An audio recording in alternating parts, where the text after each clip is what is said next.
The Qin imperial dynasty sovereign of the 9 prefectures under heaven was renowned throughout the realm. Before the ancestral temple's grand plaza of the Qin imperial dynasty stood a multitude of imperial princes and princesses, all wearing expressions of joy upon their faces. All of you have successfully undergone spirit awakening and received the benevolence of the Qin forebears. From this day forth you shall tread the path of cultivation. Remember well that you must cultivate with diligence and swear to devote your lives and loyalty to the Qin imperial dynasty. On the plaza, an old man in a Taoist robe swept his gaze over the assembly and spoke in a resonant voice. This old man was a royal elder charged with guarding the ancestral temple of Qin, his status exceedingly exalted. "We shall remember your teachings." The princes and princesses responded in unison, their tone utterly respectful. Within the crowd, the young Qin Xuan rejoiced inwardly, his fists unconsciously clenching tight. He was a transmigrator reborn into the Qin imperial dynasty as one of its princes. He had once believed that his princely status would grant him freedom from one, allowing him to live a carefree and indulgent life.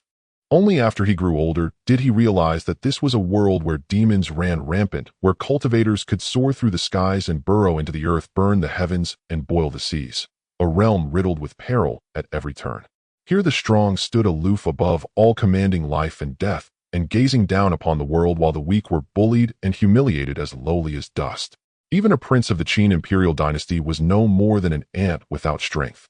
Now 17 years of age, Qin Xuan's aptitude had only barely met the threshold, allowing him to undergo spirit awakening and receive the forebear's grace. Stepping onto the path of cultivation made his heart brim with boundless expectations for his future. The ancestral spirit awakening ceremony concludes here today. These imperial scions shall henceforth be entrusted to you for proper instruction. The day-robed elder spoke loudly, a faint smile upon his face. This time many among the imperial bloodline possessed commendable talent, which left him deeply gratified. Behind him stood many cultivators, all accomplished mentors of the Qin imperial dynasty, responsible for guiding those imperial scions who possessed the aptitude for cultivation. Upon hearing the day-robed elder's words, these people did not hesitate. One after another they stepped forward and accepted as disciples the princes and princesses they had taken a liking to during the spirit awakening ceremony. Very soon the multitude of imperial princes and princesses on the plaza had all been chosen, leaving only Qin Xuan standing alone at the center of the square. Qin Xuan's expression grew somewhat unsightly. Cultivation also depended upon innate talent, and during the spirit awakening ceremony his aptitude had merely scraped past the threshold. Those who taught imperial scions were themselves subject to assessment by the royal clan. If their instruction proved lacking, they would be punished by the royals. Naturally, no one was willing to select the least gifted Qin Xuan. Without a mentor to guide him, he would have no cultivation methods, and therefore no way to truly cultivate. Such a situation was something Qin Xuan had never anticipated. He had thought that he could step onto the path of cultivation and traverse this resplendent world of cultivation at least once, yet reality had swung a brutal slap across his face. "Who are you?" The day-robed elder finally noticed Qin Xuan, his brows faintly knitting as he asked. "Revered ancestor, I am the 771st Prince Qin Xuan," Qin Xuan said respectfully, cupping his hands toward the elder. The emperor of the Qin imperial dynasty, Qin Xuan's father, possessed cultivation that reached the heavens and an extended lifespan of 1,000 years. Over those 1,000 years as the sovereign of a nation, the continuation of his bloodline was naturally of paramount importance. His harem truly boasted 3,000 beauties, and he sired no fewer than 1,000 imperial sons and daughters. Thus, any prince or princess whose strength and talent were not outstanding held a rather ordinary status. Without cultivation aptitude, they were no different from commoners.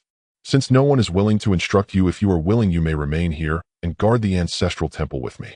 I can also offer you some guidance," the day-robed elder said to Qin Xuan. "Remain behind to guard the ancestral temple."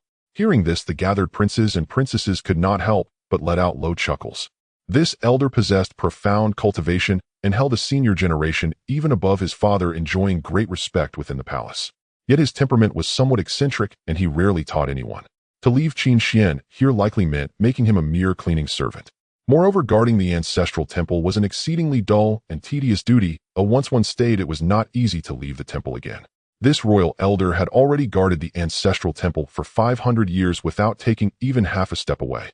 After a brief moment of hesitation, Qin Xuan spoke. "I am willing." Of course, he understood the implications. Yet it was still better than being unwanted, and if he truly could receive guidance and gain cultivation, he would naturally have a chance to leave someday. Hearing this, the day-robed elder nodded. Though this prince's aptitude was somewhat lacking, his attitude and temperament were commendable and worth keeping. Soon everyone else departed, leaving only Qin Xuan and the elder behind. Qin Xuan, from now on you shall guard the ancestral temple with me. Therefore I must teach you certain rules. Come with me, the elder said. With that the elder turned and walked into the ancestral temple. Qin Xuan followed behind him and stepped into the temple interior. Within the ancestral temple was immensely spacious, filled with various ceremonial offerings. The ancestral temple has both a front and a rear hall. In ordinary times your duty is to clean the front hall. As for the rear hall, with your status you may not enter. Remember, without permission you must not take even half a step inside, the day-robed elder said to Qin Xuan with grave seriousness. The rear hall of the ancestral temple was the place for ritual offerings to the forebears. It remained closed on ordinary days and was only opened for ancestral rites held every 30 years. Those permitted to enter were strictly regulated, and with Qin Xuan's status, he lacked the qualification to step inside, even during such rites. In daily life you shall reside in the Guardian Palace to the east. You may freely use the items within, but you must not damage them, the elder continued. I shall remember your teachings, ancestor, Qin Xuan replied respectfully. He could already picture a life shuttling back and forth between the ancestral temple and the Guardian Palace, confined to two unchanging points. I know you will find guarding the ancestral temple monotonous, but aside from the spirit awakening ceremony and the ancestral rites held once every 30 years, this place is extremely quiet, making it well suited for cultivating in peace, the elder tried to console him. That sounds fine, Qin Xuan answered. Since he had come, he might as well accept it. It was still far better than cultivating with no guidance at all. Today you need not begin cleaning. You may go down and rest, the day-robed elder said to Qin Xuan. Yes, ancestor, I shall take my leave first, Qin Xuan replied. Qin Xuan turned away in helplessness and left, heading toward the Guardian Palace that would be his future residence. In his previous life, he had been a wage slave, shuttling endlessly between two fixed points of life, whose endpoint he could see at a glance. In this life, he was once again confined to the same two-point routine, which filled him with sorrow. So pitiful a transmigrator there could not be many. Ding! Congratulations to the host on successfully binding the God-level sign-in system. Suddenly, just as Qin Xuan turned to leave, a voice resounded within his mind. A system. As a transmigrator who often read web novels, he naturally understood what that voice implied. Though the golden finger had arrived late, it had not failed to appear. System, what functions do you have? Qin Xuan asked at once. This system allows the host to sign in at any location. The more unique the location, the better the rewards, the system replied. You may repeatedly sign in at any location, but the rewards for repeated sign-ins will never equal the first. The rewards from the second and subsequent sign-ins are of similar level with a chance of repetition, the system continued. Upon hearing the explanation, the helplessness in Qin Xuan's eyes transformed into a strange brilliance.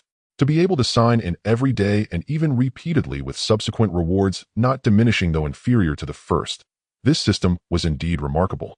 Although he could not yet leave the ancestral temple with the system's aid, his strength would inevitably grow ever stronger. By then he would surely have chances to slip out of the temple and sign in throughout the palace. System, sign in at the front hall of the ancestral temple, Qin Xuan said without hesitation. Ding! Host has successfully signed in. Congratulations to the host on obtaining the Xianhuang pill, the system announced. Ding! Check-in successful. Congratulations to the host for obtaining the Xianhuang pill. The reward has been delivered into the system space. The host may inspect and use it at any time. Hearing the system's notification, Qin Xuan's mind stirred slightly, and he immediately began to examine the system space. Xianhuang pill, born of heaven and earth, ancient as the primordial cosmos, the Xianhuang pill is condensed from the purest essence of Xianhuang qi. Those who take it can cleanse their marrow and purge impurities, strengthen their soul, open the mind's hidden apertures, and achieve a complete rebirth. Incredible! Qin Xuan almost leapt up in excitement as he read the information. His original aptitude had only barely met the threshold. Once he consumed this Xianhuang pill, his natural talent would be utterly transformed, a true rebirth in flesh and soul. However, he did not take it immediately. He was still inside the Tai temple. Consuming a pill required a safe and tranquil environment, and he did not know what unforeseen changes might occur if he were to take it at this moment. Moreover, that patriarch had yet to depart, and the old ancestor's cultivation was unfathomable. Rumor held that he was at the Lingtai realm. If Qin Xuan took the Xianhuang pill under his very gaze, any anomaly would inevitably be noticed. In this world, cultivators progress from low to high through realms known as the Lingqi realm, the Linghai realm, the Lingtai realm, the Lingying realm, the Lingyi realm, and the Shengling realm. Beyond that, Qin Xuan's knowledge was limited, and he knew no more. Cultivators of the Lingtai realm possessed a lifespan from 500 to 1,000 years, while those of the Lingying realm lived at least a millennium. His imperial father was a Lingying realm cultivator who had already lived for over 1,000 years. Within this world, the Lingying realm was already considered a pinnacle. The realms beyond, Lingyi and Shengling, had become legends, their existence unseen in the mortal world for countless ages. The old ancestor before him possessed Lingtai realm cultivation. Once he emerged, he would surely dominate a region, his strength overwhelmingly formidable. In the presence of such an ancestor, one had to remain utterly low-key. Furthermore, although he was a prince, even the imperial palace was not necessarily safe for him. Only when he had strength sufficient to look down upon all things would it be time to flaunt himself openly. If checking in at the front hall of the Tai Temple grants the Xianhuang pill, then what sort of reward would there be in the rear hall? And what of the Jinluan Hall, the Council Hall, or even atop Shanglong Mountain, where the Great Qin Dragon Vein and imperial fortune converge? Qin Xian's excitement grew more intense, and his anticipation only deepened. Why do you not go? Have you changed your mind? At that moment, the day-robed elder saw Qin Xian standing still in the plaza, not leaving, and spoke. Hearing the voice, Qin Xian immediately returned to himself and replied, "Old ancestor, I am unfamiliar with the ancestral guard palace. If I enter to clean it, I fear I might disturb your belongings. I would ask that you instruct me clearly." The elder nodded at his words, clearly satisfied with Qin Xian's carefulness, and said, "Since you are willing to guard the ancestral shrine, the ancestral guard palace will be your residence. As for me, I do not normally live in the ancestral guard palace." Qin Xian was somewhat surprised, but did not dare ask where this old ancestor resided. He simply said, "Thank you for your guidance, old ancestor." With that, Qin Xian left the plaza and headed straight toward the ancestral guard palace. Soon Qin Xian arrived at the ancestral guard palace. As the old ancestor had said, it was spacious and extremely quiet. After entering, Qin Xian quickly tidied it, then chose a room for himself and regarded it as his future place of dwelling. Time soon slipped into midnight. All was utterly still. The entire Great Qin Imperial Palace lay shrouded in silence, and the ancestral guard palace was even more hushed. Aside from Qin Xian, there was no one else. Qin Xian moved to an open space, sat down cross-legged, opened the system space, and took out the Xianhuang pill. The Xianhuang pill was only the size of a thumb, yet streams of pure Xianhuang qi coiled around it. Without hesitation, Qin Xian swallowed the Xianhuang pill. The pill melted instantly upon entering his mouth, and in that moment, vast heaven and earth, Xianhuang qi detonated, flooding through every corner of his body. At that instant, Qin Xian felt Xianhuang qi permeating every part of his body. The qi coursed through his frame, relentlessly washing his flesh, altering his constitution. His body even began to radiate shimmering Xianhuang brilliance. He did not know how long had passed before the Xianhuang radiance slowly began to fade and eventually disappear. When Qin Xian opened his eyes, he felt that his body had been entirely transformed. His mind was exceptionally clear, and his perception had become extraordinarily keen. Furthermore, because the Xianhuang qi had washed through his body, his cultivation had directly advanced to the third level of the Lingqi realm. This astonished Qin Xian immensely. Each realm of cultivation was divided into 9 levels. To step from an ordinary mortal into a cultivator was to reach the first level of the Lingqi realm. This leap was not easy. Those with cultivation aptitude generally needed 3 months, or even half a year or more to accomplish it. Yet in a single night, he had directly stepped into the third level of the Lingqi realm. It was simply unbelievable. It is a pity that I do not possess any cultivation methods or divine arts. Otherwise, I truly would like to see just how far my aptitude and talent have been transformed by the Xianhuang pill. Qin Xian sighed softly. At that moment, a ray of sunlight spilled into the ancestral guard palace. Refining the Xianhuang pill took an entire night. A new day has arrived, and I can check in once more. Seeing the sunlight, Qin Xian did not hesitate in the least. His mind moved. Check in at the ancestral guard palace. Ding. Ancestral Guard Palace check-in successful. Congratulations to the host for obtaining the Sacred Dragon Heart method. The reward has been delivered to the system space. The host may inspect it at any time. Qin Xian immediately checked the latest check-in reward within the system space. Sacred Dragon Heart method, one of the top-tier cultivation techniques of the Great Qin Imperial Dynasty and the Qin Imperial clan. Those who cultivate it become dragons among men. At its pinnacle, one can condense the spirit of a sacred dragon, unifying offense and defense. It truly gives me precisely what I desire. The system is astonishing. Qin Xian exclaimed in wonder as he gazed at the Sacred Dragon Heart method. Without delay, Qin Xian activated the Sacred Dragon Heart method, and the method's cultivation instructions swiftly imprinted themselves into his memory. In an instant, Qin Xian grasped the essence of the Sacred Dragon Heart method. He did not even consciously begin to practice it, yet the spiritual energy within his body had already started to circulate according to the method. Unknowingly, he had completed dozens of cycles. The next moment, Qin Xuan suddenly stood up, and a surge of aura burst forth from within his body. A deep roar echoed. In an instant, a dragon's cry resounded, and that aura manifested as a sacred dragon spirit coiling around him. Feeling this sacred dragon spirit, Qin Xuan was utterly stunned. I have already cultivated it to perfection. My comprehension and aptitude are simply invincible. At this moment, he was certain he had cultivated the sacred dragon spirit to its pinnacle. This allowed him to truly experience the transformation brought by the Xianhuang pill, the invincibility of his comprehension. In the simplest of words, instant understanding. However, the sacred dragon spirit dissipated after only a brief appearance. The sacred dragon spirit is overwhelmingly powerful in both offense and defense, but with my current cultivation, I cannot maintain it for long. I must continue cultivating and raise my realm to a higher level before I can wield the sacred dragon spirit freely. Qin Xuan exhaled a mouthful of turbid air, feeling somewhat fatigued. He sat down once more and resumed circulating the sacred dragon heart method. After several cycles, his aura recovered and Qin Xuan left the ancestral guard palace and headed toward the Tai temple. He still had to fulfill his promise to that old ancestor to clean the front hall of the Tai temple. Suddenly, a bell toll echoed through the imperial palace, its sound mournful, as though heralding a funeral.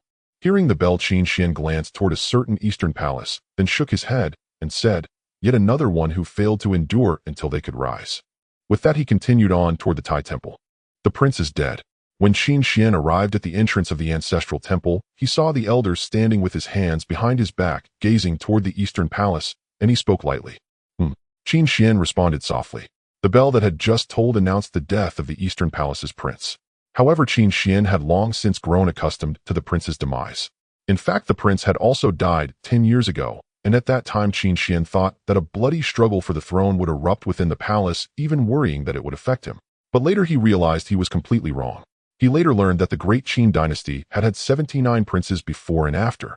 Indeed, the one who died now is the 80th prince, so the death of a prince is truly not a big deal. Being a prince in the Great Qin Dynasty can be described as a high-risk profession.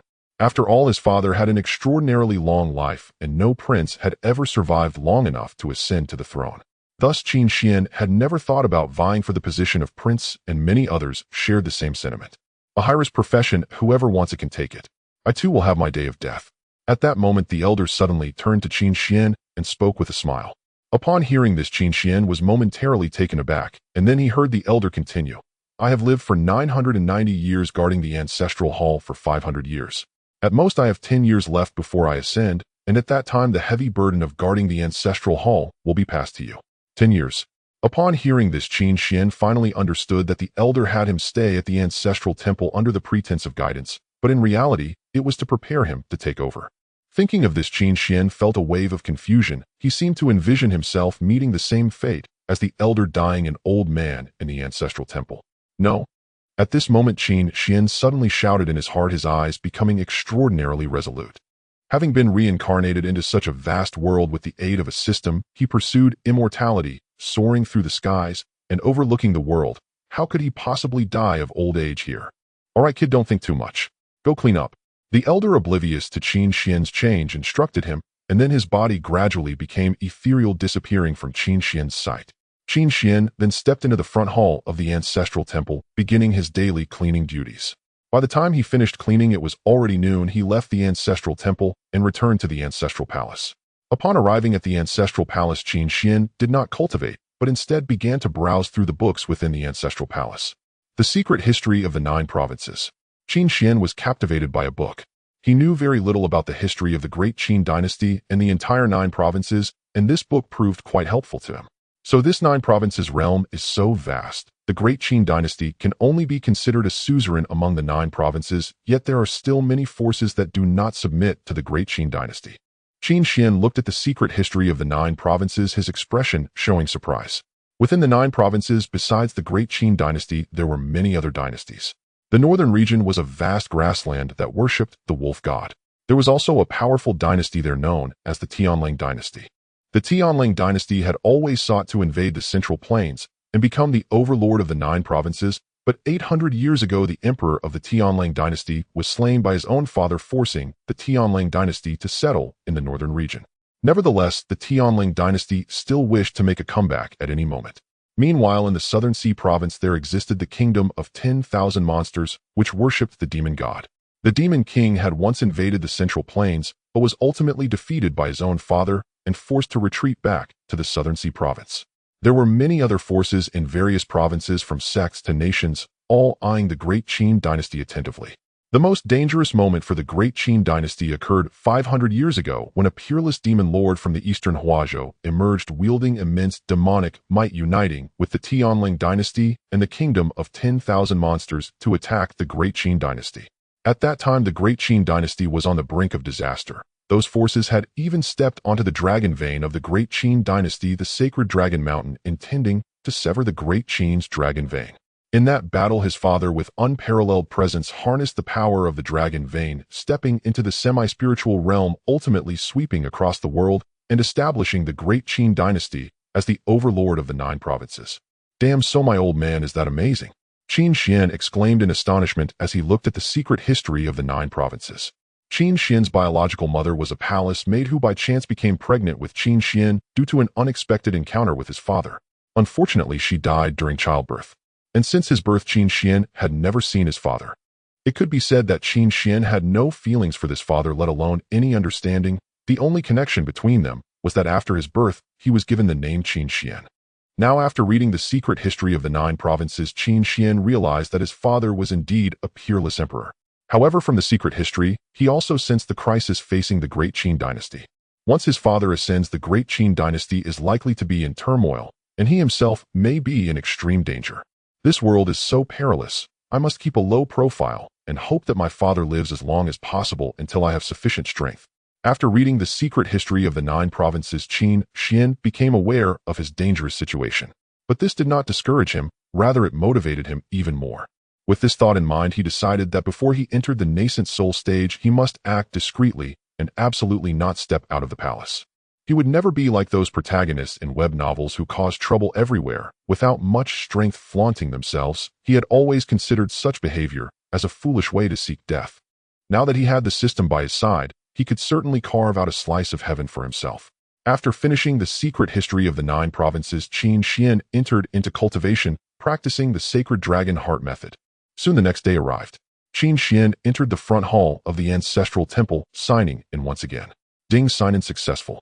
Congratulations to the host for obtaining 30 spirit energy pills which have been placed in the system space. Please check them at your convenience.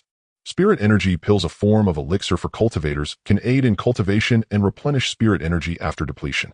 Upon seeing the description, Qin Xuan's eyes lit up. This was indeed a resource for cultivation. Without a second thought, he immediately took out a spirit energy pill from the system space. The pill was the size of a broad bean, pure white, exuding a refreshing medicinal fragrance. In the ancestral palace, there were no resources for cultivation, but receiving spirit energy pills from signing in at the ancestral temple meant that cultivation resources would no longer be a problem for him. Thus, Qin Xuan quickly completed his cleaning of the ancestral temple and left, returning to the ancestral palace. Upon arriving back at the ancestral palace, Qin Xuan immediately sat cross-legged and consumed a spirit energy pill. The spirit energy pill dissolved instantly, and a warm flow of spirit energy surged into his body, coursing through his limbs and bones. Qin Xuan then operated the sacred dragon heart method, continuously refining the medicinal properties of this spirit energy pill for his own use. After an unknown period, once he completely refined the pill's medicinal power, he felt that the spirit energy C in his dantian had expanded somewhat. I have now reached the 4th level of the spirit energy realm. Qin Xuan sensed the change in his spirit energy, see a surge of astonishment filling his heart. At this moment, his aptitude and comprehension were astonishing, but without any resources, it would likely take a long time to reach the 4th level of the spirit energy realm. Now, with the aid of the spirit energy pill, his cultivation had increased in just one day, reaching the 4th level of the spirit energy realm. This was the power of the spirit energy pill. In just 2 days, he had gone from an ordinary person to the 4th level of the spirit energy realm, something that was indeed unprecedented. The next day, Qin Xuan awakened during his cultivation. Now he had reached the 4th level of the spiritual energy realm, and after a night of practice, he felt more invigorated rather than tired. System check-in at the ancestral hall. The first thing upon waking was, of course, to check in, and Qin Xuan unhesitatingly chose to check in at the ancestral hall. Ding, check-in at the ancestral hall successful. Congratulations to the host for receiving one white Qin pill, which has been stored in the system space. Please check it at your convenience. Qin Xuan immediately checked the effects of the white Qin pill. White Qin pill, a top-tier medicinal pill for treating illnesses and injuries. For the first-time user, as long as they are not at the end of their lifespan and still have a breath left, they can be revived from death. The second use reduces effectiveness by 50%, and the third use is ineffective. It was clear from this description that it was a valuable item.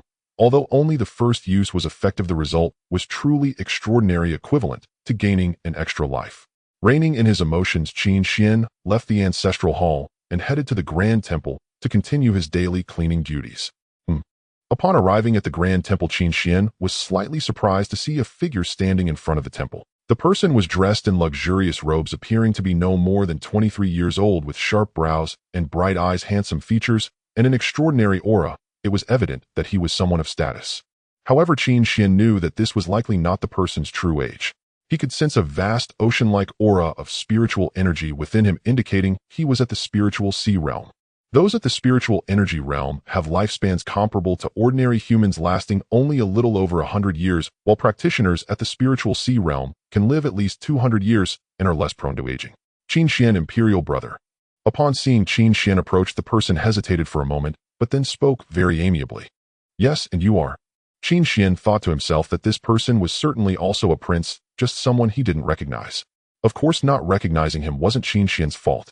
Because there were simply too many princes and princesses in the Great Qin Dynasty, many of them didn't know each other, and due to the vast size of the imperial palace, it was possible for many princes and princesses to go through their entire lives without ever meeting.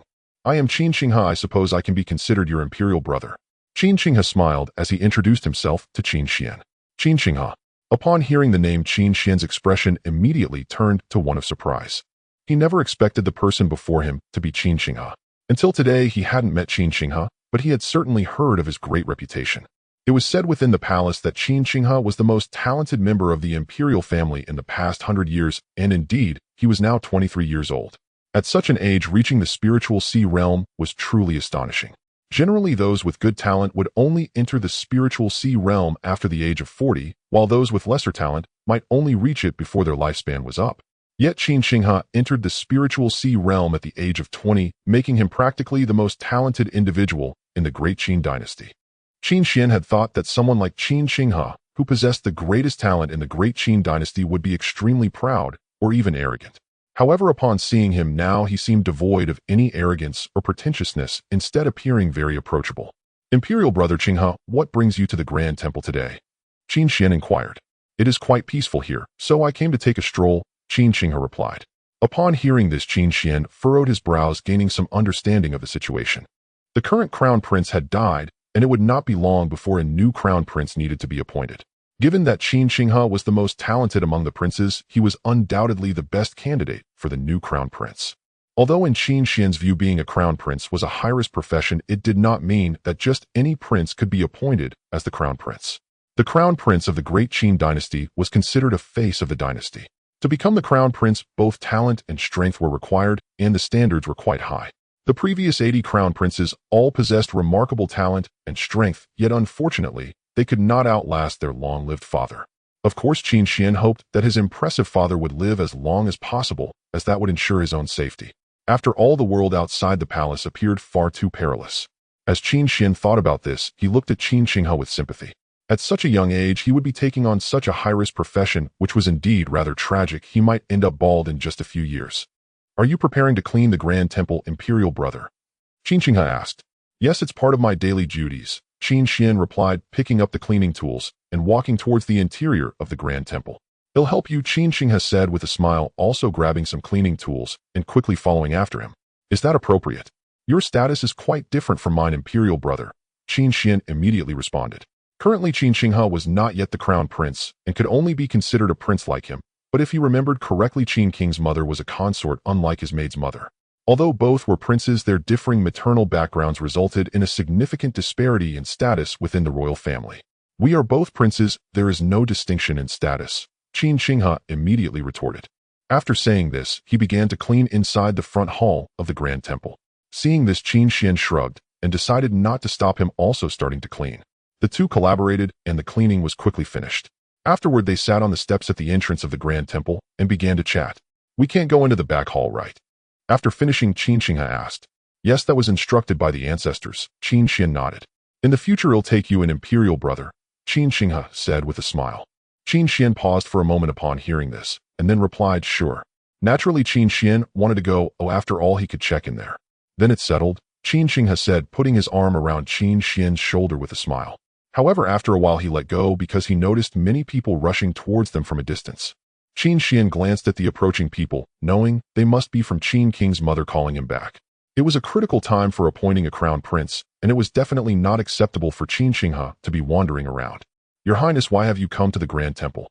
"Consort Li has been looking for you for quite some time and has been worried sick," one elderly eunuch exclaimed, hurrying over. "I merely came out to relax. There is no need for such urgency. There is no danger in the palace." Qin Xuan stood and spoke. "Your Highness now is." The elderly eunuch attempted to continue speaking. "All right, I'll return with you now," Qin Xuan interjected. Turning to Qin Xuan, he added, "Imperial brother, I envy you quite a bit for being so carefree. I'll definitely come back when I have the chance." "Oh," Qin Xuan casually replied. However, he inwardly hoped that Qin Xuan wouldn't come over unannounced, as he might bring a group of people and disrupt his cultivation. In the days that followed, Qin Xuan did not come again, allowing Qin Xuan to enjoy peace as he diligently signed in at the Grand Ancestral Hall and the Guardian Ancestral Palace. Through his sign-ins, he obtained a significant number of pills, some for detoxification, others to aid in cultivation, as well as various techniques like the concealment technique for hiding one's aura and cultivation level, along with weapons such as swords, spears, and knives. Unknowingly, the end of the month arrived, and with the spiritual energy pills obtained from signing in at the front hall of the Grand Ancestral Hall, coupled with the Holy Dragon Heart technique, his cultivation reached the 6th level of the spiritual energy realm. The Holy Dragon Heart technique, when cultivated to its peak, could condense the Holy Dragon spirit that embodies both offense and defense. However, for Qin Xuan, who was only at the 6th level of the spiritual energy realm, the burden was too heavy, allowing him to maintain it for merely a few seconds before his spiritual energy was depleted, rendering it highly impractical and merely a trump card that should not be used lightly. Qin Xuan was quite satisfied with his cultivation speed. Reaching the 6th level in a month was unmatched throughout the entire Great Qin Dynasty.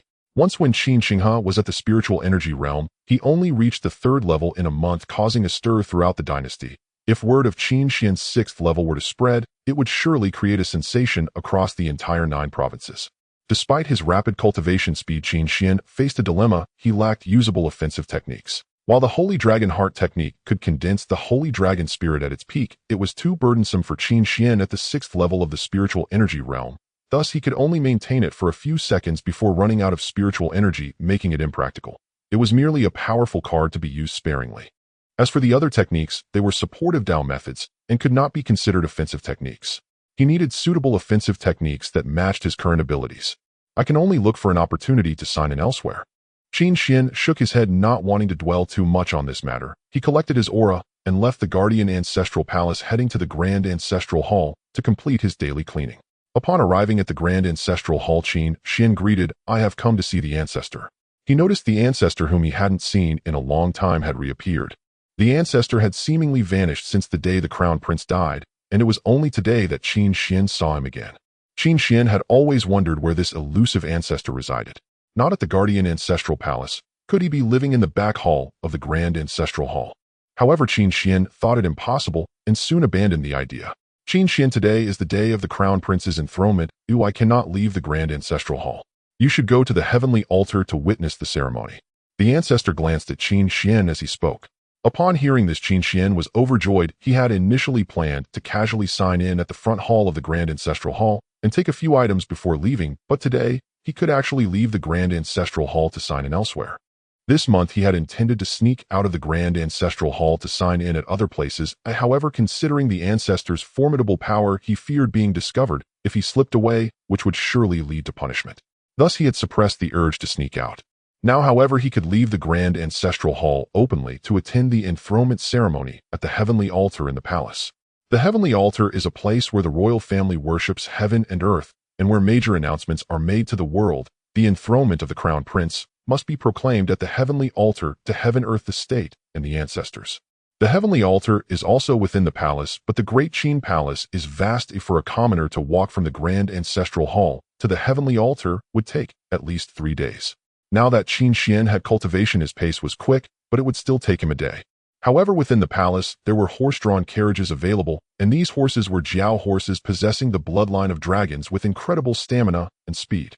They could cover thousands of miles in a day without difficulty. Qin Xuan set off from the Grand Ancestral Hall, spending half an hour to reach a massive plaza. This plaza was the heavenly altar where the royal family worships heaven and earth. At that moment, it was bustling with countless people, including officials of the dynasty and members of the royal family, packed closely together in a lively atmosphere. After Qin Xuan dismounted from the carriage and revealed his identity, he was arranged to join the area designated for the royal family to witness the enthronement ceremony. Once inside the heavenly altar, Qin Xuan immediately called out, "System sign in at the heavenly altar." Ding, sign in successful. Congratulations, host, you have obtained the De Yin Sword Classic. The reward has been issued to the system space. Please check it yourself. The De Yin Sword Classic, when cultivated to the highest level, can sever mountains and rivers and can slice through the sun, moon, and stars. Upon seeing the De Yin Sword Classic, Qin Xuan felt an overwhelming joy in his heart. Previously, he had been pondering the lack of offensive techniques, and now it had been delivered right to him. Moreover, the origin of this De Yin Sword Classic was extraordinary. The founding emperor of the Great Qin Dynasty established the dynasty 8,000 years ago, and his swordsmanship was unparalleled, which was the very sword technique recorded in the De Yin Sword Classic. The De Yin Sword Classic was probably the strongest sword technique of the Great Qin royal family, definitely a top-tier offensive technique. At this moment, Qin Xuan suppressed his ecstatic heart, wishing he could leave the heavenly altar immediately to return to the Grand Ancestral Hall and cultivate the De Yin Sword Classic. However, since it was the day of the Crown Prince's enthronement, Qin Xuan naturally could not just slip away. He remained low profile, blending in as a small figure, avoiding interaction with other royal family members while observing the ceremony. Until the ceremony concluded, it was already evening, and Qin Xuan discreetly left the heavenly altar. Night fell. Within the palace, many people headed to the East Palace to celebrate the newly enthroned Crown Prince Qin Xinghe, while the ancestor guarding the Guardian Ancestral Palace had also disappeared without a trace. The entire Guardian Ancestral Palace was exceedingly quiet. Everything that happened within was no longer known to anyone. Qin Xuan, inside the Guardian Ancestral Palace, took a sword obtained from signing in and began cultivating the De Yin Sword Classic. Swish, swish, swish. The sound of sword chi whistling continuously filled the air. Waves of sword intent surged forth, seemingly intending to shatter everything around them, quite astonishing. Accompanied by Qin Xuan's sword dance, streams of sword radiance intertwined with thousands of sword beams glowing, each like a shooting star, showcasing speed and lethality to the extreme. During this process, Qin Xuan focused his mind. The spiritual energy within him was continuously activated, and a shadow of a holy dragon appeared, emitting a low roar. Under the influence of the Holy Dragon Heart technique, those sword beams became even more aggressive, and within the sword chi, dragons might began to emerge, releasing a low roar. The sword intent was overwhelming, like a holy dragon roaring at the heavens, exerting pressure in all directions. This was the De Yin Sword Classic, empowered by the Holy Dragon Heart technique, raising the technique's power to a new level. Unbeknownst to how much time had passed, the sword intent and sword chi around Qin Xuan vanished, and he slowly exhaled a breath of turbid air, retracting his aura and transforming into an ordinary person. This was the effect of the concealment technique obtained from a previous sign-in. After the grand ceremony of the Crown Prince's enthronement, there were no significant events in the Daqin Imperial Palace, returning to its usual tranquility. Qin Xuan continued his life of cultivation, shuttling back and forth between the Ancestral Palace and the Royal Temple, preparing diligently for his entry into the Spiritual Sea Realm. The Spiritual Sea Realm represents a pivotal transition for cultivators, marking their first major hurdle. Many cultivators have fallen into demonic paths due to hasty attempts at this step, losing their cultivation at best and facing death at worst. Thus, Qin Xuan would not take this step lightly. He intended to be thoroughly prepared before proceeding with caution. A year passed unnoticed, and Qin Xuan's cultivation had reached the 9th level of the spiritual energy realm, making him ready to attempt a breakthrough into the spiritual sea realm. However, Qin Xuan did not step forward. He felt he was not fully prepared and needed to continue. One day, while cultivating in the Ancestral Palace, Qin Xinghe suddenly paid a visit. "Did I disturb your cultivation, Imperial brother?" After entering the Ancestral Palace, Qin Xinghe noticed Qin Xuan was in practice and asked. Seeing Qin Xinghe arrive, Qin Xuan immediately employed the concealment technique to suppress his aura, making his cultivation appear to be at the 3rd level of the spiritual energy realm. "No, I just finished my training. It's not a disturbance," Qin Xuan replied, looking towards Qin Xinghe. Since Qin Xinghe became the crown prince, he had not appeared in Qin Xian's sight for a year. Qin Xian had thought he would not come again, even forgetting about this royal brother of his, so he was caught a bit off guard by today's sudden appearance. Imperial brother, is this the wonderful place you mentioned? It's so boring here. At this moment, a melodious voice reminiscent of a yellow oriole came from behind Qin Xinghe, sounding exceptionally pleasant. Qin Xian was immediately captivated by this voice and turned to look in that direction, spotting a girl of similar age to him walking briskly from outside. The girl wore a fitted red skirt that accentuated her graceful figure. Her face was a standard oval shape complemented by delicate features, particularly her pair of peach blossom eyes, making her exceptionally beautiful and alluring. If judged by the standards of Earth, before Qin Xian's reincarnation, this girl would score at least 90 points. Moreover, her long hair was tied into a ponytail, swinging with her steps, exuding vibrant energy. Imperial brother, it's too quiet here, there's no one around, it's so boring, the girl complained as she walked to Qin King. Qin Xian regarded this beautiful girl with growing dissatisfaction. Was he not human? Let me introduce you my cousin, one of the 9 holy maidens of the Fantiang Jinin sect, and the daughter of the current sect leader, Yi Qingqing. Qin Xinghe smiled as he introduced her to Qin Xian, then turned to Yi Qingqing saying, "This is my royal brother Qin Xian." Upon hearing this girl's background, Qin Xian displayed a look of surprise. He knew from the secrets of the 9 provinces that Fantiang Jinin was a sect focused solely on female cultivators. Moreover, the origins of Fantiang Jinin were quite extraordinary, with deep ties to the Daqin Empire. 8,000 years ago, the founding emperor of Daqin had 2 beautiful confidants who were sisters. After the establishment of the Daqin Empire, the emperor was supposed to marry these 2 beauties. However, the elder sister was unwilling to share a husband with her sister, choosing instead to withdraw and establish the Fantiang Jinin sect. Subsequently, feeling indebted to this elder sister, the founding emperor provided significant support to Fantiang Jinin, allowing it to become one of the most powerful forces in the 9 provinces. Furthermore, the founding emperor established a rule that any reigning Daqin emperor must marry a woman from Fantiang Jinin as a consort, if not as a wife. Qin King's mother concubine, Li, was once a holy maiden of Fantiang Jinin and the younger sister of the current sect leader. Thus, both Qin Xinghe and Yi Qingqing had significant backgrounds. "Greetings, holy maiden," Qin Xian greeted politely. Yi Qingqing appraised Qin Xian and then asked, "Aren't you bored living here all alone?" As she spoke, Yi Qingqing winked at Qin Xian, clearly hoping he would say he was bored, aligning with her thoughts so she could whisk Qin Xinghe away. Focused on cultivation, not bored, Qin Xian, being a straight man, could not possibly fulfill the girl's expectations. Upon hearing this, Yi Qingqing's eyes widened as she stared at Qin Xian, inwardly complaining about this man's lack of understanding. Outside of here, even beyond the palace, the world is so exciting. You spend every day here cultivating alone, you will miss out on the wonders outside. Yi Qingqing seemed determined to prove how boring it was here. No, the outside world is so dangerous. Cultivating here is the true excitement. As cultivators, our only thrill lies in our training. Qin Xian replied. Ridiculous. The secret history of the 9 provinces made it abundantly clear how perilous the world outside the palace was. What kind of experience could a mere spiritual energy realm cultivator expect? Would he be experiencing excitement or meeting death? Staying and cultivating within the palace was far more appealing.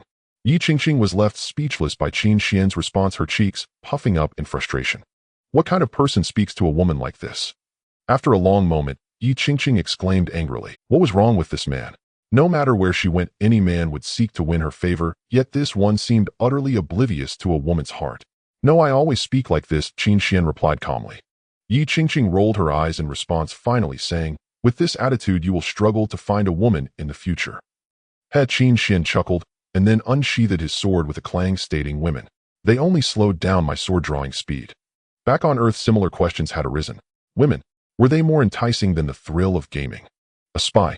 An imperial prince has been assassinated. Qin Xian froze instantly upon hearing the words, staring at Qin Xinghe in utter shock. Qin Xinghe nodded solemnly and sighed. Though the imperial palace is shielded by grand formations and guarded by Father's divine awareness, petty cultivators at the Spirit Sea realm remain difficult to detect. 5 days ago, Prince Qin Yuan was slain by a spy. Was the spy apprehended afterward? Qin Xian pressed urgently. Naturally, he was captured. Yet no one anticipated he had been a eunuch secretly embedded within the palace for a full decade, biding his time until that demonic nascent soul emerged. Was the spy apprehended afterward? Qin Xian pressed urgently. Naturally, he was captured.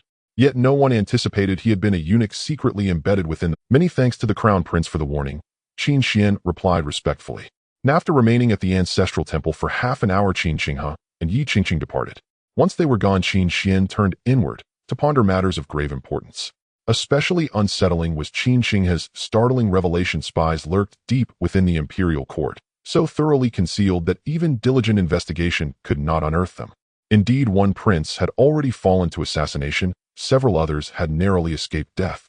And this meant even the imperial palace, the heart of sovereignty, was no longer safe. Such thoughts are futile. Cultivation is paramount. With true strength I shall cleave through any scheme or stratagem with a single stroke of my sword. And after reflection, Qin Xuan's resolve to cultivate deepened into unshakable conviction. All machinations dissolve before absolute power. He needed only grow strong enough. Then one sword would shatter 10,000 arts. And half a year passed swiftly. During this time, Qin Xuan meticulously prepared for his breakthrough into the spirit sea realm. Owing to the turmoil surrounding the Kunlun demon sect, Qin Xinghe never returned to the ancestral temple. Nan, the elder ancestor, perhaps sensing his own impending end, had likewise vanished from sight. Qin Xuan thus assumed these 6 months would be tranquil, dedicated solely to quiet silence and cultivation.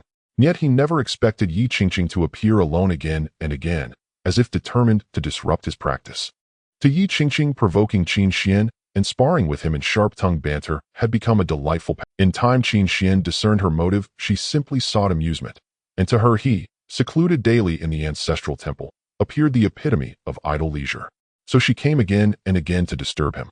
Thereupon Qin Xuan composed a serialized web novel titled The Emperor of Eternal Love, a Xuanhuan reimagining of the Tycoon Falls for Me trope. It told of a royal prince who rescued a maiden, igniting a passionate, sweeping romance, then ascended the throne as emperor, yet remained unwaveringly devoted, granting her sole favor above all others. The plot struck Yi Qingqing straight in the heart, igniting an insatiable craving. She redoubled her visits, demanding updates with increasing fervor. Qin Xuan, ever resourceful, issued a firm condition: she could visit only once every half-month, or he would cease writing altogether. Yi Qingqing reluctantly acquiesced, arriving punctually each fortnight to collect the manuscript, and departing immediately thereafter without lingering. At last Qin Xuan could cultivate in peace, undisturbed. And through consistent silence over those 6 months, he amassed numerous elixirs, including several spirit sea pills to aid breakthroughs, as well as other rare treasures. When he judged the moment ripe, he commenced his breakthrough. He had expected the first major tribulation of cultivation to be perilous, yet the process unfolded with uncanny smoothness, utterly free of danger. He entered the spirit sea realm effortlessly, as naturally as advancing from Qi refinement realm 8th to 9th layer. Qin Xuan was baffled where was the promised mortal peril, and ultimately he attributed it to meticulous preparation, his body remade by the Xianhuang pill, and his destiny guided by the system itself. He was indisputably heaven's chosen. Upon entering the spirit sea realm, Qin Xuan truly grasped what it meant to be a genuine cultivator, a realm beyond comparison to the Qi refinement realm. Spiritual energy surged within him like ocean tides. His summoned sacred dragon spirit now endured 5 full minutes, not mere seconds. Most crucially, he could soar through the air unaided for half an hour. He felt invincible, his spirit sea realm strength capable of overwhelming hundreds, even thousands of his former self at peak Qi refinement realm.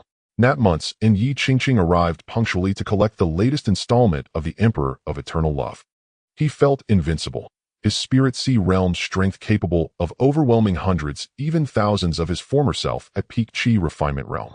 Nat months, and Yi Qingqing arrived punctually to collect the latest, no longer the blunt youth he once was. Thanks to Yi Qingqing's persistent teasing, he offered instead, "I shall have the crown prince dispatch couriers to deliver future installments to you." Yi Qingqing gazed at him with her beguiling peach blossom eyes, awaiting further words. And they stood in silence, gazing at one another. Qin Xuan silently wondered, why hasn't she left yet? While Yi Qingqing thought, why won't he say anything more? Have you nothing else to say to me? Yi Qingqing finally broke the silence. Nothing. Qin Xuan replied, unequivocal and immediate. Yi Qingqing felt a surge of pent-up frustration, hot, suffocating, and utterly unvoiced. With a huff, she whirled away, muttering furiously in her heart, "Detestable Qin Xuan. Not a word of entreaty, not even a hopeful see you soon. May you remain eternally single." Once Yi Qingqing departed, Qin Xuan sensed profound stillness settle over the world. Peace restored, cultivation resumed. And over the next 2 years, spurred by the Kunlun sect crisis, he cultivated with redoubled diligence and unwavering consistency in silence. Throughout, he faithfully completed each installment of the novel delivered via the Crown Prince to Fan Tian Jingyin. Each time, Yi Qingqing sent back letters and gifts, spirit pills, cultivation artifacts, and other precious treasures. They resembled lovers separated by distance, yet Qin Xuan felt no such sentiment. To him, this was merely a professional transaction manuscript for remuneration. The elder ancestor remained absent, apparently sealed in ultimate seclusion, striving in his final years to break through into the spirit infant realm and extend his lifespan. During these 2 years, Qin Xuan's cultivation quietly advanced to Spirit Sea Realm 7th layer. Yet as his realm deepened, progress slowed markedly. Each subsequent layer now demanded 1 to 3 months, sometimes even longer. He deemed it agonizingly slow and longed urgently to reach the spirit embryo realm. Only at the spirit embryo realm could one truly be called a master of the land, possessing sufficient power to safeguard oneself against mortal threats. Though Qin Xuan perceived his pace as sluggish, in truth, it was terrifyingly swift, surpassing even Qin Shenghe's and rendering him undisputedly the foremost cultivator among his generation. Qin Xuan assumed this rhythm of cultivation would continue until news erupted like thunder. The emperor, his own father, would enter seclusion to cultivate, entrusting the governance of the Great Qin Empire to Crown Prince Qin Shenghe. Qin Xuan sensed it instantly, a gathering storm over the empire. Clearly his father had felt the looming pressure of the Kunlun sect's demonic nascent soul and deemed seclusion imperative. Likewise, with the emperor's withdrawal into seclusion, the imperial palace would lose the sovereign's omnipresent divine awareness. Though protective formations remained, the realm's vulnerability had risen sharply. In the depths of the night, the area around the ancestral temple was eerily quiet, as Qin Xuan practiced diligently within the ancestral palace. At this moment, he had reached the 7th level of the spiritual sea realm, with spiritual energy surging like tidal waves, accompanied by the resonant roar of a dragon exuding immense power. His current goal was to step into the spiritual embryo realm and become a true master. Suddenly, Qin Xuan's brow twitched slightly, and he opened his eyes, unleashing a beam of golden light that shot forth like lightning, piercing the air. How could anyone enter the ancestral temple at this hour? Qin Xuan's brow furrowed, his expression turning grave. He was now at the 7th level of the spiritual sea realm, and with the enhancement from the Xian Huang pill, his perception was not inferior to the divine sense of those in the spiritual embryo realm. At this moment, he could sense even the slightest movements within 1,000 meters. The next moment, Qin Xuan's body moved, transforming into a shadow that melded into the darkness as he swiftly departed the ancestral palace, heading straight towards the ancestral temple. At this moment, if any other members of the royal family were to see Qin Xuan, they would undoubtedly be astounded. Qin Xuan was currently employing a top-tier movement technique from the Qin royal family, the Shadow Dragon Steps, which he had learned while delivering documents to the Crown Prince Qin Shenghe during his sign-in at the Eastern Palace. When mastered to perfection, this technique allows one to become a shadow, blending into the night and even hiding within the shadows of others, making it extremely difficult to detect. Qin Xuan transformed into a shadow, darted through the night, and appeared before the ancestral temple in an instant. He noticed 2 dark figures stealthily infiltrating the temple, 9th level of the spiritual sea realm. Upon seeing the 2 figures, Qin Xuan immediately heightened his vigilance. His keen perception allowed him to instantly sense the strength of these 2 individuals, both at the 9th level of the spiritual sea realm. However, he was still only at the 7th level. Facing 2 of them might pose a danger. Thus, he refrained from acting recklessly, quietly concealing himself in the shadows to observe the purpose of these 2 intruders in the ancestral temple. The ancestral temple served as a shrine to honor the ancestors of the Great Qin, and there were no treasures within. Qin Xuan was genuinely curious about why the 2 had come at this hour. Lord Demon Infant instructed us to find the place where the Demon Lord was sealed. We have searched the entire royal palace, but this ancestral temple is the only place left. One shadow spoke to the other. 500 years ago, after that battle, the back hall of the ancestral temple has not been opened. It only opens once every 30 years during the ancestral rites, and only the current emperor and a few elder members of the royal family can enter. It is highly likely that the Demon Lord is sealed within the back hall of the ancestral temple. The other person replied. Upon hearing their conversation, Qin Xuan was immediately filled with astonishment. This was the first time he had heard about the back hall of the ancestral temple. He had never imagined that the back hall might be sealing the legendary Demon Lord from 500 years ago. The secret records of the 9 provinces detailed the extraordinary battle from 500 years ago, but Qin Xuan recalled that there was indeed no mention of the Demon Lord's fate. It only mentioned that the Demon Lord was defeated by his father, but did not state that the Demon Lord was slain. Upon reflection, Qin Xuan immediately thought that the back hall of the ancestral temple was highly likely to be sealing that unparalleled demon lord. However, there is a peak practitioner at the spiritual embryo realm stationed within the ancestral temple. If we rashly enter the back hall now, it would be like entering a tiger's den, and the chances of survival are slim. One of them hesitated in response. Don't worry, Qin Yuan's end is near and his chances of survival are slim. If the demon lord is indeed sealed here, he will have no time to pay attention to us. You may not know that 30 years ago the Qin Yuan who appeared in the ancestral temple was merely a fragment of his divine sense. The other person chuckled. However, I remember that besides Qin Yuan there is another person guarding the ancestral temple. Hearing this, the other person inquired. That Qin Xuan is only in his 20s with cultivation, at most at the spiritual sea realm, or perhaps even not at that level. What is there to be concerned about? The person let out a cold laugh. All right, enough of that. Let's enter the inner hall and see what's going on. After speaking, the two rushed towards the back hall without hesitation. You are trespassing into the ancestral temple at night, and even attempting to invade the royal family's forbidden ground, the back hall of the ancestral temple. Do you not hold the Great Qin in any regard? Just then a cold voice suddenly resonated behind the two. Who is it? Upon hearing the voice, the two were startled and quickly turned around. They beheld just a few meters away in the darkness ripples began to form as if on a lake, and then a figure slowly surfaced from the dark ripples, finally appearing before the two. At this moment, upon witnessing this scene, both individuals felt their scalps tingle, their hearts filled with. Such a technique was truly astonishing. Merging into the darkness was remarkable. What was even more shocking was that both of them were peak practitioners of the spiritual sea realm, yet they had only realized the proximity of the figure when he revealed himself. How was this even possible? It was simply incomprehensible. Who are you? The two fixed their gaze on Qin Xuan and asked. I am Qin Xuan, the one you just mentioned. Qin Xuan stared cautiously at the two, one hand resting on his sword at his waist, while the holy dragon heart technique within him began to circulate. Initially, Qin Xuan was extremely cautious of these two. However, after approaching them for a while, he felt that although they were peak practitioners of the spiritual sea realm, their auras were not particularly formidable and were completely inferior to his own. Thus, he chose to reveal himself at this moment to prevent the two from entering the back hall. As the guardian of the ancestral temple, it was his duty to stop outsiders from entering.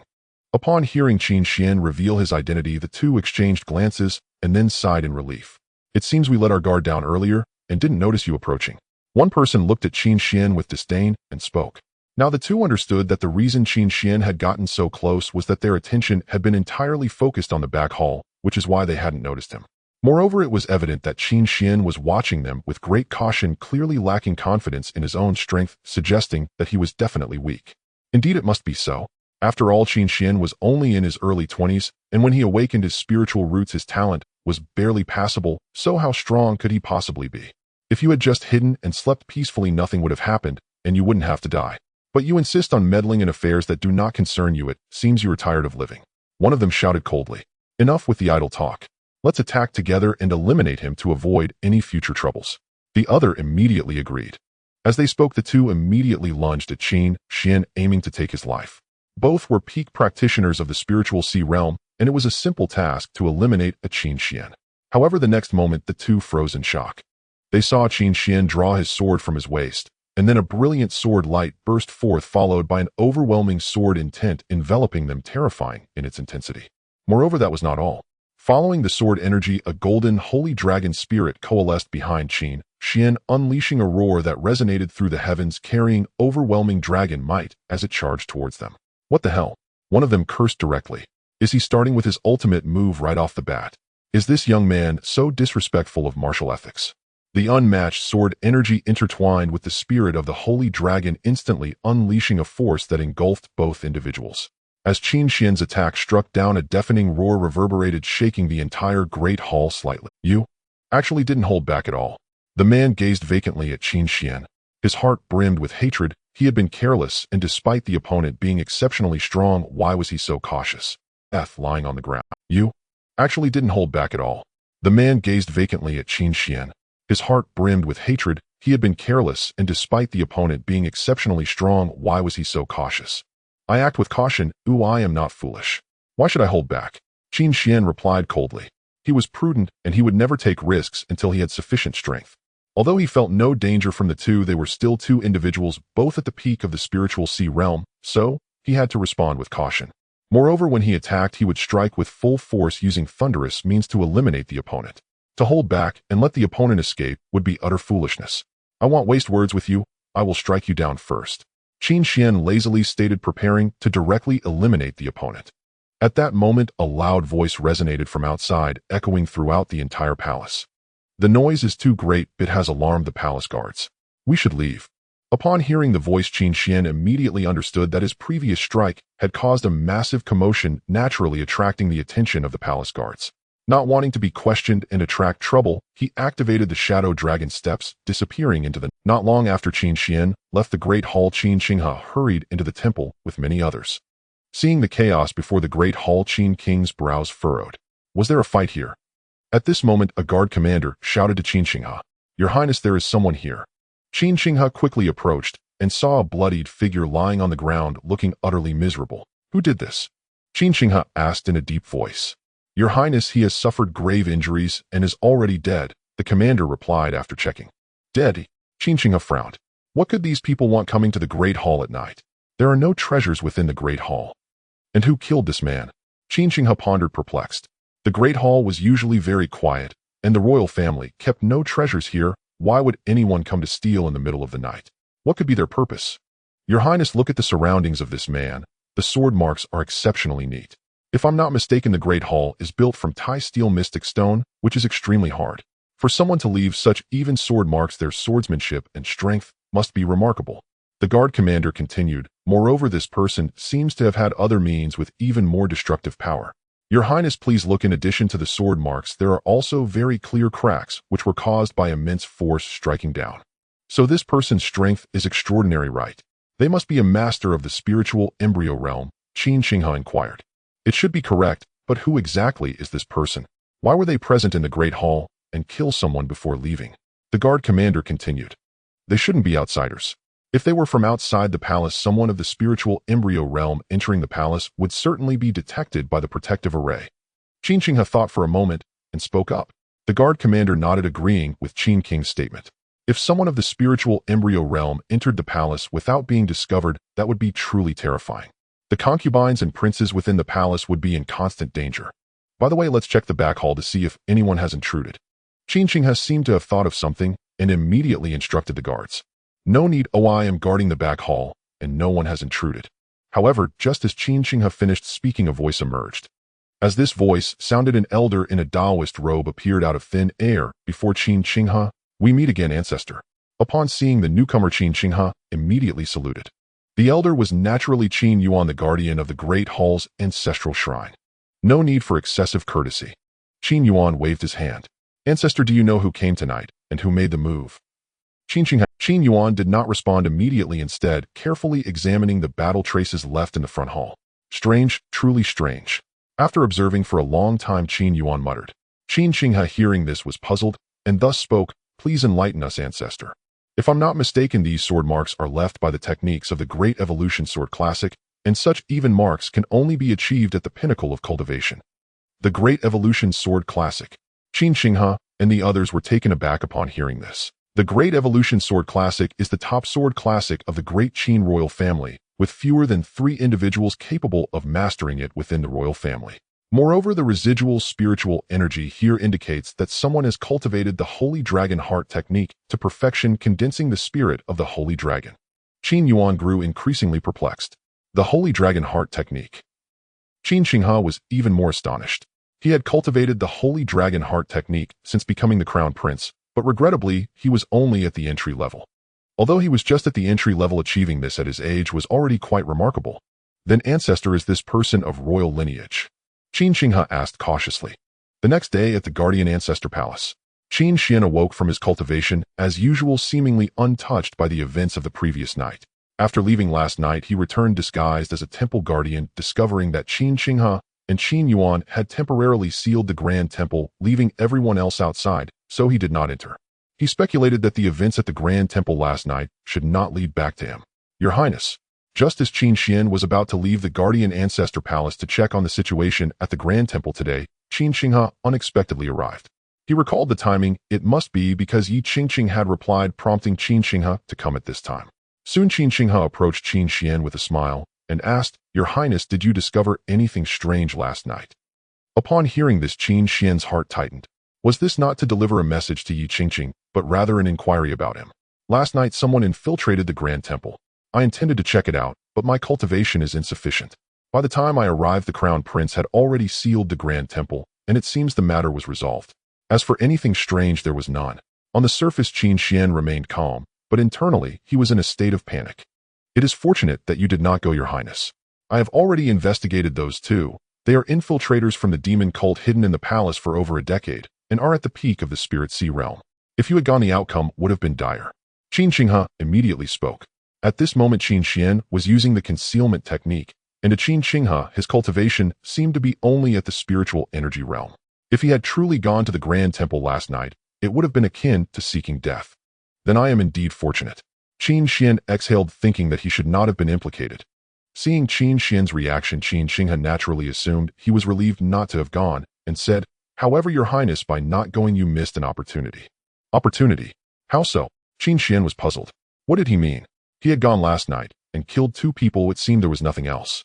Could it be that he should have stormed the back hall of the Grand Temple? Your Highness, do you know who killed those 2 infiltrators? Qin Xinghe suddenly asked with a mysterious. Qin Xuan tensed up, thinking they must have found out, and replied, "The ancestor." Not at all, Qin Xinghe replied with a smile, shaking his head, his gaze fixed on Qin Xuan. Qin Xuan felt uneasy under Qin King's scrutiny. Could it be that they had discovered he had acted last night? That person is not the ancestor. Although Ancestor Qin Yuan is exceedingly powerful, he is nearing his end, and would not act unless absolutely necessary, Qin Xinghe stated. While speaking, Qin Xinghe looked at Qin Xuan with a smile. It's over. Qin Xinghe is too clever. He must have found out about me. Qin Xuan was now in a state of panic, thinking about how to respond. All right, Your Highness, I will not play riddles with you any longer, but you must promise me that this matter must not be disclosed. Please speak plainly, Crown Prince. Qin Xuan replied, his mind racing with thoughts of how to handle it if the Crown Prince revealed it was him. It was our royal uncle Qin Tiank, Qin Xinghe said with a smile. Who?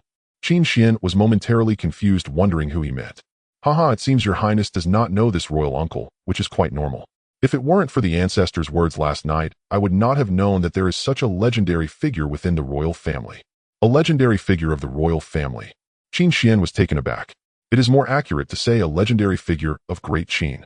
Qin Xinghe said, his eyes shining with excitement. The more Qin Xuan listened, the more confused he became. How did his actions of killing a couple of small fry make him a legendary figure of Great Qin? Are you joking? Qin Xinghe smiled at the expression on Qin Xuan's face and said, "This is a royal secret, Your Highness. You must not let it out. I am telling you this because I trust you." Of course. Qin Xuan immediately replied. Was the emperor a twin? Have you heard of this? Qin Xinghe asked. What? Qin Xuan was instantly shocked. The emperor is a twin. This is not recorded within the royal lineage. Indeed it is not. 800 years ago this record was completely erased. That deletion was to erase the name Qin Tianke entirely, Qin Xinghe stated. Why? Qin Xuan asked, puzzled. Both the emperor and Uncle Tianke are gifted individuals. If they were in an ordinary family, it would be a great blessing, but in the imperial family, it is not. Qin Xinghe sighed and continued, because both the emperor and the uncle have outstanding talents and are evenly matched, there was a high possibility of fratricide over the Great Qin throne. Upon hearing this, Qin Xuan sighed, inwardly realizing that there cannot be 2 suns in the sky, nor can there be 2 rulers in a nation. This Uncle Qin Tianke possessed talent equal to that of his father. If both were within the royal court, choosing who would be emperor would lead to discontent from the other. This could very well result in the division of Great Qin and the collapse of the dynasty. What happened afterward? Qin Xuan asked. Uncle Tianke willingly chose to give the throne to the emperor and decided to leave the dynasty wandering across the land, Qin Xinghe explained. A noble sacrifice. Qin Xuan exclaimed immediately. If that were all, the uncle would not be worthy of being called a legend of Great Qin. Uncle still has stories. Qin Xuan inquired. Do you know? Whenever the dynasty is in crisis, uncle would quietly return to save it. 800 years ago, when the Tianlang dynasty invaded, everyone knows the emperor faced the Tianlang emperor directly, but few know that uncle single-handedly entered the Tianlang dynasty, inflicting heavy losses on them and shaking the Tianlang emperor's resolve. Moreover, during the chaos of the 10,000 demons in the southern sea, when the emperor was in danger facing the demon emperor, uncle took action once again, using himself as bait to injure the demon king. It was precisely because of uncle's intervention that the emperor could ultimately defeat the demon king. 500 years ago, during the Battle of Sacred Dragon Mountain, Great Qin was on the brink of destruction. Uncle awakened the Great Qin dragon vein with his bloodline and all his cultivation, helping the emperor reach half-step spirit harmonization and finally defeat the demon lord. Qin Xinghe spoke passionately, and Qin Xuan felt his blood boil. He had not imagined that the Great Qin Dynasty had such a royal uncle who had made such significant contributions, yet his name had been erased from history and was unknown to the world. This royal uncle undoubtedly deserved to be called a legend of Great Qin and was the hidden protector of the Great Qin Dynasty. After the matter is settled, leave quietly and conceal your name and achievements. The royal uncle truly is a legend of Great Qin. Qin Xuan exclaimed. What a line! After the matter is settled, leave quietly and conceal your name and achievements. Your Highness has crafted a splendid poem, truly a reflection of the uncle's life. Upon hearing this verse, Qin King's eyes lit up. And now, with the Kunlun demon cult returning, the demon infant appearing, the uncle has returned once again. It is indeed a great legend of Great Qin and a fortune for our Great Qin. However, after listening to Qin King's lengthy account, Qin Xuan sighed inwardly. Last night was not a legendary tale of Great Qin, but rather of himself. Yet Qin Xuan chose not to expose it and let that legendary figure of Great Qin take his place. After Qin Xinghe finished discussing Qin Tiank, he left the guardian ancestral palace. However, before departing, he gave Qin Xuan a device called the spirit conch, which Yi Qingqing had asked someone to bring to him. The spirit conch resembled a sea conch about the size of a palm. Qin Xinghe did not reveal its purpose, but told Qin Xuan that as long as he infused spiritual energy into the conch, there would be a pleasant surprise. Due to last night's events, there was no need to clean the front hall of the Grand Temple, so he returned to the guardian ancestral palace with the spirit conch and infused his spiritual energy into it, as instructed by Qin Xinghe. Suddenly, a melodious female voice emanated from the spirit conch, directly calling out Qin Xuan's. Upon hearing this voice, Qin Xuan realized it was bad news. This was a long-distance intercom, and the speaker was none other than Yi Qingqing. Qin Xuan, can you hear me? Yi Qingqing called out, and when she received no response, she continued. Qin Xuan's mouth twitched in response. He already anticipated that he would frequently be bothered by Yi Qingqing with this spirit conch. Now that I have this spirit conch, I can talk to you anytime, Yi Qingqing said excitedly upon hearing Qin Xuan's voice. Qin Xuan rolled his eyes, thinking, can you please not talk to me? Talking is no substitute for cultivating. Fine, Qin Xuan replied. Then Yi Qingqing began to chat with Qin Xuan, leaving him in a dilemma of whether to continue or stop. If he cut her off, Yi Qingqing would surely get angry and might even come over from the pure sound of the celestial realm. If he continued, he wouldn't be able to cultivate. Qin Xuan, do you think I could meet someone like Su Yi? Yi Qingqing suddenly asked. Su Yi was the main character in the novel Qin Xuan wrote for her. Your royal brother, of course, Qin Xuan immediately replied. No way, my royal brother is my brother. I don't want my royal brother to be Su Yi, she said. There are plenty of royal princesses. Should I introduce one to you? Qin Xuan suggested. On the other end, silence ensued, accompanied by slightly hurried breathing, indicating she might be a bit upset. You think again, Yi Qingqing spoke slowly. I'll think about who to introduce to you, Qin Xuan quickly responded. This was a good strategy. Pushing Yi Qingqing onto another prince was simply perfect. Bastard Qin Xuan, you'll be single for life, Yi Qingqing exclaimed angrily before abruptly cutting off the spirit conch. What did I do to deserve this? Qin Xuan was bewildered as he held the spirit conch. Women are truly troublesome, he muttered, then set the spirit conch down and resumed his cultivation. For him, nothing was more important than cultivating. In the days that followed, Qin Xuan continued his routine of signing in and cultivating. Moreover, due to his increase in cultivation level and the Shadow Dragon steps, he could quietly leave the Grand Temple to sign in at various places within the palace. At the Royal Library, he signed in and obtained the Sacred Dragon step. It was an offensive step technique of the Qin royal family, each step carrying the might of the Sacred Dragon, shaking one's body and stirring one's blood. Continuous stepping could shatter internal organs, and when cultivated to the extreme, it could even crush one's soul. In the royal armory, he obtained the Dian Sword. The Dian Sword was the sword of the founding emperor of Qin, its whereabouts unknown, but now it belonged to Qin Xuan and could amplify the power of the Dian Sword techniques. He signed in at the central square of the palace and received the Flowing Light Sword Intent / transforming Sword Intent into Flowing Light. At the Royal Alchemy Hall, he signed in and obtained the 9 Provinces Alchemy Cauldron, one of the top 10 alchemy cauldrons of the 9 Provinces realm, capable of refining various cultivation elixirs. As Qin Xuan signed in and cultivated, 3 years unknowingly slipped by. During these 3 years, his cultivation naturally reached the peak state of the spiritual sea realm. He was about to condense the spiritual embryo and enter the spiritual embryo realm, becoming a formidable expert. In this world, only those in the spiritual embryo realm could be considered experts.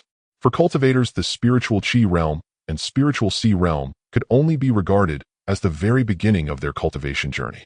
One night, Qin Xuan was practicing inside the Guardian Ancestral Palace. The entire Guardian Ancestral Palace was enveloped in a peculiar light barrier. This was the formation set up by Qin Xuan. At the Royal Formation Court, he signed in and received the 9 provinces formation compendium.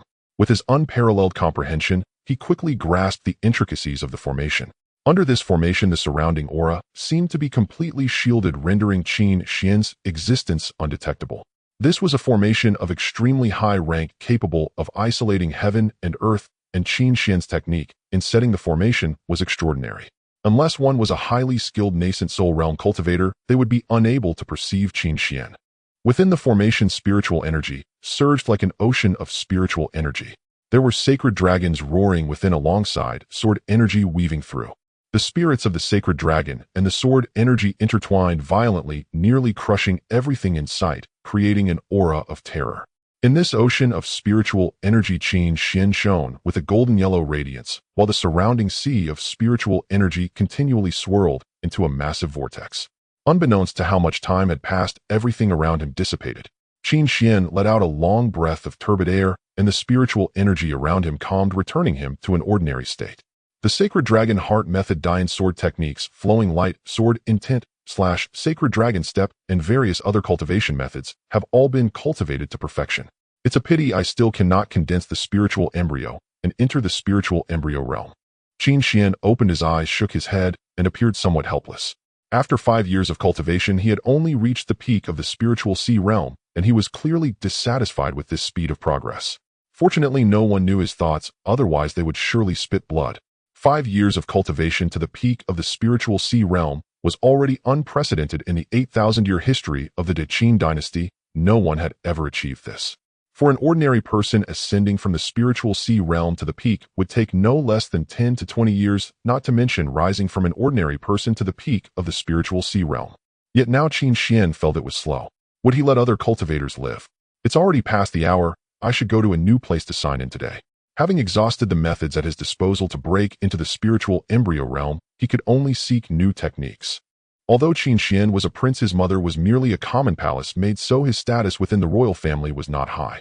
Thus the places he could go within the palace were restricted. Especially since he was currently a guardian of the temple, he could not easily leave the grand temple for other places. If discovered, he would surely be punished. Even if he could get protection from Qin Shi, her rules were rules, so he could only choose relatively safe places to sneak out. This time I'll go to the Taiha Hall. After contemplating for a while, Qin Xuan decided to head to the Taiha Hall. The Taiha Hall was a training ground for princes and princesses, but only those of higher status and greater talent. Qin Xuan, whose talent had just barely passed the threshold that day, and was also a guardian, naturally could not go there. The reason for going to the Taiha Hall was that it was a training ground for princes and princesses. At this time there were no princes or princesses around, and those who taught cultivation were also absent, making it very safe. Qin Xuan executed the Shadow Dragon steps, blending into the night like a ghost as he landed with. After arriving at the palace, Qin Xuan spoke directly, "Ding, check-in successful. Congratulations to the host for obtaining the Heavenly Insight Method. The reward has been distributed, please check it yourself." The Heavenly Insight Method allows one to comprehend the laws of the universe, the sun, moon, stars, and the principles governing all things in the world. Practicing this method not only enables the practitioner to grasp the laws of the universe, but also allows them to merge these laws into themselves, creating their own path and enhancing their strength for combat. Upon seeing the Heavenly Insight Method, Qin Xuan's eyes brightened. It was precisely the cultivation technique he needed at this moment. He was currently at a bottleneck in his foundation establishment. Foundation establishment refers to a practitioner forming a Tao fetus from their cultivation path, but Qin Xuan had too many techniques to choose from, resulting in a convoluted journey. Among all these paths, forming his true Tao fetus proved to be exceptionally challenging. With the Heavenly Insight Method, he could comprehend the laws of cultivation and even merge all his paths into one, thus creating his own Tao and condensing his Tao fetus. With a thought, Qin Xuan prepared to leave the Taiha Palace and return to the Ancestral Palace to cultivate, attempting once more to condense his spiritual fetus. However, just as Qin Xuan was about to leave, he sensed something and turned his gaze back toward the Taiha Palace. Is someone cultivating the Sacred Dragon Heart Method here? Looking towards the Taihe Palace, Qin Xuan could vaguely feel the aura of the sacred dragon, a powerful presence, swirling around. As someone who cultivated the sacred dragon heart method to its peak, he naturally knew someone was practicing it. To be cultivating in the Taihe Palace at this hour, this prince truly works hard. I should see who it is. Qin Xuan felt a sense of curiosity. It turned out there were other cultivation enthusiasts like him within the royal family, tirelessly practicing late into the night. The Taihe Palace housed numerous cultivation rooms, each equipped with unique formations, providing an excellent environment for the royal sons and daughters to cultivate. Due to the limited number of cultivation rooms, only those with outstanding talent were selected to practice here, otherwise it would be a waste. It's the Crown Prince Qin Xinghe. Qin Xuan quickly identified the person in the cultivation room. It turned out to be Qin Xinghe, with whom he had a good relationship. The Sacred Dragon Heart method is at a minor achievement, not good enough. Qin Xuan shook his head as he observed Qin Xinghe practicing the Sacred Dragon Heart method. He had already perfected the technique, while Qin Xinghe, known as the most talented individual of the Great Qin Dynasty, had only reached a minor achievement, indeed somewhat lacking. Of course, Qin Xuan did not look down on Qin Xinghe.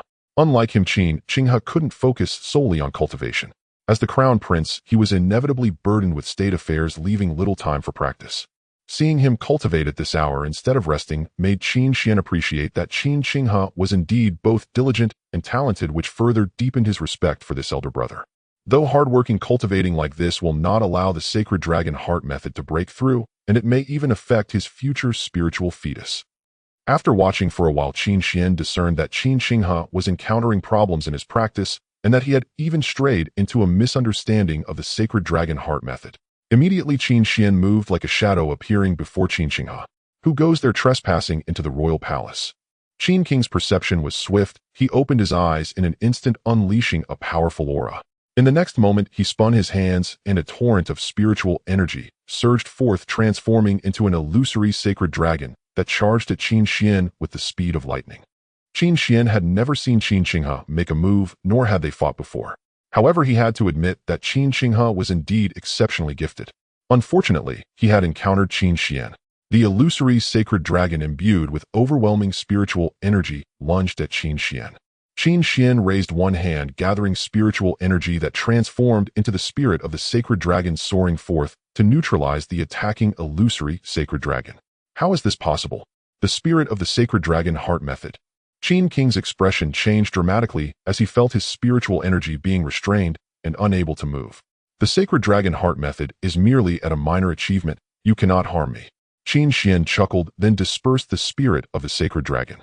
Qin Xinghe immediately felt the spiritual energy within him flowing freely, once more no longer restrained. Who exactly are you, and how do you know the royal family's Sacred Dragon Heart method? Qin Xinghe looked steadily at the shadowy figure before him. He did not shout or flee, for this was the Great Qin Palace, where it was difficult to intrude, and the figure seemed devoid of malice, likely a person from within the palace. Observing Qin King's calm demeanor, Qin Xuan felt a sense of admiration. After all, he was the crown prince, possessing exceptional composure. The Sacred Dragon Heart method is about the heart, not the surface. It's about power, not intimidation. You've fallen into a misunderstanding. Without further ado, Qin Xuan pointed out the flaw in his practice. The power of the Sacred Dragon Heart method lies in the heart, making people willingly submit rather than intimidating them into submission. Reflect on this carefully. With that, Qin Xuan's figure flickered and vanished from Qin King's sight. At that moment, Qin Xinghe felt as if his mind had become remarkably clear. He realized why he had been unable to advance the Sacred Dragon Heart method from minor achievement to major achievement. It was due to his misunderstanding. The words of the figure had pointed out his cultivation error, opening the door to his practice. As long as he followed the guidance given by that person and continued to cultivate, he could reach major achievement in the Sacred Dragon Heart method within half a year, and within 5 years he might attain the ultimate perfection. Who exactly? Qin Xinghe felt a bit dazed, rising to search for the person he had just encountered, only to find that they had vanished without a trace. The figure had indeed disappeared like a shadow, as if they had never been there. He knows the Sacred Dragon Heart method and understands it so deeply. Could it be that was the royal uncle guiding me? Regaining his senses, Qin Xinghe seemed to recall something and stood up, bowing in the direction where Qin Xuan had vanished. Thank you for your guidance, royal uncle. 3 years ago at the ancestral temple, he had encountered Qin Tianke and had been searching for the whereabouts of this mysterious royal uncle within the palace, yet the uncle had never shown himself. Unexpectedly, he had appeared now to guide him in his cultivation, which filled Qin King's heart with immense joy. But why does that voice sound so familiar, like that of a certain royal brother? After performing his bow, Qin Xuan felt a lingering doubt. Although he couldn't see the person's face, the voice was inexplicably familiar. However, Qin Xuan did not dwell on it further. He resumed his cultivation of the sacred dragon heart method, and his approach to practice underwent a transformation, no longer falling into misunderstandings. He understood that regardless of who the figure was, his transformation was entirely thanks to that person's guidance. The ancestral guardian palace. Upon returning, Qin Xuan immediately activated the formation to conceal the palace's aura.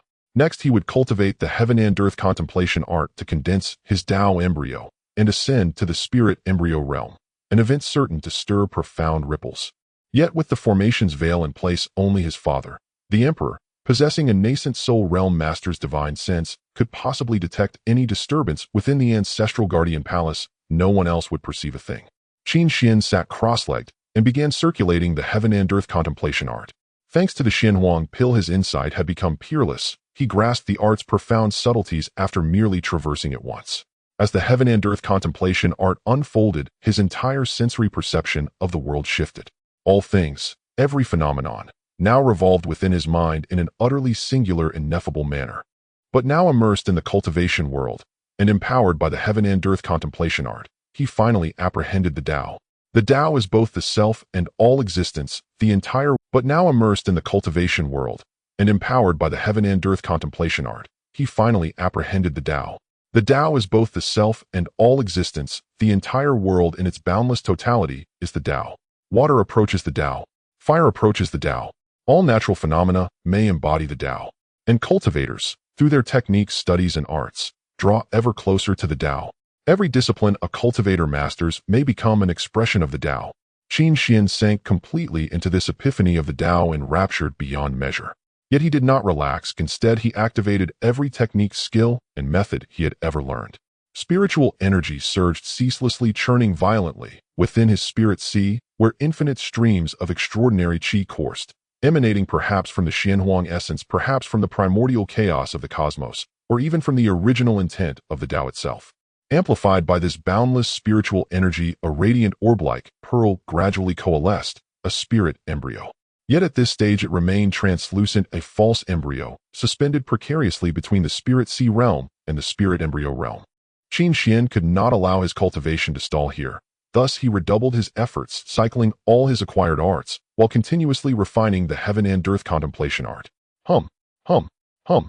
Surrounding spiritual energy began resonating, audibly coalescing into spiraling vortexes that rushed unceasingly toward his body. Boom, boom, boom, boom. As torrents of spiritual energy flooded into Qin Xuan's body, thunderous reverberations echoed from within. And under this torrential assault, the translucent embryo began its metamorphosis. An ethereal radiance shimmered upon the spirit embryo, illuminating the entire spirit sea, while unfathomable currents of Tao intent surged through Qin Xuan's being. How long passed none could tell, until all energy subsided.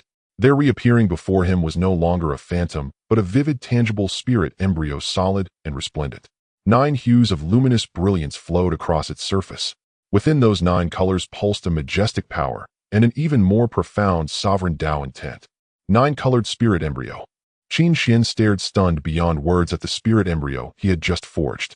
Over these past 3 years, not only had he cultivated relentlessly, but he had also immersed himself in the lore and doctrines of cultivation.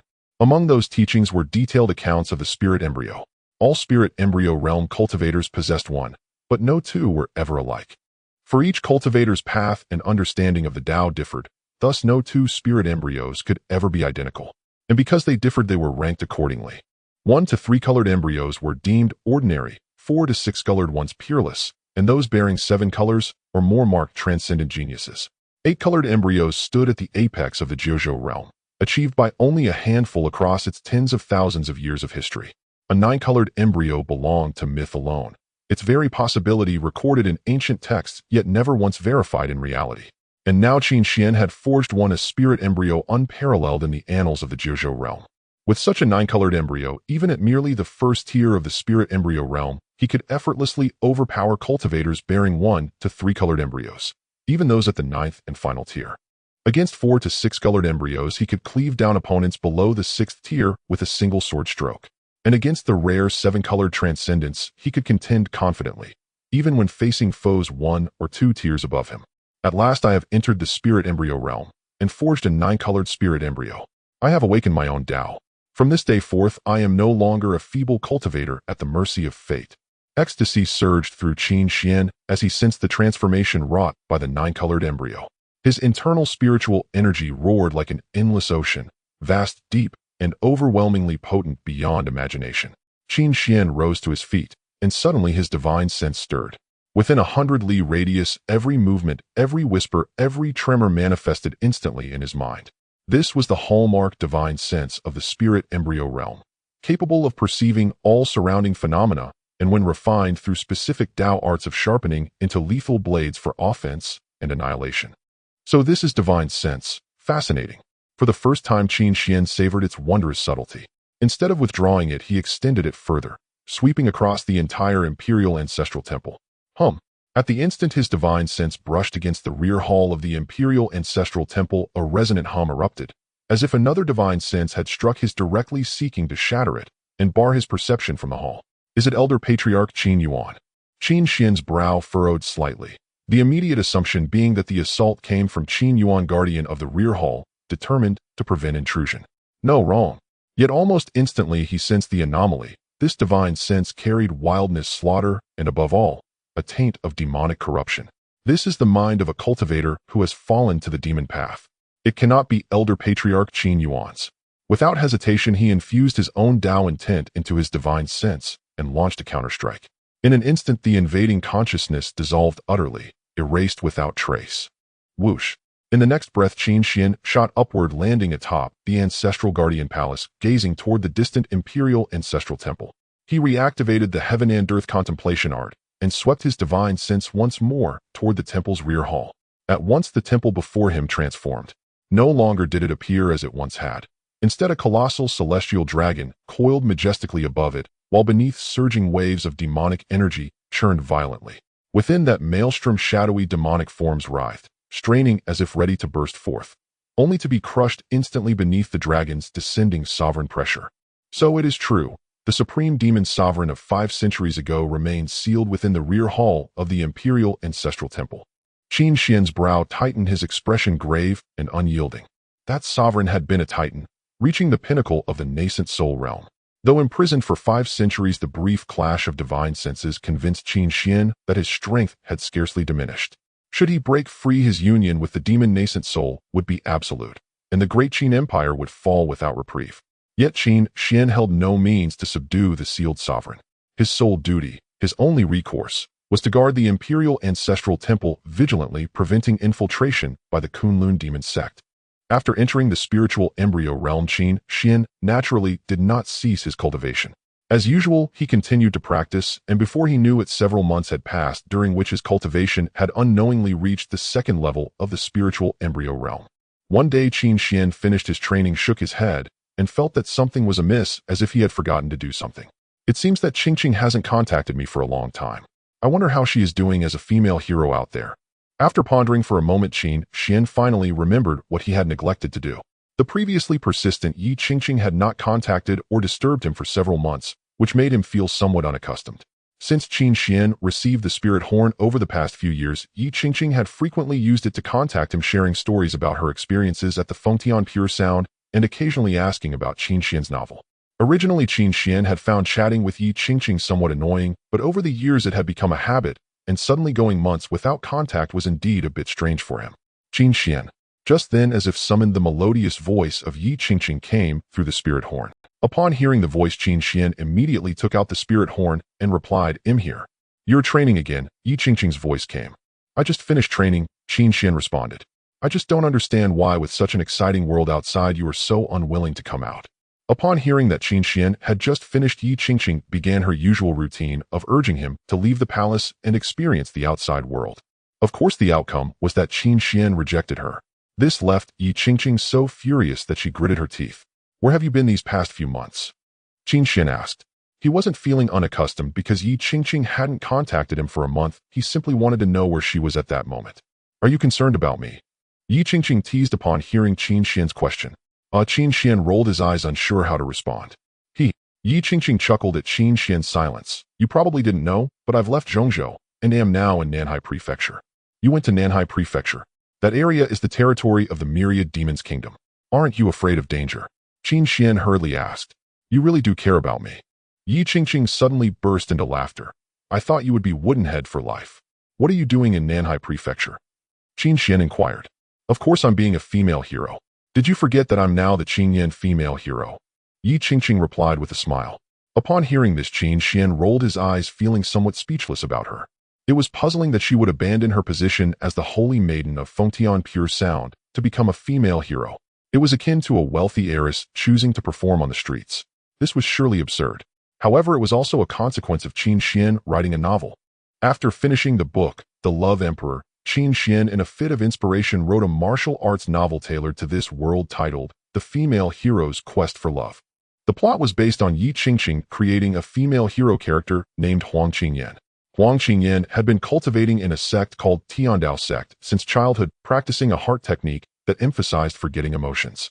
To truly forget emotions, one must first understand them. Thus, after achieving the spiritual embryo realm, Huang Qingyan began her journey into the world to experience various emotions. During her adventures, she punished evil and eliminated monsters, earning the title of the Qinyan female. As the Qinyan female hero roamed the world, she naturally made many enemies, and during a confrontation with one of them, she found herself in a deadly situation. At this moment, the male protagonist made his entrance. His name was Zhang Yi, and he was the young master of the Earth Demon sect, which was the sworn enemy of the Tiandao sect. Zhang Yi had just left the Earth Demon sect to begin his own adventures, so he was unaware of the Qinyan female hero. He stepped in to help her. Thus they crossed paths, traveled together, and gradually fell in love. Eventually, both sides discovered each other's identities, igniting a tumultuous love-hate relationship that left Yi Qingqing in tears many times. As for the ending, Qin Xuan naturally hadn't figured it out and had not completed it. However, Yi Qingqing strongly insisted that he must provide a perfect ending for Huang Qingyan and Zhang Yi. But Qin Xuan subsequently said he hadn't thought it through yet, and it might end in tragedy. Yi Qingqing was furious and in a fit of anger declared that she would enter the world, become the Qinyan female hero, meet Zhang Yi, and create a perfect ending. Upon hearing this, Qin Xuan felt a headache coming on, but he naturally believed that Yi Qingqing wouldn't actually go, especially since Fengtian Pure Sound wouldn't allow it. However, he underestimated her. The leader of Fengtian Pure Sound, Yi Qingqing's mother, could not resist her daughter's wishes and surprisingly agreed. Yes, she really did agree. When Qin Xuan found out, he could only exclaim two words, "What the heck?" Then Yi Qingqing truly entered the world for cultivation. At that time, her cultivation was only at the 8th level of the spiritual sea realm, but Fengtian Pure Sound still sent a powerful expert from the spiritual embryo realm to protect her. After entering the world, Yi Qingqing began to punish evil and eliminate monsters, and her title as the Qinyan female hero spread throughout Zhongzhou. Yi Qingqing also shared all her experiences in the world with Qin Xuan. He could only sigh deeply, realizing that when a woman goes mad, she can do anything. By the way, the reason I haven't contacted you these past few months is that I participated in the spiritual embryo ranking competition in Nanhai Prefecture. Unfortunately, I just entered the spiritual embryo realm and my strength fell short, so I wasn't able to make it onto the ranking. Otherwise, the name of the Qinyan female hero would have echoed throughout Nanhai Prefecture. Yi Qingqing conveyed her experiences from the past month with a hint of regret. You entered the spiritual embryo realm? Qin Xuan asked, surprised. Yi Qingqing was of the same age as him, only 25 years old. In this cultivation world, 25 was extremely young, and entering the spiritual embryo realm was quite an achievement. It was comparable to a primary school student on Earth entering college, a true prodigy. I fought against someone at the peak of the spiritual sea realm, and then entered the spiritual embryo realm. Yi Qingqing said, that's why entering the world for cultivation is great. There are opportunities everywhere. Alright, enough about that. Recently, there have been significant events happening in Nanhai Prefecture, and I need to prepare. Perhaps due to these events, my name as the Qinyan female hero will indeed spread throughout Nanhai Prefecture. Yi Qingqing continued. Just don't create unnecessary trouble. Be careful. However, upon hearing Yi Qingqing's words, Qin Xuan furrowed his brows, slightly realizing that she was truly unaware of the dangers. If she were not protected by someone from the spiritual embryo realm with such reckless behavior, she could easily meet her demise any day. I knew you cared about me, but this time I definitely have to go. By then, the name of the Qinyan female hero will spread throughout Nanhai Prefecture, and maybe a Zhang Yi will really appear. Yi Qingqing, upon hearing Qin Xuan's teasing tone, seemed to intentionally provoke him. Upon hearing that Yi Qingqing genuinely wanted to meet Zhang Yi, Qin Xuan's face instantly stiffened. He then replied, If it is indeed that Jiang Yi he is the sworn enemy of the Great Qin Empire and Fengtian pure sound, you must not act recklessly. However, Yi Qingqing did not heed Qin Xian's words and had already disconnected the spirit horn. Qin Xian could only shake his head helplessly. In the royal study, since the start of his regency, Qin Xinghe had been handling state affairs here. Due to the resurgence of the Kunlun demon sect, various incidents had arisen across the Jiuzhou realm, especially with the Tianlang dynasty in the north and the Wanyao kingdom in the South Sea becoming increasingly restless. Thus, over the past few years, Qin Xinghe had been burdened with state matters. However, under the guidance of Qin Xian, he had made significant progress in his sacred dragon heart method, advancing to a great accomplishment, which in turn elevated his cultivation to the spiritual embryo realm. This allowed him sufficient energy to cope with the pressing major events. Your Highness, news has arrived from the Fengtian pure sound sect that the saintess Yi Qingqing has gone missing in the South Sea region. At this moment, an official hurriedly entered the royal study, delivering an urgent message from the Fengtian pure sound sect to Qin Xinghe. What? My cousin Qingqing is missing. Upon hearing the news, Qin King's body stiffened, and he paused his writing, looking at the messenger in utter disbelief. The Fengtian pure sound sect reported that 6 months ago, Yi Qingqing traveled to the South Sea region. For the past 3 months, there had been sporadic news, but soon the updates dwindled, and she fell completely silent. The Fengtian pure sound sect has sent multiple people to search for her, and their leader hopes for your assistance, Your Highness. The official detailed the situation regarding Yi Qingqing to Qin Xinghe. Hearing this, Qin Xinghe furrowed his brow. He was naturally aware of the things Yi Qingqing had been doing in recent years. However, as her cousin, he couldn't fathom why his cousin had become increasingly unruly in recent years. She had promised the leader of the Fengtian pure sound sect that she would only travel within the Central Plains, which was why he had agreed to let Yi Qingqing leave the sect to pursue her journey. With the Qin dynasty and the Fengtian pure sound sect controlling the entire Central Plains, it was impossible for anything to happen to Yi Qingqing while she was there. But now Yi Qingqing had suddenly run off to the South Sea, a place where neither the Fengtian pure sound sect nor the Qin dynasty had much influence. Then let's send 2 experts from the spiritual embryo realm to investigate, Qin Xinghe said after pondering for a moment. Your Highness, the matter of the saintess' disappearance may not be that simple. The official suddenly interjected.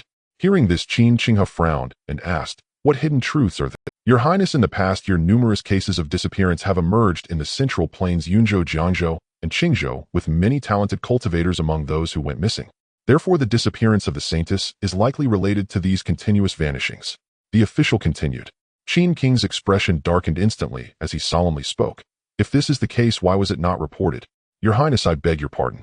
Initially, we believed these were ordinary missing person cases, but as they became more frequent and not just cultivators, but entire villages vanished, we realized the situation was not simple. This person spoke up immediately. The Tianluo Hall is already investigating this matter. We intended to compile the information and report to you before discussing it, but we did not expect your cousin to go missing. Does the Tianluo Hall have no leads? Qin Xinghe asked immediately. The Tianluo Hall is the intelligence agency of the Qin dynasty, monitoring information across the Jiuzhou realm and investigating various incidents. Currently, there are no leads. These cases of disappearance seem to occur randomly without any connections. However, the case of the saintess' disappearance in the South Sea region could potentially serve as a breakthrough. Speak. Qin Xinghe demanded immediately. Not long ago, a spy from the South Sea reported that the saintess Yi Qingqing was last seen near Wanyao Mountain in the South Sea. 6 months ago, news spread that a demon king's cave had appeared at Wanyao Mountain, which attracted many cultivators to the area.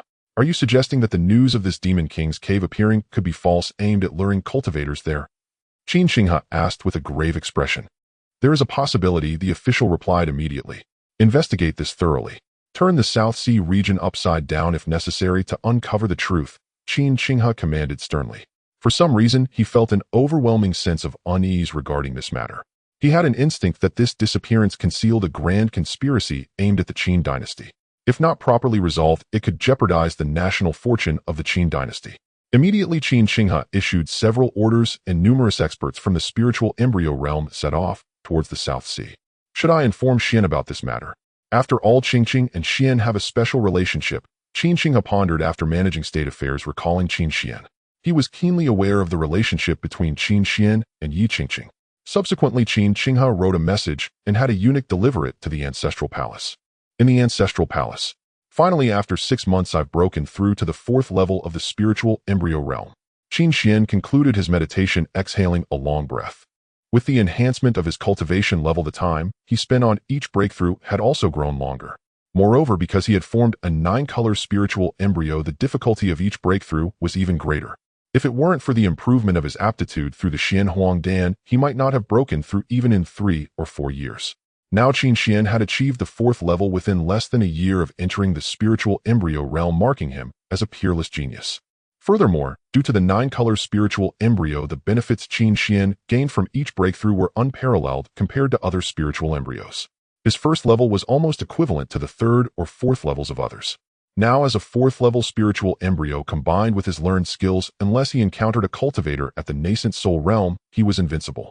Your Highness, this is something the Crown Prince asked me to deliver to you. Just as Qin Xuan finished his meditation, a eunuch hurriedly entered the ancestral palace, handing over the message from Crown Prince Qin Qinghe. Due to his good relationship with Qin Qinghe, the people in the palace treated Qin Xuan with great respect. Upon receiving the message, Qin Xuan immediately took it and scanned it with his divine sense. Suddenly his expression changed drastically. Qingqing is missing in the South Sea. No wonder she hasn't contacted me in a while. During this time, Yi Qingqing had seemingly vanished, and there had been no communication with Qin Xuan. He had assumed that like last time, Yi Qingqing was busy with her own matters and had not reached out. However, he never expected that something unfortunate had occurred this time. Moreover, based on the message from Qin Qinghe, it was clear to Qin Xuan that Yi Qingqing had likely encountered danger in the South Sea. The eunuch who delivered the message quickly departed, while Qin Xuan stood up and left the ancestral palace. He glanced back at the ancestral palace, and with a flicker of his divine sense, spiritual energy surged in the void, forming a silhouette identical to Qin Xuan. This was a divine sense avatar that Qin Xuan had created, typically requiring a late-stage spiritual embryo realm cultivator to achieve like Qin Yuan.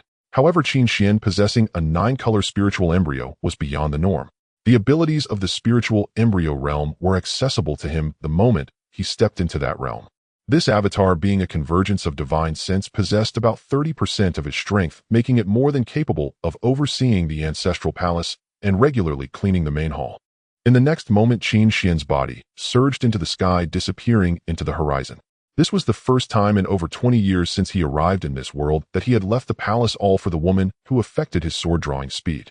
Nanhai Prefecture, located in the southern part of the 9 provinces, borders the Southern Ocean, hence it is named Nanhai Prefecture. Within Nanhai Prefecture, there are many mountains, basins, and swamps, making it a region characterized by 3 sides surrounded by mountains and 1 side facing the sea, resulting in a complex internal terrain that almost isolates Nanhai Prefecture from other provinces. Thus, Nanhai Prefecture is vastly different from the other 8 provinces, inhabited by numerous monsters and barbaric tribes, among which the demon race has emerged, establishing the kingdom of 10,000 demons. The kingdom of 10,000 demons was so powerful that it even posed a threat to the Great Qin Dynasty. However, after being severely wounded by the Great Qin Dynasty hundreds of years ago, its strength began to decline, leading even to fragmentation.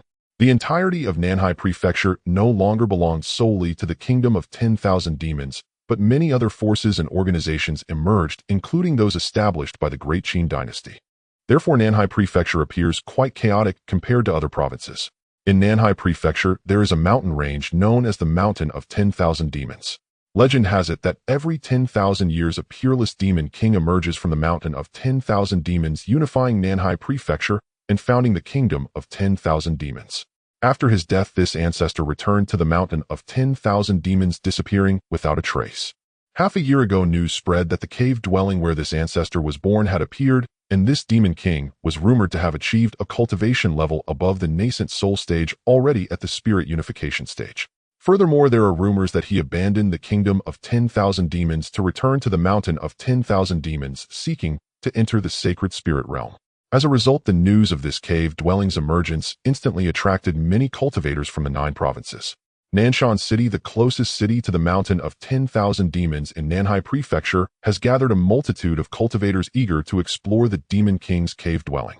The Luo family is one of the prominent families in Nanshan City, with the family head Luo Dong possessing a dual-colored spirit fetus and a cultivation level in the 3rd stage of the spirit fetus realm, making him a formidable figure in Nanshan City. Additionally, the Luo family serves another role as the eyes of the Great Qin Dynasty in Nanhai Prefecture, gathering intelligence for the dynasty.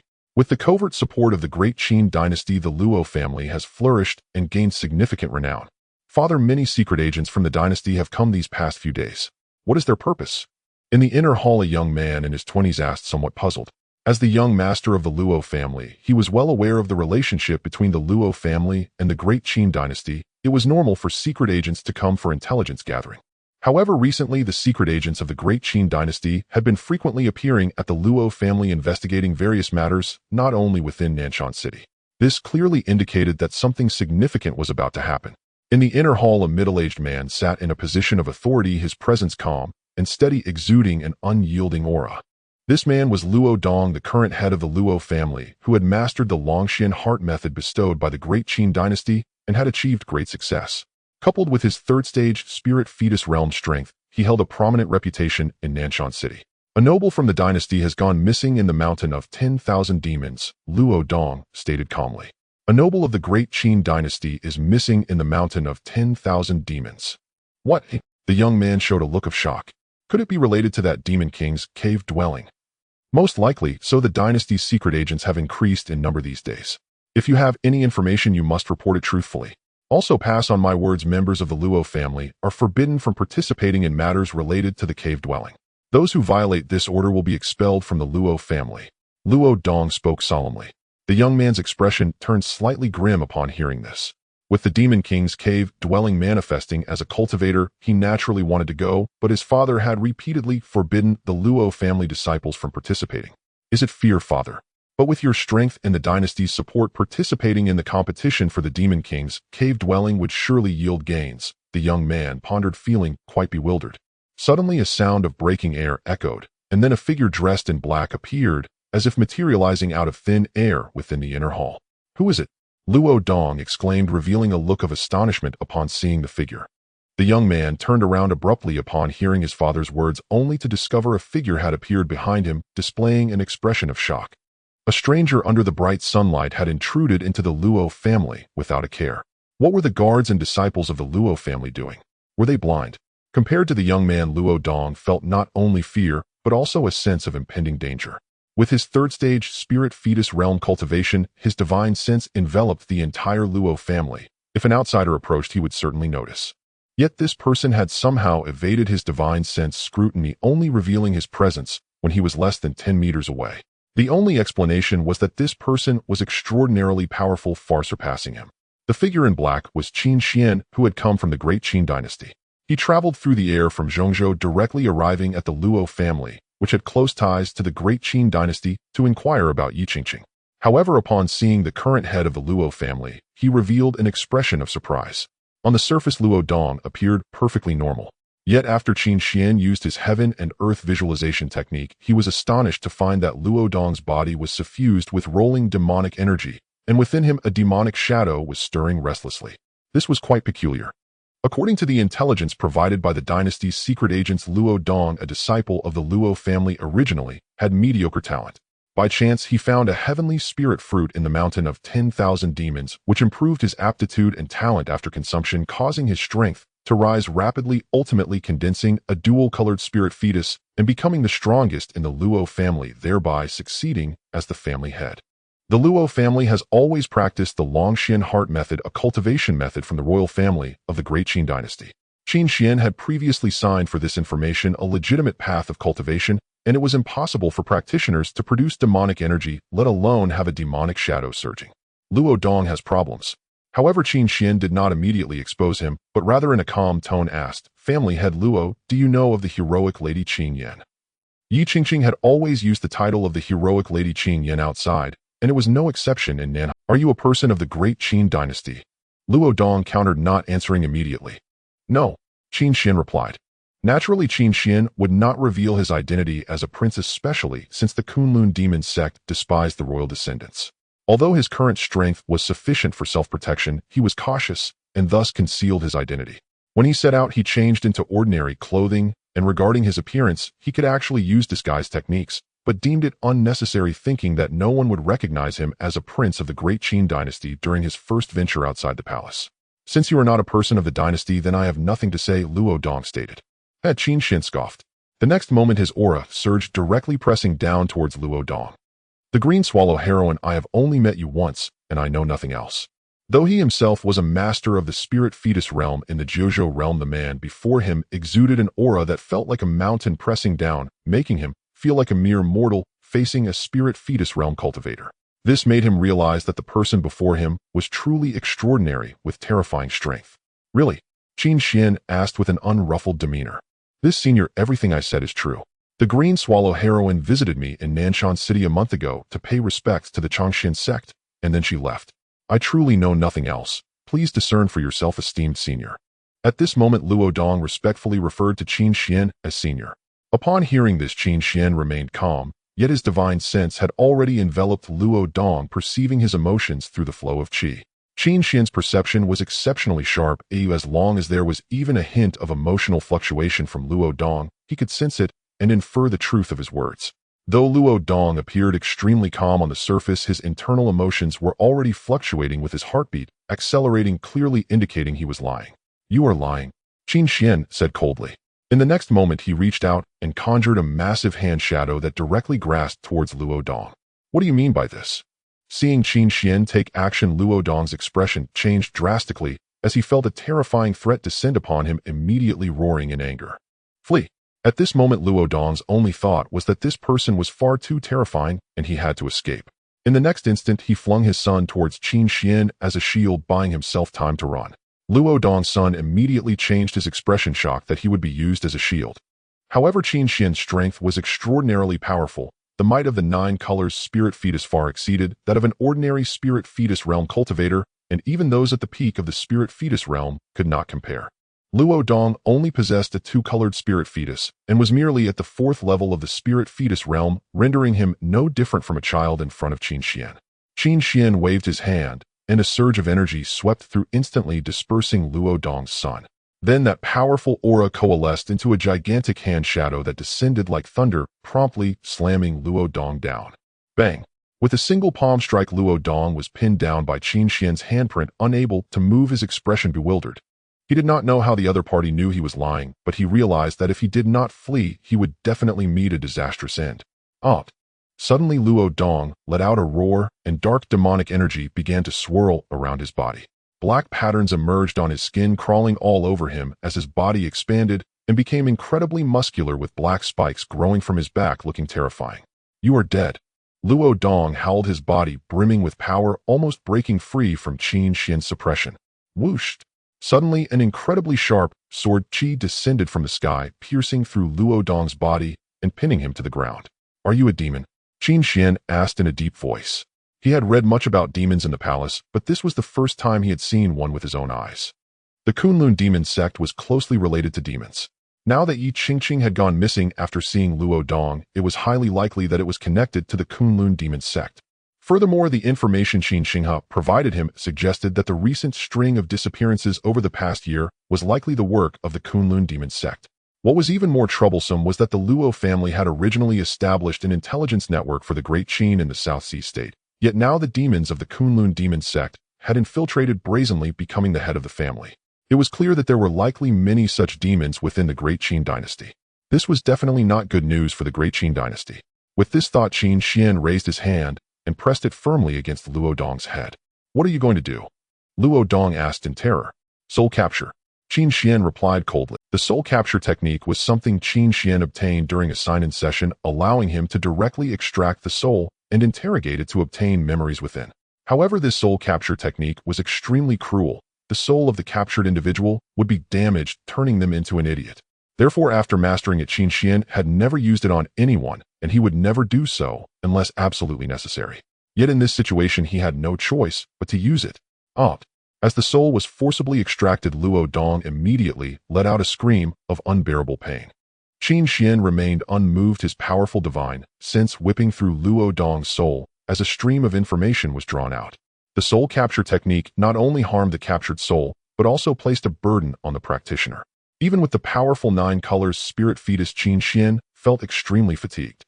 After the soul capture, Luo Dong's eyes became vacant, his expression dull, rendered an idiot. Contact the imperial spies. A Luo Dong colluded with the Kunlun demon sect. After a moment, Qin Xuan regained his composure and turned to the already shocked son of Luo Dong. After the soul capture, Qin Xuan learned that Luo Dong had turned to demonic ways while the others in the Luo family were normal. This relieved him. As for the future matters of the Luo family, they were no longer his concern and would be handled by the imperial spies. The young master of the Luo family, upon hearing the words, finally recovered from his terror, having been horrified by everything that had just happened, realizing that his father had turned into a demonic creature. Yes, the young master of the Luo family replied, then turned to leave. After watching him depart, Qin Xuan moved and immediately left the Luo family. He had to rush to Wanyao Mountain, as Yi Qingqing was currently in imminent danger. Wanyao Mountain, a cave abode. This cave abode was the lair of the Demon King, but contrary to rumors, it did not appear in the world 6 months ago. Rather, it had been discovered by the Kunlun demon sect 10 years ago, becoming a stronghold for them in the South Sea state. With 10 years of cultivation, this place had long transformed into a demonic domain filled with surging demonic energy. At this moment, within the core hall of the cave, a strikingly beautiful man dressed in a scarlet robe sat on the throne. This young man appeared to be only in his 20s, yet he exuded an extraordinary and terrifying aura far beyond that of a typical master. His name was Ji Shui, one of the 9 demon sons of the Kunlun demon sect. The so-called demon sons were the heirs of the Kunlun demon sect, with the next sect leader chosen from among them. Each demon son was a person of extraordinary talent, with a cultivation level already at the 5th level of the spirit fetus realm, demonstrating their remarkable potential. Even more shocking was that beneath this man's throne lay a massive crimson blood pool bubbling with blood-colored energy. Beside the blood pool, numerous people were seen throwing live individuals into it. The instant a living person entered the blood pool, they were melted into blood water, while the enchanting figure continuously absorbed the rolling blood-colored spiritual energy emanating from the pool. Your Highness, we captured a woman this time, but it's a bit tricky. We are unsure how to deal with her. Please advise Your Highness. Suddenly, an ugly old man approached, addressing the enchanting young man. Your Highness, among those captured, there is a woman who poses quite a challenge. I ask for your judgment. An elder stepped forward and spoke. A challenging woman. Who? Ji Shui opened his eyes, instantly shining with a blood-red, demonic light, bizarre beyond compare. Qin Yin, the heroine. The elder spoke. Qin Yin, the heroine. Hearing this, Ji Shui's expression slightly changed. What is her back? This person has been making a name for herself in the central continent, punishing evil and slaying demons, having killed many disciples of our Kunlun demon sect, and after each act, she leaves behind the name Qin Yin, the heroine. The elder continued, punishing evil and slaying demons. Then her purpose in coming here must be to eliminate me, the evil one. Ji Shui couldn't help but coldly laugh. Haha, Your Highness, you jest. This woman's strength is such that you could crush her with just a finger. The elder replied with a smile. However, her identity is somewhat special. Special identity. What is her background? Ji Shui, intrigued, asked. This woman has a significant background. Although she claims to be Qin Yin, the heroine, her real name is Yi Qingqing, the true identity of which is the saintess of the Fan Tianjing, the daughter of the sect leader, and also the cousin of the current crown prince of the Great Qin Dynasty, Qin Xinghe.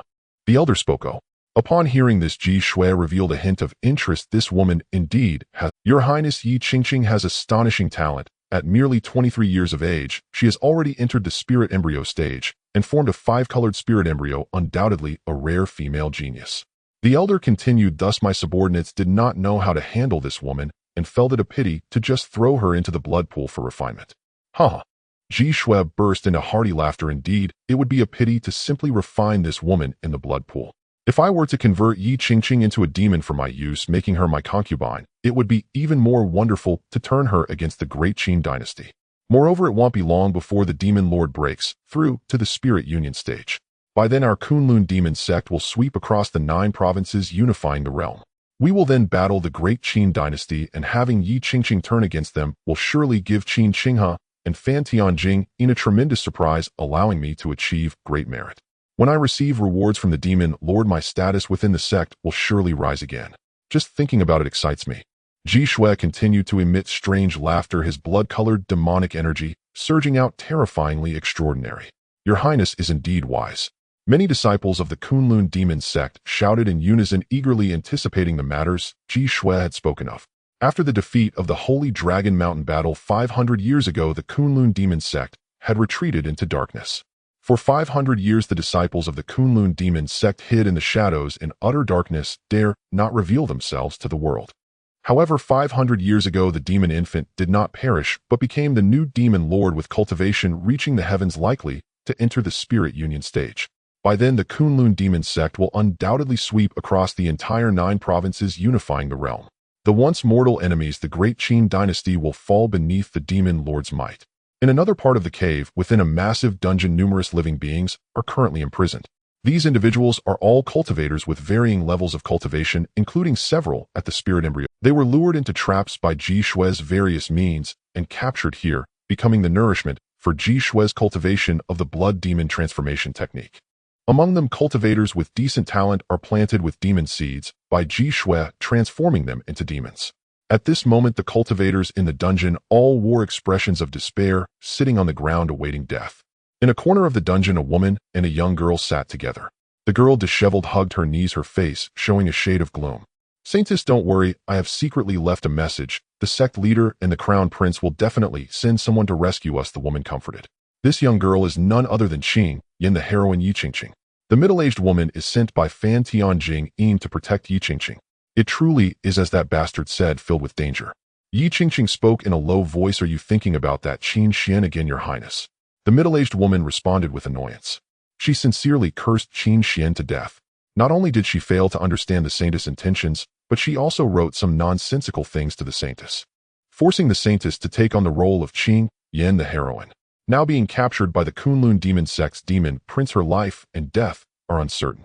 "Aunt Yin, do you think if Qin Xuan knew I was captured, he would leave the palace to rescue me?" Yi Qingqing suddenly looked up at Aunt Yun and asked. Aunt Yun felt furious upon hearing this. This plot is just like that bastard Qin Xuan story from the Love Emperor. Ultimately, everything is that bastard Qin Xuan's fault. The more Aunt Yun thought, the angrier she became, gritting her teeth as she said that Qin Xuan is timid as a mouse, hiding every day in the royal palace to cultivate. How could he have the courage to leave? Even if he did, it would be useless.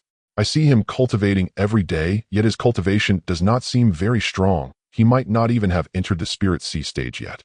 What use would he be if he came? She had seen Qin Xuan before. He spent all day cultivating in the ancestral temple. He was only at the Spirit Chi stage a year ago, and now it is likely he struggles to even enter the Spirit Sea stage. Even if he has reached the Spirit Sea stage, what use would it be for him to come here? With her 3-colored spirit embryo, and being at the 7th level of the spirit embryo stage, facing Qi Shui, she could not withstand even 3 moves. If Qin Xuan comes, he would just be sending himself to death. Yi Qingqing smiled bitterly upon hearing this, her expression growing even more despondent. She knew Aunt Yun's words were entirely correct. Not to mention Qin Xuan, it was uncertain whether her mother and cousin could send someone to rescue her, let alone Qin Xuan. On another side, the Luo family in Nanshan City has been completely sealed off, with all the Luo family members under the control of the spies of the Great Qin Dynasty. I never expected that our informant, the head of the Luo family, would turn to demonhood and become a dog for the Kunlun demon sect. Their methods are indeed remarkable. Upon receiving the news, the arriving spy Lin Chongwen looked at the corpse of Luo Dong, now a demonic creature, with a grim expression. As the supervisor controlling the Luo family, he never expected that the Luo family would have been infiltrated by the demon sect, and most critically that this was related to the disappearance of the saintess Yi Qingqing. If this matter is not resolved well, his life may be in danger. "This is not your fault. I have known Luo Dong for many years, and yet did not realize he had already turned to demonhood." The lord of the Tian Luo Hall spoke in a deep voice. The Great Qin spies across the 9 provinces were all placed by the Tian Luo Hall, and the Luo family was one of their informants. As for the disappearance of Saintess Yi Qingqing, it was ordered by Qin Qinghe himself to have the Tian Luo Hall supervise, with the hall master personally overseeing the matter, and the best experts from the Tian Luo Hall were all sent to Nanshan City. Luo Qi speak honestly about what happened or face the consequences. The lord of the Tian Luo Hall, Mo Tianqing, turned to the man who had delivered the news and spoke in a deep voice. This man is Luo Qi, the son of Luo Dong. Luo Qi had initially thought of fleeing, but realizing that he was being monitored by Tian Luo Hall, he knew it was impossible to escape, so he chose to confess and earn redemption. A man who appeared to be in his 20s suddenly showed up here, inquiring about the whereabouts of the hero Qin Yan. Luo Qi stuttered as he faced Mo Tianqing's questioning, recounting everything that had transpired without any concealment. Who was this person? How did he know that the Luo family was an informant for the Great Qin Dynasty? Upon hearing Luo Qi's words, everyone furrowed their brows slightly. The Luo family was a hidden informant set up by the Tian Luo Hall, and not many were aware of this. The sudden appearance of that individual clearly indicated he was knowledgeable about the matter, which is why he boldly approached the Luo family to inquire about the hero Qin Yan. Lord, the last person Yi Qingqing interacted with was Luo Dong. It seems not many know about this. Lin Chongwen spoke. Hearing this, Mo Tianqing's brows knitted tightly, just as Lin Chongwen had said. The only people aware that Yi Qingqing's last contact in Nanshan City was Luo Dong were those within Tianluo Hall. Others apparently had not been informed. Furthermore, the Crown Prince knows about it. A member of Tianluo Hall suddenly spoke. Mo Tianqing raised an eyebrow and asked, could it be that the Crown Prince has sent skilled individuals from the palace to easily suppress the transformed Luo Dong? This person's cultivation must be astonishing. He is likely at the peak of the spirit embryo realm, and at least a 3-color or even 4-color spirit embryo. Such experts are rare in the palace, and I know them all. Is there anyone of this caliber who is only in their 20s? Lin Chongwen remarked. Luo Dong had a 2-color spirit embryo and was at the 3rd level of the spirit embryo realm. To easily subdue Luo Dong, especially after his transformation, indicated quite extraordinary power, at least at the 7th level of the spirit embryo realm or higher. Individuals above the 7th level of the spirit embryo realm age very slowly, but it is quite difficult to advance through the realms. Those at the 7th level or above are usually over 100 years old and cannot possibly appear to be only in their 20s. To possess such strength at just 20-something years old, even within the entire dynasty, such individuals are exceptionally rare. With such a genius present within the palace, it is impossible that no one is aware of it. The Tianluo Hall, as an intelligence agency, would certainly know. However, at present Tianluo Hall had no leads on this person. Fortunately, this person is at least an ally of the dynasty, not its enemy. Did you really say he looks to be only in his 20s? Mo Tianqing asked Luo Qi. Lord, every word from the servants is true. That person truly seems to be no more than 20 years old, extraordinarily handsome. Moreover, I feel that his demeanor is quite extraordinary, unlike the sons of ordinary families. More like. Luo Qi hurriedly explained. More like what? Mo Tianqing pressed. I cannot describe it. I just feel that he possesses an outstanding aura, as if he comes from an extremely noble background. It could also be due to his profound cultivation. In any case, he is clearly not an ordinary person. Luo Qi elaborated. Mo Tianqing shook his head, considering this statement to be essentially meaningless. He waved his hand and said, take him away, then have someone thoroughly investigate to see if there are any hidden demonic creatures within the Luo family. Understood. Several members of Tianluo Hall responded. Lord, this matter involves the Kunlun demonic sect and is of great significance. It must be reported to the Crown Prince immediately. Lin Chongwen spoke again. It can only be done this way. Mo Tianqing nodded in agreement. Involving the Kunlun demonic sect and implicating the holy maiden of the pure sound of the Brahma heaven, if this matter is not handled properly, it could lead to catastrophic consequences, and perhaps even the emperor would have to intervene early. At that time, the members of Tianluo Hall would undoubtedly be unable to escape the repercussions. In the myriad demon mountain, a dark figure darted through the mountainous terrain like a streak of black lightning. This person is naturally Qin Xuan. Through the soul-capturing technique, he had already gathered a wealth of intelligence regarding the Kunlun demonic sect. The so-called Demon King's cave had long been occupied by a demonic disciple named Qin Xuan from the Kunlun demonic sect over a decade ago, becoming a den of evil. Qin Xuan practiced a demonic technique called the Blood Demon Transformation Great Method, which required living sacrifices to refine living beings into blood pills for cultivation.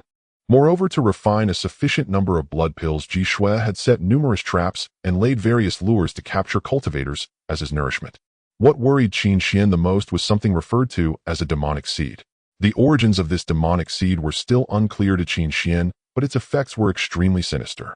The demonic seed, when planted in a living person, would enhance their cultivation and talent, but that person would become a demonic creature utterly subservient to the master of the demonic seed. It was exceedingly malicious.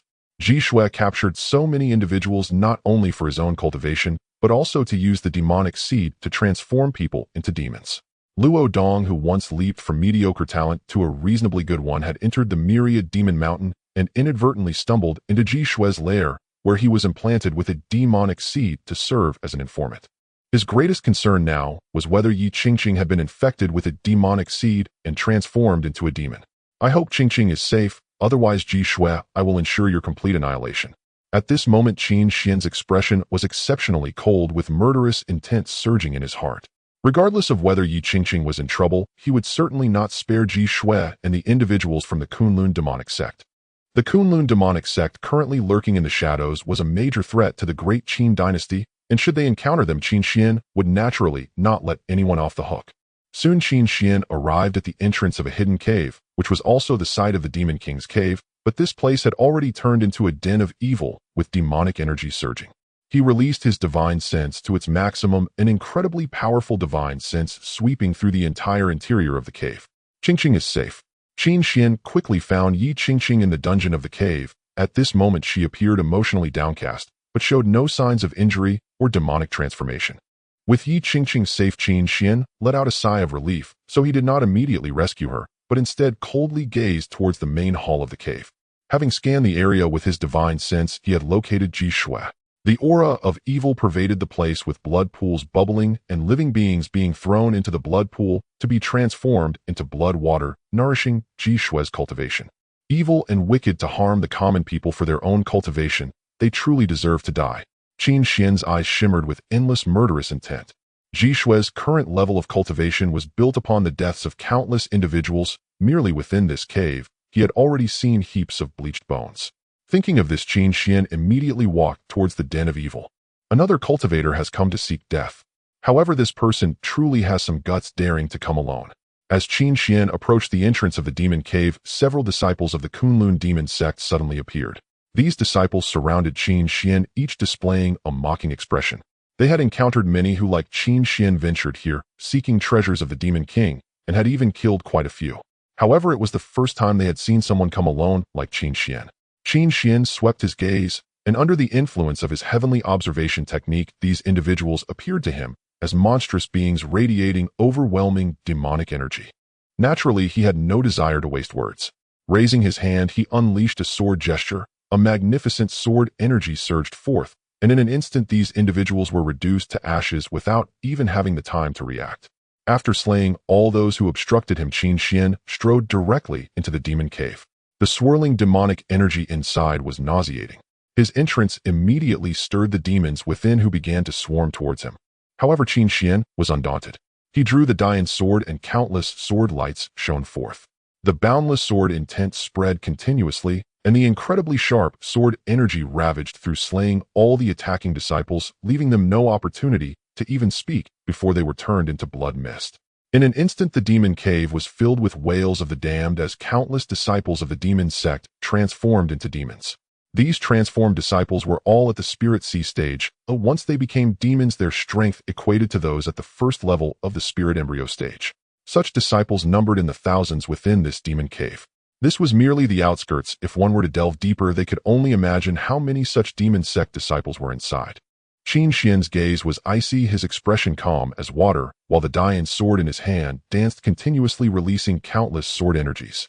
Under the onslaught of the sword energy, these demon sect disciples were instantaneously reduced to ashes, dead beyond resurrection. Who dares to brazenly intrude here and slaughter our sect members? Suddenly, a thunderous roar echoed from within, followed by a torrent of demonic energy surging outwards, enveloping Qin Xuan. Qin Xuan's rampage naturally alerted the powerful figures of the demon sect inside. A black-robed elder of the demon sect flew out, appearing right before Qin Xuan. This elder had already reached the third level of the Spirit Embryo stage, and at this moment, upon transforming into a demon, his strength had soared to the sixth level of the Spirit Embryo stage. The power of his demonic arts was formidable. An ordinary cultivator at the sixth level of the Spirit Embryo stage would not stand a chance against him. Disciples of such caliber numbered no less than 30 in this demon sect stronghold. If one were to consider the main base of the Kunlun demon sect, the count could easily reach hundreds or even thousands. Such a number was indeed astonishing. If one were to add the fully realized demon infant, the Kunlun demon sect would truly be invincible in the 9 provinces. Yet such a formidable Kunlun demon sect was now facing someone who had intruded alone, even wielding a single sword to slaughter madly here. Truly a fool who doesn't know the limits of life and death. Upon seeing Qin Xuan, who appeared to be just over 20 years old, the elder sneered coldly, directly unleashing his overwhelming demonic might to take Qin Xuan's life. However, Qin Xuan did not even glance at him. With a swift stroke of the Dian sword technique was instantly activated, and a streak of sword light shone through space, cleaving the oncoming elder in two. The elder who was slain did not even comprehend how he had been killed before he met his end. As the demon sect elder fell at Qin Xuan's sword, the scene was immediately plunged into silence. The remaining disciples did not dare to step forward, all staring at Qin Xuan with wide eyes of shock. This person was simply too unbelievable in strength. The elder had been their invincible figure, yet in just one encounter he was killed without even being able to withstand a single sword strike. It was utterly inconceivable. Qin Xuan sheathed his sword, glancing around, and those demon sect disciples suddenly came to their senses, hurriedly retreating, then frantically scattering to escape. Qin Xuan naturally paid no mind to the fleeing disciples of the demon sect, instead continuing deeper into the demon cave, where his ultimate goal lay. The cultivation of the 6th level of the spirit embryo stage couldn't even withstand a single sword strike. What cultivation level does this person have, and what is his background? Meanwhile, deep within the hall of the demon cave, Qin Xuan's eyes emitted a blood-red glow, his expression revealing a hint of astonishment. What is the background of this person to be so powerful? He could kill that elder with a single sword strike. I could do the same. But who exactly is he? The demon child of the Kunlun demon sect possessed a cultivation at the 5th level of the spirit embryo stage, along with a 5-colored spirit embryo. His formidable blood demon transformation technique, when fully unleashed, could reach the peak of the spirit embryo stage, even approaching the nascent soul stage. Yet this person who entered here appeared to be merely at the 2nd level of the spirit embryo stage, and he could slay a transformed elder with a single sword strike. This was already a threat to him. Very well, very good. I never expected to catch such a big fish this time. If I can refine him into a blood pill, my blood demon transformation technique will surely reach completion, and my cultivation will break through. Facing the threat posed by Qin Xuan, Qin Xuan was not only unafraid, but even grew excited, a sinister smile appearing on his face. What did it matter if he was a threat? With his strength, he believed he could easily subdue this ignorant fool, turning him into his nourishment. He had absorbed and refined many individuals, yet none had posed a threat to him, yielding poor results for his cultivation. However, now a cultivator who could genuinely threaten him was a treasure beyond measure. Qin Xuan licked his crimson lips. It seemed that the news he had released this time had finally drawn in a big Not bad, not bad. The news of the Demon King's cave was not released in vain. I didn't expect it to attract a master like you. Qin Xuan stepped into the depths of the demon lair unimpeded. A strange voice echoed, followed by a torrent of demonic energy engulfing him. With a swing of his sword, Qin Xuan instantly dispersed the incoming demonic energy. He looked ahead and saw a strange man in a red robe. Behind this man stood a group of people, all at the spirit embryo stage, some even stronger than the elder he had just sliced through with his sword.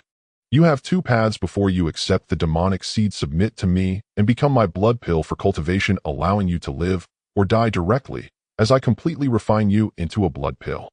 Qin Xuan stood up on a high throne, looking down at Qin Xuan, and spoke. Submit to you, or become your blood pill for cultivation. Upon hearing this, Qin Xuan couldn't help but laugh. This person was the mastermind behind the current situation, but Qin Xuan wouldn't kill him directly, as he could extract a wealth of information about the Kunlun demon sect from him, especially regarding the demonic seed. Qin Xuan had a premonition that this demonic seed was not simple. Of course, this is an opportunity for you to live. If you refuse, I will make you experience a fate worse than death. With my strength, I can make you wish for death. Qin Xuan looked down at Qin Xuan, his expression radiating boundless confidence. In the Jojo realm, he was a genius, and with his demonic transformation, he believed he had no rivals within the spirit embryo stage. Are you dreaming? Qin Xuan sneered. Qin Xuan emitted a series of eerie laughs. It seems I need to show you the power of the demon. In the next moment, blood-red demonic energy surged around him, resembling scarlet flames, wildly dancing and burning on his body. At that moment, his body began to twist, his originally strange face distorted into a horrific visage with bright red patterns crawling across his skin. Then his skin cracked open, revealing red scales, until Qin Xuan completely transformed into a terrifying demon. This demon stood over a yard tall, with a pair of blood-red wings on its back and 2 pairs of scarlet demonic horns sprouting from its head. Kneel down and submit to me, and I will let you live. Qin Xuan released a terrifying demonic sound, and as the sound echoed, blood-red demonic energy swept wildly, even beginning to condense into a blood rain, continuously polluting the world. This is already the peak strength of the spirit embryo stage, and can even be considered as half a step into the nascent soul stage. Qin Xuan observed Qin Xuan calmly. Now Qin Xuan's strength was nearly on par with that of the half-step nascent soul stage, truly terrifying. But so what? As long as he wasn't in the nascent soul stage, he had nothing to fear. Now allow me to show you my true strength. Qin Xuan let out a bizarre long howl, and a scarlet shockwave erupted from him, sweeping outward. In the next moment, with a swipe of his claw, the air was filled with the sounds of ghostly wails as countless demonic shadows surged forth. With this claw, the entire space felt like it was transformed into a demonic domain where everything would be torn to shreds. Just a display of bravado, easily crushed. Qin Xuan spoke with an utterly calm expression. The magnificent offensive before him seemed to Qin Xuan to be nothing but an empty show of power. If he wanted with the power of his 9-color spirit embryo, he could easily conjure an attack multiple times stronger than this. However, it was meaningless. It would only waste his spiritual energy. Qin Xuan raised the Dian sword in his hand and pointed it out. In an instant, a sword light flashed, and that grand offensive disintegrated in an instant. All those demonic shadows let out wails of despair before vanishing without a trace. What? How is this possible? Ji Shui was shocked to see his attack shattered by a single strike from Qin Xuan, his body trembling, as his ugly face revealed an expression of astonishment. That claw just now was not his strongest strike. One at the spirit embryo stage above the 7th level could not endure it, let alone someone at the peak of the spirit embryo stage. And yet his opponent shattered it with ease. Are you at the nascent soul stage? Ji Shui's scarlet eyes widened at Qin Xuan, fear creeping into his gaze. If his opponent was at the nascent soul stage, he had no chance of winning. The other cultists of the demon sect were also dumbfounded at this moment, unable to comprehend how Ji Shui's attack was so easily destroyed. Did we see that wrong? This strength must be on par with that of the nascent soul stage, right?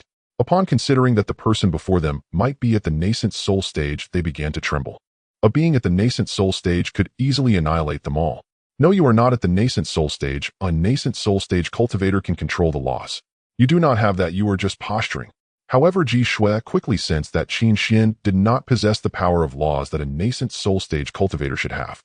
He soon recovered from his shock. You must have some treasure. Kill you and seize that treasure. In an instant, the demonic energy around Ji Shui surged again, and 5-colored demonic light appeared from his body, accompanied by a powerful aura that swept forth, intimidating all around. The cultists standing behind Ji Shui all knelt down, worshipping him with deep reverence. This was the powerful force that Ji Shui unleashed with his 5-colored spirit embryo power. Before such strength, they were utterly insignificant.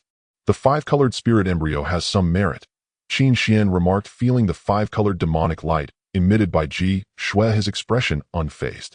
No wonder Ji Shui was so confident. It stemmed from his 5-colored spirit embryo. In the Jiuzhou realm, a 4-colored spirit embryo represented a genius, while a 5-colored one was among the best of geniuses. A 6-colored one was a genius among geniuses, and a 7-colored one was an extraordinary figure. It's too late to regret now. Ji Shui cackled like a monster. A 5-colored spirit embryo. Is it really that strong? Qin Xuan sneered, and at that moment a 9-colored radiance burst forth from his body, accompanied by an overwhelming aura that was released. Feeling the 9-colored radiance from Qin Xuan, Ji Shui's smile froze in place, and he trembled as he spoke. 9-colored spirit embryo. 9-colored spirit fetus. Everyone was taken aback, their faces filled with astonishment. The 9-colored spirit fetus, a phenomenon that had never even been mentioned in legends, had appeared. This left the members of the Kunlun demon sect in disbelief. However, as Qin Xuan unleashed the 9-colored radiance, an overwhelming aura erupted instantly, causing Ji Shui and the others to feel a sense of suffocation. Powerful. The strength was formidable enough to instill fear in everyone's hearts. 9 colors, it truly is 9 colors. This world actually has a 9-colored spirit fetus. Ji Shui indeed sensed the immense power within the 9-colored brilliance, and suddenly burst into wild laughter. Haha, I never expected to encounter a 9-colored spirit fetus. As long as you're not in the nascent soul realm, I will kill you, and then corrupt your 9-colored spirit fetus to become my own. At that time, I will dominate the entire 9 provinces. Blood demon transformation. Ji Shui spread his arms and let out a long howl.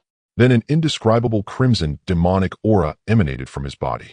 This demonic aura, as if it had a life of its own, began to invade the bodies of the present cultists. Suddenly those cultists let out horrifying shrieks, their faces becoming horrifically contorted. Bang! Bang! Bang!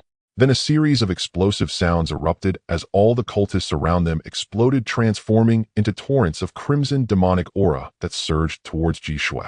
In a moment, all the cultists disintegrated into ashes, merging into blood energy that gathered into Ji. Moreover, the blood pool began to swirl, ultimately transforming into a massive blood pillar that converged towards Ji Shui. Even the cultists outside began to explode one after another, transforming into crimson blood mist that rushed towards Ji Shui. Qin Xuan watched this scene calmly, not attempting to intervene. Those who were being corrupted deserved to die. Their demise saved him the effort. Furthermore, witnessing this spectacle, Qin Xuan seemed to understand the function of the demon seed. The demon seed not only allowed people to be corrupted, but also helped the one who released it to cultivate. Those who were implanted with the demon seed would ultimately become nourishment for the one who released it. The demon seed was likely a highly malicious cultivation method. As for Jishue, before him, absorbing the demonic energy from these cultists would enhance his strength, but Qin Xuan had nothing to fear. Even if Jishue absorbed an abundance of demonic energy, he could not break through to the nascent soul realm. As long as he wasn't in the nascent soul realm, Qin Xuan could slay him with a single sword. Whoosh! The gathered demonic energy emitted a sound akin to thousands of demons howling in agony, and anyone caught within it would likely be torn to shreds. However, Qin Xuan remained unconcerned. With the nine-colored spirit fetus guarding him, this demonic energy could not harm him. Eventually, all the converging demonic energy merged into Jishue's body, and at that moment his form began to change continuously, the demonic energy on him becoming purer, with numerous scarlet spines sprouting from his blood-red wings. His back similarly sprouted terrifying scarlet barbs. This power can be said to be equivalent to the nascent soul realm, but it seems to only elevate strength to that level. The true core of the nascent soul realm, mastery of the laws, is still lacking. At most, it's a pseudo-nascent soul realm. Qin Xuan looked at the transformed Jishue, his expression as calm as a deep well. Jishue's current strength could match the initial stage of the nascent soul realm, significantly stronger than before, yet it was merely a superficial enhancement of power. The essential mastery of the laws was still absent. He was merely a flawed pseudo-nascent soul realm. To even call him a pseudo would be an exaggeration. Haha, this is the power of the nascent soul realm. Jishue laughed maniacally. Now, I am no longer on the same level as you. What can you do to me? Qin Xuan shook his head and replied, just a false nascent soul realm. With that, Qin Xuan raised his hand and struck with a sword. Whoosh! As the sword was swung, a sharp sword light flickered and boundless sword energy surged forth like the relentless flow of a mighty river slicing towards Jishue. Jishue's expression changed drastically as he sensed Qin Xuan's sword channeling all his strength to claw at it. Boom! The demonic claw collided with the sword light, producing a thunderous roar. Accompanied by the sound, the demonic claw crumbled while the invincible sword light tore through the surging demonic energy, shredding Jishue's protective barrier to pieces and sending him flying, crashing hard against the wall, leaving a dent. After a long while, Jishue groggily got up. All the demonic energy on him had dissipated, and the barbs were completely broken. He looked utterly disheveled. This is impossible. How can you be so strong? His face was filled with boundless terror. Having forcibly elevated his power level to the nascent soul realm, although lacking the core laws of the nascent soul realm, he believed it was enough to defeat Qin Xuan, who possessed the nine-colored spirit fetus. However, now he was unable to withstand even a single sword from Qin Xuan. Let me tell you something, as long as you are not a true nascent soul realm, I am invincible. Qin Xuan sneered. Then he moved and directly appeared in front of Jishue, placing a hand on his head. Jishue displayed a look of terror, yet he had no means to resist. Qin Xuan stretched out his other hand and forcibly ripped off one of Jishue's flesh wings. Jishue let out a heart-wrenching scream, but Qin Xuan remained unmoved. With another yank, he tore off the other flesh wing. Jishue continuously shrieked in agony, yet Qin Xuan showed no signs of stopping. He then unleashed a torrent of sword energy, as if scraping fish scales from Jishue's body, peeling away the blood-colored scales one by one. The gathered demonic energy on him also rapidly dissipated, and ultimately, amidst his painful cries, Jishue transformed back into human form, his eyes filled with terror as he looked at Qin Xuan. You are the true devil, a complete devil. He had spent 100 years achieving such strength, consuming countless lives, yet now everything was undone by Qin Xuan. This was more painful than death. He felt immense unwillingness. But what good was his unwillingness now? He had no more chances. Haha, killing me is meaningless. Soon the demon lord will annihilate you all. Jishue suddenly let out one last maniacal laugh, his aura surging. Demon lord, please take all of me. In the next moment, Jishue's body actually split open and a pitch-black glass bead shot out. Do you really think I would allow you to do this? Qin Xuan, facing this scene, seemed unfazed as the spiritual energy on his body surged, forming a holy dragon spirit.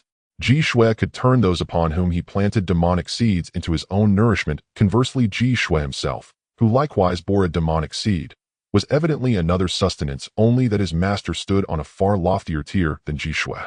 Thus, Qin Xuan did not slay Jishue at once. He waited for Jishue to release the seed and send it forth. Of course, he had long prepared for precisely this moment. The pitch-black demonic seed shot through the air with terrifying speed, yet Qin Xuan's holy dragon spirit was swifter still. The instant the seed leapt free, the holy dragon spirit swallowed it whole, and an apex of sacred power erupted from the spirit in a blinding surge. The dark seed trembled in midair, emitting a persistent, buzzing hum as wave after wave of malignant qi poured forth to contend with the dragon's sanctity. Qi watched and spoke with a rueful smile. Holy Dragon Spirit, you belong to the Qin Imperial clan. It is useless. This seed was bestowed upon me by the demon lord, you cannot stop it. Yet no sooner had he finished speaking than his face went blank. The sacred power released by the Holy Dragon Spirit seemed to surpass every limit of vast and majestic Tao intent flowing through it. No matter how immense the seed's malignant qi, it could not withstand that heavenly suppression. Gradually the black qi dwindled until the once sinky seed transformed into a translucent glazed bead. Still at its core, a mote of darkness pulsed on, as if forever indelible. Qi stared in utter stupefaction. He could hardly believe that the very demonic seed the demon lord had granted him had been purified. Seeing this, Qi's gaze went hollow, all resentment and defiance drained away, leaving him a shell, an empty husk of a man. Qin Xuan lowered his eyes to Qi with not a flicker of emotion. His hand, which had rested upon Qi's head, moved, beginning the soul seizing. What exactly was this demonic seed? From whence did it originate? He had to learn the truth of it all. A powerful divine thought enveloped Qi, drawing his spirit forth from its depths. Threads of memory and information were ripped away and poured into Qin Xuan's mind. After some time, Qin Xuan withdrew his hand. Qi had collapsed to the ground, his body already as cold as a corpse. Qin Xuan murmured to himself, "Thou heart seed demons." As he absorbed Qi's memories, Qin Xuan frowned. What exactly was this? And the origins of the Kunlun demon sect seemed not to lie within the Jiuzhou realm. He had done his utmost to extract the information from Qi's mind, but because the demonic seed had left the body, Qi's spirit had been fragmented and many crucial details were lost. Still, Qin Xuan uncovered several key fragments. The demon lord, who had been a demonic infant that narrowly escaped 500 years ago, had practiced a dark art called the Tao Heart Seed Demon Great Art, and these demonic seeds were produced by that very art. What precisely that art entailed, or from where the Tao Heart Seed Demon originated, remained unknown. Qin Xuan could not discern the present whereabouts of the Kunlun demon sect's leader, nor the location of its main headquarters. Indeed, the Kunlun demon sect was a thorny dilemma. It appeared not to have arisen within the Jiuzhou realm, but from beyond it. Were there worlds outside Jiuzhou? Digesting all of Qi's revelations, Qin Xuan's expression grew grave. The Kunlun demon sect had surged into prominence centuries ago, and no one had ever traced its true origin. From the fragments, he had taken a vague hint of a world beyond Jiuzhou's surface, and the Kunlun demon sect seemed to have come from that place. This world is far more astonishing and far more terrifying than I imagined, Qin Xuan finally said. At present, his own cultivation made him a formidable figure within the Jiuzhou realm, yet he felt no pride. There are heavens beyond heavens and people beyond people. One may be reckoned a powerhouse within Jiuzhou. What then of those beyond Jiuzhou? Perhaps somewhere in some obscure corner a cultivation madman waits. The moment such a one appears, their strength could be unfathomable, and whole organizations might spring into being as suddenly as the Kunlun demon sect once did. For instance, had Yi Qingqing not vanished by accident and drawn him here, had Qi been allowed to cultivate for more years, or had he fully refined and absorbed all those he once abducted, they might have posed a real threat to Qin Xuan. Indeed, one must act with discretion and never flaunt one's power. In this world, cultivation is the first priority. When I return, I must dedicate myself to training. Absolute humility, no complacency. Qin Xuan resolved within himself never to reveal his strength carelessly, to remain cool-headed at all times, and never to assume himself invincible. That creed, he decided, was the truth of surviving in this world. How should this demonic seed be dealt with? He wondered, staring at the glazed bead that still harbored an indelible mote of darkness. He had considered utterly destroying it, but what of the malignant qi that might escape? Could he eradicate it? The Holy Dragon Spirit had failed just moments ago, likely he could not do so either. Such outcomes were unpredictable. Since the risk could not be foreseen, Qin Xuan refused to act rashly. Store it in the system space for now, there it will remain hidden, and it is the safest place. With that thought, he placed the demonic seed into his system space. Having completed this, Qin Xuan scanned the scene. The malignant qi that had permeated the place was gradually dissipating. Those who had been brought here would soon be freed. Qin Xuan decided to check on Yi Qingqing, but immediately halted, shook his head, and murmured, "Better not." He truly feared Yi Qingqing if she discovered that he had come specifically to rescue her. Who knew what impulsive act she might take? At the thought, he shivered and abandoned the idea of meeting her. Besides, the people of Tianluo Hall would likely arrive soon. It would be wiser to depart quickly to avoid trouble. Suddenly, he remembered that in his haste to rescue Qingqing, he still had a sign-in opportunity. He might as well sign in here since this place was somewhat special. He concentrated and spoke system sign in here. Immediately a chime sounded. Ding, congratulations, host sign in successful. You have received the Wanqing Feishan map. Qin Xuan froze at the reward. He saw the character, Xian, Immortal, for the first time since his transmigration into this world. Back in the Qin Imperial Palace, he had read countless books, yet had never once seen the character Xian. To now receive an item bearing that word astonished him beyond measure. Without hesitation, he examined the instructions of the Wanqing Feishan map. The 10,000 stars flying immortal diagram consists of a total of 81 diagrams, each representing a realm. Mastering all 81 diagrams and setting up the 10,000 stars flying immortal array is sufficient to slay immortals. Dare I ask the heavens, does immortality exist in this world? Qin Xuan stared at the explanation of the 10,000 stars flying immortal diagram, lost in thought. It is not a cultivation method, but a variant of an array technique known as the realm technique. There are a total of 81 diagrams, each representing a layer of realm. By mastering all 81 diagrams, one can establish an unparalleled realm, a realm capable of slaying immortals. However, just as the last sentence of the explanation states, does immortality truly exist in this world? Upon seeing the phrase, does immortality exist in this world, Qin Xuan suddenly laughed. He recalled a story about a dragon-slaying technique. The tale is simple. A man spent all his wealth to learn the method of slaying dragons from a master only to discover that there were no dragons in this world. So how could he wield the dragon-slaying technique he had learned? Now it seems the 10,000 stars flying immortal diagram is similar. By mastering all 81 diagrams and setting up the 10,000 stars flying immortal diagram, one could slay immortals. But does immortality exist in this world? It remains unknown. Of course, Qin Xuan did not care whether immortals existed or not. He was determined to cultivate the 10,000 stars flying immortal diagram.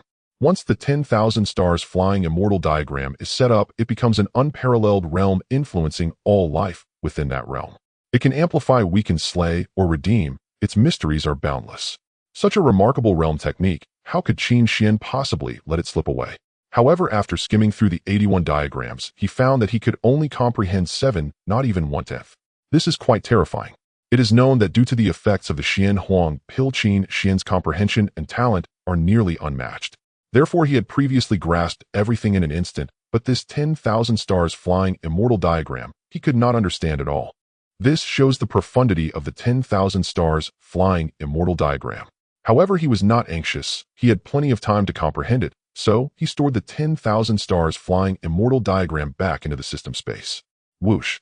Afterward, Qin Xuan did not leave immediately. Instead, he headed towards a wall. That wall had collapsed after being violently struck by Ji Shui, revealing this secret chamber. Upon entering the secret chamber, Qin Xuan's expression hardened, and then the spirit of the holy dragon was unleashed, rampaging wildly. Inside were remnants left by the demonic cult, constantly releasing demonic energy. Once it escaped, it was impossible to predict what might happen. The simplest solution was to destroy and purify everything. Moments later, all the items of the demonic cult in the secret chamber were completely obliterated. What is this? However, when Qin Xuan glanced around, his gaze finally landed on a skeleton. This skeleton had not been destroyed by the spirit of the holy dragon and remained intact. Lily Jade Bone, could this possibly be the remains of a holy spirit cultivator?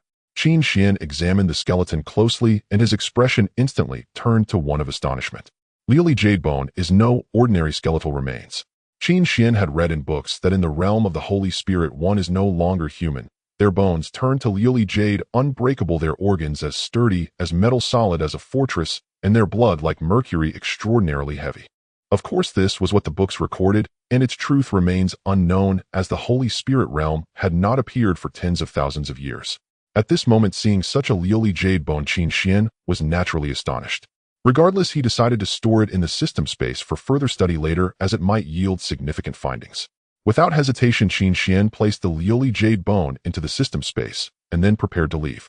However, he did not leave the cave immediately. He hid in the shadows, still somewhat worried about Yi Qingqing, wanting to see her leave safely before departing. Within the cave, with Ji Shui's death and the demise of the cultists, the demonic energy that had enveloped the cave completely dissipated.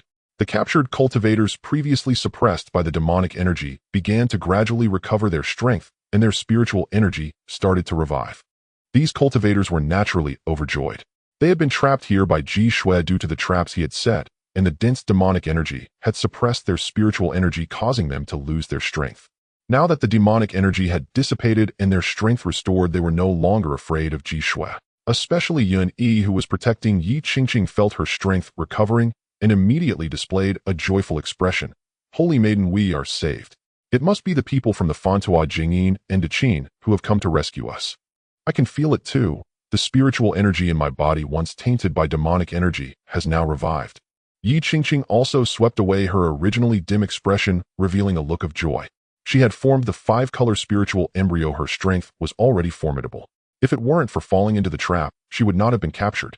Even a female hero can be careless at times. Thus, as a female hero, she could not afford to be careless in the future.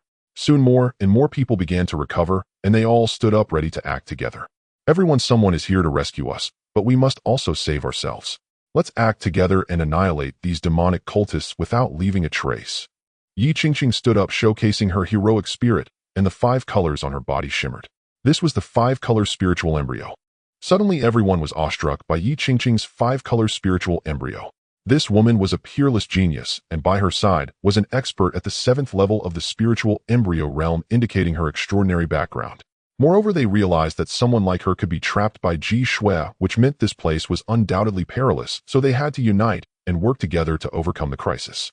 Instantly, Yi Qingqing's words resonated with everyone. They united and rushed out of the dungeon, emerging into the outside. Where are the people? Yi Qingqing took the lead, charging outside, only to be taken aback. Inside the demonic cave, there was not a single shadow of a person, not even a ghost. What is this? The crowd exchanged glances, bewildered. Everyone split up and investigate the situation. Yi Qingqing immediately commanded. Quickly, many cultivators began to act, searching within this demonic cave. Half an hour later, everyone gathered in the great hall deep within the cave, shocked by what they saw. There has clearly been a battle here. The power is astonishing. Yun Yi, the most powerful among them, stepped forward, her face displaying surprise. This great hall had undoubtedly experienced a life-and-death battle. It was a scene of devastation, with enormous ravines appearing on the ground.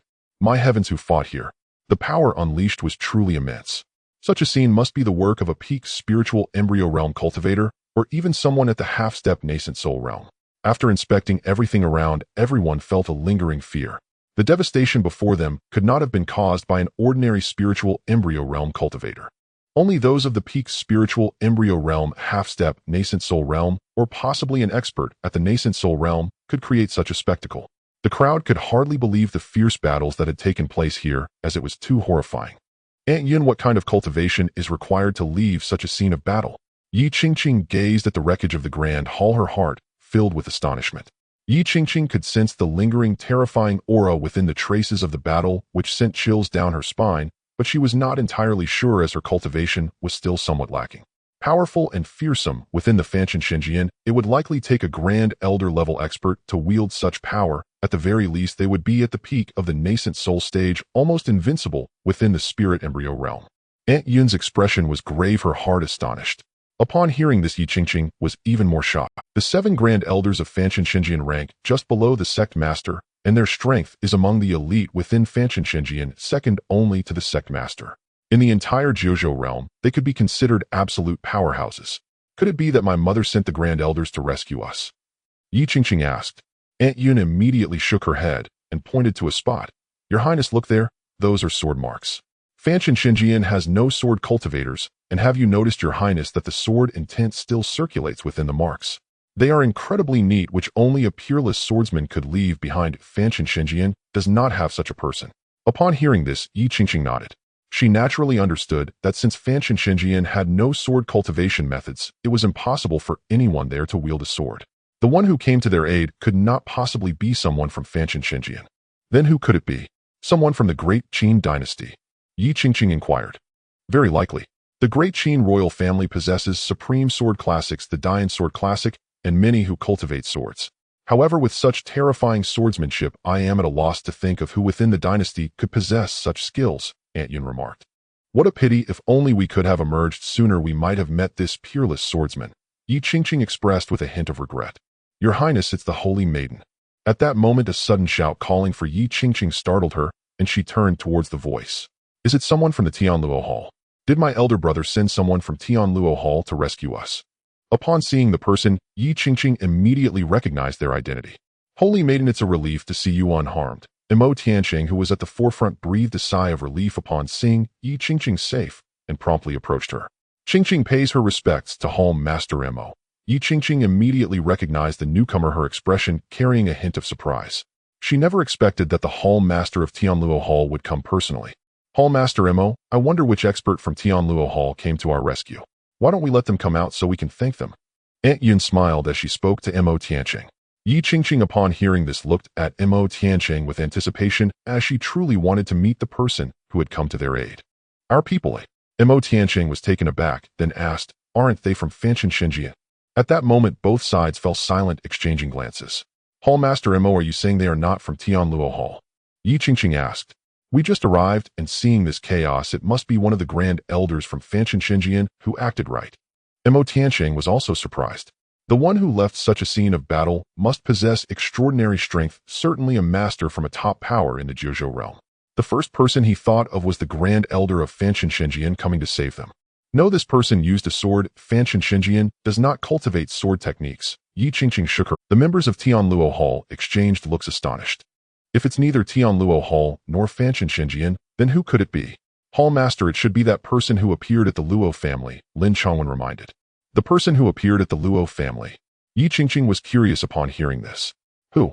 Lin Chongwen immediately recounted the matters of the Luo family in Nanshan City. In their 20s, at least, at the peak of the spirit embryo realm, and someone from the palace. Yi Qingqing was left stunned by this information. Looking like they were in their 20s, yet possessing extraordinary strength, and specially going to the Luo family to inquire about the whereabouts of the heroic Qin Yan. Could it be him? After ruling out several possibilities, a figure that she both loved and hated flashed through Yi Qingqing's mind. Holy Maiden, it can't possibly be him. He's only 23 and has such strength. How could he possibly be idle within the royal family? Aunt Yun immediately guessed who Yi Qingqing was thinking of and quickly made a denial. If Qin Xuan truly had such strength, wouldn't he be an unparalleled genius and among the top talents in the Jiuzhou realm? Such a talent hiding in the Grand Temple to cultivate, refusing to leave the palace. Is that even possible? The mere thought seemed implausible. No, it is him. It must be him. He came out of the palace to save me. Yi Qingqing shook her head repeatedly, her face glowing with immense joy. Then she loudly shouted, Qin Xuan, come out. I know you are definitely here, so hurry out. Yi Qingqing cried out desperately within the grand hall. Imo Tianqing and the others were bewildered. Who was she shouting for? Qin Xuan, who is this person? Imo Tianqing looked confused. Hall Master, the guard of the temple, Prince Qin Xuan. You may not be very familiar with him, Lin Chongwen reminded. After thinking for a while, Imo Tianqing recalled the Prince Qin Xuan who had been guarding the Grand Temple for 7 years. How could it possibly be him? Could the Holy Maiden be mistaken? Qin Xuan, you scoundrel. If you dare come, why won't you show yourself? You come out right now, this heroine holds no grudge against you. Yi Qingqing kept shouting, and seeing no one come out, she placed her hands on her hips, beginning to throw a tantrum. Qin Xuan, you stinky scoundrel. If you don't come out when I return, I will make you pay. Yi Qingqing stamped her feet in anger. However, her heart was filled with happiness. At least that scoundrel was willing to come out of the palace for her, and it was to save her. Immediately, Yi Qingqing took out the spirit conch from her bag, preparing to contact Qin Xuan. Hall Master, there are some words over there. We don't know who left them.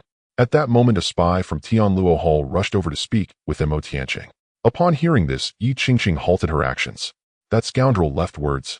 Immediately, she led the others toward that direction. A group of people arrived in front of a wall where they saw a passage inscribed with words carved from sword energy. Each character was exceptionally beautiful, strong, and vigorous, and one could even sense a powerful sword intent swirling within.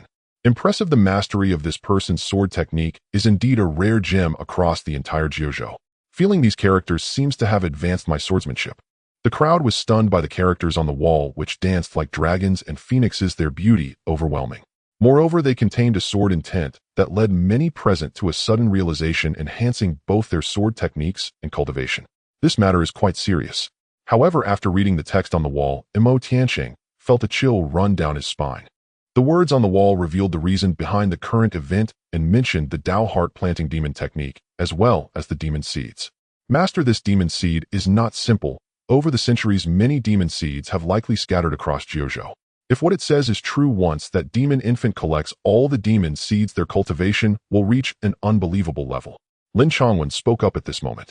We must report this to the court immediately and start identifying those with demon seeds in Jiuzhou, otherwise the consequences will be unimaginable. Imo Tianqing naturally realized the gravity of the situation. Fortunately, this swordsman informed us. Had we not been prepared, all of Juzhou might have faced destruction.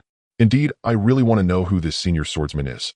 The Kunlun demon cult is so malicious, they truly deserve to be exterminated by all.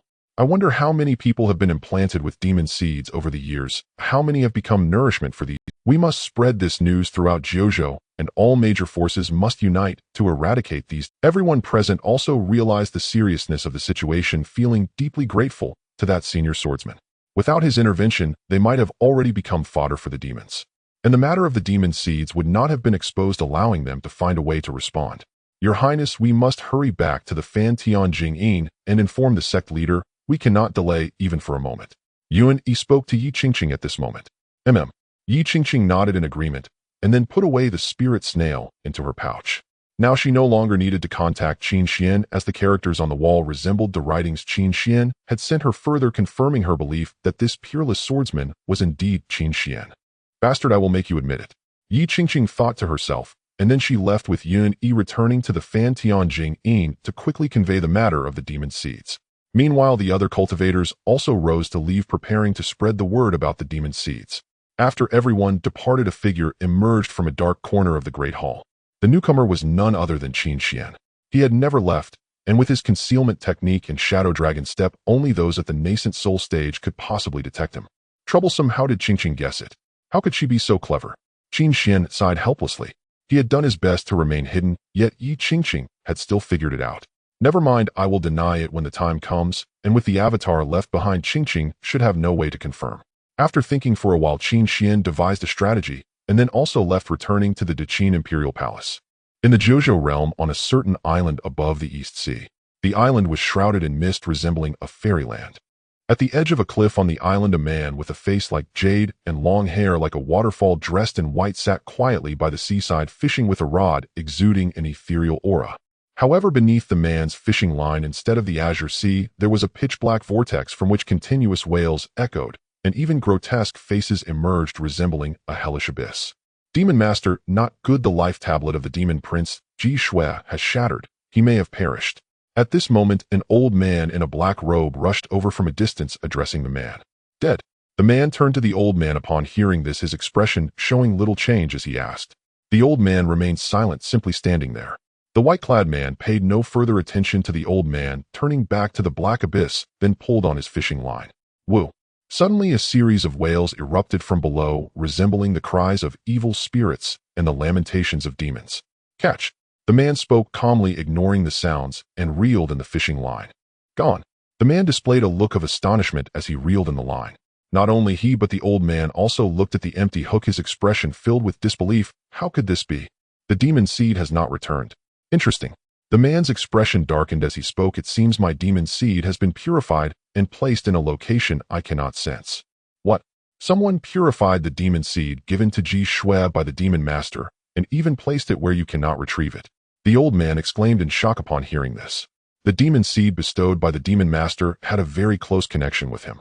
With the demon master's peak nascent soul cultivation, as long as he was in the Zhuzhou realm, he could not evade the retrieval. Yet now someone had managed to purify the demon seed and sever its connection with the demon master. Demon master, who is this person? What kind of cultivation do they possess? The old man asked. The demon master squinted his eyes slightly and gazed into the distance, his fingers continuously calculating as if he were trying to figure something out. Suddenly the demon master coughed up a mouthful of black blood, his complexion immediately turning pale. Demon master, the old man exclaimed anxiously. Purifying the demon seed has left me unable to perceive. Even my calculations have been countered by the Tao. This person is not simple. The demon master wiped the blood from the corner of his mouth, his once handsome face now twisted with rage. However, I still managed to calculate. Demon master, what is this person's background? The old man immediately inquired. They are from the Qin royal family. The demon master spoke with another from the Qin royal family. Your father's grand scheme was also thwarted by that dog emperor of the Qin Dynasty. Now this person has appeared. The old man gritted his teeth upon hearing this. However, this person has been too low-key in their actions. I can only deduce they are from the Qin royal family, but I cannot ascertain their true form. The demon master's expression grew slightly darker. I will send orders to ensure that our undercover agents must identify this person. Today's grand scheme cannot be disrupted. The old man immediately responded. No worries, they are just a small bug, nothing to be concerned about. When I reach the spirit fusion realm, I will personally bring down the Qin, and the seed I buried 500 years ago should also be sprouting soon, delivering a heavy blow to the Qin dynasty. The demon master's expression held an eerie glint. In the darkness, a shadowy figure silently descended into the Great Qin Palace, then swiftly entered the ancestral hall with an eerie speed. This person was naturally Qin Xuan, who had returned from the South Sea State. The South Sea State is tens of thousands of miles away from the Central State, and even with the cultivation of the spirit embryo realm flying through the air, would still take several days. However, Qin Xuan's strength allowed him to return in just 2 days. When he arrived back at the ancestral hall, only 5 days had passed since he left. My true self. Upon entering the ancestral hall, Qin Xuan was immediately greeted by his doppelganger. Qin Xuan nodded to the doppelganger, which then dissipated and merged into his body, bringing with it all the events that had transpired during his 5-day absence. The time of ancestor Qin Yuan is approaching. Qin Xuan reviewed the events of the past 5 days, his expression tinged with melancholy. It turned out that during these 5 days, Qin Yuan had visited the ancestral hall, conversed with his doppelganger, and revealed that his end was near. Though he had only spent a few years at the ancestral hall, there was a bond formed from living together despite the limited. If it weren't for his impending death, my revitalization pill could at least grant him another 60 years of life, Qin Xuan sighed. He possessed the revitalization pill, which could almost bring someone back from the dead, but alas, it was ineffective for Qin Yuan due to his nearing end. Soon Qin Xuan collected his emotions and took out the celestial star flight diagram to begin his study. With Qin Yuan's time limited, Qin Xuan would certainly not leave the ancestral hall again during this period. He would devote all his time to comprehending the celestial star flight diagram. Understanding the celestial star flight diagram was actually quite simple. It involved observing 81 images, contemplating the mysteries within, simulating them with one's divine sense, and then using spiritual energy to simulate, ultimately merging the two to reveal the celestial star flight diagram. Though the method was simple, executing it was extremely challenging. It required perfect control over both divine sense and spiritual energy, then merging them to depict the celestial star flight diagram.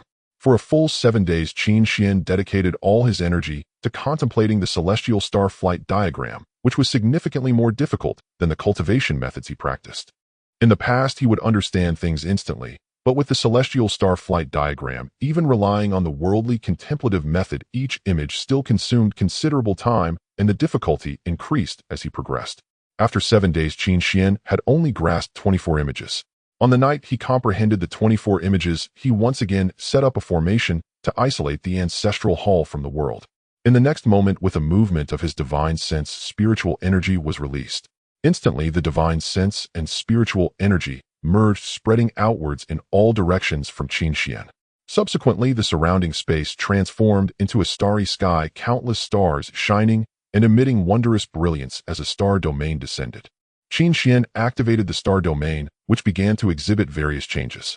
Impressive, and this is just from 24 images. I can only imagine the power if I truly understood all 81 images.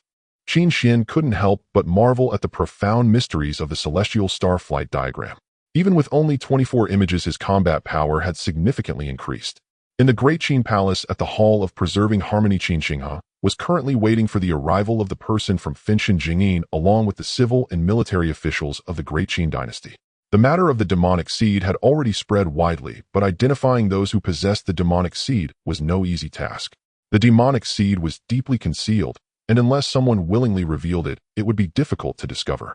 However, the person from Fengshen had the ability to see through the demonic seed. Fengshen primarily cultivated divine sense and visualization, allowing them to discern whether a person harbored a demonic seed. Thus, after receiving the news, Qin Xinghe immediately contacted Fengshen.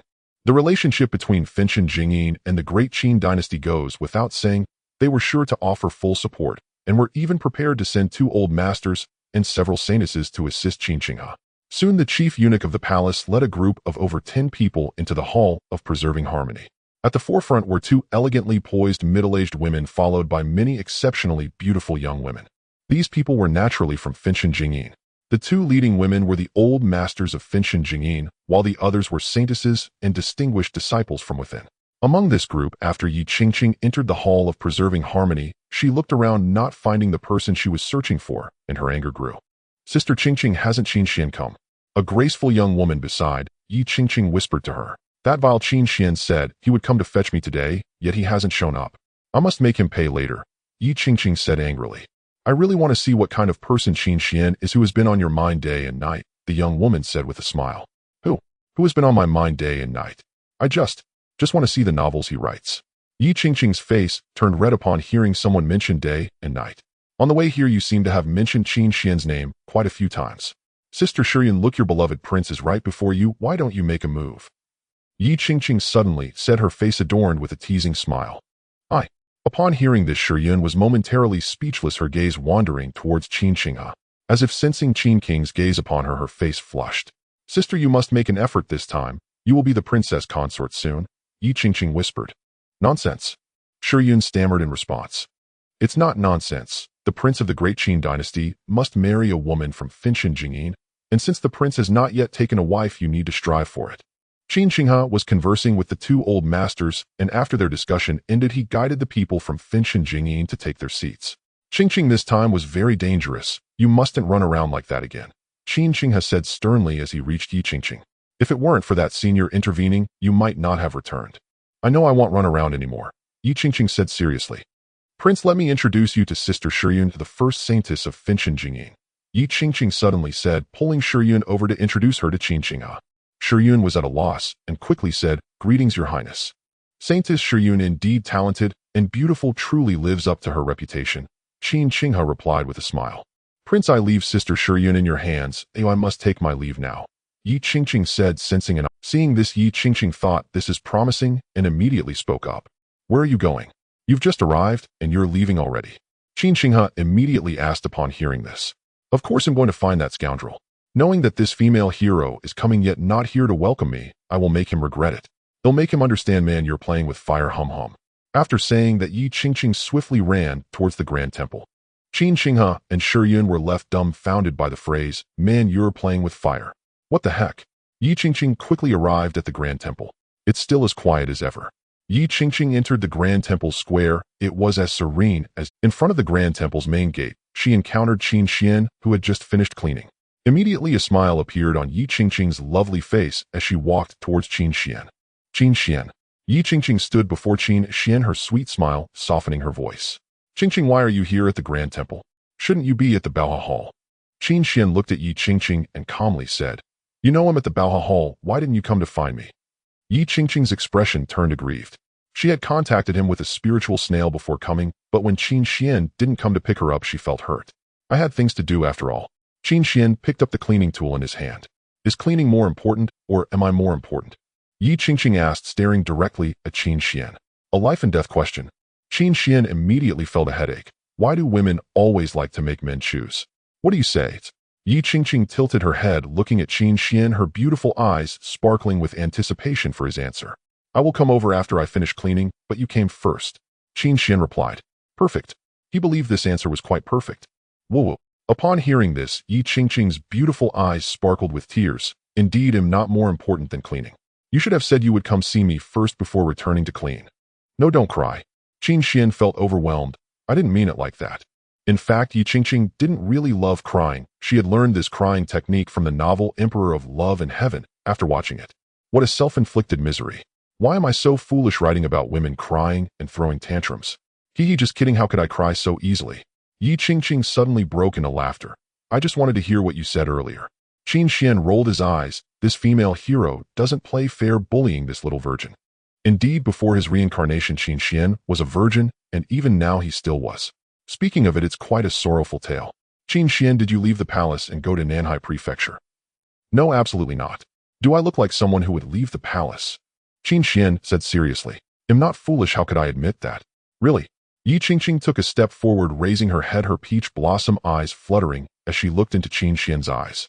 Qin Xuan felt as if their faces were almost touching. The faint fragrance from Yi Qingqing made his heart race, leaving him unsure of what to say. He had never felt his heart race in the face of demons and monsters, but now facing Yi Qingqing his heart was racing. Indeed, he was still too weak and needed to cultivate harder. It must be so he had to strive even harder in his cultivation. Moi. Yi Qingqing softly asked, You really haven't left the palace? Don't get so close. Qin Xuan stuttered, unconsciously taking a step back to create. When Yi Qingqing saw Qin Xuan step back, she smiled and immediately stepped forward, still very close to Qin Xuan. Qin Xuan took another step back, and Yi Qingqing followed closely. One step back, one step forward. Each step was a tight squeeze. Qin Xuan was backed into a corner by Yi Qingqing. Oh my, I really haven't left the palace. Qin Xuan's back was against the wall of the grand temple looking at Yi Qingqing, who was almost face to face with him. Are you unwilling to admit it? Yi Qingqing suddenly revealed a strange smile. No, I really didn't leave the palace for Nanhai Prefecture. Really, I'm not lying to you, Qin Xuan said. Did you really not? Yi Qingqing asked with a playful smile. Really not, Qin Xuan replied calmly. Really not? Or are you still unwilling to admit it? Yi Qingqing asked again. Really not, I'm just not that kind of person. Qin Xuan shook his head. Man. Yi Qingqing suddenly spoke seriously. Huh, man? Qin Xuan was taken aback. You're playing with fire. Yi Qingqing gazed at him seriously, suddenly appearing very earnest, as if she had mustered up courage. Upon hearing the second half of her sentence, Qin Xuan internally exclaimed, What the hell? The protagonist of Emperor of Love and Heaven. Su Yi often said this to the female lead woman, you're playing with fire. The clever Yi Qingqing had adapted this phrase.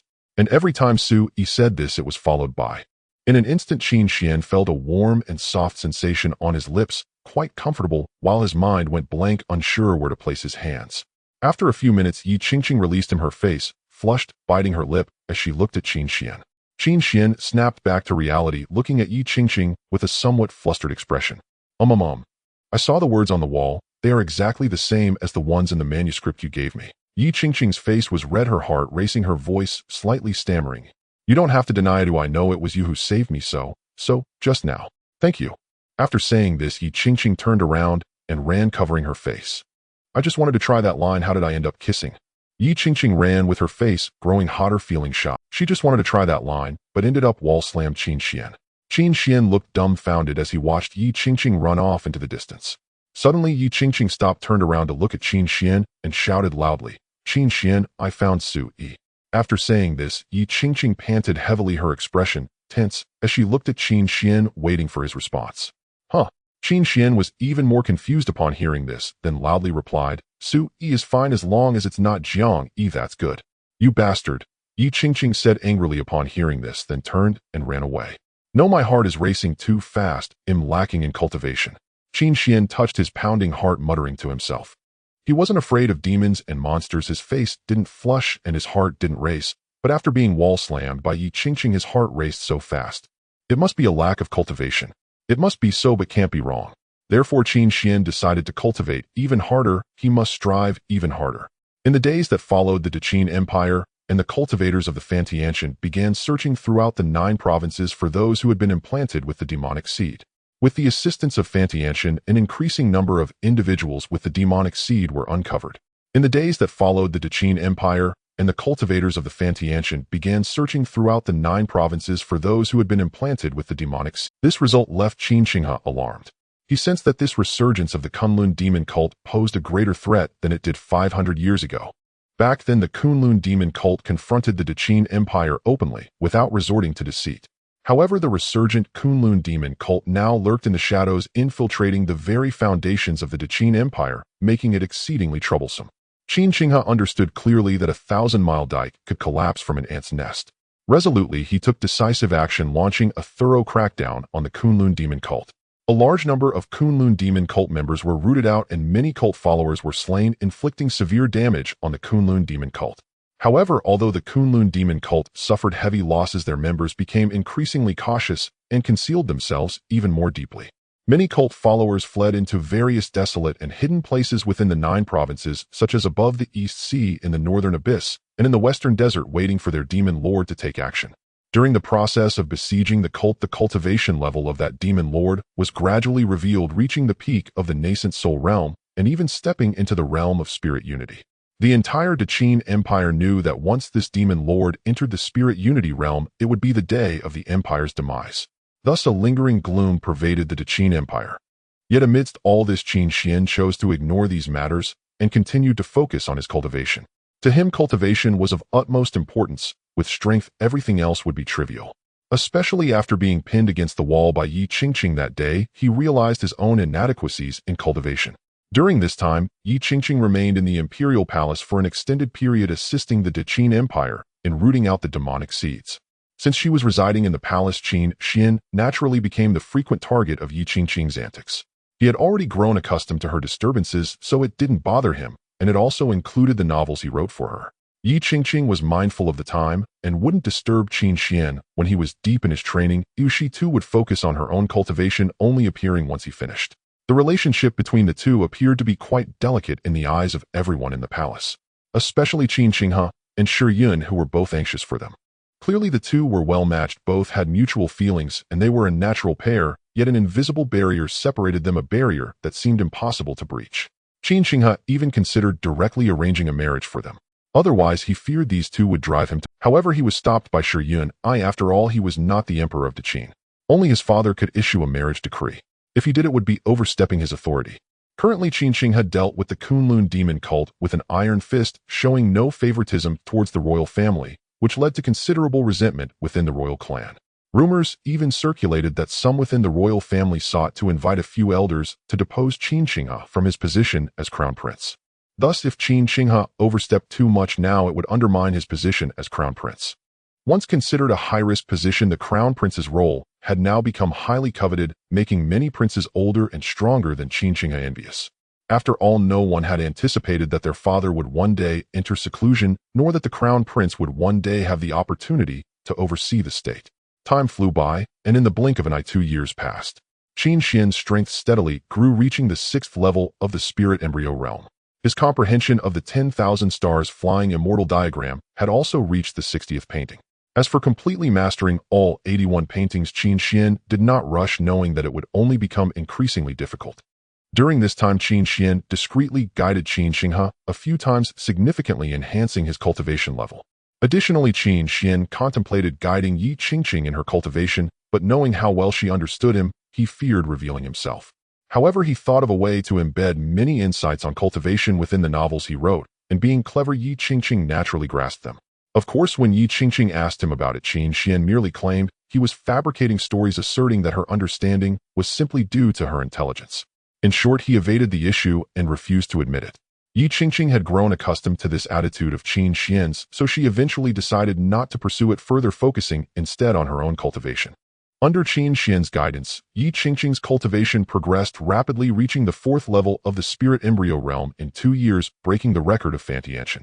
Throughout each day, Qin Xian did not forget to sign in, and his range of activities expanded significantly. He nearly traversed every corner of the imperial palace. Once during the grand wedding of Qin Xinghe and Shi Yun, he signed in at the Golden Dragon Hall.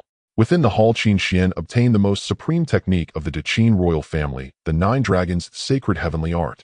This 9 Dragons' sacred heavenly art is the complete version of the sacred dragon heart technique. Only the emperor of Qin is qualified to cultivate it, and its difficulty is extremely high. Once mastered, it summons 9 different sacred dragon spirits. To date, throughout the 8,000 years of Qin's history, no one has achieved perfection in it. Of course, for Qin Xian, this was not a problem. With his innate talent for cultivation and unmatched comprehension, he reached a state of perfection within 2 years. As for its power, Qin Xian was eager to test it, but he had yet to find the opportunity. After all, the power of the 9 Dragons' sacred heavenly art must be tremendous, and who knew what might happen if it were used within the palace. Another year slipped by, marking the 10th year since Qin Xian entered the ancestral hall. At this moment, Qin Xian's cultivation had reached the 7th level of the spirit embryo realm, considered the late stage of the spirit embryo realm, making him exceedingly powerful. He could hardly estimate his full strength. Perhaps even cultivators of the 1st or 2nd level of the nascent soul realm would not be his match. One day, after finishing cleaning the front hall of the ancestral hall, Qin Xian prepared to leave. At that moment, Qin Yuan, who had not appeared for a long time, appeared before Qin Xian.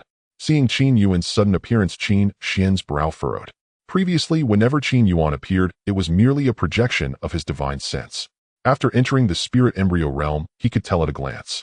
However, today, Qin Yuan had come in his true form. Qin Xian, sit down, let's have a chat, old man style, Qin Yuan said to Qin Xian. Qin Xian nodded, and the old and young sat at the entrance of the ancestral hall. Qin Xian, it's been 10 years, hasn't it? Qin Yuan asked. Yes, I've been here for 10 years, Qin Xian replied. I didn't expect that 10 years would pass so quickly. I too am nearing the end of my journey. Qin Yuan sighed deeply.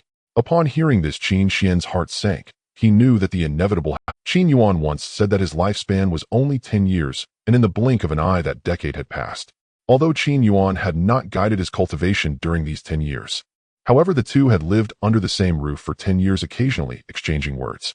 Moreover, the other party was considered his ancestor, sharing a bond of blood and kinship. Ancestor.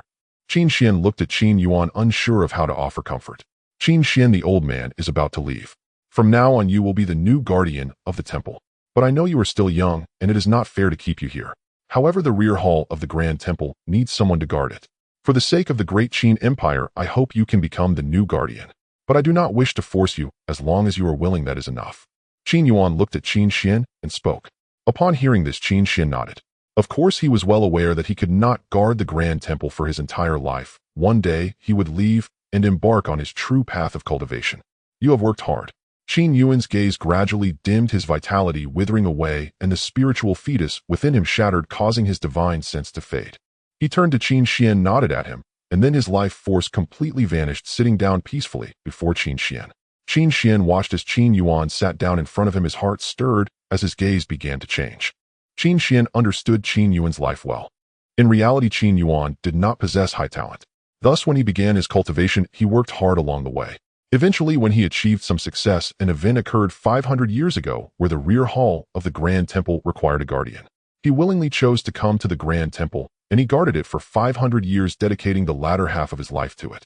At the moment of his death, he still worried about who would inherit the role of temple guardian. He was an extremely respectable elder, which made Qin Xuan feel a deep sense of loss. Qin Xuan stood up and bowed slightly towards Qin Yuan.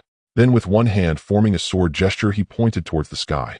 A sword chi shot into the sky, then danced in the air, writing large characters that conveyed the news of Qin Yuan's passing. Qin Yuan held a high status within the royal family, and as the guardian of the Grand Temple, his death was naturally a significant matter. Whoosh, whoosh, whoosh. Instantly, figures soared into the sky from within the palace, landing before Qin Xuan. The newcomers were all elderly individuals, their auras even more powerful than Qin Yuan's. These people were the elders of the royal family, peers of Qin Yuan, all at the spirit infant stage, and there were as many as 9 of them. In addition to these elders, Qin Xinghe also brought many members of the royal family to the Grand Temple. Did Qin Yuan just pass away? The leading elder looked at Qin Xuan and asked with a hint of melancholy. The 8 elders behind him looked seriously at Qin Xuan. Reporting to the great elder, the ancestor just passed away. Qin Xuan replied respectfully to the surrounding elders. The great elder raised his head, silently closed his eyes, and then let out a long sigh as he stepped forward. The other elders also stepped forward, walking to the front of Qin Yuan. Brother Qin Yuan, you have worked hard guarding the Grand Temple for most of your life. The great elder bowed slightly to Qin Yuan and spoke. The others also bowed in respect to the deceased Qin Yuan. You must be Qin Xuan, the one mentioned by Qin Yuan. From now on, you will be the new guardian of the Grand Temple. Are you willing? The great elder asked Qin Xuan.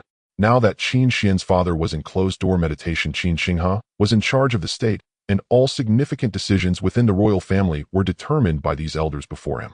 Of course, you are only 27 years old now. It is indeed unfair to expect you to guard the Grand Temple for a lifetime, so we do not wish to force you. Clearly, these elders understood that asking a royal descendant to guard the Grand Temple for life at such a young age was exceptionally unfair. They did not want to use their royal authority to compel a royal descendant. Don't agree, don't agree, don't agree. In the crowd, Yi Qingqing rushed in, clutching her hands tightly, her eyes hopeful as she looked at Qin Xuan. As long as Qin Xuan did not agree, he could leave the Grand Temple. She did not want Qin Xuan to spend his entire life in the Grand Temple. I promised Ancestor Qin Yuan, so I will stay and become the new guardian of the temple. Qin Xuan said calmly. He had become accustomed to life here. Just as he had said when he first arrived, this place was quiet and suitable for cultivation. You bastard, why are you still staying here? Yi Qingqing was nearly in tears upon hearing Qin Xuan's words, and she tugged at Qin Xinghe. Qin Xinghe shook his head at Yi Qingqing, indicating to respect Qin Xuan's decision. The 9 elders, upon hearing Qin Xuan's response, all bowed slightly in respect. Qin Xuan would dedicate his life to the Grand Temple, becoming a respectable person and embodying the responsibility expected of a royal descendant, just like Qin Yuan did. In response to the bow from the 9 elders, Qin Xuan accepted it with gratitude. Soon the elders issued orders, and Qin Xuan became the new guardian of the temple, receiving many items belonging to the guardian. Tomorrow, Qin Yuan's body will be sent to the royal tomb for burial. As the new guardian, you will welcome his spirit back to the Grand Temple, the great elder said to Qin Xuan. The royal tomb. Qin Xuan's heart stirred at once. The royal tomb of the Great Qin Empire was located atop the Holy Dragon Mountain, the site of the Great Qin's dragon vein, where the luck of the 9 provinces gathered. With the luck intact and the dragon vein continuous, the Great Qin would endure forever. and only these elders and the emperor could ascend to the top of the holy dragon mountain, the site of the dragon vein. Even the regent Qin Xinghe did not have the qualification to go there. As you command, Qin Xuan immediately replied, his heart filled with anticipation. The holy dragon mountain was a place he had never thought he could enter, and unexpectedly this opportunity arose because of Qin Yuan's passing and his own chance. Soon everyone departed. Only Yi Qingqing remained in the square before the grand temple, her peach blossom eyes gazing at Qin Xuan glimmering with tears. Why did you agree to stay? You could have left. Yi Qingqing asked Qin Xuan, biting her red lips. She wished more than anything that Qin Xuan could leave the grand temple, leave the palace, and experience the wonderful world. Qin Xuan looked at Yi Qingqing, then walked over and gently wiped away her tears. You don't look good when you cry, you bastard, saying that at a time like this. Yi Qingqing looked at Qin Xuan and said, do you know that once you become the guardian, you will have to stay here for life? This place is like my home. I have some attachments and I will leave one day, just not now. Qin Xuan smiled and replied to Yi Qingqing. You said that, and I will wait for you to leave. Otherwise, I will move into the ancestral hall and guard it with you, driving you crazy. Yi Qingqing said, staring intently at Qin Xuan. All right, Qin Xuan replied. Humph. Yi Qingqing turned her head away and snorted. You said it, no backing out. After saying that, Yi Qingqing immediately turned and ran away. Qin Xuan watched her leave, shook his head, and then entered the ancestral hall. He now had the right to enter the rear hall of the grand temple, but he was not in a hurry. After all, he was aware of what was suppressed in the rear hall, and he needed to fully prepare before entering, to take a look at least after he returned from the Holy Dragon Mountain. The next day in the morning, the news of Qin Yuan's passing had spread throughout the entire royal family. The 9 elders led the children of the Qin royal family to the sacred Longshan mountain, where the royal tomb was located. Although not everyone held feelings for Qin Yuan, it was a tradition established since the founding of Qin. Qin Xuan walked within the ranks, and after about an hour arrived before a magnificent mountain range. Sacred Longshan Mountain, the site of the Fengshan ceremony in the Jiuzhou realm. For one to become the sovereign of Jiuzhou, they must ascend sacred Longshan to perform the Fengshan ceremony, proclaiming to the world and receiving the mandate of the 9 sacred dragons, thus becoming the ruler of the Jiuzhou realm. Over 8,000 years ago, the founding emperor of Qin performed the Fengshan ceremony on sacred Longshan, proclaiming that Qin received the mandate of the 9 sacred dragons to become the sovereign of Jiuzhou. Sacred Longshan Mountain exuded an awe-inspiring grandeur, resembling a colossal dragon coiled upon itself, adorned with countless formations and runes swirling with ethereal spiritual energy, creating a breathtaking spectacle. Atop the mountain lay a path paved with white jade that led directly to the summit. Gazing upwards, one could see a grand palace. This palace was the royal tomb where the remains of all emperors of Qin and those who made significant contributions to the royal family would be laid to rest. However, due to the war 500 years ago, this royal tomb had been rebuilt, and many of the remains of the emperors and ancestors of Qin had actually been lost. The remains of the founding monarch of Qin were destroyed during that war. The procession continued up the steps until they reached the halfway point of the mountain. Upon reaching the halfway point, aside from Qin Xuan and the 9 elders, no one else was allowed to proceed further as per the royal family's rules. Qin Xuan followed closely behind the 9 elders as they ascended towards the summit. Since entering sacred Longshan, he had felt a surge of divine power growing stronger with each step up. However, this power was only beneficial for those with royal blood and posed no harm. If any evil intruder were to invade this place, they would be instantly crushed by this overwhelming divine force. Soon Qin Xuan and the 9 elders reached the summit.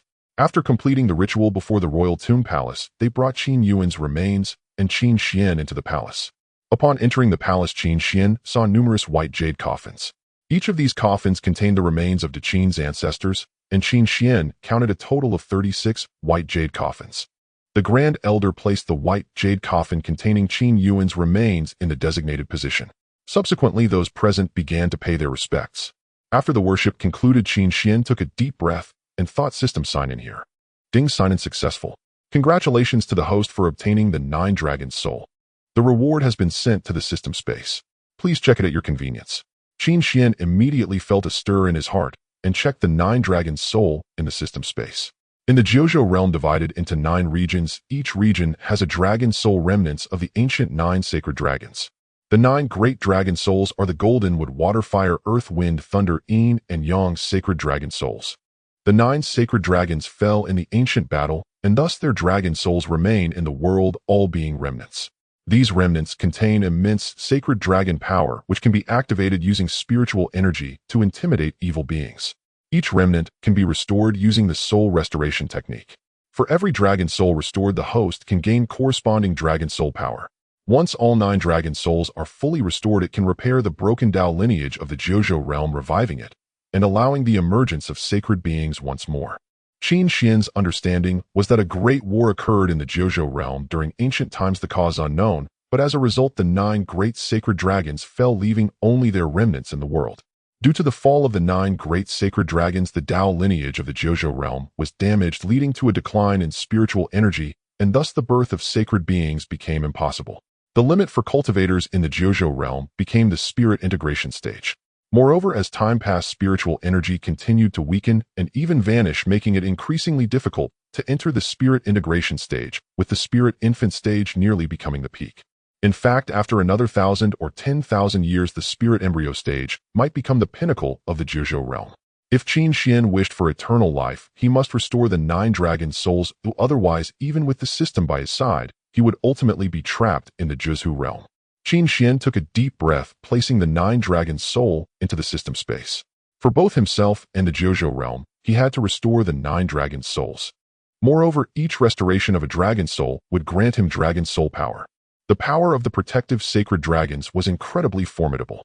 Ancient texts recorded that the fire sacred dragon could incinerate the entire Jojo realm, while the water sacred dragon could submerge it entirely, and this applied to the other sacred dragons as well.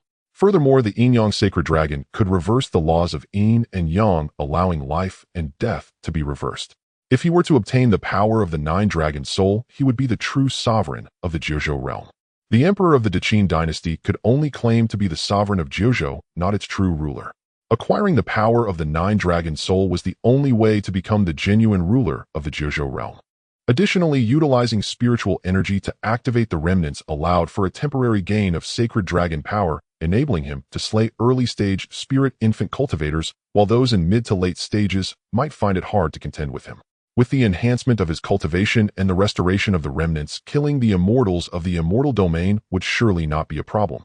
However, he still did not know the soul restoration technique for repairing the 9 dragon souls, and could only hope to continue signing in to obtain it. Yet this trip was still extremely worthwhile. Although Qin Xuan was astonished, he maintained an outward calm. Keeping a cool head was essential for a longer life. Qin Xuan stored the 9 dragon soul in the system space, planning to take it out for study at a suitable time. There was no rush. Next, Qin Xuan silently awaited the end of the ceremony, receiving Qin Yuan's spirit tablet from the Grand Elder and returning to the ancestral temple with it. Upon returning to the ancestral temple, the appropriate rituals were performed as usual. After the rituals concluded, Qin Xuan placed the spirit tablet in its designated position. Thus, the matters concerning Qin Yuan's posthumous affairs were concluded. Afterwards, Qin Xuan completed his daily tasks and returned to the ancestral palace. With Qin Yuan's funeral over, the ancestral palace once again fell into silence. Qin Xuan sat cross-legged, calming the emotions of the day. In the next moment, he took out the 9 dragon soul from the system space. Instantly, a radiant 9-colored light illuminated the mountains and rivers, reflecting upon the heavens. The 9 dragon souls, each possessing a different hue, radiated an extraordinary energy that Qin Xuan could sense. As he reached out and gently touched a crimson dragon soul, a surge of searing energy coursed through his fingertips. This energy was not only intense, but also carried a certain Tao intent resembling the primordial fire, immense and magnificent. By infusing spiritual energy, one can unleash the power of the dragon soul to intimidate the evil forces. Why not give it a try? After withdrawing his hand, Qin Xuan felt the lingering power upon it and pondered for a moment. Right, I can now access the rear hall of the great temple. Isn't there a demon lord suppressed there? It's a perfect opportunity to test this out, isn't it? In the rear hall of the great temple, although the elders had not disclosed what lay inside, he was already aware of the demon lord suppressed there for 500 years. To awaken the power of the 9 dragon souls would surely intimidate the evil forces. If successful, he could directly use the power of the 9 dragon souls to eliminate that demon lord, achieving a joyous outcome and alleviating Great Qin's concerns. With this thought in mind, Qin Xuan decided to take action. However, not now. He planned to wait until the latter half of the night to give it a try. Thus, Qin Xuan temporarily stored the 9 dragon souls back into the system space and began to cultivate. Several hours passed, and before he knew it, it was the midnight hour. The entire Great Qin imperial palace had become eerily quiet. Qin Xuan stepped out of the ancestral palace and made his way toward the great temple. Once inside, he smoothly navigated through the main hall and entered a long corridor. In the past, as he took just a few steps forward, the voice of Qin Yuan would echo, urging him to retreat. Now, however, there was no one to obstruct him, and as the guardian of the temple, he had to patrol the rear hall at regular intervals. Whoosh, whoosh, whoosh. After walking approximately 100 steps down the corridor, a howling wind swept around him. This caused Qin Xuan to frown slightly. He understood that the demonic energy within was the source of this disturbance. The reason he could not sense or see it from outside was due to the powerful formation concealing everything within the rear hall of the Great Temple. At this moment, Qin Xuan had stepped into the formation, revealing the true visage of the rear hall. Ugh! As he pressed forward, a cacophony of terrifying and eerie sounds emerged, making one feel nauseous. Demonic sound. Qin Xuan's brow furrowed as he realized. He was quite familiar with these sounds. They were the rolling, demonic echoes emitted by creatures like Qin Xuan. Had it not been for the overwhelmingly powerful formation suppressing this area, the vicinity of 100 miles around the Great Temple would likely have been tainted by the demonic sounds, turning it into a land of chaos. Yet Qin Xuan felt no fear. In fact, he almost wanted to laugh. Let you stir up trouble for now, or just wait until I take inventory later. With the 9 dragon souls at his side, what evil forces could frighten him? Even if it was the demon lord, how could it compare to the strength of the 9 dragon souls? Meanwhile, on a distant island in the East Sea, even though it was late at night, the current demon lord of the Kunlun demon sect still sat on a cliff fishing. Behind him stood a multitude of figures, all exuding overwhelming demonic energy.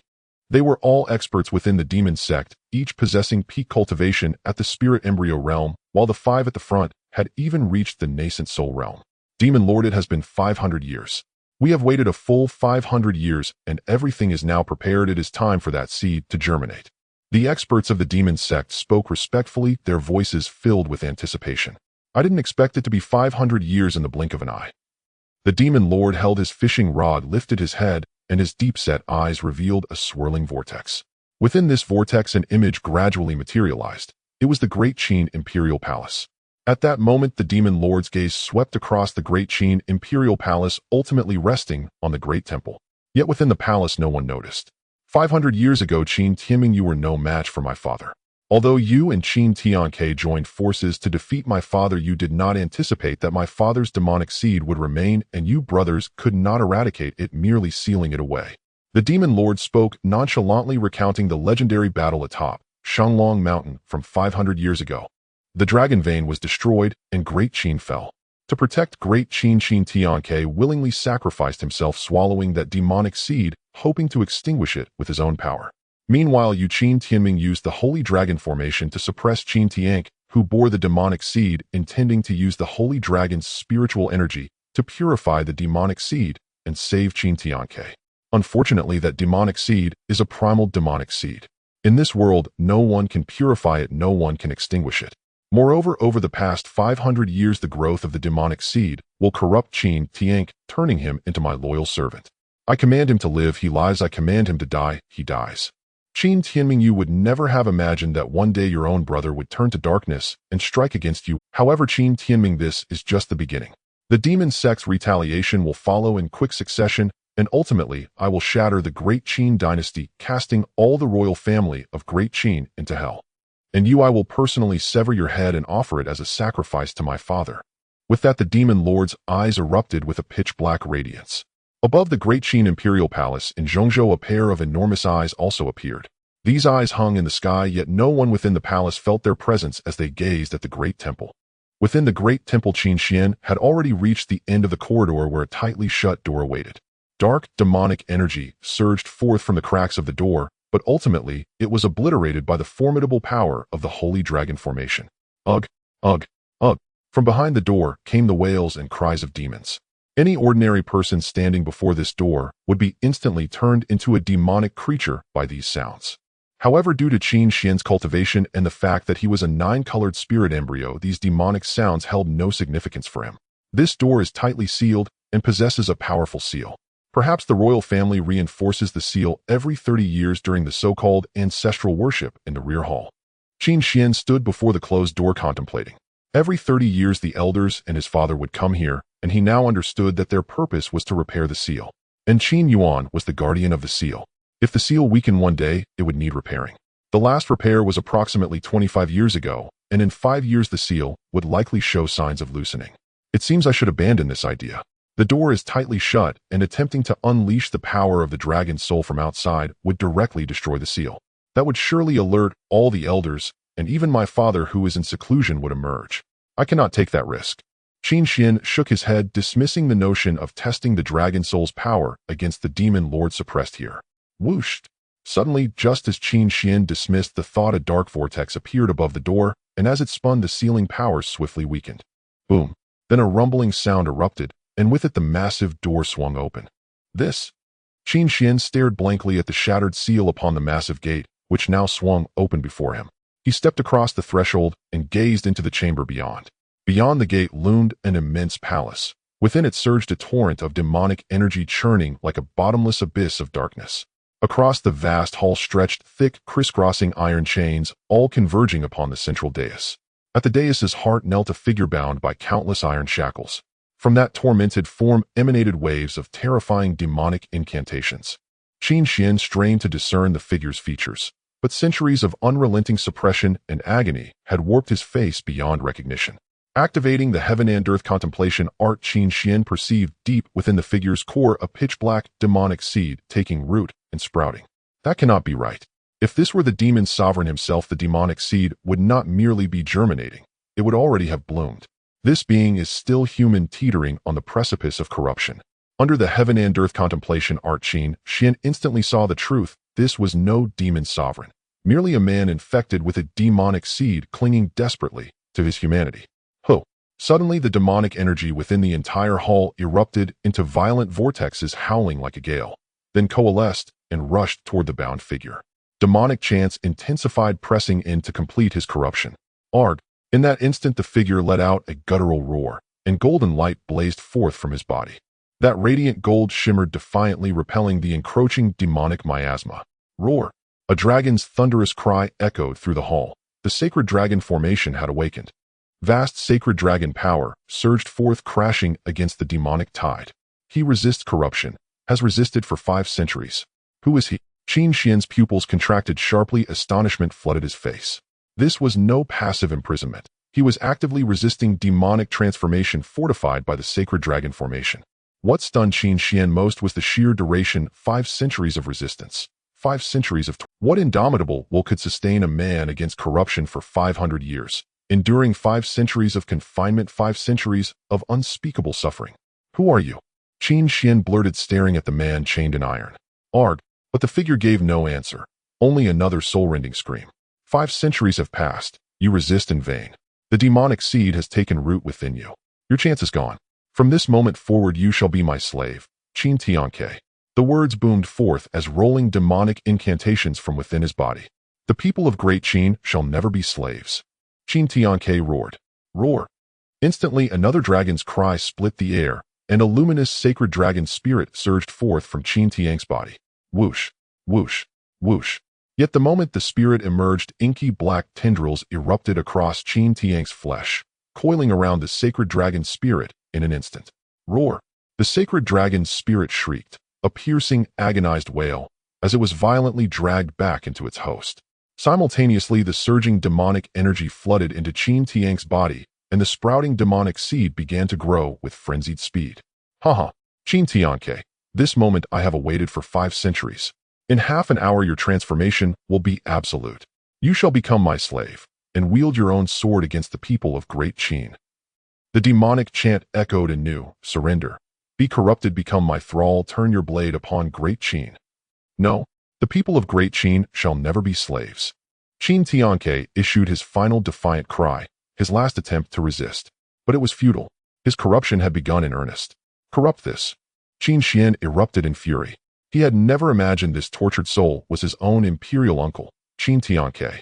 Nor had he ever guessed that the ancestral temple enshrined none other than Qin Tianke, the legendary savior who had rescued Great Qin from calamity time and again. Such a paragon. Even had he not been kin, Qin Xuan would never allow him to fall to corruption. 9 dragon souls. Without hesitation, he unleashed the 9 dragon souls. Instantly 9 radiant auras blazed forth. 9 sacred dragon spirits manifested in dazzling splendor. In the next breath, Qin Xuan channeled all his spiritual energy into them. Hum, hum, hum.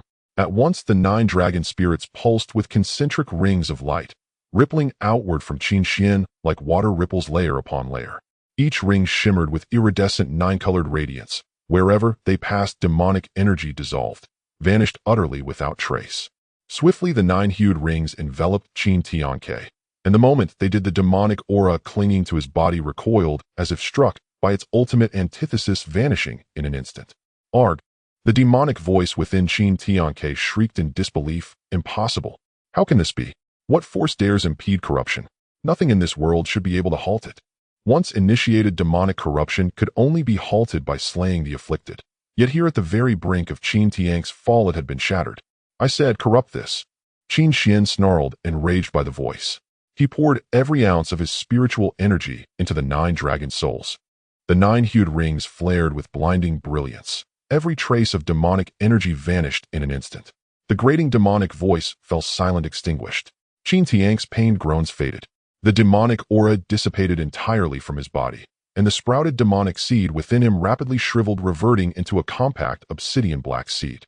It shot forth, desperate to flee. Think again, Qin Xuan muttered. No escape would be permitted. To him, eradication meant uprooting utterly. He would not allow the demonic seed to return to the demon sovereign, to aid his cultivation and so further ruin. He reactivated the dragon souls. The 9-hued rings snapped shut around the seed. It trembled violently, emitting a furious hum and unleashing torrents of demonic energy. Yet all was in vain. Bathed in the 9 dragon souls' radiance, the demonic energy evaporated, and the seed still held fast within the luminous cage. I shall shatter you, so you may never harm another. Qin Xuan focused his divine sense, preparing to obliterate the seed, when a voice suddenly rang out. Stop! You must not destroy the primordial demon seed. Not yet. Halt! Do not destroy it. Just as Qin Xuan unleashed the power of the 9 dragon souls to obliterate the demonic seed, a feeble voice rang out, stopping him instantly. Puzzled, Qin Xuan turned his gaze toward Qin Tianke, the source of the voice, and his eyes flickered with sudden recognition. At that moment he could clearly discern Qin Tianke's features. Though aged and weary, his countenance bore an uncanny 90% resemblance to Qin Xuan's late father, the emperor. This is the primordial demon seed.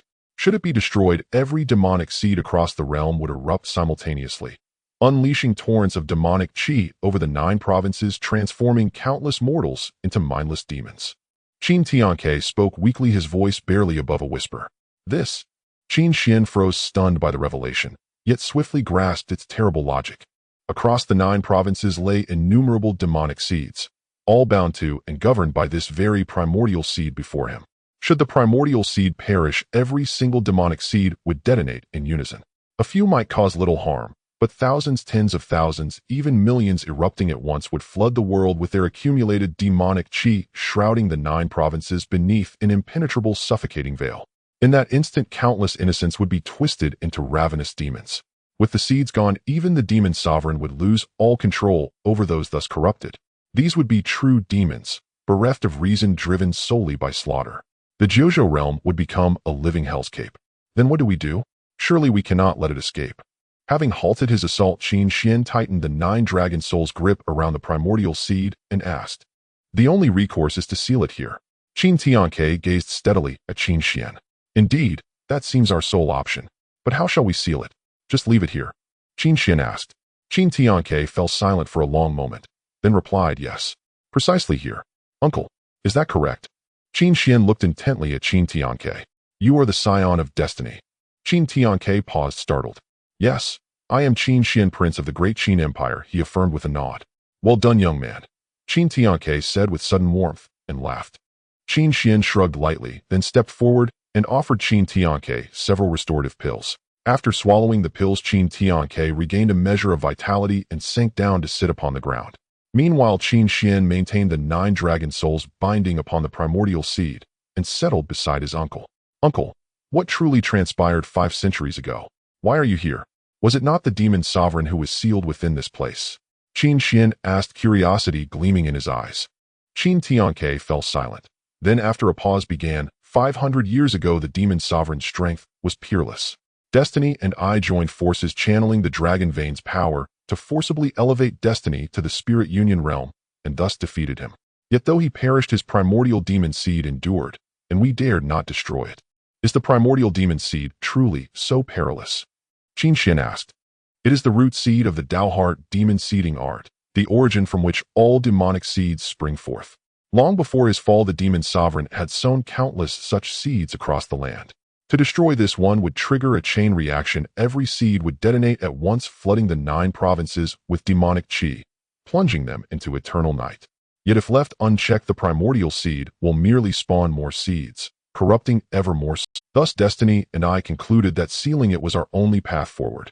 Yet sealing such a thing was near impossible.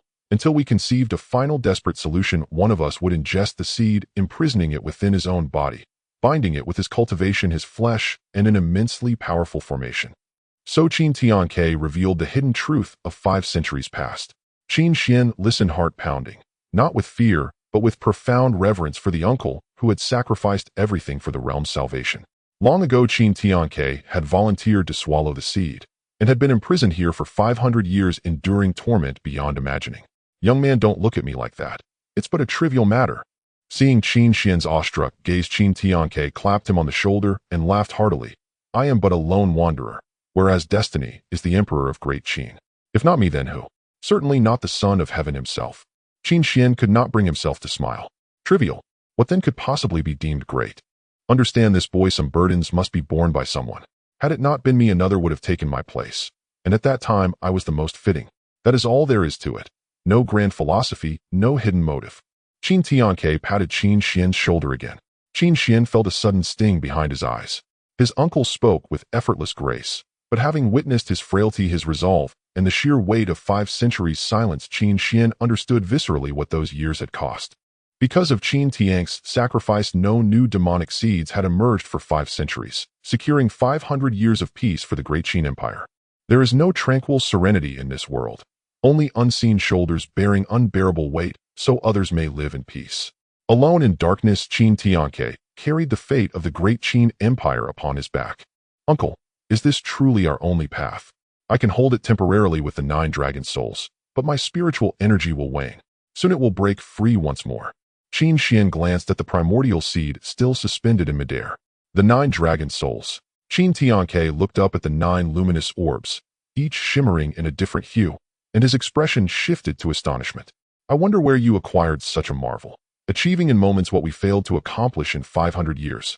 Had you not arrived in time, I myself would have succumbed to corruption and become the very scourge I sought to contain. A stroke of fortune, Qin Xuan replied. Rest assured, I shall neither pry into its origins nor question its purpose. Qin Tianke chuckled, patting Qin Xuan's shoulder. No need. I ask not, for it matters little now. After all, my time is nearly spent. Qin Xuan recoiled, stunned. Uncle, what do you mean your time is nearly spent? 5 centuries of torment have hollowed me utterly. That I can speak with you now is already a miracle. Qin Tianke spoke of his impending death with calm detachment. I have the heaven-restoring pill. It can resurrect the dying. Qin Xuan immediately produced the pill and extended it. Even in his extreme frailty, Qin Tianke could be restored, transformed, reborn, his life extended by a century. Ah, the heaven-restoring pill, truly extraordinary. Qin Tianke smiled faintly at the pill in Qin Xuan's palm, then gently pushed it back. But giving it to me would be a waste. With that he rose, and walked resolutely toward the primordial seed still bound in the 9 dragon souls' light. It is time I fulfilled my final duty. The last thing. Qin Xuan watched Qin Tianke approach the Yuanma seed, ensnared by the 9 dragon soul, his face clouded with puzzlement. For 500 years I have pondered how to utterly imprison this Yuanma seed. Qin Tianke spoke without turning. Have you found a way? Qin Xuan asked upon hearing him. Yes. I conceived a method that will at minimum ensure this demonic seed remains safely here for 200 years, neither destroyed nor able to escape. Qin Tianke turned to Qin Xuan with a rakish smile. Qin Xuan felt his heart stir. He half understood why Qin Tianke had refused to return the heavenly pill. Imperial uncle, do you mean? Qin Tianke turned to Qin Xuan with a rakish smile. Qin Xuan felt his heart stir. He half understood why Qin Tianke had refused to return the Qin Tianke turned to Qin Xuan with a rakish smile. Qin Xuan felt his heart stir. He half understood why Qin Tianke had refused to return the heavenly pill. Imperial uncle, do you mean? Boy, to be frank, at first glance I felt a kinship between us, Qin Tianke said with a smile to Qin Xuan. After all, I'm your nephew, Qin Xuan replied. No, that has nothing to do with it. Qin Tianke shook his head. When I was young, I too liked to come to the Time Yao, often keeping vigil there alone. You used to guard the Time Yao, eh? Qin Xuan asked, surprised. Isn't it strange? Possessed of extraordinary talent and heir to the Daqin throne, yet preferring to spend years alone in the Taimiao. Qin Tianke spoke with a trace of self-mockery. No, I find it a fine place, Qin Xuan answered at once. So we are very kindred. Qin Tianke looked at Qin Xuan. Although it may seem improper to ask this now, I hope you will guard the Taimiao for 200 years. I promise. I will guard the Taimiao for 2 centuries, Qin Xuan replied immediately. Thank you. Qin Tianke nodded, then turned his gaze to the Yuan Ma seed. For 500 years I swallowed the Yuan Ma seed into my belly and forced it into suppression. Over those centuries of contending with it, I discovered the seed is conscious. So I devised a plan. Since the Yuan Ma seed can plant itself within a human body, I will do the reverse. I will enter the seed myself to disrupt it. Qin Tianke looked up at the Yuan Ma seed hovering in midair and spoke calmly. As his words fell away, Qin Tianke's body began to shed a golden radiance, and he slowly dissolved, merging into that light. At last the golden radiance flashed and surged into the Yuan Ma seed, merging into its core. Qin Xuan tried to speak, but there was no time. Everything moved too swiftly. Before he could form a word, Qin Tianke had vanished, absorbed into the Yuan Ma seed. Imperial uncle, rest assured. I will not only guard the Taimiao, I will in these 200 years find a way to resolve the Yuan Ma seed, Qin Xuan vowed, staring at the seed. The 9 dragon soul that Qin Xuan had dispersed soon faded. The Yuan Ma seed, freed from the soul's suppression, nevertheless floated serenely, surrounded by a halo of golden light that shackled the demonic qi it emitted. Qin Xuan bowed to the Yuan Ma seed and turned to leave. He stopped after a few steps, then with a flicker of spiritual sense he intoned, "System, sign in at the rear hall of the Taimiao." Ding. Sign in successful. Congratulations, host. You have obtained the Bu Hun Shu soul mending art. The reward has been delivered to the system space. Please check it yourself. Soul mending art. Qin Xuan was startled at the sight of the reward. This was precisely what he lacked. He immediately opened the system space to inspect the Bu Hun Shu. Bu Hun Shu, capable of repairing all fragmented souls in the world. Qin Xuan glanced at the description. It was simple and practical, meant to mend broken souls. Yet Qin Xuan knew that to fully restore the 9 dragon soul would be far from easy. It would be a protracted and monumental undertaking. No matter how long or vast the task, Qin Xuan resolved that he must undertake it. For it was not merely about repairing the orthodox lineage of the Jiuzhou realm. More crucially, he believed that by wholly restoring the 9 dragon soul and gaining the power of the 9 sacred dragons, he could utterly resolve the Yuan Ma seed's menace. Guarding the temple from now on will not be so lonely. There is so much to do, Qin Xuan murmured as he left the Taimiao. On a distant cliff of an island in the East Sea, the white-robed demon lord who had been fishing from the cliff suddenly spat a mouthful of blood, his once handsome features twisted horribly. Demon lord, what has happened? The demon sex masters hurried forward, anxious. The demon lord had spent a century in patient vigilance, scheming and directing affairs afar. Never had he shown such weakness. How could it be? How could anyone interrupt the Yuan Ma seed's demonic process? The white-robed demon lord pressed a blood-stained hand to his mouth, his voice trembling with disbelief. What? The sect's many masters exchanged stunned looks, utterly incredulous. 500 years of planning, and it has been interrupted. Even my link to the Yuan Ma seed has been severed. How is this possible? Who is it who has shattered my 5-century plot? The white-robed demon lord sprang up and gazed toward the Daqin emperor. His inky eyes once more whirled into a vortex. Above the Daqin imperial palace, a pair of eyes reappeared. Swish. Dugu Weiwa. How dare you spy upon the Daqin imperial palace? At the instant those eyes manifested, a voice of overwhelming solemnity echoed from the depths of the palace. The voice carried a vast force that sent ripples across the heavens, and beneath those ripples the intrusive eyes vanished at once. The white-robed demon lord spat blood again, staggering backward until he collapsed to the ground. Demon lord. The sect's followers rushed to his side and helped him up. Qin Tianming, have you found a method to counter the Yuan Ma seed? Dugu Weiwa steadied his breath, his face dark. In a hoarse voice he said, "Impossible. Absolutely impossible. How could you possibly break the Yuan Ma seed? It cannot be. Demon lord, could it be that damned emperor of Daqin? Has that wretch advanced to the Lingyi realm?" The sect's elders asked in stunned tones. If Daqin's emperor Qin Tianming had indeed ascended to the Lingyi realm, it would mean the Kunlun demon sect's 500-year plan had failed once more. No, Qin Tianming has not. Dugu Weiwa regained a measured calm. The brief distant clash had confirmed that Qin Tianming had not advanced to the Lingyi realm. Then, all the sect elders looked at one another, bewildered. From today, I will seclude myself to break through to the Lingyi realm. All affairs of the sect shall be entrusted to the 4 great protectors. and investigate everything within the Daqin Taimiao thoroughly. It seems we must redraft our plan to overthrow Daqin. Having spoken, Dugu Weiwa vanished from before them. Deep within the Great Qin Imperial Palace, there lies a palace floating above the sea of clouds known as the Yuntian Palace. Yuntian Palace is situated in the sky, absorbing the spiritual energy of the entire Great Qin Dynasty, making it the place with the most concentrated spiritual energy in the dynasty, akin to a paradise for cultivation. Cultivating within it, it is said that one day here equates to 3 days elsewhere. The Emperor of the Great Qin has always been in seclusion practicing within Yuntian Palace. At this moment, the Emperor Qin Tianming, who has been in closed-door cultivation for many years, slowly opened his eyes, a glint of brilliance flashing across. In the next moment, he vanished from Yuntian Palace, reappearing above the grand ancestral temple, gazing down at it. What happened? The aura of the source demon seed has vanished. Did Tianke succeed? Qin Tianming was puzzled. Just moments ago, Dugu Weima had spied on the Great Qin Imperial Palace, awakening him from his meditation. The first thing he sensed upon waking was the source demon seed, yet its aura had already disappeared. In the next moment, his body vanished again, reappearing inside the back hall of the grand ancestral temple. Tianqiu. Qin Tianming approached, staring at the source demon seed, floating in midair, his expression filled with endless sorrow. You actually thought of this method to seal the source demon seed. He immediately discerned the current state of the source demon seed and understood what Qin Tianke had sacrificed. I am sorry, brother. Qin Tianming deeply bowed to the source demon seed, then looked around. Although he understood Qin Tianke's actions, he could not grasp how Qin Tianke had escaped the corruption of the demon seed. For 500 years, he had not been able to conceive a way to prevent Qin Tianke from being demonized. Yet now Qin Tianke had achieved it. His divine sense swiftly swept across the entire grand ancestral temple, even probing into the guardian ancestral palace. Inside the guardian ancestral palace, Qin Xuan was already resting in bed, his aura faint seemingly at the late stage of the Linghai realm. What on earth happened here? Qin Tianming murmured to himself. Although he was bewildered with the source demon seed in its current state, it would at least remain stable for 200 years, which could be considered a good thing.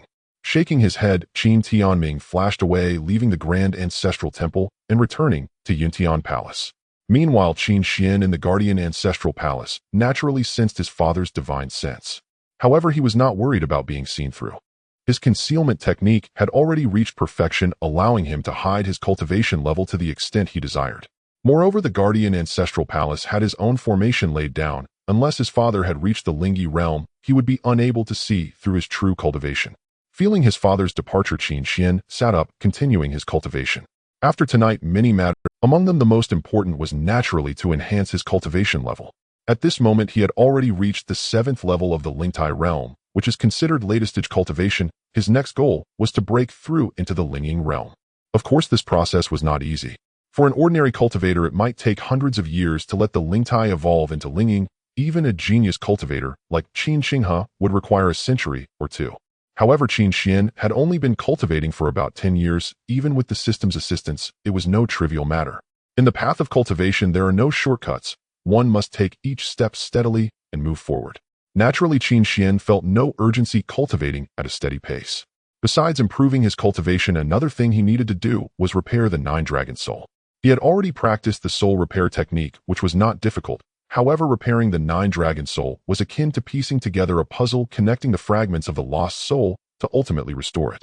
However, the fragments required to piece together the lost soul needed to be condensed, and they must align with the different dragon souls to form the corresponding soul fragments. This was an exceedingly vast project, consuming a great deal of spiritual power and not a simple task. Nonetheless, the repair process was also a journey of cultivating the soul, greatly benefiting one's own spiritual strength. A strong soul means a correspondingly powerful divine sense that covers a broader range. Thus, repairing the dragon soul was also a form of cultivation for Qin Xuan. In the days that followed, Qin Xuan diligently pursued his plans, steadily cultivating while also continuing to sign, in which consistently enhanced his strength. During this period, he learned more and more, expanding his knowledge and deepening his understanding of this world. Especially regarding the source demon seed, he conducted in-depth research and was quite certain that the source demon seed was definitely not a product of the Zhou realm, but originated from another world. This also convinced him of the existence of another world. He even speculated that the source demon seed might merely be a vanguard of another world invading Zhou. After all, the 9 sacred dragons guarding the Zhou realm had already fallen, leading to the loss of the Dao lineage of Zhou. which naturally caused bottlenecks for the cultivators of Jiuzhou. If other worlds possess a complete Dao lineage, it would imply that they have more powerful cultivators. Once they invade Jiuzhou, the realm might be utterly defenseless. Currently, the source demon seed is highly likely an external object indicating that Jiuzhou may have already attracted the attention of other worlds. However, due to certain reasons, the armies of those worlds cannot invade Jiuzhou and can only temporarily send the source demon seed to infiltrate Jiuzhou, hoping to open a rift from within for their armies to descend. Of course, this is merely Qin Xuan's conjecture. The truth can only be verified with the passage of time. Time flies and 5 years have swiftly passed. Naturally, many things occurred during these 5 years. During this time, Yi Qingqing understood that Qin Xuan was currently unwilling to leave the Grand Ancestral Temple, so she could only choose to accept it. Thus, she would regularly come to see Qin Xuan. The two seemed to develop a tacit understanding, often sitting in the Guardian Ancestral Palace or the Grand Ancestral Temple for a whole day. At times, they would have endless conversations, while at other times they would sit in silence like quarreling lovers. After some time, Yi Qingqing would leave only to return after a while, repeating this cycle. The people in the palace watched anxiously, unable to understand the nature of their relationship. Especially Qin Qinghe and Shi Yun, who were so anxious for the two that they almost wished to issue a royal decree to marry them off. However, the matter of marriage was merely talk. After all, both of them were only in their 30s and were still at the Lingtai realm. Such an age is considered extremely young in the realm of cultivators. Thus, the relationship between Qin Xuan and Yi Qingqing could only develop naturally. As for Qin Qinghe, during these 5 years, he diligently acted as regent, handling state affairs, relentlessly pursuing the Kunlun demon sect, weakening its influence further, yet he had been unable to locate the main altar of the Kunlun demon sect or find that demon lord. As long as the demon lord is alive, a sort of threat hangs over the Great Qin Dynasty and even the Jew. Of course, Qin Xuan did not need to worry about any of this. Even if he wanted to, he currently lacked the ability, and it was best for him to quietly cultivate in the Grand Ancestral Temple. One day, after completing his daily tasks, Qin Xuan stretched and gazed into the distance, waiting for the graceful figure to arrive. However, he recalled that Yi Qingqing should be accompanying the soon-to-give-birth Shi Yun today and would not disturb him at the Grand Temple. Thus, he headed towards the Guardian Ancestral Palace, preparing to continue his cultivation. After 5 years of cultivation, Qin Xuan had reached the peak of the spiritual embryo realm.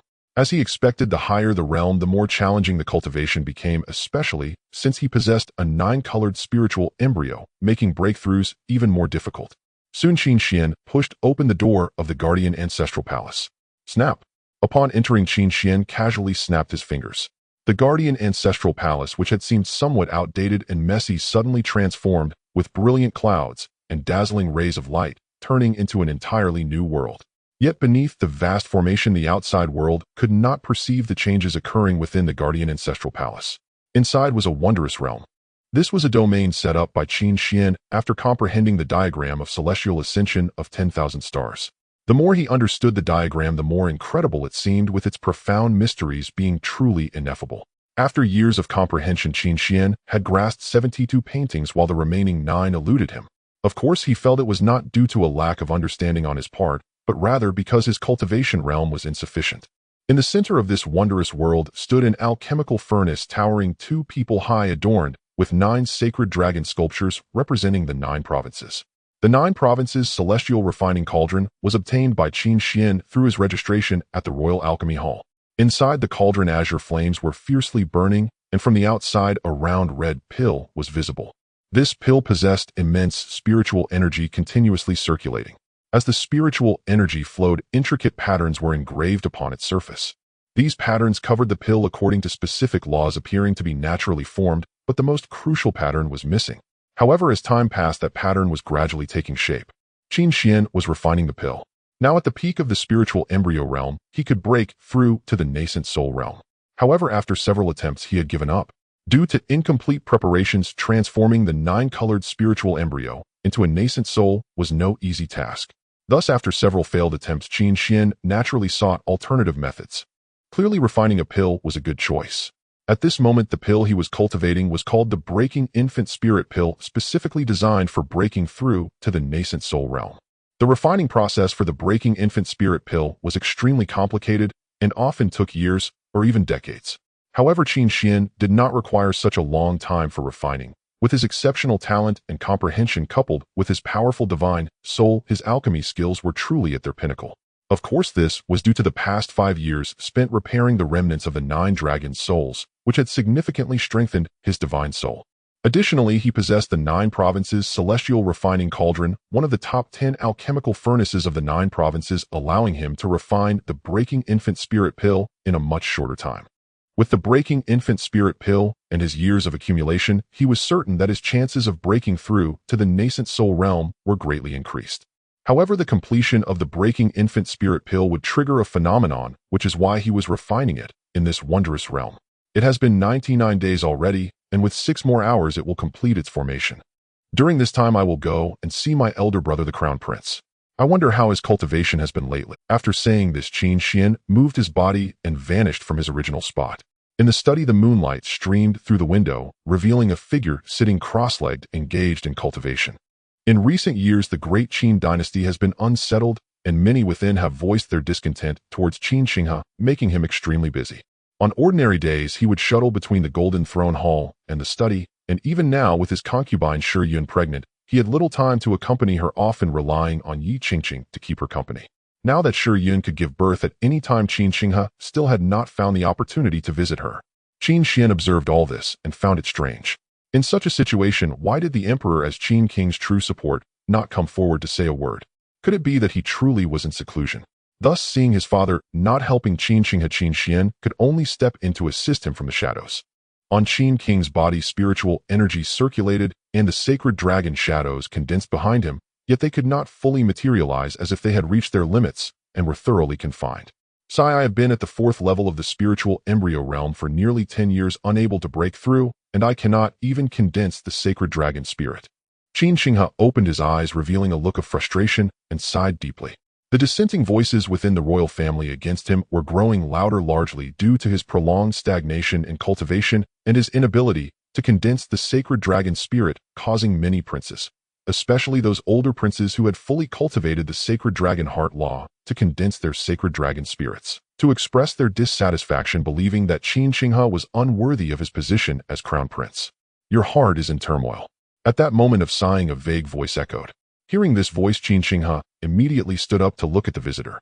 Before him was a vague figure surrounded by swirling sacred dragon spirits, radiating immense power and majesty.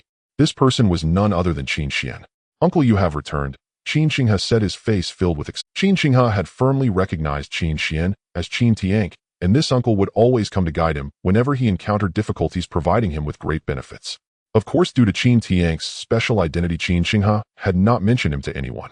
After Qin Yuan's death, he was the only one aware of Qin Tiank's return and his frequent appearances in the palace.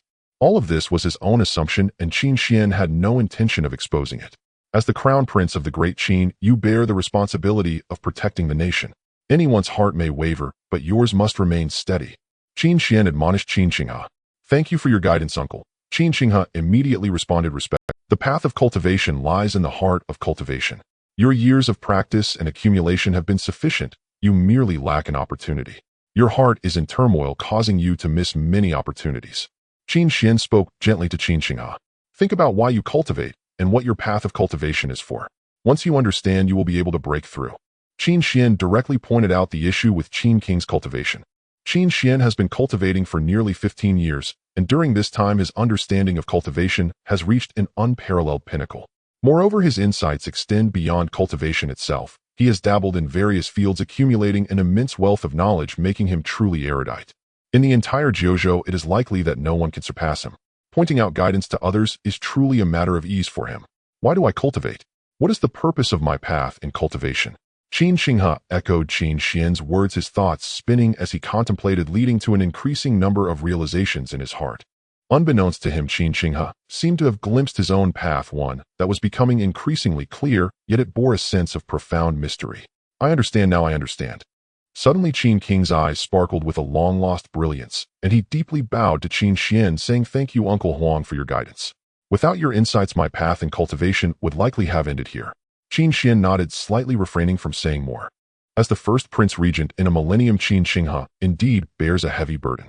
Given his kind nature, should he ever become the emperor of Qin, it would surely be a boon for the dynasty. To personally cultivate a Qin emperor is a feeling that is hard to describe, yet it is certainly exceedingly interesting. "Continue your cultivation. I must take my leave now." Qin Xuan spoke. Uncle Huang the Jojo is currently unsettled, and the Kunlun demon sect poses a constant threat to the Qin.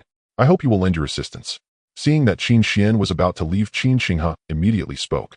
Qin Xuan nodded, and with a movement of his body departed from the study, heading straight for the guardian ancestral palace. Calculating the time, that broken infant spirit pill should have been completed. Qin Xinghe watched as Qin Xuan vanished like a ghost, sighing. Once the matter is settled, he departs with his robes brushed aside, concealing both his being and his name. Uncle Huang truly seems like a deity descended to the mortal realm. Qin Xuan, of course, was unaware of Qin King's evaluation. In but a moment, he had already appeared in his own. The blue flames of the Jojo refining cauldron danced continuously, amidst which vast amounts of spiritual energy radiated, accompanied by a soul-soothing herbal fragrance. Open. Qin Xuan glanced at the cauldron, and with a flick of his divine sense, the Jojo refining cauldron erupted in radiant light, sending spiritual energy soaring into the sky, and astonishing phenomena began to manifest within. If this pill were to be produced in the outside world, it would immediately attract countless cultivators' attention. However, due to the precautions Qin Xuan had taken in his cave domain, these phenomena were thoroughly concealed. From the outside, looking into the guardian ancestral palace, there would be no signs of any abnormalities. It is precisely for this reason that no one knows Qin Xuan's true capabilities after all these years. Even Yi Qingqing, who visits, often only knows a few things about him. Soon a crimson pill landed in Qin Xuan's hand. Looking at the pill, he nodded in satisfaction, saying, "It's done." In the next moment, Qin Xuan sat cross-legged, his nine-colored spiritual fetus manifesting, radiating a nine-colored brilliance, with innumerable Dao intents circulating atop it.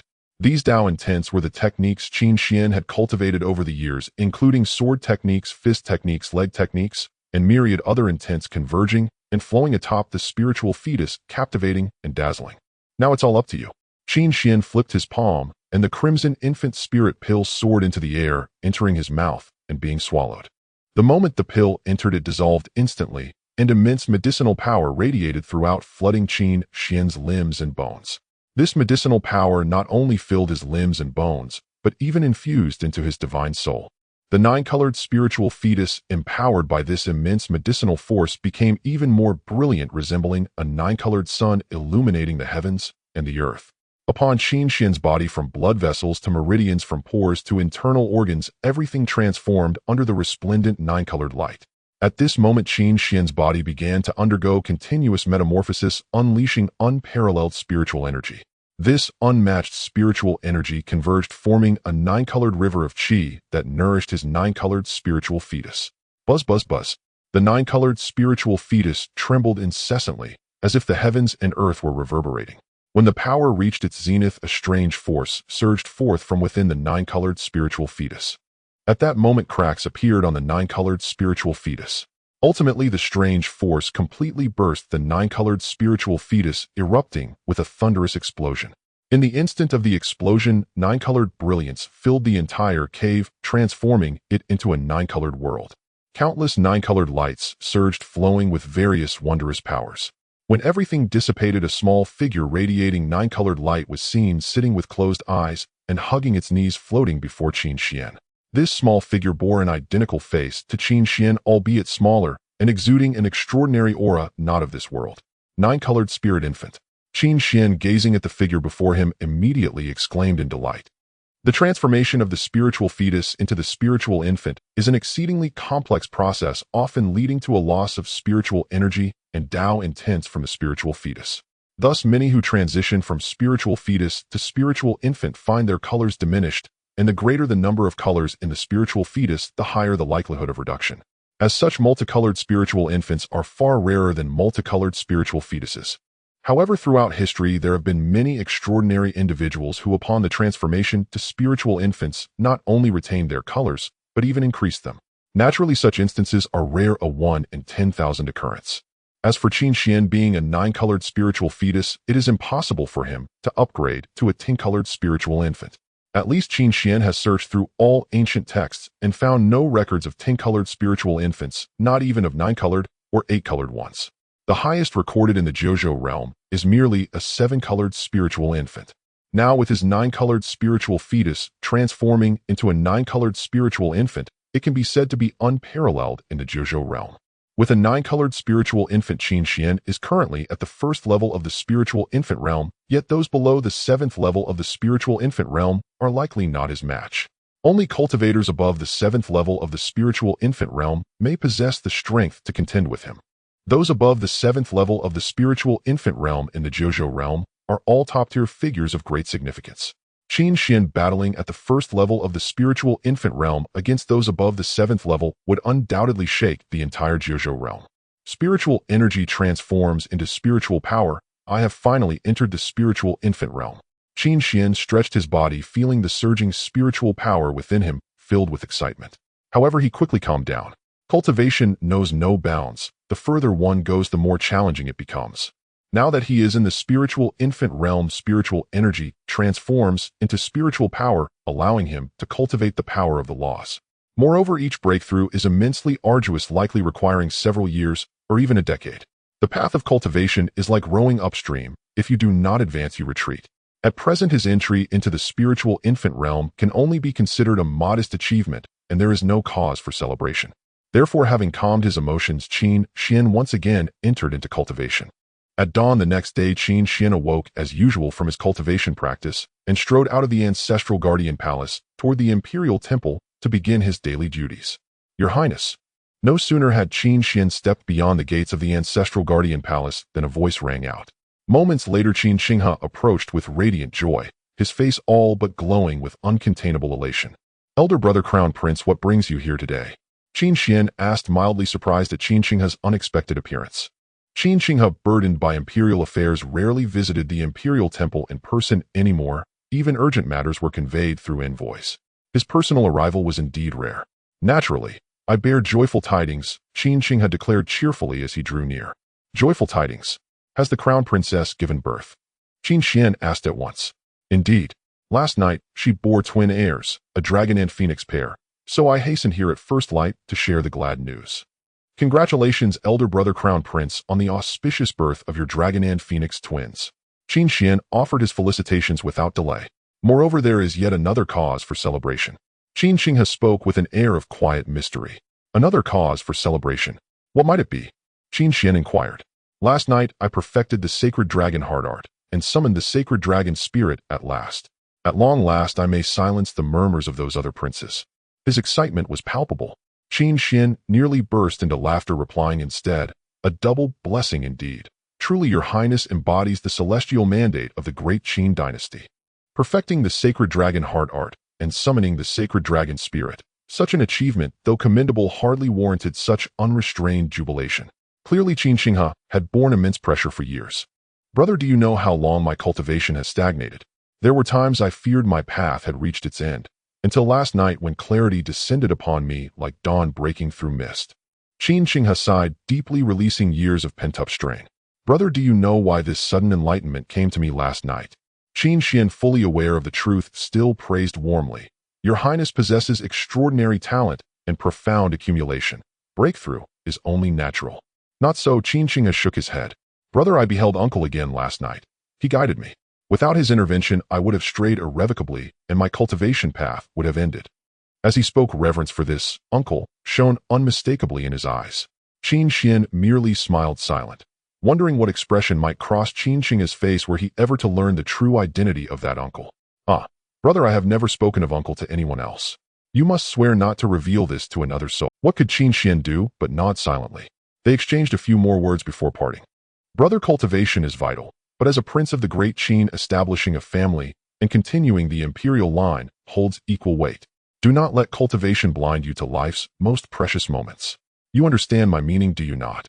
Qin Xuan smiled faintly. He understood perfectly. I do. Then I am at ease. Qin Xinghe nodded with a warm smile. Oh, and brother, do not isolate yourself in solitary practice. Should any doubts arise in your cultivation, we may discuss them together. After all, seclusion breeds stagnation. Qin Xuan's lips twitched, barely suppressing a chuckle. So now he was to receive instruction. A newly broken through realm mastery of the sacred dragon heart art. How very proud indeed. Has my sword grown dull, or has Prince Xinghe begun to soar too high? Yet Qin Xuan knew this offer sprang from genuine goodwill, not condescension. After exchanging a few more pleasantries, Qin Xinghe departed. reminding Qin Xuan not to miss the moon cradle banquet for the dragon and phoenix twins, lest cultivation distract him from familial duty. Qin Xuan assured him he would attend, to meet his newborn nephew and niece. With no further hesitation, he resumed his routine signing in at the designated location, then returning to cultivation. Having just entered the nascent soul realm, he remained vigilant, never complacent. After leaving the imperial temple, Qin Xinghe returned briefly to the eastern palace, then proceeded to the Golden Throne Hall to convene the imperial council and address urgent state affairs. Congratulations, Your Highness, on the birth of your dragon and phoenix twins. All present immediately offered their felicitations upon seeing Qin Xinghe. My thanks to you all, he replied with gracious delight, then composed himself and opened the council. How proceeds the campaign against the demonic sects in Qingzhou? Qin Xinghe inquired. At the mention of Qingzhou, the hall's festive atmosphere instantly hardened into solemn gravity. Qingzhou, the second largest province among the 9 provinces, teemed with sects and thrived with cultivation. Its proximity to Zhongzhou granted the Great Qin Imperial Dynasty unparalleled authority there. Qingzhou was in essence the dynasty's private garden. Yet shockingly, Qingzhou harbored numerous demonic sect strongholds, prompting Qin Xinghe to issue an iron decree: all such strongholds must be eradicated within 3 years. Lord Mo. Qin Xinghe turned to Mo Tianqing. Mo Tianqing took a deep breath and stepped forward. Your Highness, 3 days ago we located the largest stronghold of the Kunlun demonic sect in Qingzhou. We mobilized elite masters from the Celestial Net Pavilion, coordinated with the Fantian Pure Sound sect, and allied with numerous local powers to launch a surprise assault. And the outcome? Qin Xinghe asked. The stronghold was destroyed, but 7 cultists escaped. 7 escaped. You deployed overwhelming force. How could they possibly flee? We assembled over 2,700 cultivators, including 9 nascent soul realm masters. Yet the sect had stationed 9 nascent soul realm cultivators within the stronghold itself. A fierce battle erupted. Our losses were grievous, but we did slay 2 of theirs. The remaining 7 vanished amid the chaos. Qin Xinghe stared stunned. 9 nascent soul realm cultivators stationed at a single stronghold. He was not alone in his astonishment. Every official in the hall wore the same look of disbelief. Nascent soul realm cultivators were exceedingly rare. The entire Great Qin imperial clan numbered only 17 such masters. In past campaigns, encountering even a single nascent soul realm cultivator at a demonic sect stronghold had been exceptional and invariably fatal for them. All knew well the peril such beings posed. If one escaped, vengeance would descend like cataclysm. Thus, any clash with a nascent soul realm master demanded absolute annihilation, even rooting out their lineage. Yet here a mere branch stronghold of a demonic sect housed 9 such masters. Where had they come from? How many more dwelled within the sect's central headquarters? More urgently, 7 nascent soul realm demonic cultivators had fled. What retribution awaited? None dared imagine. Qin Xinghe took a deep breath and said, Master Mo, regardless of the cost, we must eradicate the 7 fleeing nascent soul cultivators. The escape of such powerful nascent soul cultivators hidden in the shadows posed an immense threat to the Great Qin. After the court meeting dispersed, Qin Xinghe left the Golden Luan Hall and returned to the Eastern Palace to visit Shi Yun and his newly born offspring. However, at the entrance, Mo Tianqing hurried over his expression, revealing a hint of mystery as he spoke. Your Highness, I have another matter to report. Qin Xinghe paused and looked at Mo Tianqing, saying, Master Mo, please speak. Mo Tianqing did not respond immediately, but glanced at the people surrounding Qin Xinghe. Qin Xinghe understood and said, You all may withdraw for now. Soon the people beside Qin Xinghe stepped back, leaving him alone with Mo Tianqing. Master Mo, please go ahead, Qin Xinghe said. Your Highness, the matter in Qingzhou seems intricately related to the Qin king, Mo Tianqing whispered. Upon hearing this, Qin Xinghe was momentarily stunned, as if struck by lightning. The Qin king, known as Qin Luo, was also a member of the royal family. Most of the princes of the Great Qin reside within the Great Qin Palace. Only those granted titles of kings would leave the palace to live in their fiefs.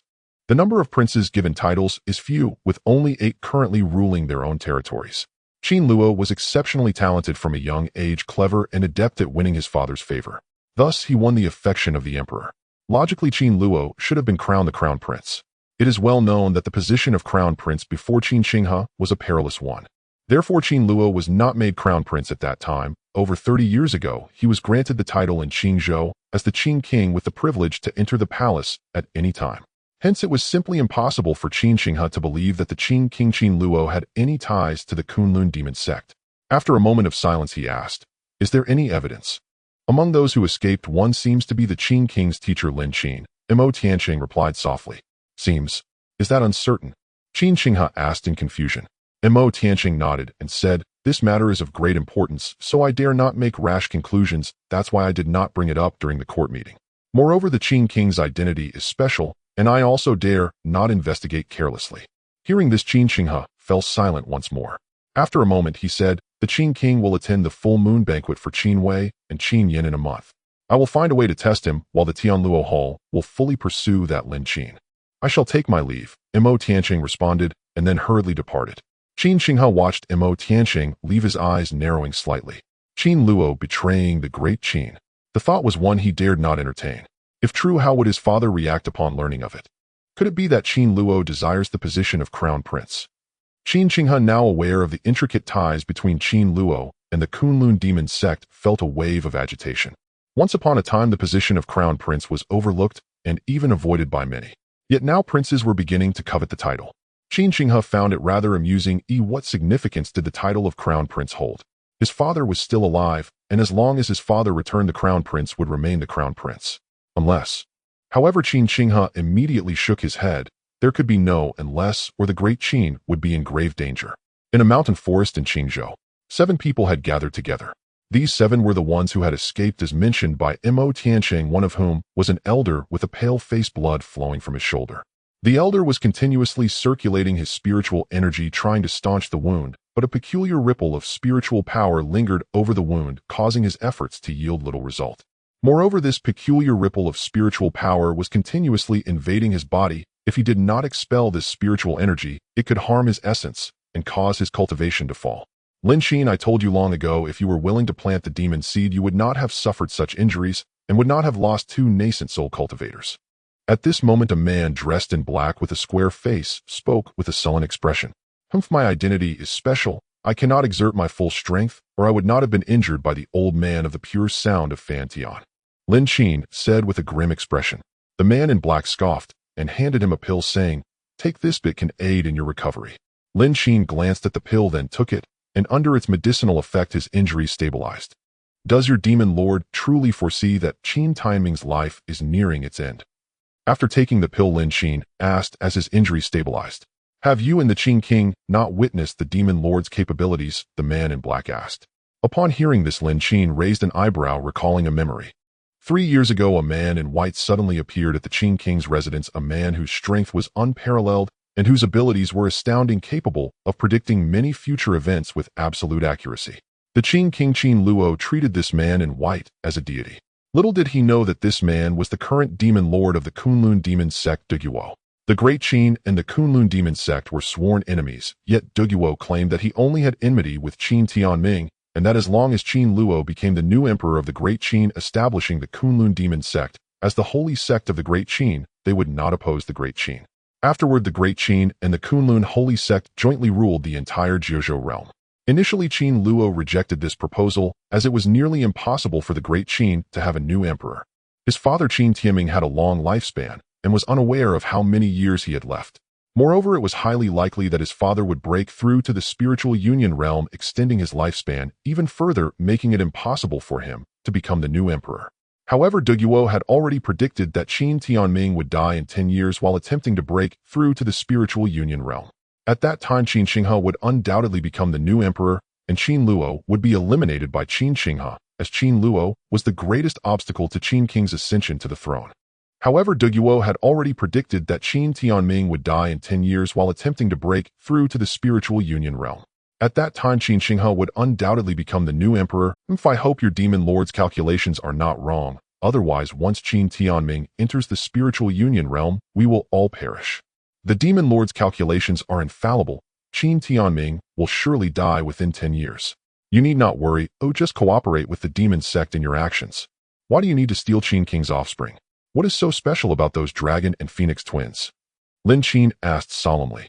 On that day, he had gone to the demon sect's stronghold to discuss this matter, but was unexpectedly ambushed by the people of Tianluo Hall. This matter is none of your concern. You just need to help us infiltrate the palace and steal those dragon and phoenix twins. In a month, it will be the full moon banquet for the dragon and phoenix twins, and the Qin king will attend. You just need to blend in at that time. Lin Qin said coldly. In the blink of an eye, a month had passed since the Prince Qin King's offspring celebrated their first month, a significant event for the dynasty. Qin Xinghe, following tradition, hosted a banquet in his palace to invite many civil and military officials, as well as his siblings. The entire Eastern Palace was bustling with activity, with guests continuously arriving. Prince Qin Xinghe, accompanied by many, was at the gates of the Eastern Palace to welcome those coming to offer their congratulations. Suddenly, a series of majestic sounds echoed from a distance, and then in the distance 8 spiritual dragons drew a magnificent chariot, making their way toward the Eastern Palace. The spiritual dragon, a sacred beast of the Qin royal family, is pulled in different numbers by members of the royal family, depending on their status. The highest is 12 spiritual dragons reserved solely for the emperor. Next is 10, which the empress can use, followed by 8 spiritual dragons for the prince. As the Prince Qin Xinghe was the only one within the royal family entitled to 8 dragons. However, the arrival of this person with 8 dragons immediately drew the attention of everyone. Yet no one voiced any objections. Everyone knew that this person was the beloved prince of the current emperor, Prince Qin Luo. Years ago, when Qin Luo was bestowed the title of Prince Qin, Emperor Qin Tianming declared that although Qin Luo was not the crown prince, he could enjoy the treatment of one. Soon the luxurious chariot stopped before the gates of the Eastern Palace.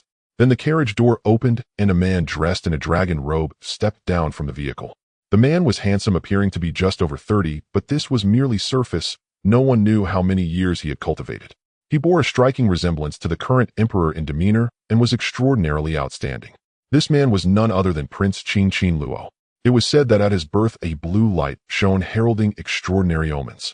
He was also clever and gifted, currently at the 8th level of the spiritual fetus realm. His appearance resembled that of Qin Tianming, which endeared him to the current emperor. "Greetings, Prince Qin." Qin Xinghe saluted respectfully. "Prince, it's good to see you," Qin Luo said, patting Qin Xinghe on the shoulder with a smile. "Your presence truly enhances the splendor of this occasion." Qin Xinghe lowered his posture considerably in front of Qin Luo. Although he was now the prince in terms of status and influence within the dynasty, he was indeed beneath Qin Luo. Qin King's greatest advantage over Qin Luo was that he was the legitimate heir, the first in line for the throne. "Prince, you are being modest," Qin Luo said with a smile. After speaking, Qin Luo clapped his hands, and soon after numerous boxes of gifts were carried out from the chariot by dozens of people. "A small token of my appreciation. I hope the prince will accept it graciously." Qin Luo spoke. Qin Xinghe glanced at the gifts and couldn't help but marvel at the immense wealth and influence of Prince Qin. Many of these gifts were rare treasures, some of which he had never seen before, perhaps even absent from the palace. "Thank you, Prince Qin," Qin Xinghe replied. "You all please take these inside," Qin Luo instructed with a nod and a wave of his hand. Qin Luo's attendants immediately began carrying the gifts into the prince's estate within the Eastern Palace. "Prince, you don't need to fuss over me. They'll just wander around. Once I'm inside, I see there are many more guests coming." After the gifts were taken inside, Qin Luo turned to Qin Xinghe and said. Qin Xinghe nodded, then chose to attend to other guests instead of Qin Luo. "Did you notice anything?" After Qin Luo entered, Qin Xinghe asked a woman beside him in a low voice. This woman was naturally from the Fantiang Jingyin faction. Since Qin Luo appeared, she had been silently using her observation techniques to watch him. "Your Highness, there is nothing unusual." Qin Luo and those with him show no signs of abnormality, nor any trace of demonic energy or taint, the woman replied quietly. Hearing this, Qin Xinghe frowned slightly, but then felt relieved. He thought to himself that as the beloved prince of the emperor, there was no way he could betray the Great Qin and conspire with the demonic sect. Qin Xinghe looked toward Qin Luo, who was directing his attendants to arrange the gifts, showing no signs of abnormality. Thus he chose to ignore Qin Luo and continued to greet the guests, offering their congratulations. In the inner hall of the Eastern Palace, Yi Qingqing held Qin Wei, unable to part with her. "Senior sister, she is just too adorable." Yi Qingqing cooed at the woman hold Qin Wei. "Adorable? Then why don't you just have one with Qin Xian?" "Sure, Yun," holding Qin Yin chuckled. Upon hearing this, Yi Qingqing's expression instantly turned cold as she retorted, "Don't mention that bastard Qin Xian." "What? Are you two fighting again?" Sure Yun immediately guessed upon seeing Yi Qingqing's expression, knowing it must be another quarrel with Qin Xian. "I can't be bothered to argue with that stinky man. If he loves cultivating, let him be. Just hearing about him irritates me, and seeing him is even worse. Let's not talk about him," Yi Qingqing pouted. Sure Yun smiled and shook her head upon hearing this. If she didn't care, how could she be so irritated? If she didn't care, how could she be angry? "Little Qin Wei, your cousin, is being bullied by your royal uncle Qin Xian. When you grow up, will you take revenge for your cousin, okay?" Yi Qingqing teased the little Qin Wei in her arms. Qin Wei seemed to understand Yi Qingqing's words and broke into a sweet, innocent smile. Yi Qingqing smiled back at her innocent and pure smile, feeling as though her heart was melting. However, in the next moment her smile froze abruptly, and she lifted her head to look outside the inner hall. At that moment outside the inner hall, numerous guards were stationed and many palace maids hurried to and fro, busy preparing for the upcoming full-month banquet, showing no signs of anything unusual. Yet Yi Qingqing's heart raced uncontrollably. This was an instinctive reaction to danger, a marvelous intuitive sensation she obtained after receiving guidance from Qin Xuan. In a novel Qin Xuan wrote, for Yi Qingqing he mentioned that the strongest sense of danger is instinct, and he even taught Yi Qingqing a cultivation method, although she had not yet fully mastered it. However, at this moment her instincts were telling her that danger was rapidly approaching. Qingqing, what's wrong? Shi Yun, holding Qin Yin, immediately asked upon noticing Yi Qingqing's unusual demeanor. Senior sister, hurry, call for help. There's danger. Yi Qingqing's heart raced faster, her body began to tremble slightly, and her voice quivered. Senior sister, protect Qin Yin. Before Shi Yun could react, Yi Qingqing shouted loudly. In the next moment, she clutched Qin Wei and dashed toward the inner hall without a second thought. In that instant, however, the space around her seemed to shimmer like rippling water, expanding rapidly, and within this ripple a shadow emerged. The moment this shadow appeared, a colossal force instantly bound Yi Qingqing, rendering her unable to move. It was quite a challenge to sneak in here. How could I let you all escape so easily? A nauseating and chilling voice echoed. Spirit, spirit, nascent soul realm. Yi Qingqing felt the binding force and trembled inside her hand, quietly resting on the spirit shell she always carried with her. Yi Qingqing stared in shock at the suddenly appearing figure. This person was at the nascent soul stage. Currently, Yi Qingqing was merely at the 5th level of the spirit embryo realm, making her seem almost like a child in front of him. Who are you? Shi Yun instinctively tightened her hold on Qin Yin upon seeing the sudden appearance of the 6 black figures, her voice sharp as she said, "This is the Great Qin Imperial Palace. It is not a place for you to run wild." Guard, guard. Shi Yun called out repeatedly, but she soon realized that the surrounding space seemed to be confined by a peculiar force, preventing her voice from escaping. All the guards fell to the ground, and this inner hall seemed isolated from the world. Princess, I certainly know this is the Great Qin Imperial Palace. Otherwise, why would I go to such lengths to come here, even borrowing the power of the demon lord? The person sneered as he spoke. You are from the Kunlun demon sect. Shi Yun clutched Qin Yin tighter, gritting her teeth as she asked, what is your true aim? Of course it is your child, the man coldly replied. As he spoke, a surge of spiritual power erupted, transforming into a massive demonic claw that reached for Shi Yun's embrace. To confine the back hall, he was using the demon lord's technique to obscure the heavenly mechanism. Since it was borrowed, it couldn't last long. He needed to quickly resolve the situation and seize these children. Otherwise, once the technique to obscure the heavenly mechanism failed, he would fall into danger. No! Shi Yun screamed, channeling her power to resist the incoming demonic claw. However, Shi Yun was merely at the 5th level of the spirit embryo realm. How could she withstand an attack from the nascent soul stage? As the demonic claw struck, her power instantly crumbled, and she was sent flying, crashing hard to the ground, blood pouring from her mouth before she lost consciousness. Meanwhile, the Qin Yin in Shi Yun's arms had already been taken away by the demonic claw, falling into the hands of the opponent. It's your turn now. The man disregarded Shi Yun and turned his attention to Yi Qingqing. Yi Qingqing held Qin Wei tightly with one hand, while placing her other hand on the spiritual shell, repeatedly transmitting a plea for help. At this moment, the man also acted, and Yi Qingqing summoned all her strength to respond. But in the face of someone at the nascent soul stage, her efforts were utterly futile. Her power shattered instantly, and like Shi Yun, she was sent flying. Qin Wei also fell into the hands of the man. He glanced at the 2 children he held and vanished in the next moment. Qin Xuan, save! Yi Qingqing used her last bit of strength to send out a desperate call for help before losing consciousness. On another side, the time for the full moon banquet arrived, and Qin Qinghe, with a beaming face, sat at the main seat waiting for Shi Yun to bring out their 2 offspring to meet everyone.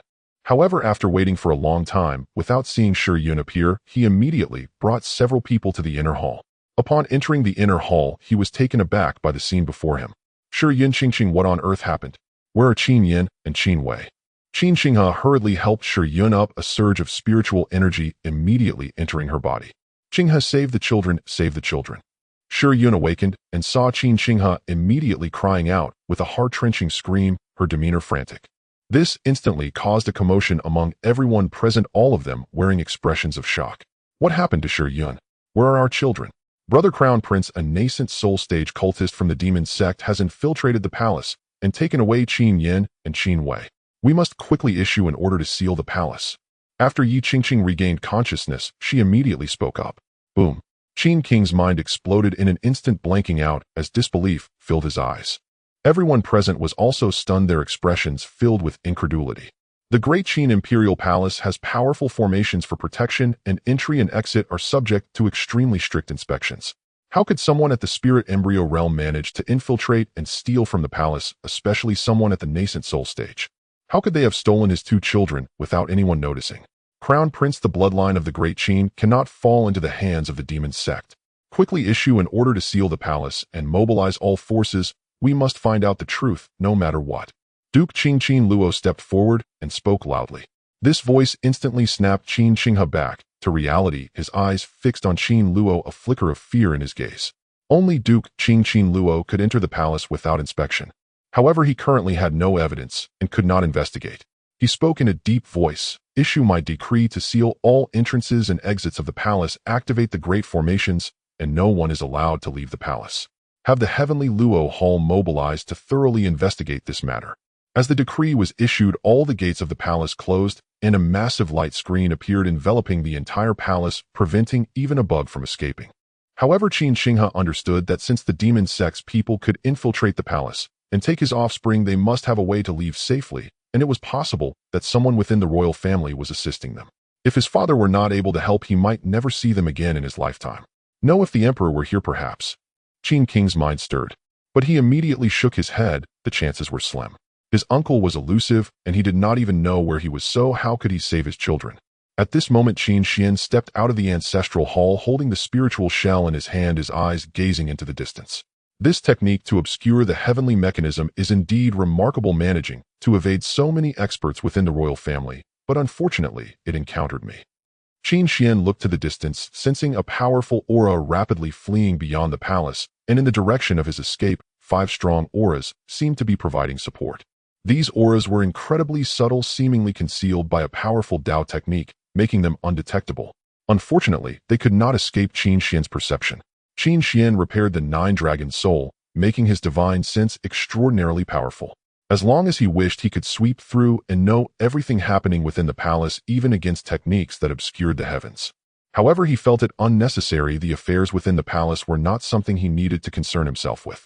Moreover, maintaining his divine sense over the palace for an extended period would inevitably alert those inside. Just moments ago, the spiritual shell transmitted Yi Qingqing's message, Qin Xuan, save, prompting him to quickly sweep his divine sense across the entire palace.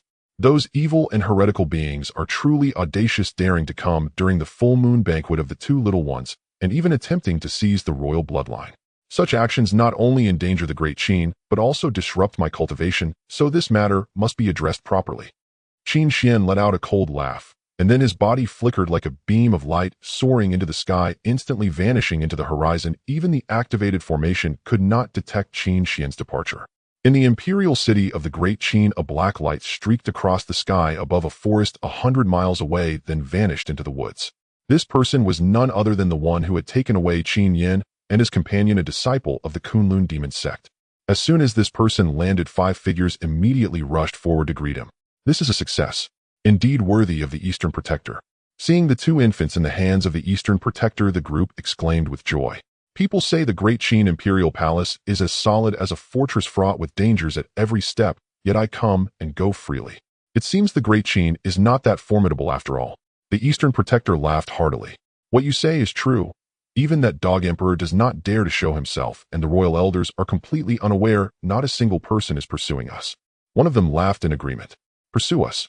Besides that dog emperor, those at the spirit infant realm of the royal family are no match for us. Haha, indeed, those at the spirit infant realm of the Great Qin royal family are merely for show.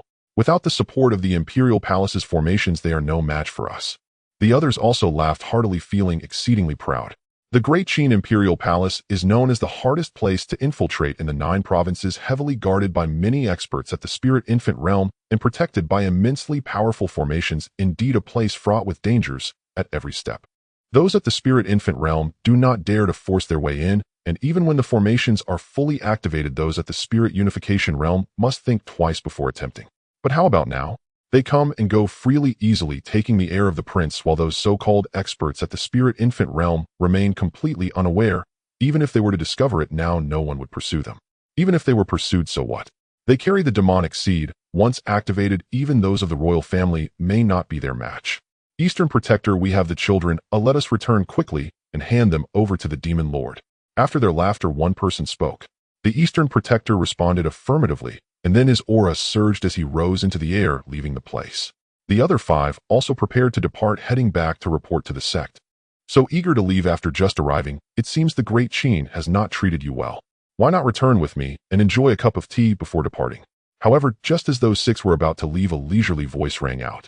The voice did not come from a single direction, but seemed to surround them from all sides, as if one person had encircled the 6. Upon hearing this, the 6 stopped in their tracks, exchanging glances, and quickly scanned the surroundings with their divine senses, but found nothing. I didn't expect someone really did pursue us. Since you are here, why not show yourself? You arrived quite quickly. I wonder which royal elder has come. The group spoke as they were unable to locate the speaker. They were surprised that their divine senses had not detected the other party. All of them were cultivators at the spirit infant realm, and among them the Eastern Protector was a master of the 6th level of the spirit infant realm, a well-known figure in the entire 9 provinces.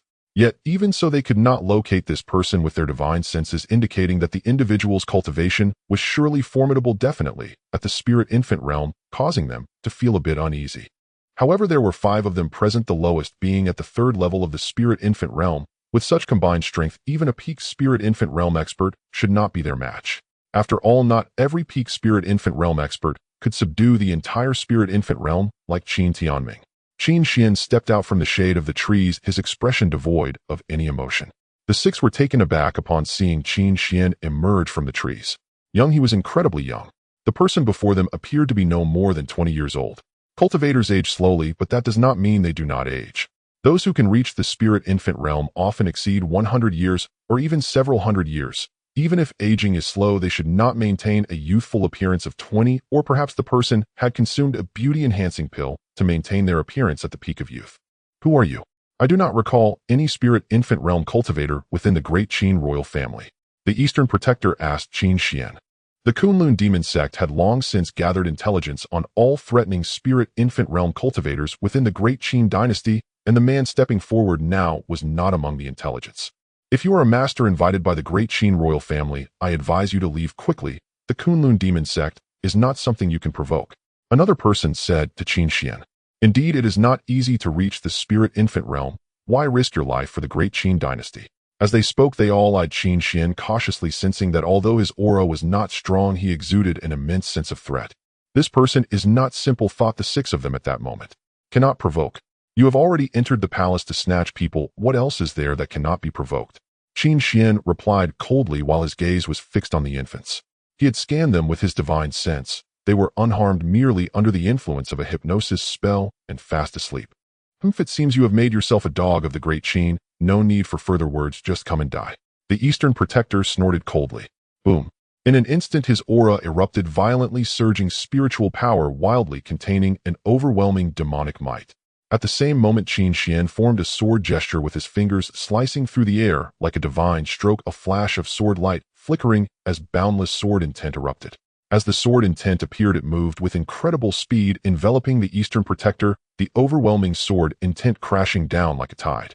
The Eastern Protector attempted to mobilize his power to resist the incoming sword intent, but under this sword intent his strength crumbled instantly, as if he were being shredded by the immense sword intent. The infants are still in your grasp. How can you recklessly use your power? If anything happens to these little ones, how can I, as their uncle, not be deemed unfit? At the same time, Qin Xuan had already appeared before the Eastern Protector like a ghost, with a gentle motion releasing spiritual power that directly enveloped the 2 infants, placing them in his embrace. Everything happened so swiftly that the Eastern Protector was left in shock, immediately retreating in fear, panting heavily upon landing, eyes filled with terror as he stared at Qin Xuan. Had he not been holding the infants, he would have likely been cut to pieces by that sword intent just now. The other 5 witnessing the scene wore expressions of grave concern. The strength of this person seemed to exceed their expectations. The Eastern Guardian is one of the 4 guardians of the Kunlun demon sect. Although not the strongest among the 4, he possesses formidable strength with a cultivation level at the 5th stage of the nascent soul realm. A fifth-stage nascent soul cultivator is already quite formidable in the Jiuzhou realm.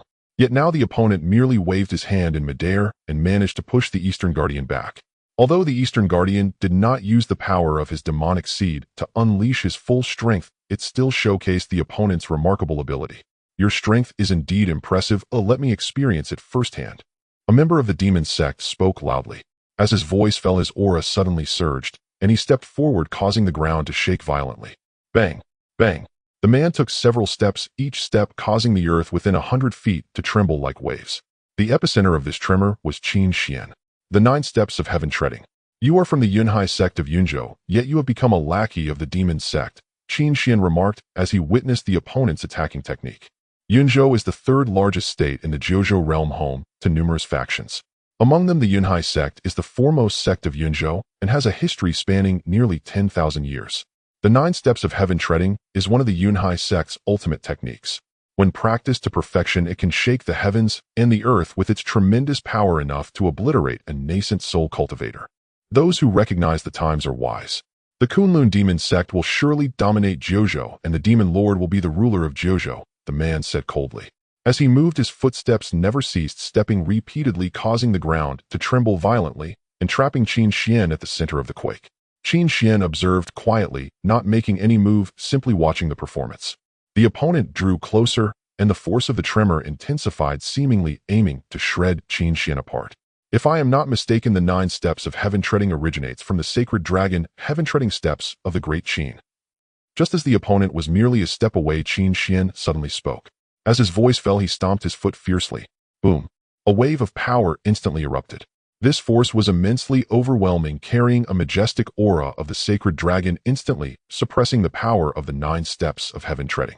The practitioner of the 9 steps of heaven treading was halted in his tracks, and his body seemed to be struck by a tremendous force, sending him flying backwards, spitting out blood in midair before crashing heavily to the ground. The onlookers were taken aback by this scene, astonished that Qin Xuan had dismantled the 9 steps of heaven treading with just a single step. If you have any other tricks, feel free to show them. I am invincible, and you can do as you wish. Qin Xuan surveyed the 6 individuals and spoke indifferently. Am I invincible, and you can do as you wish? Hearing this, the expressions of the 6 turned grim. This statement carried no lethal threat, yet it was deeply insulting. This person is unknown but possesses great strength. Everyone should not hold back and attack together. The Eastern Guardian, having recovered, spoke with a darkened expression. As his voice fell, a torrent of demonic energy surged around him. Not only he but the others also followed suit, their demonic energy rolling forth. This was the power of the demonic seed beginning to transform into true demons. This is how it should be. All 6 of you should transform into demons and unleash your full power together. Qin Xuan observed the 6 individuals preparing to strike together and spoke calmly. He had been cultivating at the Great Temple for years, waiting for an opportunity to truly engage, and now it seemed like the time had come. The 6 wasted no words. Their auras surged, activating their internal demonic seeds, and a torrent of demonic energy erupted forth. Boom! The 6 nascent soul cultivators activated the power of their demonic seeds, simultaneously unleashing a vast force that caused the surrounding hundreds of feet of earth to tremble, echoing with a series of booming sounds. The simultaneous assault of the 6 nascent soul cultivators, amplifying the power of their demonic seeds, was not a simple matter of 1 + 1 = 2. It would result in a qualitative change. The combined strength of these 6 under the influence of their demonic seeds allowed them to share a mutual connection, leading to a nearly exponential increase in power. In an instant, 6 formidable forces intertwined, enveloping Qin Xuan with an overwhelming demonic might, crushing everything in their path to dust. The 6 nascent soul cultivators spared no effort in attacking Qin Xuan. After their brief probing earlier, they had already discerned his unmatched strength, even describing it as unfathomable. Faced with such a powerful adversary, they had to go all out, aiming for a quick resolution to eliminate him without allowing any chance for retaliation. Otherwise, they would face utter catastrophe. Kill! The 6 shouted in unison, their demonic voices reverberating through the heavens. They vanished simultaneously, only to appear a step away from Qin Xuan in the next moment. The combined onslaught of the 6 was engulfed in a boundless tide of demonic energy, countless demonic figures howling forth, transforming the area into a hellish domain where demons danced wildly, nearly slaughtering everything. Just as the combined attack of the 6 was about to descend, Qin Xuan's eyes turned cold and piercing, and then he raised a fist high into the sky. This seemingly casual fist raised concealed an exceedingly terrifying power as a vast spiritual energy surged forth beneath it. Roar! Accompanied by the outpouring of spiritual energy, a series of dragon roars echoed, and then 9 dragon spirits soared from behind Qin Xuan. The 9 dragon spirits surged forth, instantly dispersing all incoming demonic figures, and the overwhelming force knocked back all the approaching 6 nascent soul cultivators. In just an instant, the combined power of the 6 was neutralized by a single strike from Qin Xuan. The 9 dragons' sacred heaven art. The 6 exclaimed in astonishment as they gazed at the 9 dragon spirits soaring in the sky. How is this possible? Are you the emperor of the Great Qin? The 9 dragons' sacred heaven art. The greatest technique of the Great Qin royal family, only the emperor of the Great Qin could cultivate it. Once unleashed, it manifests 9 sacred dragon spirits wielding an extraordinary offensive power that annihilates everything. You have an eye for talent. Qin Xuan spoke dispassionately as he soared into the air, the 9 sacred dragon spirits swirling around him. In that moment, Qin Xuan resembled a supreme emperor descending upon the mortal realm. I have not had the opportunity to use this since my cultivation was completed. Now, I shall see the true power of the 9 dragons' sacred heaven art. Qin Xuan looked down at the 6 below and spoke loudly. The 6 watched the scene above with eyes that flee. The only thought in the minds of the 6 at that moment was to escape. In the next instant, they moved to flee into the distance. Flee, Qin Xuan sneered. Now I shall grant you death so you may understand the consequences of offending the Great Qin royal family. Qin Xuan floated in midair, gazing down below. Around him, 9 colored holy dragon spirits swirled, each emanating a majestic dragon might that caused the surrounding world to tremble. The 6 members of the demon sect were fleeing recklessly. At this moment, their sole emotion was fear. It was too terrifying. The aura Qin Xuan released was overwhelmingly dreadful. They were all knowledgeable individuals who had seen many powerful beings. Could he have reached the half-step spirit fusion realm? The aura he exudes can rival that of the demon lord. The Eastern protector fled swiftly, his heart gripped by utmost terror. The aura Qin Xuan released was so formidable that it could indeed match the demon lord Dugawewa. What kind of power is this? This is a strength that can stand at the pinnacle of the 9 provinces. Such power can only belong to the Great Qin Emperor Qin Tianming and the demon lord Dugawewa. Yet at this moment they did not know where such a terrifying cultivator had emerged, one who could rival these 2. This Great Qin seems to have produced another Qin Tianming. Now the only thing they could think of was to escape. But against such a strong opponent, could they truly flee? The might of Great Qin cannot be offended by anyone. I now grant you a death so you may understand the consequences of opposing Great Qin. Qin Xuan spoke indifferently. As his voice fell, he raised his hand and unleashed a punch towards the ground below. Roar! At that moment, the 9 holy dragon spirits let out a roar that echoed through the heavens. Their overwhelming power erupted instantly, rushing downward with the force to devastate the world. Boom! As the 9 dragons descended, a tremendous force exploded like a nuclear bomb, the surging spiritual energy sweeping outward, turning everything in its path into ruins. The fleeing individuals were swept away before they could even scream, reduced to ashes. The terrifying energy surged, shaking the entire land. Even 100 miles away, the colossal imperial city trembled under this dreadful force. Many people emerged from their houses and numerous cultivators soared into the sky, gazing into the distance. They beheld the scene of the 9 dragons dancing in the sky, an immense force resonating with the heavens and earth as if the end of days had arrived. Which peerless expert has struck? This kind of power is rarely seen in a lifetime. Could it be that His Majesty has made a move? Many cultivators gazed in shock at the scene 100 miles away. In the next moment, countless cultivators rushed towards that location, eager to catch a glimpse of the peerless expert. Inside the Great Qin Imperial Palace, many cultivators also soared upwards. Even the elders in seclusion emerged to witness the spectacle of the 9 dragons dancing in the sky.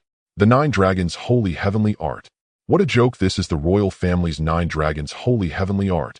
The 9 dragon spirits. This is the ultimate state of the 9 dragons' holy heavenly art. Could it be that some ancestor of Great Qin has returned to the mortal realm? Many experts of the royal family were astonished as they gazed at the magnificent sight in the sky. This was the royal family's supreme technique, the 9 dragons' holy heavenly art, which could only be cultivated after becoming emperor and gaining the recognition of ancestors. To this day, according to royal records, no one had cultivated it to its peak, condensing out 9 dragon spirits. Yet now 9 dragon spirits had appeared, ready to shock the entire 9 provinces. The experts of the royal family also rushed towards that location. In the eastern palace, Prince Qin Xinghe was comforting Shiyun But when he sensed the 9 dragon spirits in the distance, he was taken aback and stepped outside to gaze at the sight. The dragon spirits, could it be? Qin King's heart also stirred. In the next moment, he soared towards that location. Countless cultivators were drawn in by the overwhelming power of the 9 dragons' holy heavenly art, descending to that place eager to see the true visage of this peerless expert. However, when the crowd arrived, the 9 dragon spirits had already dissipated, leaving only the residual energy waves. Yet this lingering energy was still extraordinarily immense, sending chills down everyone's spines. Not only that, when the crowd saw the scene beneath their feet, they collectively gasped. What had once been a mountain forest covering hundreds of miles was now flattened, and at the center of the power, a massive pit with a diameter of several hundred meters had formed. So powerful, what level of cultivation does this person possess? The peak of the nascent soul realm might not even yield such power. The onlookers felt their hearts tremble at the sight before them. This power was simply too shocking. If unleashed in the imperial city, it would likely obliterate a large part of it. What is the Grand Elder doing? Qin Xuan, accompanied by many from the royal family, quickly located the elders who had come to this place. The 9 dragons' holy heavenly art, it cannot be mistaken. Such power undoubtedly belongs to the half-step spirit fusion realm.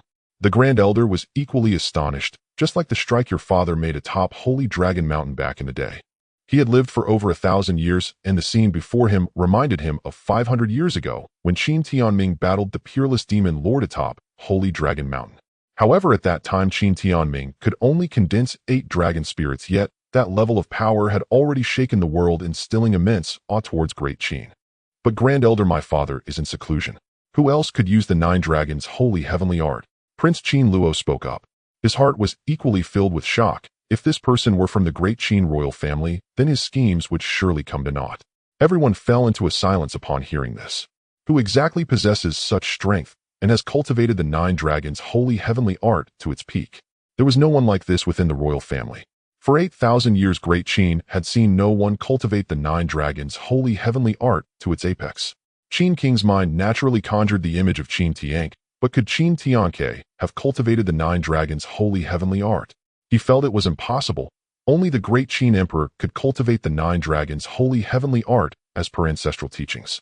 Even though Qin Tianke had made many contributions to Great Qin, he was not the emperor and thus lacked the qualification to practice this technique. Could it be that our ancestor, the emperor, has returned from beyond the heavens? Suddenly, an elder chuckled. The members of the royal family were momentarily stunned, then began to laugh.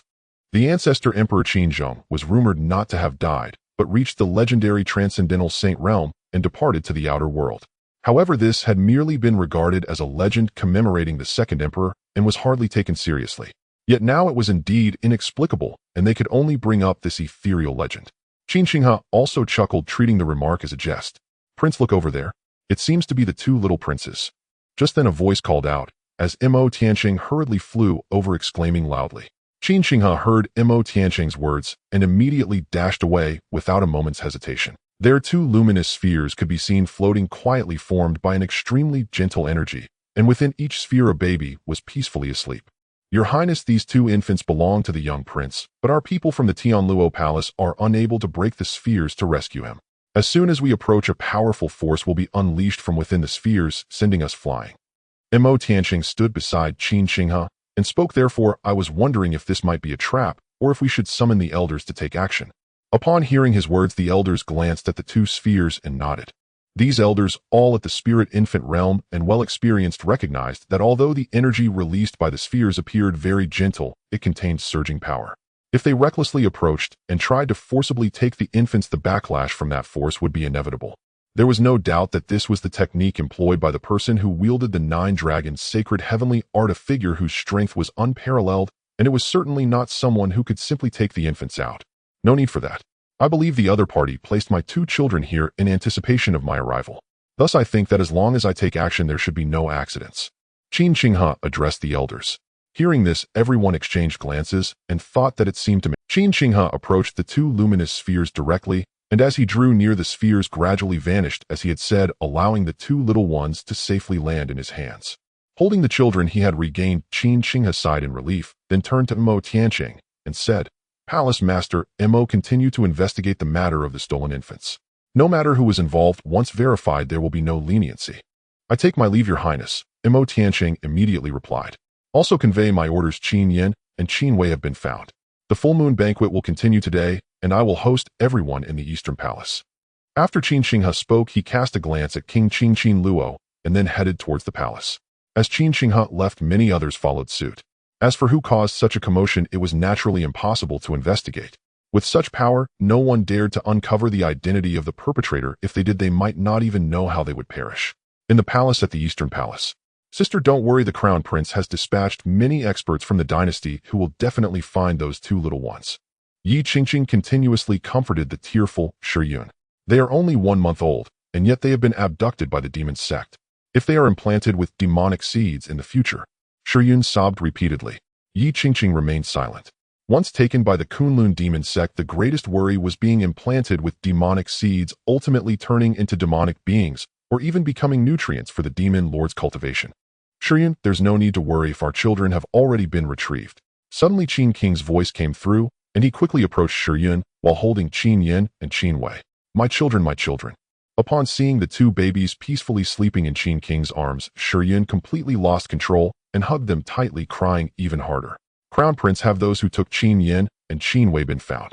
Yi Qingqing asked from the side. "No, they probably all perished in that earth-shattering blow just now." Qin Xinghe replied, then briefly recounted the events outside the city. "Truly the ancestors of the Great Qin have blessed us," Shiyun exclaimed after hearing Qin King's words. "Indeed, it is the blessing of our ancestors, and truly a blessing from heaven for the Great Qin to have such a person protecting us." Qin Xing aside. "Crown Prince, are you saying that a member of the Qin royal family came to rescue Qin Yin and Qin Wei? Have you seen that person?" Yi Qingqing felt a strange sensation in her heart upon hearing this, a figure that she both loved and hated constantly surfacing in her mind. "No, that ancestor probably does not wish to reveal himself to let us know his identity." Qin Xinghe spoke again. "Just like that time," Yi Qingqing remarked. "That time? Which time?" Qin Xinghe asked curiously. "The time I encountered danger in the South Sea Prefecture. Wasn't it also a palace expert who intervened?" Yi Qingqing replied. Upon hearing this, Qin Xinghe was momentarily taken aback, then spoke. "Cousin, are you suggesting that these two individuals are likely the same person?" "Just a guess," Yi Qingqing said with a smile. Qin Xinghe fell into thought upon hearing this. The incident involving Yi Qingqing had occurred many years ago, and that unparalleled swordsman had not appeared since, yet all related information pointed to the fact that this person was from the palace. However, no one had been able to find him all these years.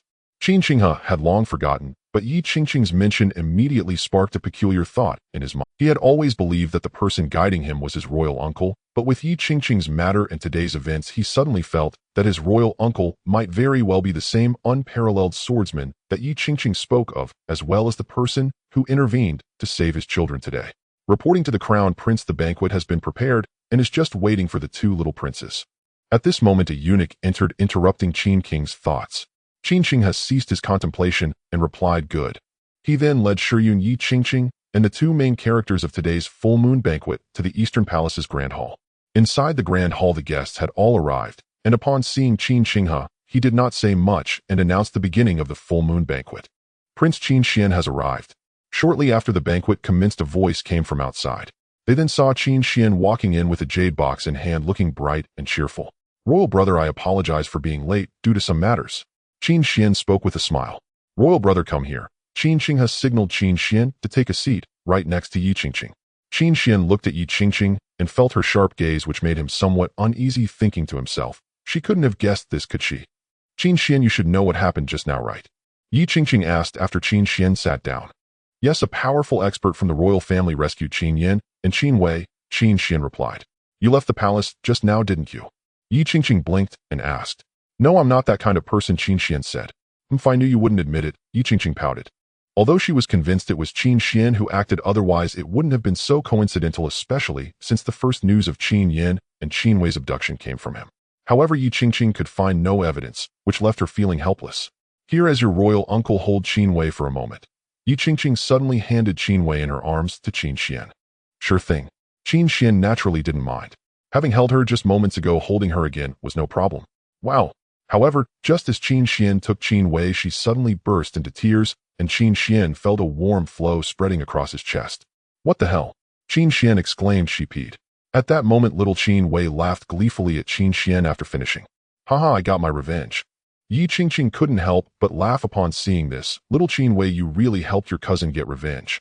In the center of an island over the East Sea, there stood a magnificent palace surrounded by swirling clouds and mist emanating a terrifying demonic sound, marking it as a perilous place. Within the grand hall of the palace, Dugu Weiwa, dressed in white, leaned against the throne. At this moment, his aura was overwhelmingly powerful, with a dense demonic energy swirling around him, and if one looked closely, they could see numerous distorted human faces within the demonic light. These faces belonged to those who had been implanted with demonic seeds, ultimately becoming nourishment for Dugu Weiwa, while their souls were trapped within the demonic light, suffering eternally. Below Dugu Weiwa stood 2 rows of people, their auras not matching his, yet each one exuded a remarkable presence, all at the late stage of the nascent soul realm, ranking them among the top figures in the 9 provinces. Reporting to the demon lord, the demonic monument of Dongfang Ming and the others has shattered. Something is amiss. Suddenly, a black figure descended into the grand hall, half kneeling on the ground, urgently inquiring. This statement immediately caused the figures present to stir, their auras uncontrollably releasing, shaking the entire grand hall. The demonic monument shattered. Dongfang Ming is dead. The mission has failed, one person spoke. Dongfang Ming is truly useless. He couldn't even capture 2 infants. This failure of the plan will surely make the Daqin more vigilant. I have always said, what is the point of plotting these schemes? The demon lord has already reached the harmony realm. We could directly wage war against the Daqin and annihilate them. Why bother with such steps? Indeed, demon lord, you have already broken through to the harmony realm. Why not directly strike down the Daqin? Many voiced their dissatisfaction with the failure, perplexed by the demon lord's strategies. Silence, there shall be no clamor before the demon lord. A booming voice rang out as a burly man below the demon lord sternly reprimanded. The crowd then ceased their quarrel and turned their gazes towards the demon lord. Dugu Weiwa, Your Excellency, we truly do not understand. You are now in the harmony realm at the pinnacle of the 9 provinces and could directly engage the Daqin in battle.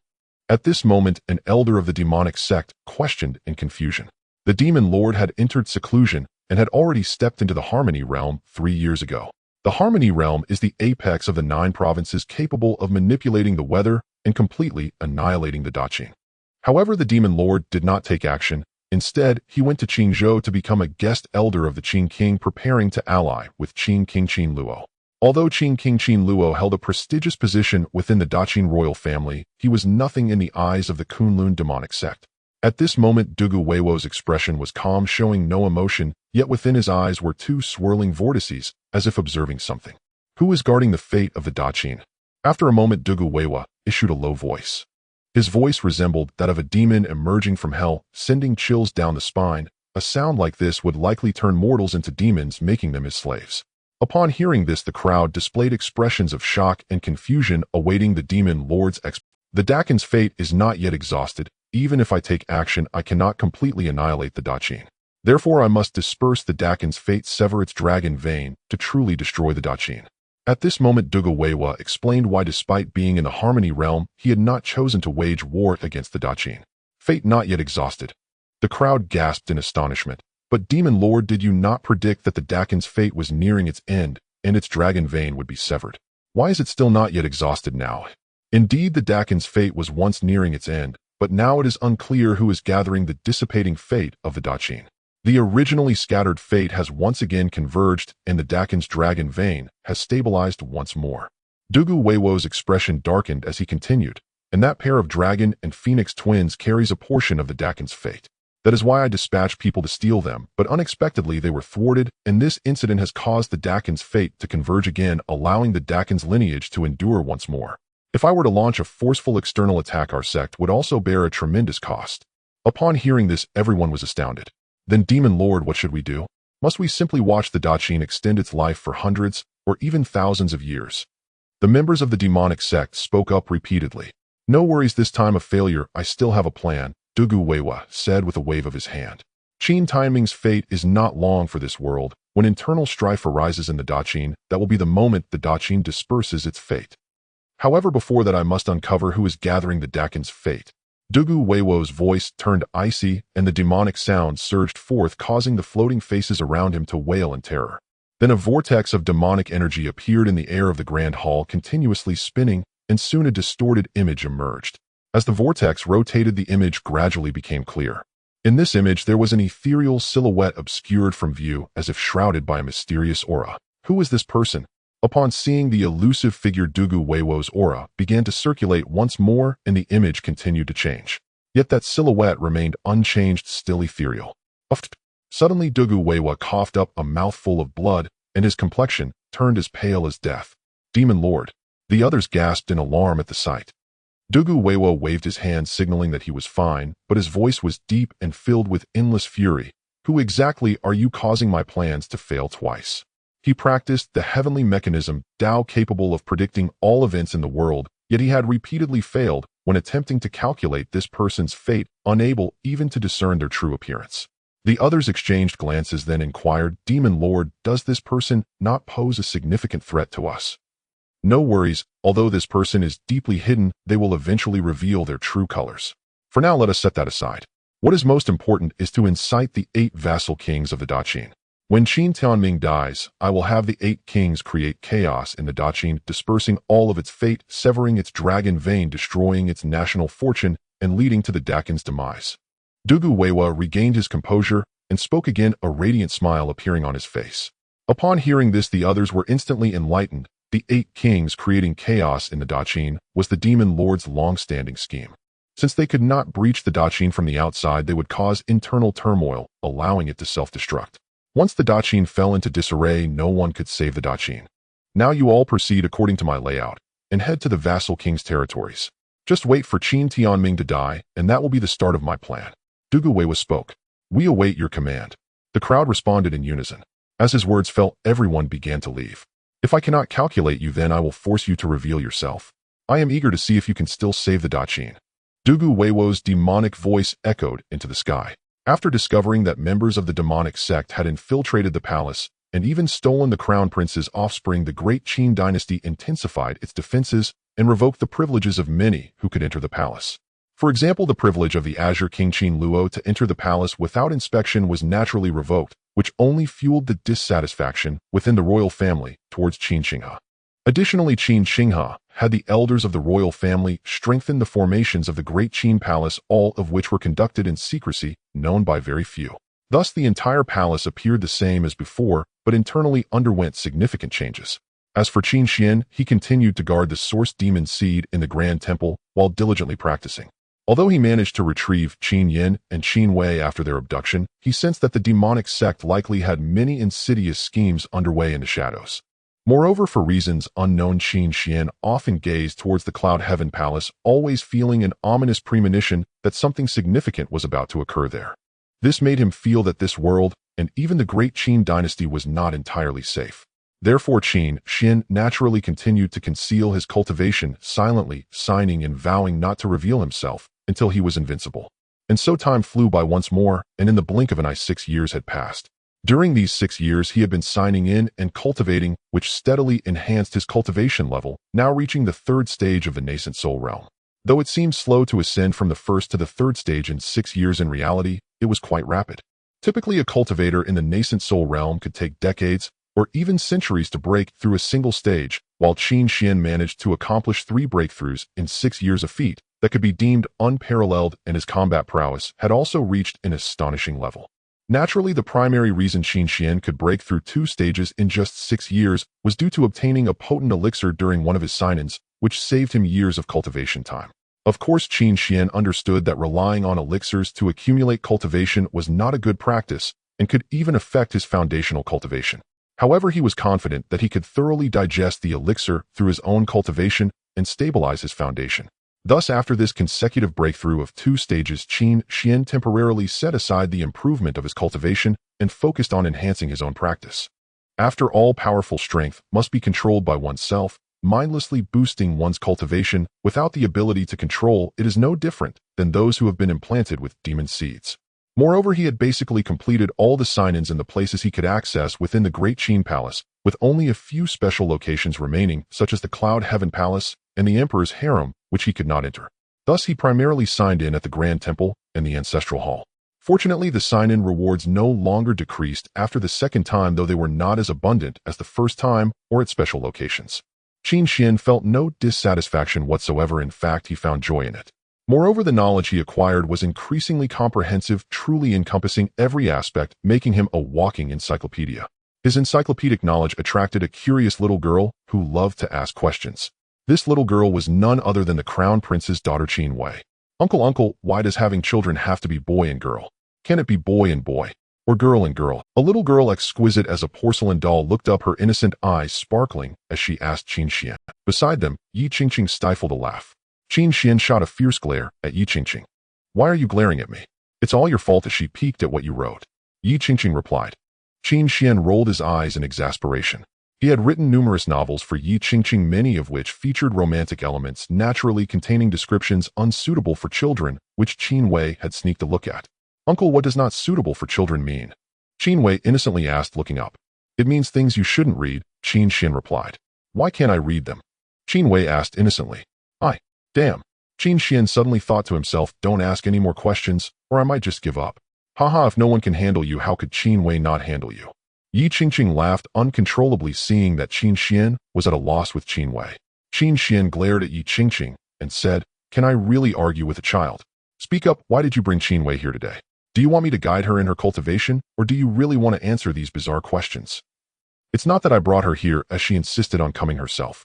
Besides, with your impressive guidance, wouldn't it be a waste for her to cultivate in the Taiha Hall? It's much better if you guide her, Yi Qingqing said with a smile. Qin Xuan shook his head, recalling how there used to be a Yi Qingqing, and now there was a Qin Wei. Both Qin Wei and Qin Yan had high cultivation talents, able to enter the Taiha Hall for training early on. However, unlike Qin Yan, Qin Wei seemed to dislike cultivating in the Taiha Hall and preferred to come to the Grand Temple with Yi Qingqing. Sometimes she would sneak off to the Grand Temple to find Qin Xuan. Qin Xuan felt overwhelmed. So does this mean you have something to discuss with me? He asked. Isn't it fine to seek you out if there's nothing? Forget it, I'll act like I didn't ask. Qin Xuan shrugged, indicating that he shouldn't have said anything. I'll be leaving, going back to the pure sound of the celestial realm. Qin Xuan paused for a moment, surprised. For the past few years, Yi Qingqing had mostly remained in the palace, assisting Shi Yun and Qin Qinghe with many matters, rarely returning or leaving the palace. Now suddenly announcing her departure surprised Qin Xuan. Not really, I'm heading to Jiangzhou. The influence of the demonic sect there is quite serious, Yi Qingqing stated. But isn't this under the jurisdiction of the Tianluo Temple and the Imperial Army? Why do you have to go?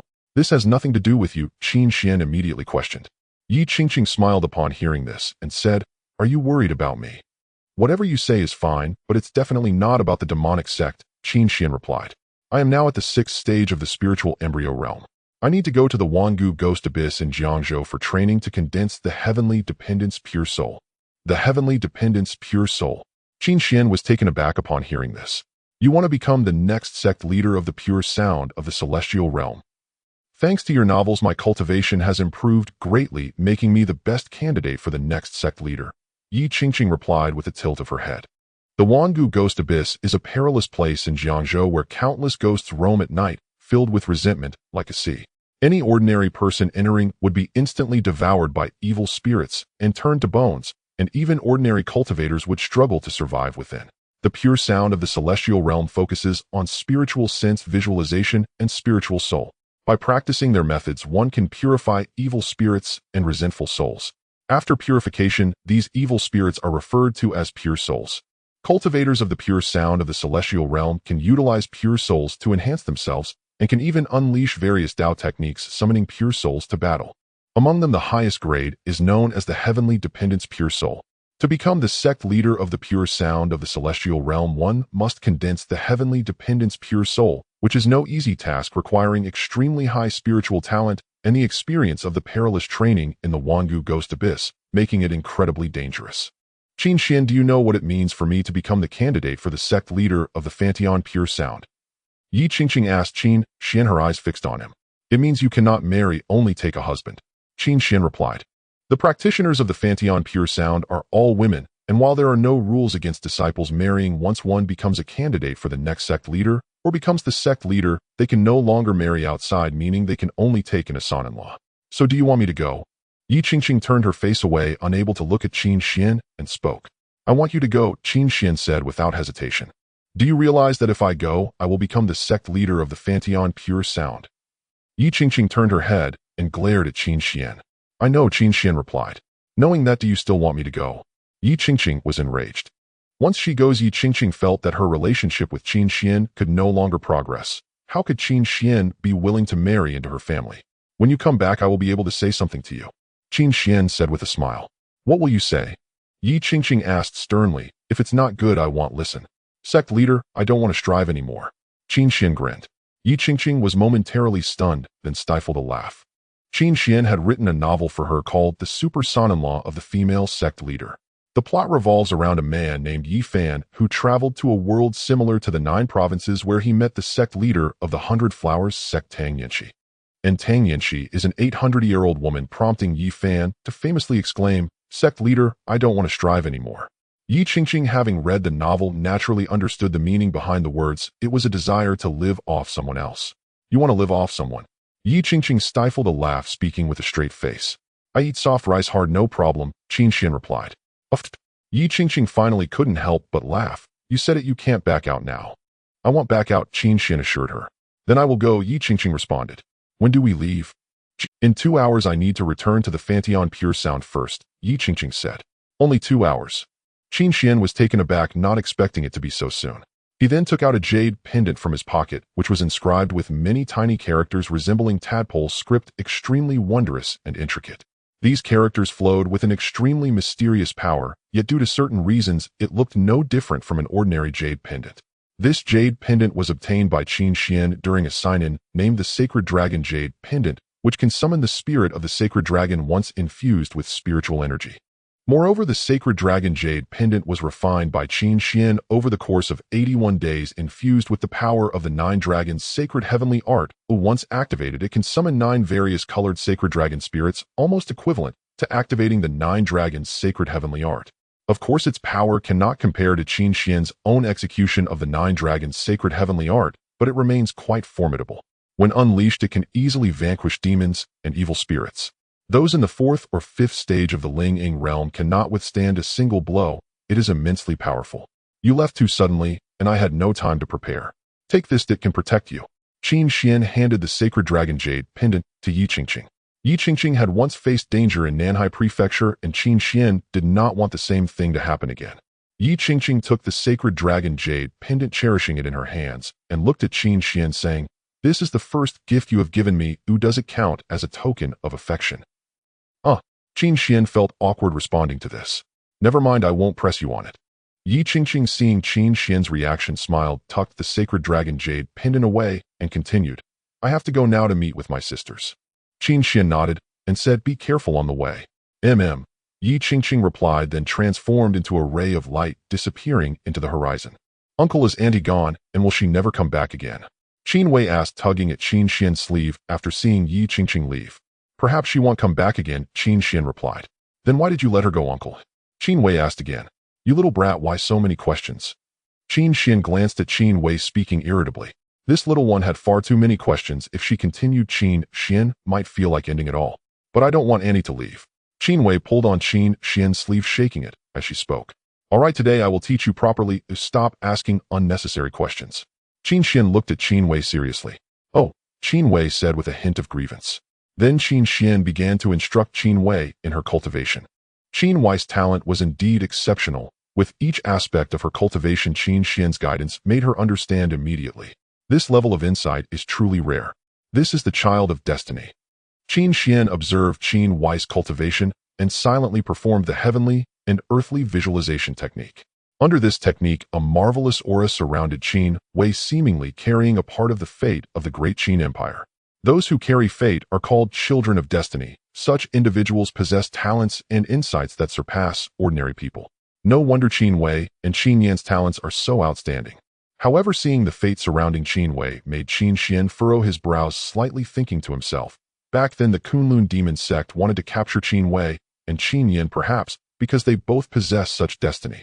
Qin Wei and Qin Yan were captured by the Kunlun demon sect. At that time, Qin Xuan believed it was to use these 2 children to threaten the Great Qin Empire, but now he seemed to understand the reason. The purpose of capturing Qin Wei and Qin Yan was precisely for the fate they carried.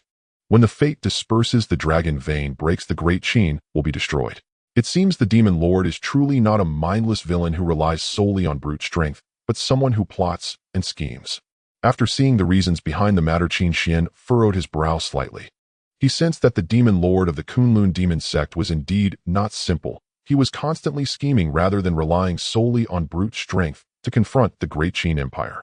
Instead, he was calculating how to dissipate the Great Qin's fate to destroy it. I understand the situation now, but all I can do is observe the fate of the Great Qin to prevent its dispersal. Qin Xuan formulated a plan in his heart. For now, he did not intend to leave the ancestral temple, so there was not much he could do. He would keep a close watch on the fate of Qin Wei and Qin Yan, and if the fate ever dispersed and Great Qin faced a crisis, he would naturally choose to take action. In the northern part of Zhongzhou adjacent to Beizhou lies a city known as Fantian City. At the northern end of Fantian City stands a peak shrouded in clouds and mist where a heavenly palace can be faintly seen. This heavenly palace in the clouds is Fantian Palace, the dwelling place of Fantian Jingyin. 8,000 years ago, the ancestor emperor of the Qin dynasty felt indebted to his beloved Luo Fantian and thus built Fantian City here, as well as the city in the clouds Fantian Jingyin.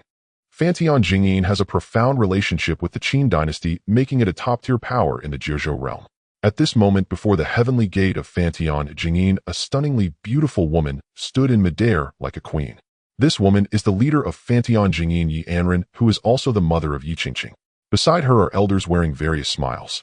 Today you will set off for the Wanggiju district in Jiangzhou. On this journey, I hope you all remember the rules of Fantian Jingyin, and due to the rampant evil sect in Jiangzhou, you must always keep in mind to slay demons and exterminate evil. Yi Anren stood in midair and spoke. We will remember the leaders' teachings. The numerous female disciples of Fantian Jingyin replied in unison. These individuals all possess beautiful features and extraordinary auras resembling fairies, and are the outstanding disciples of Fantian Jingyin, excelling in every aspect. Yi Anren nodded, then looked at Yi Qingqing among the crowd. Qingqing, the evil sect in Jiangzhou, is rampant, and this journey will surely be perilous. As the one with the highest cultivation among you, you must take good care of the others. Yi Qingqing stepped forward and said to Yi Anren, Mother, I will not let you down this time. Good, Yi Anren replied with satisfaction, nodding. You may set off now. As Yi Anren's words fell, Yi Qingqing and the others soared into the sky, transforming into a rainbow as they rushed away. The practice of condensing the purified soul in the Wanggiju district has been a rule established since the founding of Fantian Jingyin, and condensing the Tianyi purified soul is crucial for the succession of the leader's position. Hence, Yi Qingqing, chosen as a candidate for the leader, must go. Leader, I didn't expect Qingqing to achieve such great accomplishments during her years of training in the palace. It's truly surprising. An elder remarked upon seeing the disciples leave. Indeed, I didn't expect such achievements from just a few years of training. She is already capable of condensing the Tianyi purified soul. I wonder who in the palace guided Qingqing in her training. Yi Anren thought as she looked at Yi Qingqing in the distance. To refine evil souls and ultimately condense the Tianyi purified soul is no easy task. It requires sufficient talent and cultivation. The 9 great holy maidens of Fantian Jingyin are selected based on this criterion. Among them, the one with the highest talent was originally the first holy maiden, but now she is married as a princess, so she cannot be a candidate. Although Yi Qingqing's talent was decent in the past, she was not the most outstanding among the 9 holy maidens, so she had not been nurtured as the next leader. However, no one expected that after Yi Qingqing spent a few years in the Qin palace, she seemed to have been awakened. From talent to cultivation in every aspect, she soared, becoming the foremost holy maiden, which utterly shocked Fantian Jingyin. Everyone speculated that there must be a master guiding Yi Qingqing from behind, but she consistently denied it, and they could not find out. However, the person behind it is ultimately doing it for Yi Qingqing's benefit, so Fantian Jingyin naturally did not investigate deeply, and this person has earned great respect from all levels of Fantian Jingyin. Thus, Yi Qingqing naturally became a candidate for the next leader. However, this journey to Jiangzhou may not. As a mother, Yi Anren was naturally worried about her daughter's safety. Rest assured, leader. Qingqing's current cultivation is quite good, and with Fantian Jinjian's name, those evil sect people will think twice. An elder spoke. Yi Anren nodded, and then led everyone back into Fantian Palace. Jiangzhou, located in the western part of the Jiuzhou realm, is the 4th largest state of the Jiuzhou realm. Its numerous rivers are wide, is called Jiangzhou. In the southern part of Jiang, there is an area that is shrouded in dark fog year-round, not seeing the light of day. Even during summer, when the sun is high and the fierce sunlight shines down, it cannot penetrate this dark region. This dark fog has formed over thousands of years from the accumulation of resentment, evil energy, demonic energy, and murderous aura, gathering all kinds of sinister energies from heaven and earth. Cultivators on the righteous path entering must protect their spiritual energy, or they will be instantly devoured by the black mist. If a mortal enters, they will instantly lose their mind and become an evil being. This area is known as the Wanggiju district, where spirits and demons roam and dangers abound. The formation of the Wangiju district is uncertain. It is said that in ancient times a great battle opened the gates to the underworld's purgatory, allowing the evil energy from the underworld to surge into the Jiuzhou realm, attempting to turn the Jiuzhou realm into a purgatory. However, a saint from the Jiuzhou realm appeared and sealed this gate, but the incoming evil energy could not dissipate, ultimately forming this special region. Within the Wangiju district there stands a palace inscribed with the words Kunlun Demon Sect.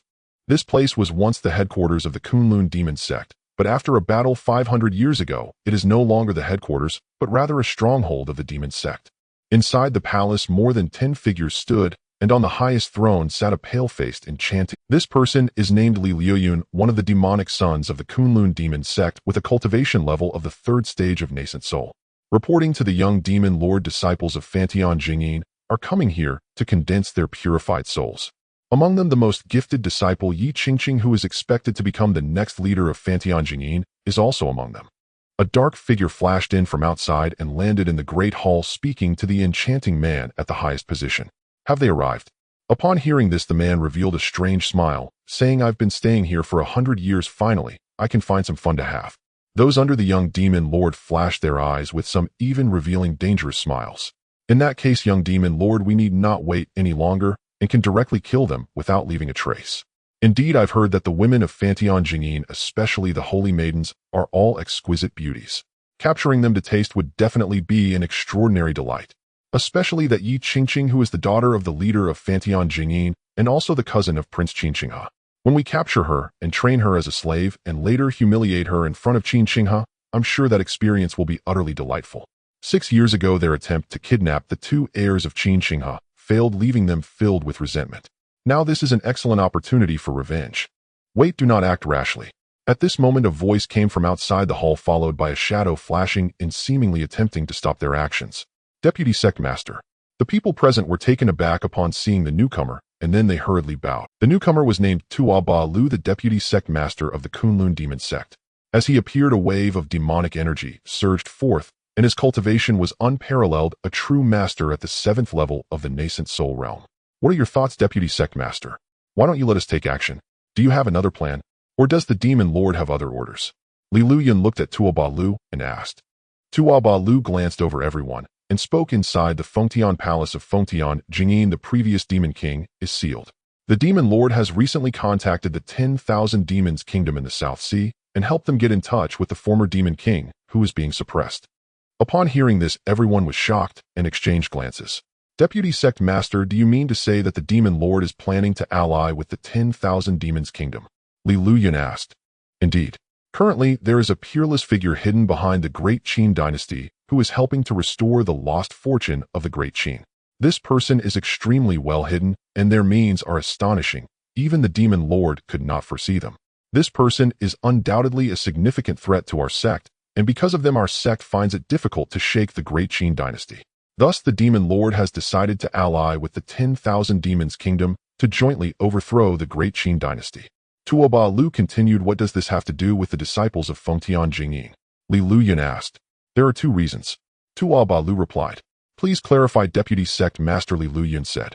Do you know what kind of person the suppressed demon king is? Tua Ba Lu inquired.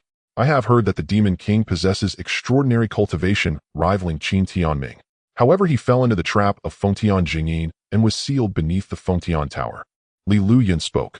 That demon king was a renowned figure in the 9 provinces, possessing formidable strength, not weaker than Qin Tianming. However, he was deceived by the beauty scheme of Fengtian Jingyin, lured into the Fengtian Jinghun Grand Array, where countless pure souls launched suicidal attacks against him, ultimately leading to him being suppressed by the former sect master of Fengtian Jingyin beneath the Fengtian Tower. Exactly, that demon king is also a peerless figure on the verge of entering the spirit fusion realm. Although he is currently sealed beneath the Fengtian Tower, his cultivation has not diminished, but rather increased. After so many years, he is likely already at the spirit fusion realm, so we need to rescue this demon king. Tua Ba Lu remarked. Upon hearing this, everyone exchanged glances, their eyes gleaming with Originally, the Kunlun demon sect was proceeding step by step against the Great Qin, waiting for the demon lord to reach the spirit fusion realm to annihilate the Great Qin Dynasty in one fell swoop. However, they did not expect that an unknown figure would suddenly appear within the Great Qin Dynasty, secretly aiding it, repeatedly sabotaging their plans, placing the Kunlun demon sect at a disadvantage. If they could unite with the 10,000 Demons Kingdom, especially by rescuing that Demon King, a peerless master at the Spirit Fusion realm, wouldn't it be a piece of cake to destroy the Great Qin? However, although Fengtian Jingyin is comprised of women, their strength is formidable. The current sect master has already reached the 9th level of the nascent soul realm, and there is also the inherited Jinghan Grand Array. It seems extremely unlikely to break in and rescue that Demon King, Li Luyun expressed. Although it appears that the Demon King sealed beneath the Fengtian Tower is difficult to rescue, there is still an opportunity, and that opportunity lies with a woman named Yi Qingqing, Tuabalu stated. Upon hearing this, everyone exchanged glances and looked at Tuabalu, signaling him to continue. This Yi Qingqing is the candidate for the next sect master, so she can easily approach the Fengtian Tower. As long as we can corrupt her and plant a demonic seed within her, rescuing that Demon King would be a simple matter. Tuabalu declared. The Demon Lord is wise. Upon hearing this, everyone's eyes immediately revealed excitement. Originally, these people intended to capture Yi Qingqing, ravage her, and then kill her, but now it turned out that Yi Qingqing was indeed very useful. That is the first reason. What is the second? Li Luyun asked. The second reason relates to the person hiding behind the Great Qin. Tuabalu replied. Relates to that person? Upon hearing this, everyone was immediately taken aback, even revealing murderous. The Kunlun demon sect's several plans have all been sabotaged by this person, who is undoubtedly the mortal enemy of the Kunlun demon sect. If they could find this person, they would definitely tear him apart. Although the Demon Lord could not ascertain the true identity of that person, he deduced that Yi Qingqing is connected to him. Therefore, if they can capture Yi Qingqing this time, they will surely be able to uncover the person behind the Great Qin. Tuabalu said in a deep voice. Good. Li Luyun immediately exclaimed with excitement. This time, dealing with Yi Qingqing, we must ensure nothing goes wrong. Please instruct us, Deputy Sect Master. The disciples of Fengtian Jingyin take 5 years to condense the pure souls, and Yi Qingqing this time is likely to take longer to condense the Tianyi pure soul. Therefore, we are not in a hurry to take action. Opportunities abound. Tuabalu stated. Upon hearing this, the crowd nodded to each other and began to strategize on how to deal with Yi Qingqing. Because this time it involved the person hidden behind the Great Qin Dynasty, they had to be cautious, and Yi Qingqing was a crucial figure among them. As long as they could control her and lead her into the demonic path, once they planted the demonic seed, whether to rescue that Demon King or to unearth the hidden person, it would all be a success. Soon these people meticulously planned and transformed into streaks of black light, commencing their. However, these individuals acted in secrecy, not daring to show any signs, fearing detection by Yi Qingqing and Fengtian Jingyin. Given that Yi Qingqing and her group came to condense pure souls, Fengtian Jingyin must have precautions in place, so every action must be taken with care to avoid ruining the grand plan. Fengtian Jingyin. At this moment, 3 months have passed since Yi Qingqing left Fengtian Jingyin to go to the Wangiju land to condense pure souls. Yi Anren sat in the Fengtian Palace, practicing the methods of Fengtian Jingyin. She had been at the 9th level of the nascent soul realm for 300 years, accumulating experience, and it was time to attempt a breakthrough into the spirit fusion realm. Not good, Sect Master. At that moment, a panicked voice came from outside. Why is Elder Su so flustered? Yi Anren opened her eyes upon hearing the voice, her heart filled with an ominous premonition. Elder Su was in charge of guarding the Hall of Life and Death within Fengtian Jingyin and would not leave easily unless something significant occurred. Sect Master, it's terrible. 32 disciples who went to the Wangiju land to condense pure souls, 3 of their life tablets shattered just 15 minutes ago. Elder Su spoke with great urgency. Those who could set up life tablets within Fengtian Jingyin were all outstanding disciples, and the life tablets were connected to their lives. Once shattered, it meant that those individuals had died, and now 3 had shattered at once, indicating that 3 people had died. What did you say? Yi Anren exclaimed, revealing a look of panic. What about Qingqing? And what happened to the other 5 saintesses? All those who venture into the abyss of 10,000 ghosts to refine their pure souls are distinguished disciples of the Fengtian Jingyin, among whom the saintess is the most crucial, as she is the future leader and elder of Fengtian Jingyin. Especially Yi Qingqing, who has already been designated as the next leader, and she is also the daughter of the current leader. Therefore, Yi Qingqing and those saintesses are extremely important to Fengtian Jingyin. They must not encounter any mishaps. Master Qingqing and the other saintesses are safe, Elder Su spoke. Upon hearing this, Yi Anren finally relaxed, exhaling a long breath before replying. Elder Su, the journey to the abyss of 10,000 ghosts is inherently perilous. Every time there are disciples who lose their lives. We can keep an eye on them, but we must not hastily intervene. After all, refining pure souls is the disciples' own responsibility.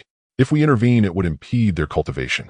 Thus, we can pay attention to their safety, but we must not act lightly. Do you understand what I mean? Elder Su was taken aback for a moment after hearing this, then nodded in agreement. Yi Anren was absolutely right. The path of cultivation is a personal journey. The process of refining pure souls within Fanjian Jingyin is crucial for every disciple. If they receive assistance from their elders, it would only hinder their progress, which is undesirable. Moreover, she herself had ventured into the abyss of 10,000 ghosts to refine her pure soul many years ago. Out of a party of 41, only 20 returned. Thus, the journey to the abyss of 10,000 ghosts presents both opportunities and dangers. Excessive protection does not benefit these disciples. Understood, I will keep a close watch on their safety, Elder Su replied. After saying this, Elder Su slightly bowed and then turned to leave. Yi Anren watched Elder Su depart, sighing deeply, feeling the weight of her heart. The 3 disciples who died had all grown up in Fanjian Jingyin and could be considered her daughters. She had sent them from Fanjian Jingyin to embark on the critical path of refining pure souls, and their cultivation journey had only just begun. However, the path of cultivation is fraught with helplessness, always accompanied by the danger of death. This is the nature of cultivation, and her refusal to intervene was for their own good. Thinking of this, Yi Anren took a deep breath and returned to her cultivation. Little did she expect that the deaths of these 3 disciples were merely the beginning, followed by a series of bad news. 3 months later, 2 more disciples faced accidents and perished while refining their pure souls. 6 months after that, news of 5 more disciples' deaths reached them once again. 2 years later, a total of 16 disciples had fallen, exactly half of those who had embarked on the path of refining pure souls. Although this news was suppressed by Yi Anren and the elders and did not spread widely, it still quietly leaked out. A shadow began to loom over Fanjian Jingyin. In just 2 years, half of the disciples had died, all of whom were outstanding disciples of Fanjian Jingyin. This made many disciples training within Fanjian Jingyin acutely aware of the dangers of the path of refining pure souls, leading to a growing fear among them. Fortunately, Yi Qingqing and the 5 Sanuses had not encountered any accidents and continued their journey of refining pure souls. Subsequently, reports of disciples' deaths gradually decreased, bringing a sigh of relief to Yi Anren and the elders. By the 5th year, which was the agreed time for the gathering of ordinary pure souls, no disciple had encountered an accident, allowing everyone in Fanjian Jingyin to breathe a sigh of relief. Surviving these 5 years meant that these disciples could return to Fanjian Jingyin, which filled the members of Fanjian Jingyin with anticipation for their return. 5 years away, enduring countless trials during their cultivation, was more beneficial than 50 years of training in Fanjian Jingyin. However, Yi Anren and the others were unaware that everything had been meticulously planned to allow them to let their guard down completely. This situation persisted until the 7th year after Yi Qingqing left Fanjian Jingyin, which was also the most critical moment for her to refine the Tianyi pure soul. At this moment, Yi Qingqing and the others still traveled together as 16 companions, causing Fanjian Jingyin to let down its guard completely. Moreover, not only had Yi Anren and the others relaxed their vigilance, but initially when they entered the abyss of 10,000 ghosts, the deaths of companions had made Yi Qingqing's group incredibly cautious. However, as no further companions died, especially as they approached the conclusion of refining the Tianyi pure soul, Yi Qingqing's group let down their guard entirely. This complacency also allowed Li Liuyun, Tuoba Lu, and others to reveal sinister smiles. They had meticulously plotted for 7 years, step by step, to make Fanjian Jingyin lower its guard. Had they acted directly at the start, capturing Yi Qingqing and her group would have surely drawn Fanjian Jinjian's attention. Fanjian Jingyin might even have contacted the Qin Dynasty for assistance, thwarting their plans. However, now they were using the method of boiling frogs in warm water, having completed their scheme without fear of failure. Within the palace stronghold of the Kunlun demon sect in the abyss of 10,000 ghosts. "It's time to close the net," Tuoba Lu said with a sinister smile. Upon hearing this, Li Liuyun and the others also revealed wicked smiles, for they had waited 7 years for this moment. They were inherently bloodthirsty, and who could know how they had endured for 7 long years. And now was their moment of triumph. As long as they captured Yi Qingqing and made her accept the demon seed, they could rescue that demon king. More importantly, they would finally be able to expose the person hidden behind the Qin Dynasty who had caused the Kunlun demon sect endless troubles. They have let down their guard, but we cannot be the slightest bit careless. We must proceed with utmost caution, Tuoba Lu warned, sensing Li Luyun's emotions. "What the deputy leader says is correct," Li Liuyun immediately responded. "What should we do next?" "Next, you will quietly ambush Yi Qingqing and her companions, forcing Yi Qingqing to accept the demon seed, leading her to fall into the path of darkness and become our tool, Tu Ba Lu instructed. To plant the demon seed, the other party must willingly accept it, otherwise forcing it would only lead to mutual destruction. Deputy Leader, if we were to capture Yi Qingqing and her companions en masse, it would surely alert Fanjin Jingyin. At that time, the elders of Fanjin Jingyin would likely take action, Li Luyan remarked. Indeed, our actions must be meticulous, Tu Ba Lu replied, clearly satisfied. Does the Deputy Leader have a countermeasure? We are here to rescue the Demon King. After all these years, the myriad Demon Kingdom should also contribute, Tu Ba Lu declared. Upon hearing this, Li Luyan and the others' eyes lit up. With the help of the myriad Demon Kingdom to hold off the elders of Fanjin Jingyin, this operation would undoubtedly succeed. In a desolate area within the Wangwujweidi, Yi Qingqing and the others relaxed their vigilance to rest, preparing for the final refinement of the Tianyi pure soul. Yi Qingqing held a jade pendant in her hand, a dreamy smile on her face as she murmured, "It has been 7 years since I last saw you. I wonder how you have been during these 7 years. You must have been cultivating in the ancestral temple for 7 years, right? 7 years apart from Qin Xuan." Although 7 years may seem brief to a cultivator, for Yi Qingqing, it was a long time of longing, especially after entering the Wangwujweidi, where the spirit snail could no longer contact Qin Xuan, leaving her to hold the jade pendant he gifted her every day to alleviate her yearning. "Senior sister, are you thinking about the person who gave you the jade pendant again?" A clear voice came from beside her, followed by a girl with a doll-like face, leaning closer, teasing her. The girl named Lingxin was a disciple of the Fantiang Jingyin and the youngest among them. What are you talking about? I'm not. I just think this jade pendant is beautiful, so I take it out often. Senior sister, the one who gave you this jade pendant must surely be a great hero, right? Lingxin said with a cheerful smile. He is no great hero at all, Yi Qingqing instinctively replied upon hearing Lingxin's words.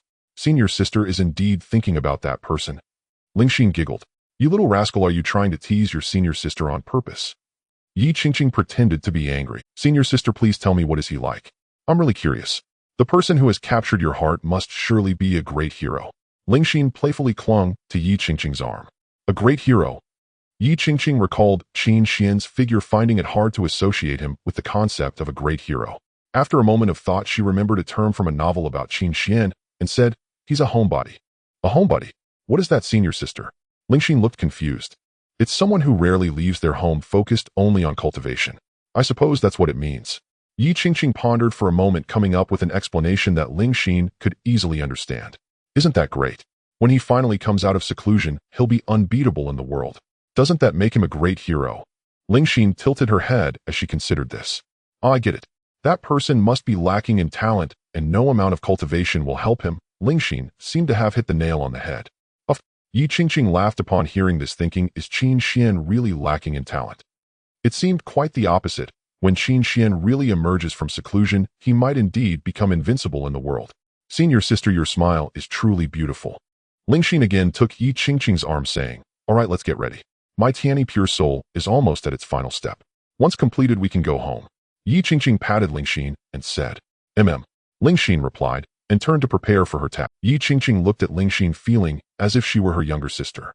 Not only her, but everyone else had gone through hardships together over the past 7 years, forming a deep sisterly bond. She hoped that all her sisters would return safely to the Fantiang Jingyin. However, in the next moment, her expression suddenly changed, her hair standing on end and her pupils dilating. A primal reaction to danger. Lingxin, get back. Yi Qingqing instinctively shouted, and the spiritual energy within her surged forth, manifesting 2 ghostly white figures. Both figures were beautiful women clad in pure white armor, wielding pure white long swords. These were the pure souls. Yi Qingqing had summoned the sword servant pure souls capable of assisting her in battle. As the 2 sword servant pure souls formed, they immediately charged toward Lingxin. Hearing Yi Qingqing's voice, Lingxin stopped in her tracks and turned puzzled, looking at Yi Qingqing. What's wrong, senior sister? But just as Lingxin asked, her expression suddenly changed. A pitch-black, ghostly shadow emerged around them. The ghostly figure lunged forward, its claws aiming menacingly at Lingxin's throat. Lingxin wanted to dodge, but found it too late. She couldn't even attempt to fight back, only able to watch helplessly as the ghostly claws tore toward her throat. However, at that moment, 2 streaks of white light flashed, and Yi Qingqing's sword servant pure souls arrived just in time, releasing a powerful sword aura that knocked Lingxin away. The ghostly claws then viciously tore toward the 2 sword servants. Bang!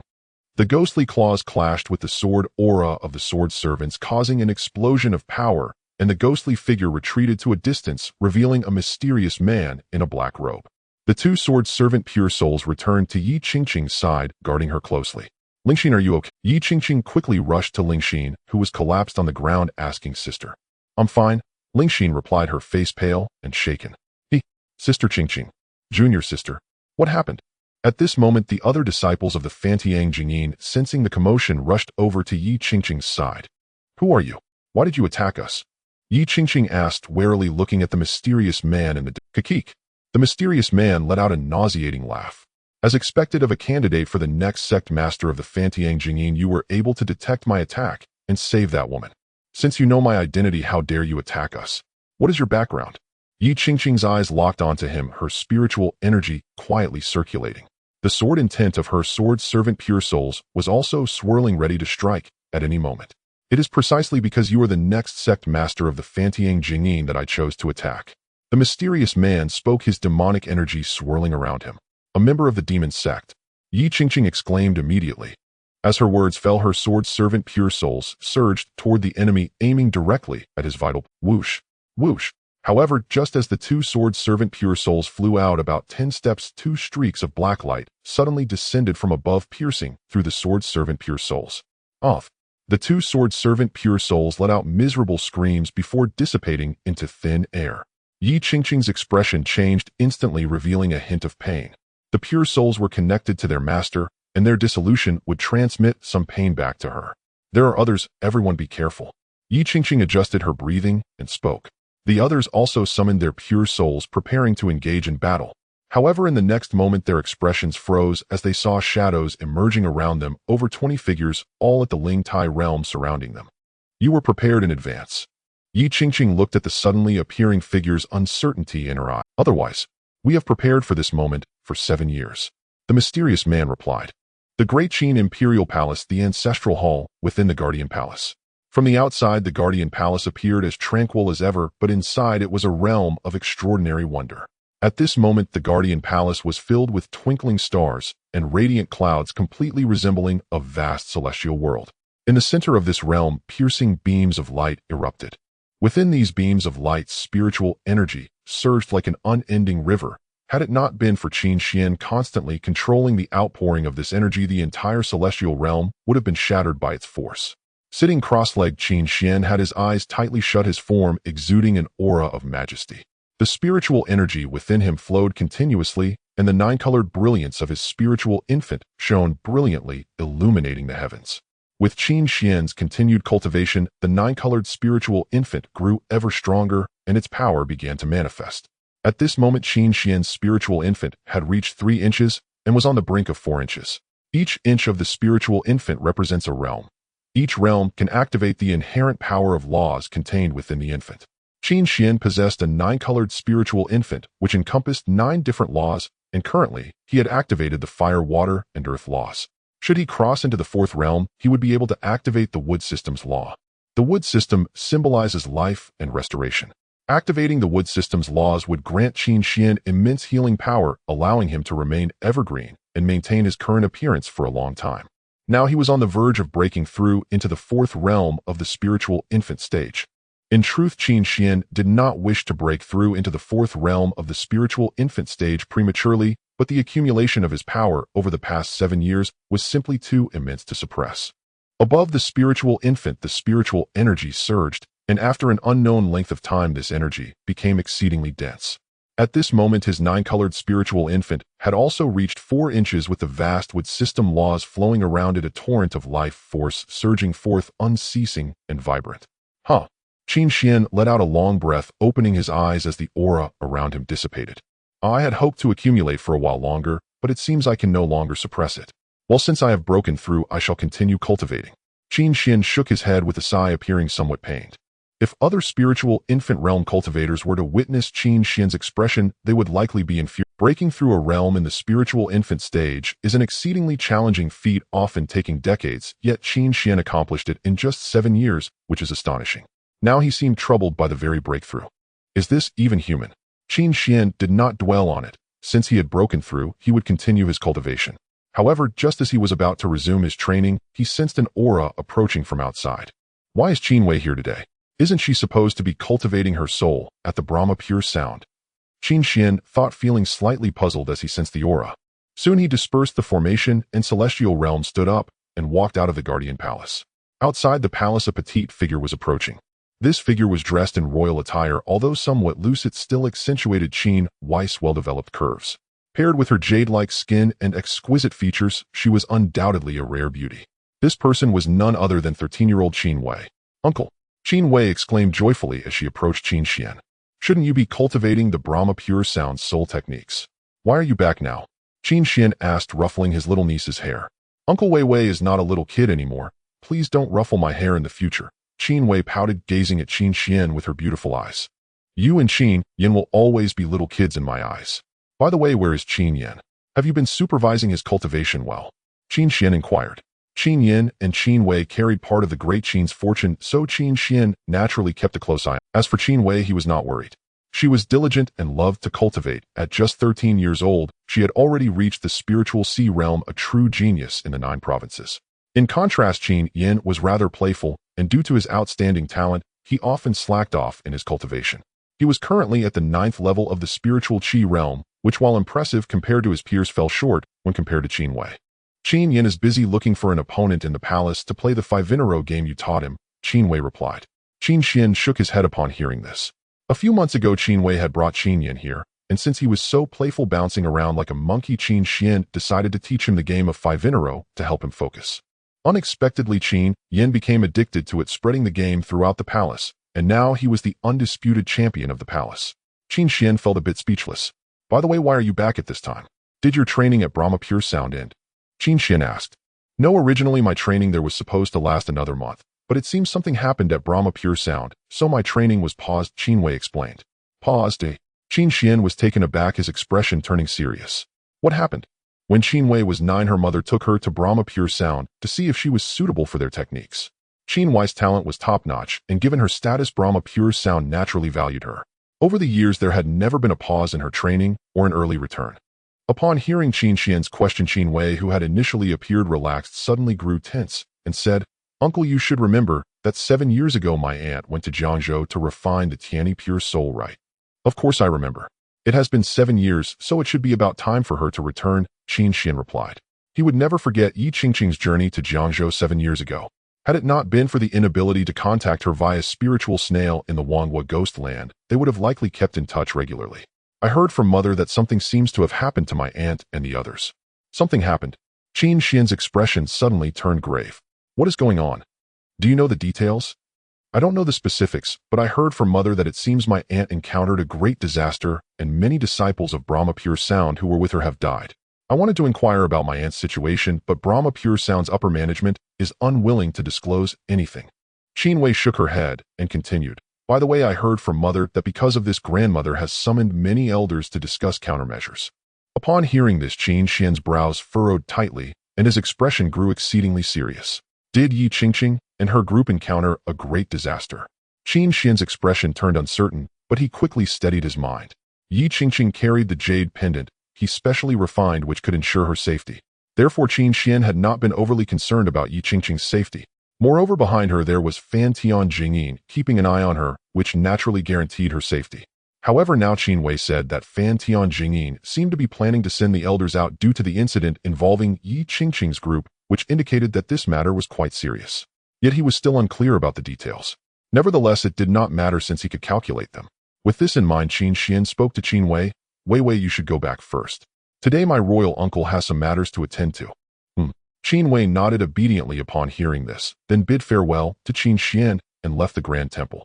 After sending Qin Wei off, Qin Xuan immediately turned and entered the Guardian Ancestor Palace. Snap!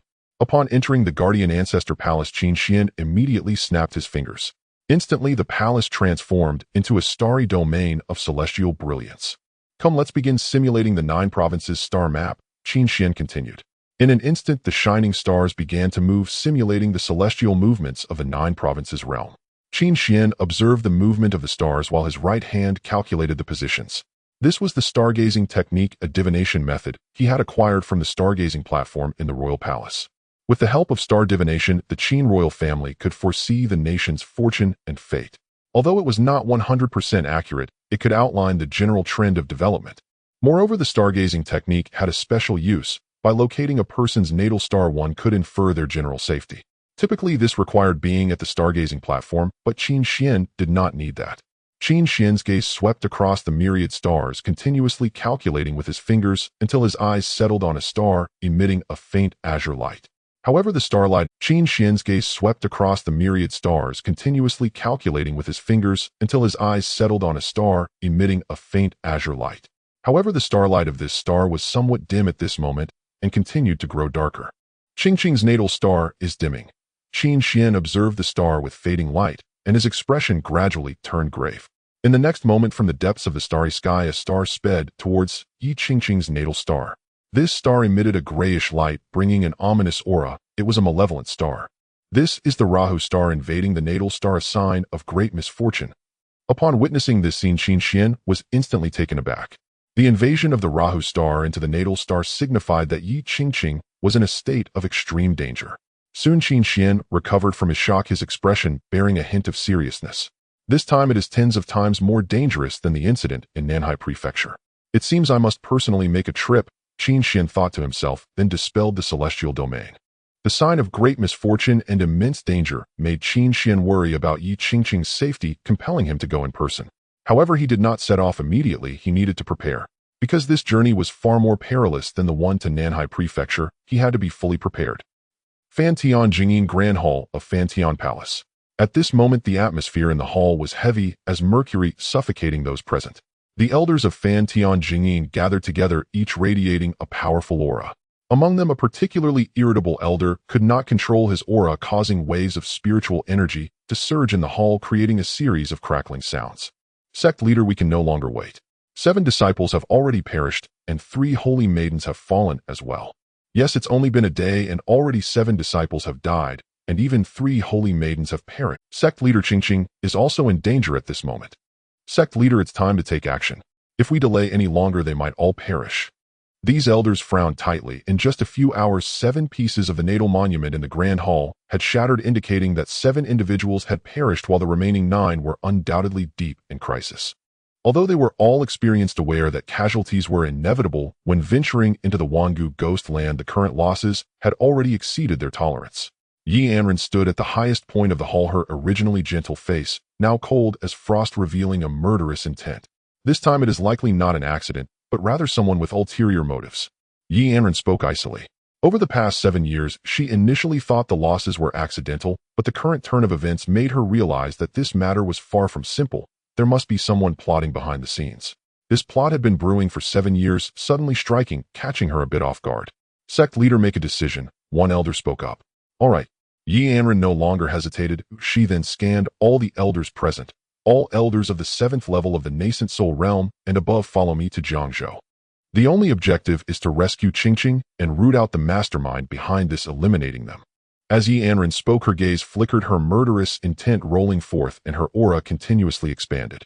This matter could not be allowed to rest, as it involved her daughter and the many disciples of Fantian Jingyin who had fallen into danger. Upon hearing this, everyone was instantly energized. Their sect leader had subdued her once combative nature for the sake of cultivating the spirit realm, but now the hidden hand had thoroughly provoked her. In the past, while refining the pure soul, no matter what happened, they would not intervene. But this time was different. Qingqing was already the next candidate for sect leader, and more importantly, she was Yi Anren's daughter. Moreover, 3 holy maidens had fallen in a single day, which had never happened before, and they absolutely could not allow this to continue.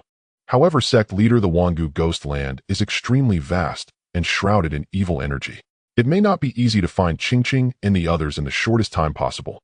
At this moment, an elder spoke up. The others furrowed their brows upon hearing this. They had all been to the Wangu ghost land before. The area was vast, and due to the long-term shroud of dense evil energy, some spatial regions had even begun to distort, making it very difficult to locate people once inside. Previously, Fantian Jingyin had not anticipated encountering such a situation, for it had been 8,000 years since its establishment, and they had never faced a situation like this, so they did not implement any tracking measures.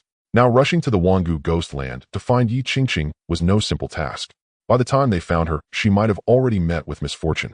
In the sky above the southern part of Jiangzhou, Qin Xuan stood suspended in midair. He gazed down at a vast expanse not far away, shrouded in a swirling aura of evil. While the sect master and elder cultivators of Fantian Jingyin set out in search of Yi Qingqing, Qin Xuan remained behind, neither hurried nor anxious about locating her. Yi Qingqing bore a jade pendant he had bestowed upon her, infused with his spiritual energy, a bond so profound that its subtle fluctuations still resonated, clearly confirming her safety. Moreover, thanks to the sacred dragon jade pendant, her approximate location would be revealed the moment he entered the 10,000 Ghost Desolation. This expedition into the 10,000 Ghost Desolation was perilous beyond measure. Though his combat prowess ranked among the highest in the Jiuzhou realm, should the demon sovereign appear, or worse, an enlightened integration stage cultivator, the rescue might become a suicide mission inviting nothing but ridicule. Thus Qin Xuan resolved to prepare meticulously. He opened his system space to survey the treasures accumulated over years of daily silence. So abundant were the rewards that many items had long lain forgotten in its farthest corners. Now he needed to sift through them for anything that might prove vital on this journey. After all, waiting until danger struck to rummage through the system space would be far too late. The Great Derivation 10,000 Sword Diagram, a one-time use artifact.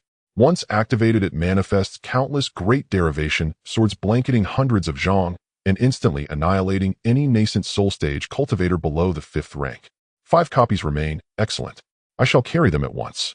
The heaven-returning pill, capable of reviving the recently deceased. Regrettably, only one remains. I shall carry it as well. Spiritual energy replenishment pills, uninspired in name, yet peerless in effect. A single pill fully restores a nascent soul stage cultivator's spiritual energy and accelerates wound recovery. 30 pills remain, few but sufficient for now. I shall carry them too. And the 9 Dragon Soul, a true weapon of annihilation. Over the years I have restored 1/3 of the Fire Saint Dragon's fragmented soul. Its power will be vastly greater when deployed. I shall prepare it accordingly. And so for half a Shurchen, Qin Xuan combed through his system space, selecting every potent artifact that held even remote utility for this venture, preparing each with deliberate care. He had no choice. This expedition bore the omen of grave calamity. Ever cautious by nature, he would leave nothing to chance when confronting a threat he could already sense looming. Who could say what monstrous entities dwelled within the 10,000 Ghost Desolation? What if a peerless master lay hidden there, silent and ancient? In short, whether or not these preparations would ever be needed, having them ready was never unwise. Mastery multiplies resilience, preparedness dispels peril. Satisfied that his preparations were nearing completion, Qin Xuan prepared to depart.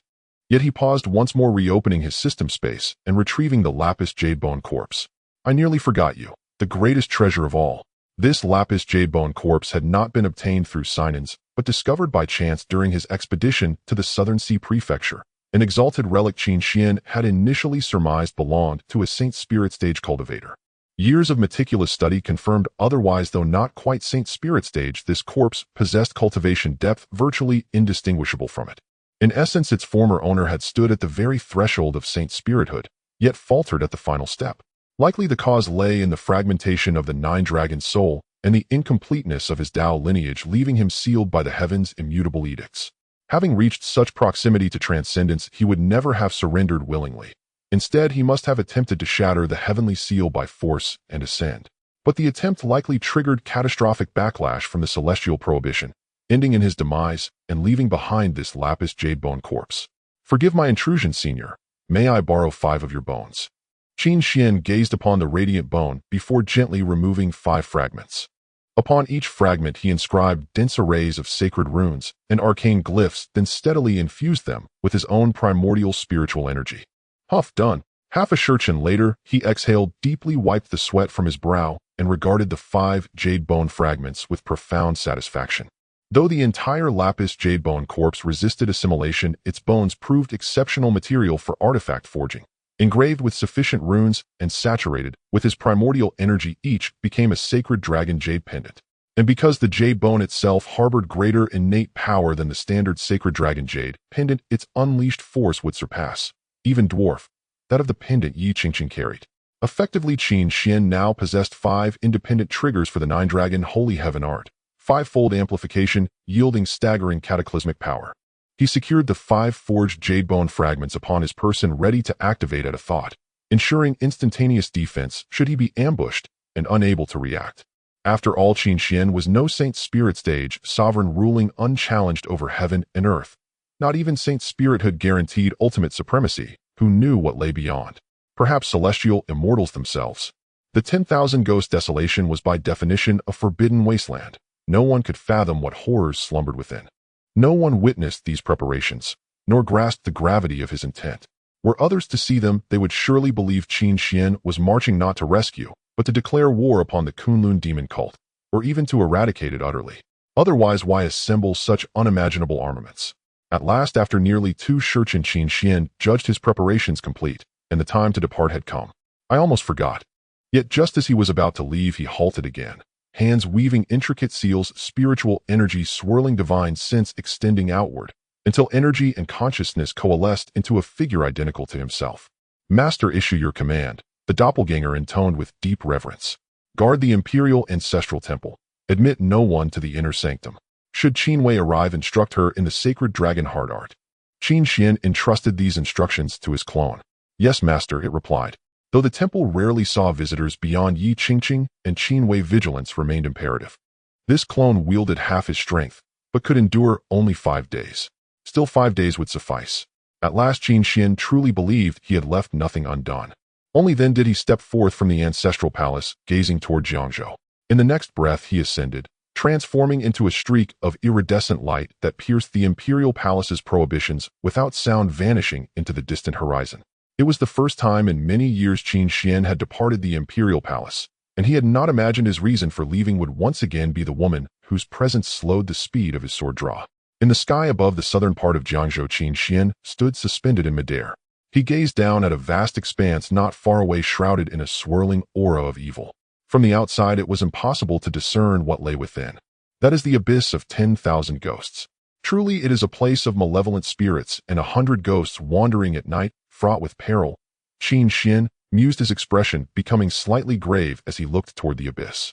Though he was still some distance from the abyss, he could already sense the danger emanating from it. I spent an additional 2 hours reviewing the system space. I can't afford any more delays and must act swiftly. Qin Xuan murmured to himself, and a radiant 9-colored light enveloped him, concealing his form so that no one could perceive his true identity. The concealment technique, activated by the power released from the 9-colored spiritual embryo, not only masked his aura, but also obscured his appearance. Only a cultivator at the Saint Spirit realm could see through it. However, no cultivators at the Saint Spirit realm could currently appear in the Jiuzhou realm, so no one could detect his true form. Moreover, Qin Xuan was always cautious in his actions, never revealing his trace easily. Even though Yi Qingqing had guessed several times that it was Qin Xuan behind the scenes, she could never find the evidence. In that direction, he sensed the power of the holy dragon jade pendant on Yi Qingqing and immediately discerned the way. Whoosh! His body moved, transforming into a streak of flowing light, reaching an incredible speed. Even peak spirit embryo realm cultivators and early spirit fusion realm practitioners could not match his swiftness. Of course, this was also due to the movement technique he obtained during registration, the swimming dragon flying technique, which enhanced the speed of practitioners. The purer their spiritual power, the greater the enhancement, potentially reaching up to 50 times. However, this also meant a proportional increase in spiritual energy consumption. Nevertheless, Qin Xuan had mastered the wood element laws, allowing him to recover his spiritual power rapidly, making the consumption a trivial matter. Moreover, with a large supply of spirit recovery pills, what was the concern over consuming spiritual energy? Issues easily resolved with medicine were hardly matters to worry about. Qin Xuan sped into the abyss of 10,000 ghosts, and the moment he entered, the sinister aura surged toward him. However, as the sinister energy approached within a yard of Qin Xuan, it was instantly dispelled by the 9-colored flowing light surrounding him, making it impossible for anything to come near. Strange, why is Qingqing heading toward the very core of the abyss of 10,000 ghosts? Shouldn't she be trying to find a way to escape? As Qin Xuan swiftly flew in the direction of the holy dragon jade pendant, he felt something was off. She was heading toward the most dangerous core of the abyss, and given Yi Qingqing's predicament, it should have been about finding a way to leave. Someone is deliberately forcing Qingqing to go there. Qin Xuan immediately deduced the reason, his expression turning cold as he quickened his pace toward Yi Qingqing. At the same moment, in the desolate core of the abyss of 10,000 ghosts, several figures were hastily advancing. Around them, purifying spirits continuously dispelled the encroaching sinister energy, yet their bodies were riddled with wounds, blood seeping out and staining their garments. These individuals comprised Yi Qingqing and her group. 7 years ago, 32 of them left the pure sound of the celestial paradise together, and now only 7 remained. Senior sister, let me go. You can escape on your own. Ling Xian, supported by Yi Qingqing, spoke weakly. Ling Xian had the lowest cultivation and was gravely injured during the massacre by the demonic cult, unable to walk. It was Yi Qingqing who supported Ling Xian as they fled. Qingqing, senior sister, don't worry about us. You find a way to escape alone. The others also urged her to leave. Don't say foolish things.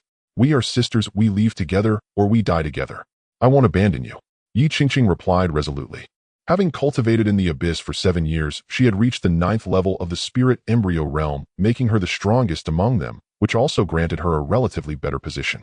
If Yi Qingqing fled with all her might, she had a chance to escape. However, she could not do that. They were her sister's bonds forged over 7 years, and she could not abandon them lightly. But senior sister, you are the next sect master of the pure sound of the celestial paradise. You cannot die here.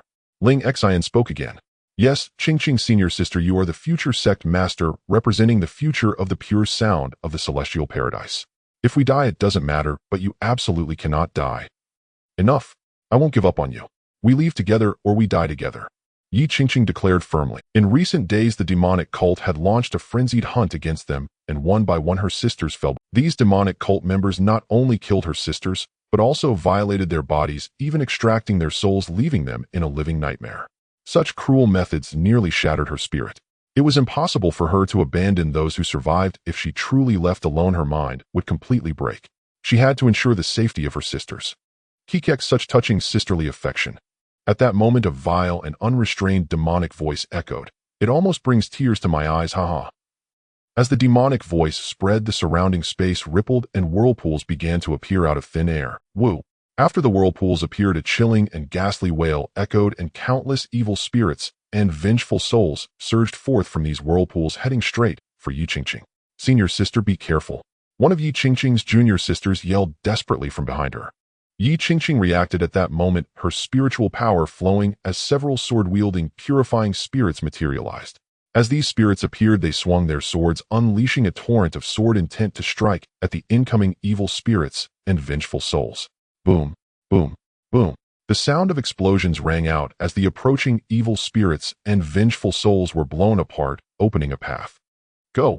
At that moment, Yi Qingqing's voice rang out as those pursuing her closed in. As her words fell, she took Ling Xian and the others and fled into the distance. Yi Qingqing, you can't escape. Another demonic voice rang out, and at that moment a figure descended from the air, directly pursuing Yi Qingqing.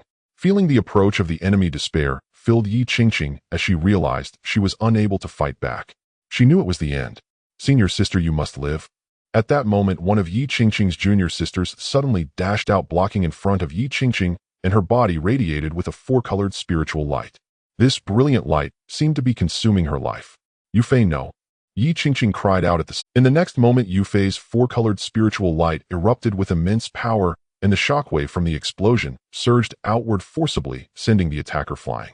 Yi Qingqing watched her junior sister Yufei self-destruct her spiritual fetus. She wanted to reach out to pull Yufei back, but Yufei was gradually dissipating due to the explosion of her spiritual fetus. Senior sister, run, live well. Yufei left her last words dissipating into the void. She fell helplessly to the ground, letting out a heart-wrenching scream as tears streamed down her face like a broken dam. Yufei, why? I said we would return safely together, why? Yi Qingqing cradled her face in her hands, her spirit nearly breaking as she sobbed uncontrollably. Hee, what a touching sisterly bond, sacrificing oneself to protect you. At that moment, a cold voice came from above, and then a figure appeared. An old man who looked to be in his 50s, though his actual age must be over 100. After the appearance of this old man, numerous other figures descended, surrounding Yi Qingqing and her group. Lingxin and the others were startled by the sudden appearance of these people, quickly positioning themselves in front of Yi Qingqing in a defensive stance. At this moment, Yi Qingqing regained her composure and looked at the people that had appeared. All were at the late stage of the spiritual fetus realm, including 5 peak experts.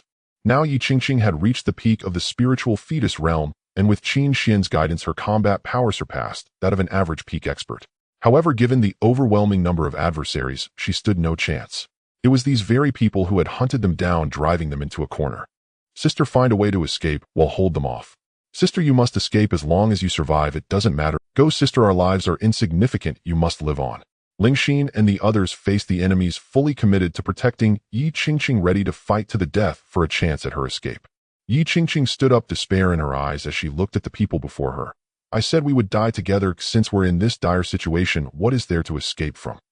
No wonder the next leader of the Finchen Jingyin sect is so remarkable, not only gifted, but of such commendable character.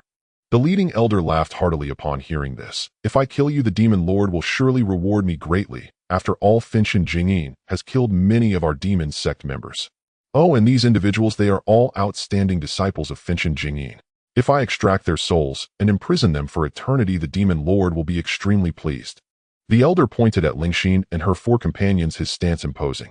At this moment his aura was overwhelming, the demonic energy rolling off him like waves, the sound of his demonic voice echoing, as if it came from hell, terrifying enough to make Lingxin and the others tremble, yet they did not retreat, still prepared to protect Yi Qingqing with their lives. Sisters, let us strike together and fight to the death to secure a path for Sister Qingqing. Are you willing? Facing the elder's formidable pressure, Lingxin gritted her teeth and shouted, "Willing." The other four responded loudly without a hint of retreat. No, Lingxin, listen to me. Yi Qingqing quickly interjected, channeling the little spiritual energy she had left to summon several sword spirits to block the approaching enemies. Sister, I know you care for us, but you cannot act on your emotions now. It is most important for you to leave alive. Lingxin interrupted Yi Qingqing decisively. Yi Qingqing, being the next leader of Finchen Jingyin and the sect leader's daughter, was far too important compared to them. Moreover, if it weren't for Yi Qingqing's protection during their journey, they would have likely perished long ago. Now it was time for them to protect her. Furthermore, if they could keep Yi Qingqing the most gifted among them, there would still be a future, a hope for revenge. What did it matter if they died?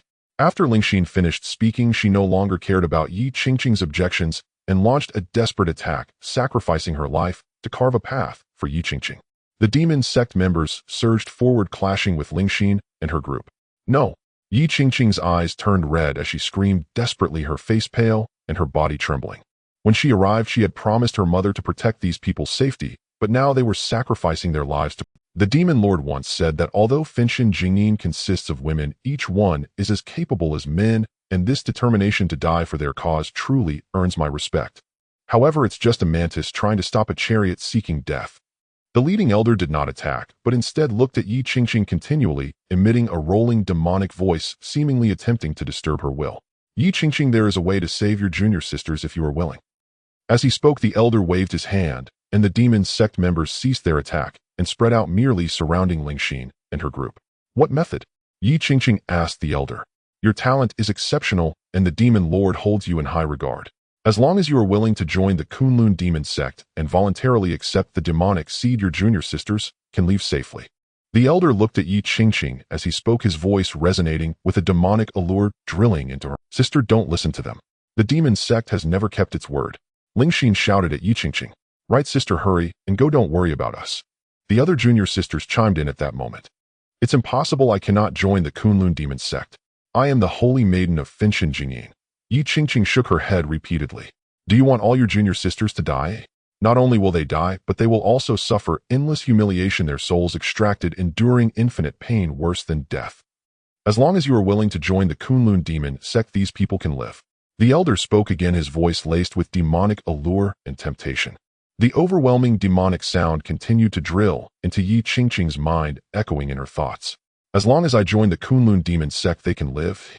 Yi Qingqing kept repeating this phrase. That's right, their lives hinge on your decision. The elder continued to tempt her. As long as you let them go, I am willing to join the Kunlun demon sect and accept the demonic seed. Yi Qingqing said, her expression somewhat dazed. I will join you, let them leave safely. Yi Qingqing said, panting. All right. Upon hearing Yi Qingqing's words, the old man immediately revealed a cunning smile. He knew that their plan had finally succeeded. Senior sister, don't listen to them. They are all from the demonic sect, each one untrustworthy. Ling Xian was anxious at this moment, shouting at Yi Qingqing. Yi Qingqing ignored Ling Xian and said, withdraw all your people. Of course. The old man waved his hand, and the demonic sect members surrounding Yi Qingqing showed no hesitation, immediately turning to leave. Of course. The old man waved his hand, and the demonic sect members surrounding Yi Qingqing showed no hesitation, immediately. After chasing them for so long, are they really just letting them go? After watching everyone leave, Yi Qingqing walked to Ling Xin's side and said, Ling Xian, we are in great danger. The sect must be aware, and they should be looking for us now. After you leave, find a way to contact them. Senior sister, what about you? Do you really intend to join the demonic sect? These people are notoriously untrustworthy. Ling Xian was almost in tears from anxiety. I've already made up my mind, so don't try to persuade me anymore. Just live well. Yi Qingqing looked at Ling Xin with determination in her peach blossom eyes. Senior sister you. Ling Xin's heart raced. She felt Yi Qingqing's resolve. Enough talking, I've made my decision. You all need to leave quickly. Yi Qingqing directly interrupted Ling Xin's words, and then said, Yi Qingqing, don't waste time. Since you've agreed, just come with me. At this moment the old man also urged survive. Yi Qingqing left with those words, then turned and flew away with the old man, heading deep into the abyss of 10,000 ghosts. Ling Xian, what should we do? Yes, senior sister. After Yi Qingqing left, the others approached Ling Xian and asked, let's go back to the pure sound of the celestial heaven. Only the sect master and the others can save senior sister. We must hurry, Ling Xian said. Given the current situation, even if they catch up to Yi Qingqing, it would only lead to their deaths. The only way to save Yi Qingqing is to seek help from the pure sound of the celestial heaven. Immediately a group of 5 stood up and began to flee into the distance. However, just as they were about to leave, auras suddenly appeared around them. Those demonic sect members who had left reappeared around them. Meanwhile, Yi Qingqing followed the old man of the demonic sect as they flew deeper. Aren't you supposed to let me join you and plant the demonic seed? Where are you taking me? Yi Qingqing asked. At this moment her heart was racing, worried about her fellow. Now her will had recovered considerably and her mind was much clearer. A sense of crisis surged again. Right here? The old man from the demonic sect suddenly stopped, releasing a surge of demonic energy. At the moment this demonic energy surged forth, countless demonic souls, evil spirits, and vengeful souls appeared immediately, flying toward the direction where Ling Xin was. Demonic soul killing technique. Yi Qingqing's face changed dramatically as she moved her body, wanting to fly back. The demonic soul killing technique is a notoriously infamous pursuit technique of the Kunlun demonic sect, tracking the target's aura, unleashing millions of evil spirits to hunt them down, devouring the target completely. Whoosh! Suddenly sounds of tearing through the air came from around her, and figures appeared one after another surrounding Yi Qingqing. Are you having second thoughts? Yi Qingqing shouted angrily. The target of the demonic soul-killing technique was clearly Ling Xin and the others. Second thoughts. The old man sneered. I only promised to let them leave that place safely, but I never said I would let them leave the abyss of 10,000 ghosts safely. Despicable. Yi Qingqing scolded. We are the demonic sect. Despicable is our motto, didn't you? The old man laughed loudly at her words. Therefore those from the pure sound of the celestial heaven won't survive. You. Yi Qingqing felt an overwhelming sense of regret. Now that Ling Xin and the others were without her protection, they were undoubtedly doomed. She wanted to chase after them, but the people blocking her were not weak. All were at the peak of the spirit embryo realm, and among them one had an astonishing aura already at the nascent soul realm. To shake your will we plotted for 7 full years. A nascent soul cultivator stepped out, standing not far from Yi Qingqing. So from the very beginning you targeted me, and everything was premeditated. Yi Qingqing expressed a look of deep despair. She could only regret why she wavered in her will and chose to join them. That's right, Yi Qingqing, you from the very beginning you were our target, and you would never trust me. However, throughout the chase we deliberately killed your fellow disciples in the most brutal way in front of you just to shatter your mental resolve. And you are indeed excellent. Your will is stronger than we imagined, but your feelings for your fellow disciples and your mission ultimately broke your will. If we didn't shatter your will, trying to plant the demonic seed would only lead to mutual destruction. The nascent soul cultivator looked at Yi Qingqing with mockery. Indeed, Yi Qingqing had realized this at that moment. However, at that time Ling Xin and the others were in grave danger, and she had no choice. Heh! Yi Qingqing let out a self-deprecating laugh, filled with despair. To plant the demonic seed one must shake the opponent's will. Only when their will is shaken can the demonic seed find a chance to take root. In the past her will was firm, and it was impossible for the demonic seed to take root. Now her will had shown cracks, and the invasion of the demonic seed was inevitable. Then let's perish together. Yi Qingqing revealed a determined expression, releasing the light of her 5-colored spirit embryo, and choosing to self-destruct her spirit embryo. Yi Qingqing, do you think we don't know your backup plan? If you want to self-destruct your spirit embryo, forget it. Oh, we won't let you die. You are very important to us. The nascent soul cultivator sneered. As his words fell, the people surrounding Yi Qingqing moved instantly, emitting a strange black light. These black lights quickly flew through the void, and a hexagram formation appeared instantly, enveloping the space above Yi Qingqing. Within this hexagram formation, the spiritual energy within Yi Qingqing's body was instantly confined, her 5-colored spirit embryo dimming, and her body could no longer move. This is the demonic seed that the demon lord specifically prepared for you. Yi Qingqing, accept it well and become a servant of the demonic sect. The nascent soul cultivator raised his hand, revealing a demonic seed as black as jade. At the same time, Lin Xin and her companions had not walked far before they were besieged by a multitude of vengeful spirits and malevolent cultists who blocked their path. Without Yi Qingqing, these individuals had no means to resist the attack from the cult, and after just a few exchanges they were utterly defeated. The cultists are indeed despicable and untrustworthy. Lin Xin and her companions gathered together, their bodies covered in wounds, their eyes filled with resentment. The members of the cult are all exquisite beauties, but it is a pity that they cannot indulge in such pleasures now. It is truly unbearable to have such beauties before them, but not be able to enjoy them. The cultists gazed at Lin Xin, each one drooling with desire, eager to pounce on them and indulge. Stop the nonsense, quickly kill them all to avoid future troubles. A powerful figure from the Kunlun cult issued the command. The other cultists' expressions turned cold and fierce, and they immediately began to attack, aiming to annihilate Lin Xin and her companions. Over a dozen magic cultivators from the cult launched their attack. Simultaneously, a torrent of demonic energy surged forth, ultimately converging to unleash a terrifying strike intended to obliterate Lin Xin and her companions. Boom! A series of thunderous roars echoed as the gathered demonic power surged through the air, akin to the arrival of the apocalypse. Lin Xin and the others, already at their limits, were filled with despair upon witnessing this scene. "Senior sister, if there is a next life, I will still be your junior sister." Lin Xin revealed a look of despair, having completely abandoned all hope of resistance. Suddenly, amidst this haze, a sound of breaking air pierced through, and Lin Xin seemed to sense a brilliant light shining from afar, approaching them at an unbelievable speed. This light was filled with righteousness and purity, seemingly capable of dispelling all the evil auras around them. Is this an illusion created at the moment of death? Lin Xin suddenly chuckled self-deprecatingly. But in the next moment, she felt a jolt of spirit. Not only her, but also her fellow disciples were similarly affected, their spirits greatly shaken. The light was not illusory. It contained immense pure power meant to eradicate all evil. This was the light of the righteous path, bringing them hope. The cultists also felt the radiance of the righteous path, raising their heads to gaze at the light descending from the sky. The brilliance was dazzling. The spiritual energy surged vast as the sea and invincible. "Flee!" The strongest among them sensed the impending danger and shouted, urging the other cultists to escape. Yet this light was too fast, like thunder striking down directly. Roar! At the moment the light descended, the sound of a dragon's roar echoed, and the spirit of the holy dragon manifested instantly, an unfathomable power sweeping forth. The entire earth began to tremble violently, cracks appearing incessantly, astonishing all. The cultists were utterly unable to withstand the unmatched power of the holy dragon's spirit, crumbling under its might, vanishing into thin air. In just an instant, all the cultists who had besieged Lin Xin were reduced to ashes, with not a single survivor, a complete massacre. I was a bit hasty, only unleashing less than 10% of my power.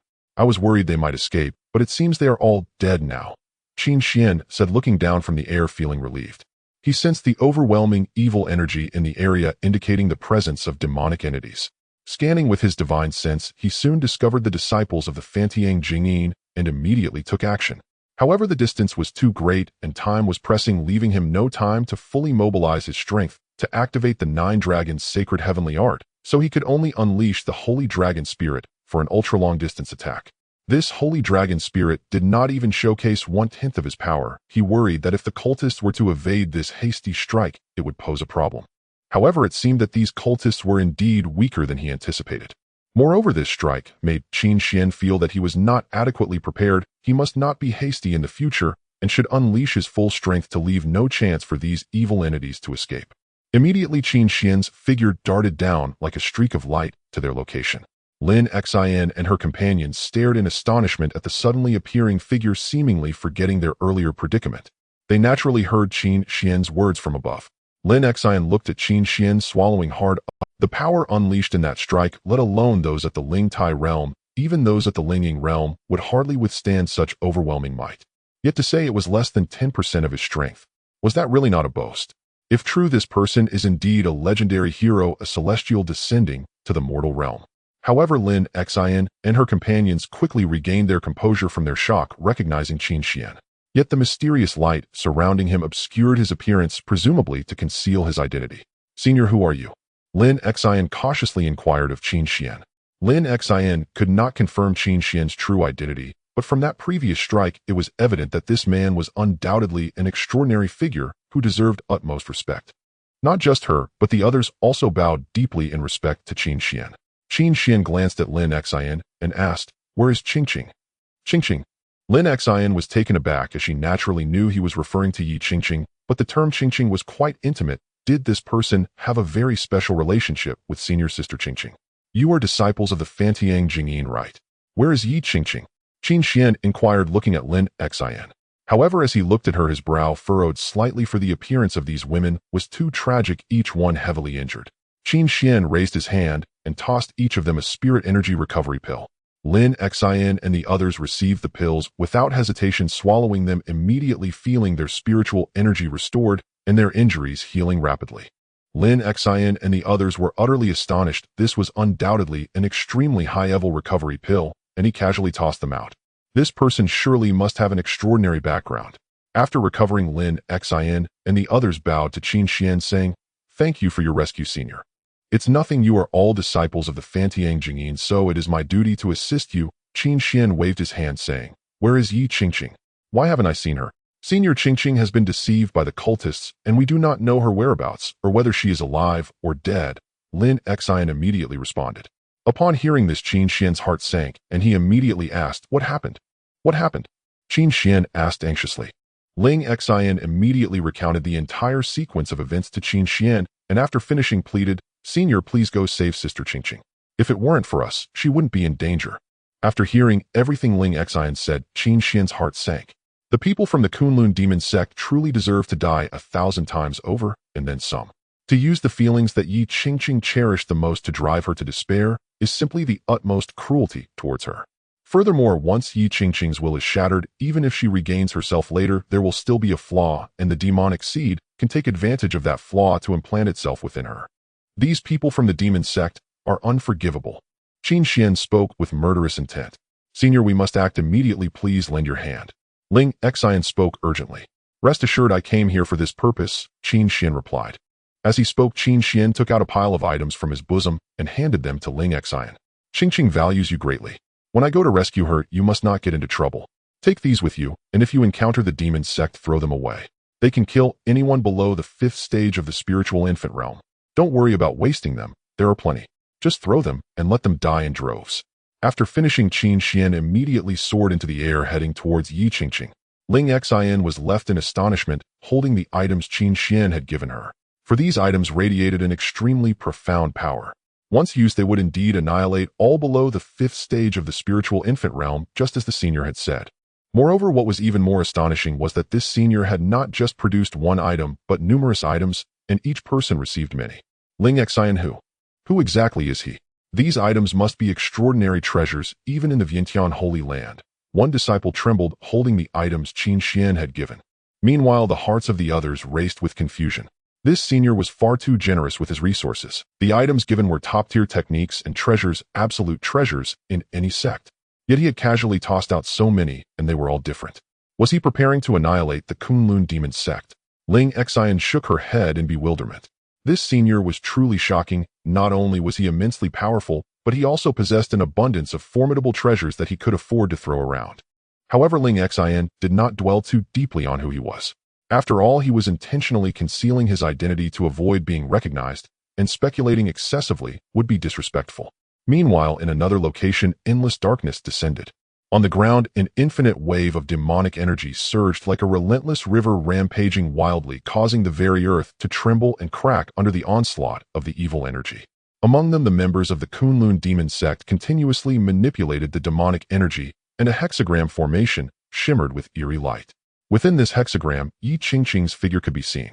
At this moment, Yi Qingqing's expression was filled with unbearable pain, tears streaming down her face. "Qin Xuan, once I turn to the dark side, will I forget you? I'm so scared of a world without you. You used to say things that made me angry, but I never told you that I wasn't angry at all. I just wanted to hear you talk, to see your silly face, to see how flustered you became when I teased you. I really like that. Qin Xuan, I truly like you so much, that kind of like." Yi Qingqing knew this was the final moment. The figure of Qin Xuan appeared in her mind as she cried out, seemingly wanting to express all her feelings towards him in this instant. "What's happening? Why can't the demonic seed penetrate? There's clearly a flaw. This Yi Qingqing has a strong obsession preventing her from accepting the demonic seed. The members of the demon sect manipulated the formation, and the demonic seed prepared specifically by the demon master flew towards Yi Qingqing. Yet each time it was thwarted by her overwhelming will. The demonic seed was crafted by Dugu Wei was specifically for Yi Qingqing, intended to completely control her and lead her into the demonic path. However, to plant it, the demonic energy must invade her. Unexpectedly, even though Yi Qingqing's will showed a flaw, her indelible obsession with Qin Xuan prevented this demonic energy from invading. I truly did not expect that there is such an obsession supporting Yi Qingqing. It is somewhat surprising. The expression of the spiritual infant realm demon sect practitioner darkened. If we delay any longer, there may be unforeseen circumstances.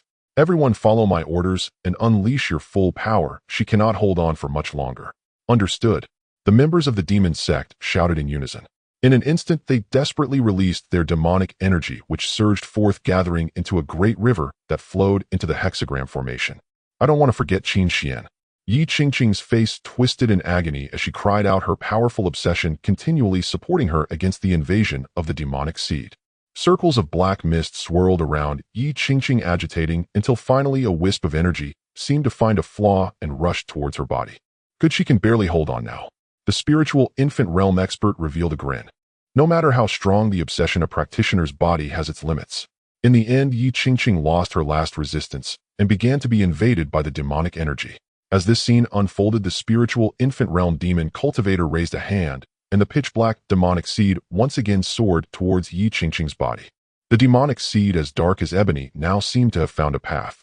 It instantly broke through her obsession and landed on Yi Qingqing's chest, its surging demonic energy wildly releasing and continuously invading her body. As the demonic energy invaded, Yi Qingqing felt her obsession with Qin Xuan slowly fading, and yet she was powerless to stop it.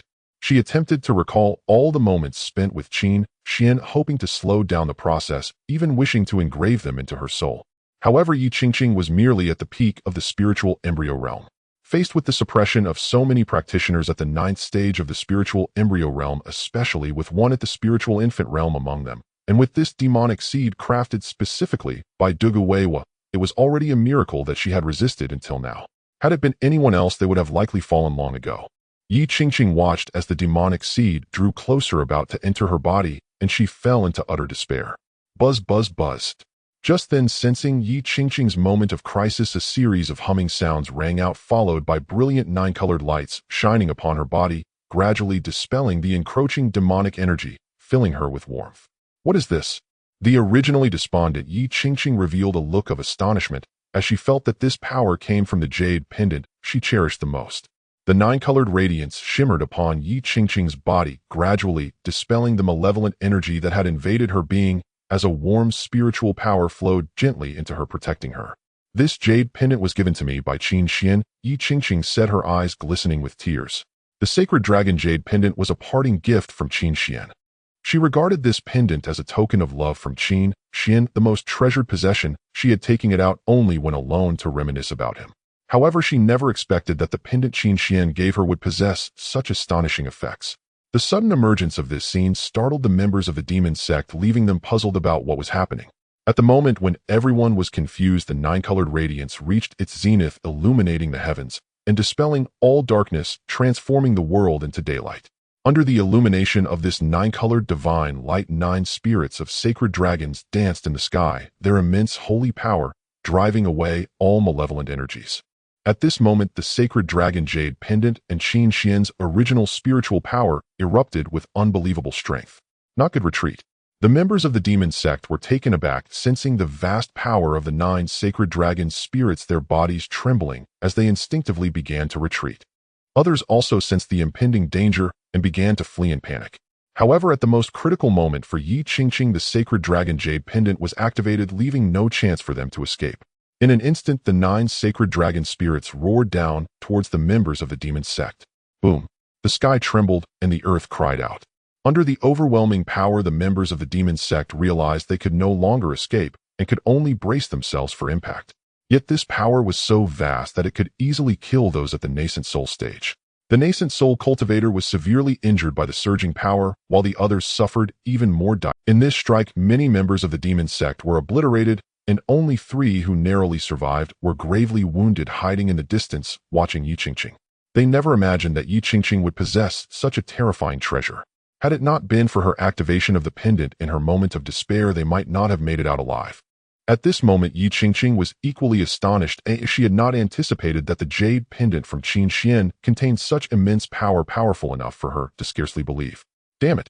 The nascent soul cultivator looked at Yi Qingqing with a grim expression. I never expected her to have such an item, but fortunately it should be a one-time use. Look, the demon seed is still there. We can only take her back to the demon prince and deputy sect master. Now one person spoke up. At that moment, the demon seed, specially crafted by Dugu Weiwa, did not get destroyed under the power of the sacred dragon jade pendant. Instead, it quietly floated in front of Yi Qingqing, afraid to approach her, seemingly fearing the lingering power within her. The nascent soul cultivator glanced at the demon seed and nodded. Retrieve the demon seed and capture Yi Qingqing. After saying this, the 3 of them moved their bodies, rushing towards Yi Qingqing, dragging their wounded forms. However, just as the 3 were about to reach Yi Qingqing, a sword light suddenly sliced through the air, carrying overwhelming sword intent with a speed akin to thunder. As the sword light descended, one of the demon sect members had no time to react and was instantly pierced, transforming into a mist of blood. Who goes there? The nascent soul demon cultivator froze momentarily, looking up. Above in the sky, a figure surrounded by 9-colored light stood suspended, gazing down at them. They could not discern the figure's appearance, but they could sense that the aura emanating from this person was dangerously overwhelming, feeling as if a single breath from them could turn them to ashes. This person was naturally Qin Xuan. With the activation of the sacred dragon jade pendant, he knew Yi Qingqing was in extreme danger and immediately quickened his pace, witnessing this scene and decisively taking action to slay one of them. Qin Xuan slowly landed in front of Yi Qingqing, who was currently kneeling on the ground. Although Yi Qingqing's injuries had somewhat healed under the 9-colored light, countless scars were still visible, and a demon seed floated in front of her. Seeing Yi Qingqing in this state, Qin Xuan's breath quickened, his heart racing as his body began to tremble slightly, a murderous intent surging forth.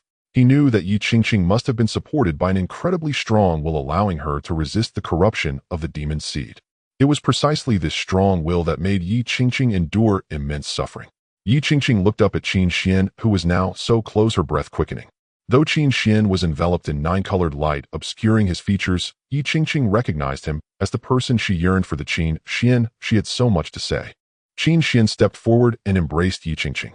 Ugh! Yi Qingqing leaned against Qin Xuan, looking up at him with tear-filled eyes. Although she should have had so much to say at that moment, she found herself at a loss for words, only able to emit low sobs. Don't speak. I will take you to kill. Qin Xuan gently placed a finger on Yi Qingqing's red lips, whispering, "Woo."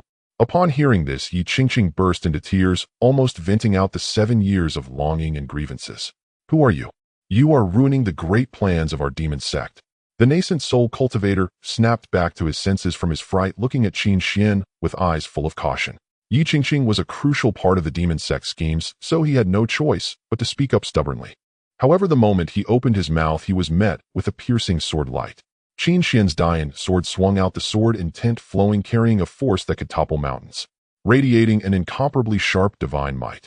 Beneath this sword light, all cultivators below the late nascent soul stage were mere ants. The nascent soul demon cultivator had no reaction whatsoever. In an instant, his body was shattered by the sword light, his soul destroyed, completely perishing. The last surviving member of the demon sect, witnessing this scene, turned to flee, only to be met by a sacred dragon spirit descending from the sky. Under the sacred dragon spirit, this demon cultivator was instantly reduced to ashes. Without a moment's hesitation, after slaying 3 in an instant, Qin Xuan embraced Yi Qingqing, transforming into a streak of rainbow light, soaring into the sky, disappearing into the horizon, heading straight for the demon sect stronghold. In the abyss of 10,000 ghosts, the stronghold of the Kunlun demon sect. Inside the Grand Hall, Deputy Sect Master Tuoba Lu and Li Luyun were comfortably awaiting the results. Below them were many elders, 10 in total, all at the nascent soul stage, and in addition, thousands of disciples were guarding this stronghold. One elder spoke up, a hint of anxiety in his heart. It has been quite some time. Why is there still no news? Don't worry, there won't be any accidents. The people from the Wanyao Kingdom have already blocked the followers of the Fangtian Jingyin outside the abyss of 10,000 ghosts. Time is not an issue. Tuoba Lu said with a smile at this moment. Haha, indeed, Deputy Sect Master has arranged everything properly. Li Luyun also laughed heartily. Their plot against Yi Qingqing had been planned for 7 years, during which the demon lord had specially refined a demonic seed to deal with her. With such thorough preparations, he believed that there would be no unexpected outcomes. In fact, it wasn't me who arranged it all. It was entirely the demon lord's calculations. As long as the demon lord is here, this matter is bound to succeed. Tuoba Lu also smiled. All the plans were devised by the demon lord, and they were merely executing them step by step. Unexpected outcomes. From Tuoba Liu's perspective, they did not exist. Upon hearing this, everyone felt a surge of spirit and burst into hearty laughter. The demon lord truly was a master tactician, orchestrating victories from miles away. With the presence of this demon lord, how could they worry about failure? However, they were unaware that not far from here a radiant light was swiftly approaching. The speed was unimaginable, with spiritual energy continuously flowing like an endless ocean. Everything about this person spoke of their immense power. Wait, just watch quietly, don't speak, Qin Xuan whispered to Yi Qingqing in his arms. Yi Qingqing gently replied, snuggling closer to Qin Xuan, quietly resting in his embrace. She enjoyed being held by Qin Xuan. In her mind, Qin Xuan's earlier words echoed, "Don't speak, him taking you to kill." She bit her lip and chuckled softly. Other men would often speak of romance and the beauty of dawn and dusk, observing the splendor of the world. Only someone like Qin Xuan would tell a woman he was taking her to kill. And did this not clearly indicate that he was the man she liked the most? Soon Qin Xuan appeared above the demon sect stronghold, looking down. This is the Kunlun demon sect stronghold. It truly is magnificent. Beneath his feet lay a grand palace complex, and the area was shrouded in flowing demonic energy, darkening the skies. Among it, countless white bones could be seen, a testament to the many who had died here. Some had even just died, their bodies not yet fully decayed. All of this only intensified Qin Xuan's killing intent. Without further thought, he leaped down to the entrance. "Let me down," Yi Qingqing said, knowing a fierce battle was about to unfold. Although she was reluctant to leave Qin Xuan's embrace, she still spoke obediently. Qin Xuan set Yi Qingqing down, holding her hand, without saying much as they walked toward the palace. Who dares to intrude on the Kunlun demon sect's territory? As Qin Xuan took a step closer, a furious shout rang out, the voice filled with a demonic resonance that was nauseating. However, the response he received was not words, but a flash of sword light. The speaker had no time to react before letting out a miserable scream, being shattered into pieces by the sword. At the moment of that person's demise, numerous figures appeared, all very young, yet possessing extraordinarily enchanting features, each radiating demonic energy, with demonic seeds taking root within their bodies. Clearly, these individuals had all been implanted with demonic seeds, and their cultivation levels ranged from the spiritual sea realm to many at the spirit embryo realm. Qin Xuan looked at the demonic disciples blocking his path, his expression cold and indifferent to him. These figures were no different from ants.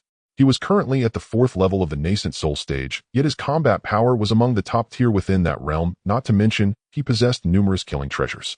Without any unnecessary words, he raised his hand and unleashed the Great Transformation Sword. Instantly, the sword intent surged like a long river, sweeping in all directions and drowning these demon sect disciples. Without any unnecessary words, he raised his hand and unleashed the Great Transformation Sword. Instantly, the sword intent surged like a long. The later arriving demon sect disciples were filled with terror, starting to flee inside. "Quick, run. Go report to the demon prince. This person is too powerful, hurry," they shouted as they fled. However, after the sword intent passed, the spirit of the sacred dragon roared forth. The appearance of the sacred dragon spirit wielding annihilating power instantly shattered the gate, and those demon sect disciples were obliterated under its might. Qin Xuan, holding Yi Qingqing, continued striding into the palace as hundreds of thousands of demon sect disciples poured out from within. Yet as soon as these individuals appeared, even before they could utter a word, they were shattered by Qin Xuan's sword light. In Qin Xuan's eyes, these demonic cultivators were not worth a single word. Who dares to act wild here, seeking death? A long howl erupted from within as an elder at the nascent soul stage sensed the enormous disturbance and rushed out to confront Qin Xuan. This elder was surrounded by swirling demonic energy, holding a staff that emitted ghostly wails. However, the moment he appeared, a flash of sword light struck with unparalleled sharpness. With a piercing sound, the sword light instantly pierced through his body. This elder never understood what had happened until the sword light shattered him into blood mist, dead beyond recovery, and his staff was likewise destroyed, vanishing into thin air. At this moment, Qin Xuan was simply too powerful, and due to the grievances against Yi Qingqing, he was filled with fury, his killing intent surging. Now Qin Xuan was completely and utterly slaughtering his way through. Yi Qingqing, holding his hand, watched him strike her heart, racing faster, her peach blossom eyes sparkling with stars. Indeed, he was her man, so incredibly handsome. Meanwhile, deep within the stronghold, those who had narrowly escaped were fearfully informing Tuoba Lu and Li Luyun of the happenings outside. Tuoba Lu and Li Luyun were immediately taken aback. Who has intruded into our sect and slaughtered our disciples? Li Luyun suddenly stood up, his body radiating overwhelming demonic energy, exuding an air of ferocity. Although this was no longer the main base of the Kunlun demon sect, nearly 10,000 disciples were stationed here, with many at the nascent soul stage and powerful demonic formations guarding the place. How could someone have come in with Yi Qingqing? Were they from Fangtian Jingyin? That was impossible. The people from Fangtian Jingyin had all been detained by the Wanyao Kingdom. It must be that person. He has come personally for Yi Qingqing. This is a golden opportunity. Capturing him would be a monumental achievement. Tuoba Lu suddenly recalled the identity of the intruder and spoke. The individuals from the demonic sect present were taken aback upon hearing what Tuoba Lu said, as they naturally knew who the person he referred to was. It was the one who had repeatedly thwarted the schemes of the demon lord, a person whom the demon lord could never calculate. Good, very good. I didn't expect him to come personally to seek his own death this time. Li Luyun revealed a sinister expression. As long as we can capture this person along with Yi Qingqing, it would bring immense merit to our sect, and then we would have the chance to enter the demon abyss for cultivation. Indeed, I really didn't expect it. I initially planned to capture Yi Qingqing first before drawing out this person, but now he dares to come knocking on our door. Very well, this time he shall not return. Tuoba Lu showed a ghastly expression, the demonic energy around him pulsating. Tuoba Lu was the vice leader of the Kunlun demonic sect, a powerful figure at the 7th level of the nascent soul stage, possessing immense strength with the power of the demonic seed. He held a strong confidence, believing that as long as the opponent appeared, he would definitely be able to capture him. Are you the person you speak of? At that moment, a voice came from outside. Instantly, everyone in the great hall turned their gaze towards the end. They saw a figure radiating with 9-colored brilliance, stepping towards them one step at a time. He held a sword in one hand, blood flowing from the blade, clearly indicating that countless members of the demonic sect had perished beneath his sword. The swirling spiritual energy around him seemed as if it could shatter the entire great hall at any moment. Strong. At the moment Qin Xuan stepped in, everyone's expression changed. The pressure he exuded was overwhelming. This person was extraordinarily powerful. However, Tuoba Lu did not speak, but slightly squinted his eyes, gazing at Qin Xuan. The aura emanating from the opponent was indeed strong, but they had 10 nascent soul stage cultivators on their side, and there was a formidable demonic killing array in place. He had nothing to fear. Who are you to dare repeatedly sabotage the grand plans of our sect? Li Luyun looked at Qin Xuan and spoke first, his bizarre eyes glowing with a blood-red demonic light, seemingly ready to slay Qin Xuan at any moment. Qin Xuan did not answer him, but turned to Yi Qingqing, speaking gently. It will be over soon. You just watch from the side. You will be fine. MHM. Yi Qingqing obediently nodded, then released Qin Xuan's hand and stood quietly to the side watching. It will be over soon. Are you saying your life will soon come to an end? Li Luyun naturally heard Qin Xuan's words and took a step forward, speaking mockingly. Whoosh. Just as Li Luyun stepped out, he felt a figure magnifying in his eyes at an unbelievable. Before he could react, he felt a tightening around his neck, gripped by an incomparably powerful force. It was naturally Qin Xuan who acted. At this moment, Qin Xuan unleashed the flying dragon technique, his speed soaring over 30 times so fast it was beyond belief, catching everyone off guard as he directly seized Li Luyun by the neck and flung him out violently. Boom. With a loud crash, before anyone could react, Li Luyun's body crashed hard onto the ground of the great hall, creating a deep dent in the already hard surface. At the same time, Qin Xuan's figure flashed, instantly appearing at that spot. Boom. Boom. Following was a series of rumbling sounds accompanied by horrific cries of agony. What will end soon is your life, you piece of trash. At the same time, a voice filled with rage came. After planning for 7 years, I allowed you to scheme for 7 years. I will trample you to death, you piece of trash, you mere ant. Everyone who heard this voice looked towards that direction, their scalps instantly going numb. They saw Li Luyun being firmly suppressed in the deep dent, while Qin Xuan was stepping down on him again and again. At this moment, Qin Xuan was executing the sacred dragon step. With each step down, he bore the might of the sacred dragon, shaking Li Luyun's body immensely, causing him excruciating pain, his vital blood surging, his internal organs beginning to shatter, and his spirit also starting to tremble and fragment violently. Boom. With a final stomp, a booming sound echoed, and with this tremendous sound, Li Luyun was completely turned into a puddle of flesh, dead beyond resurrection. The members of the demonic sect were now dumbfounded, staring at Qin Xuan in disbelief. They never expected that their demonic son, a third-level nascent soul, would be killed like an ant even before they could react. He was trampled to death, crushed alive.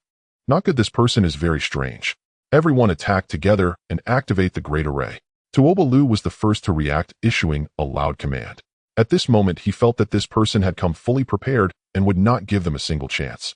But Qin Xuan smiled, his spiritual power instantly circulating, and at that moment the surrounding space changed, a vast starry domain enveloping the entire Great Hall in an instant. Qin Xuan was executing the 10,000 stars flying immortal diagram. Although he had only comprehended 72 diagrams, so far with 9 diagrams, yet to be understood, the power unleashed was still immense. One could even say that for the members of the demonic sect before him, it was unsolvable. As the 10,000 stars flying immortal diagram was unleashed, and the starry domain appeared, the members of the demonic sect instantly felt an overwhelming force pouring in like starlight, infiltrating their bodies without any gaps. They didn't even have time to react before their bodies began to collapse and dissipate, ultimately vanishing into thin air, letting them activate the killing formation and putting them in danger. Let them attack together, then execute a counterattack that would shock everyone. Unfortunately, how could Qin Xuan allow such a thing to happen? He always used the most thunderous means to give no enemy even the slightest chance, annihilating all foes without leaving a single one alive. As the 10,000 stars flying immortal diagram activated, the starry domain descended. In just an instant, many members of the demonic sect turned to dust, leaving only the vice leader Tuobalu. However, Tuobalu, being a latestage nascent soul expert, reacted extremely quickly. Powerful spiritual energies surged forth, and strange runes appeared. These runes seemed to imprison the space, instantly confining the power that poured in like starlight around him, while torrents of demonic energy surged, as if trying to draw his soul in. Waving the Dian sword in his hand, Qin Xuan's sword intent surged explosively. In almost an instant, the spiritual energy around him flowed like a river pouring forth. Then the Dian sword classic was executed. The number of Dian is 50 with Fortinine in use. Fortinine's sword shadows appeared, moving as fast as lightning, instantly slicing through all those strange runes. Under the onslaught of the Fortinine sword shadows, Tuobalu was reduced to a puddle of blood, dead beyond resurrection. As the realm of stars dispersed, only Qin Xuan and Yi Qingqing remained in the Great Hall. In fact, the entire stronghold of the Devil Sect had only these two left, as all others had been slain by Qin Xuan. Yi Qingqing watched the entire process in awe. From the power of the sacred dragon jade pendant, she already knew that Qin Xuan's strength was extraordinary, yet the scene that had just unfolded still left her utterly astonished. However, what shocked her the most was that Qin Xuan had crushed Li Luyan underfoot, clearly doing so to vent his anger on her, which brought a blissful smile to her face. Stinky Qin Xuan, still claiming, "He doesn't care about me," Yi Qingqing thought happily. Your Tianyi pure soul should be nearing its final step. This place, being the gathering ground for the evil spirits and vengeful souls of the entire Wangiju land, is surely the best location for you to condense the Tianyi pure soul. After eliminating all the members of the Devil Sect, Qin Xuan turned towards Yi Qingqing, who was not far away, and spoke. Yi Qingqing was briefly taken aback upon hearing Qin Xuan's voice, then replied, "Yes, the more concentrated the evil spirits and vengeful souls, the stronger the Tianyi pure soul will be. Then you may begin. I will protect you," Qin Xuan said to Yi Qingqing. "All right," she responded, moving to the center of the Great Hall and sitting cross-legged. Then a 5-colored light of spiritual fetus radiated from her body. As this 5-colored light shimmered, a marvelous 5-colored wheel of light began to coalesce. Woo-woo-woo. As the 5-colored wheel appeared, a cacophony of ghostly wails and howls erupted. Countless evil spirits and vengeful souls seemed to be drawn and surging towards Yi Qingqing like a tidal wave. However, as these evil spirits and vengeful souls approached Yi Qingqing, they were illuminated by the 5-colored light and immediately let out a series of mournful cries. One by one, they were purified under the 5-colored glow, and streams of pure souls were condensed, flying into Yi Qingqing's body. It's only a matter of time before Qingqing condenses the Tianyi pure soul, but now she is at the 9th level of the spiritual fetus realm. By condensing the Tianyi pure soul, it seems she can allow her spiritual fetus to metamorphose into a spiritual infant, thus entering the spiritual infant realm. I should lend her a hand. With this thought, Qin Xuan observed Yi Qingqing condensing the Tianyi pure soul, and an idea formed in his mind. In the next moment, 9-colored light of the spiritual infant radiated from his body. This 9-colored brilliance contained vast spiritual power and embodied 9 distinct principles, ultimately converging into a river of 9-colored spiritual energy, slowly flowing towards Yi Qingqing's 5-colored wheel. As the river of nine-colored spiritual energy entered the five-colored wheel, Yi Qingqing's expression shifted slightly. She understood that Qin Xuan was assisting her, aiming to help her spiritual fetus undergo a transformation into a spiritual infant while condensing the Tianyi pure soul. Thinking this, Yi Qingqing hesitated no longer.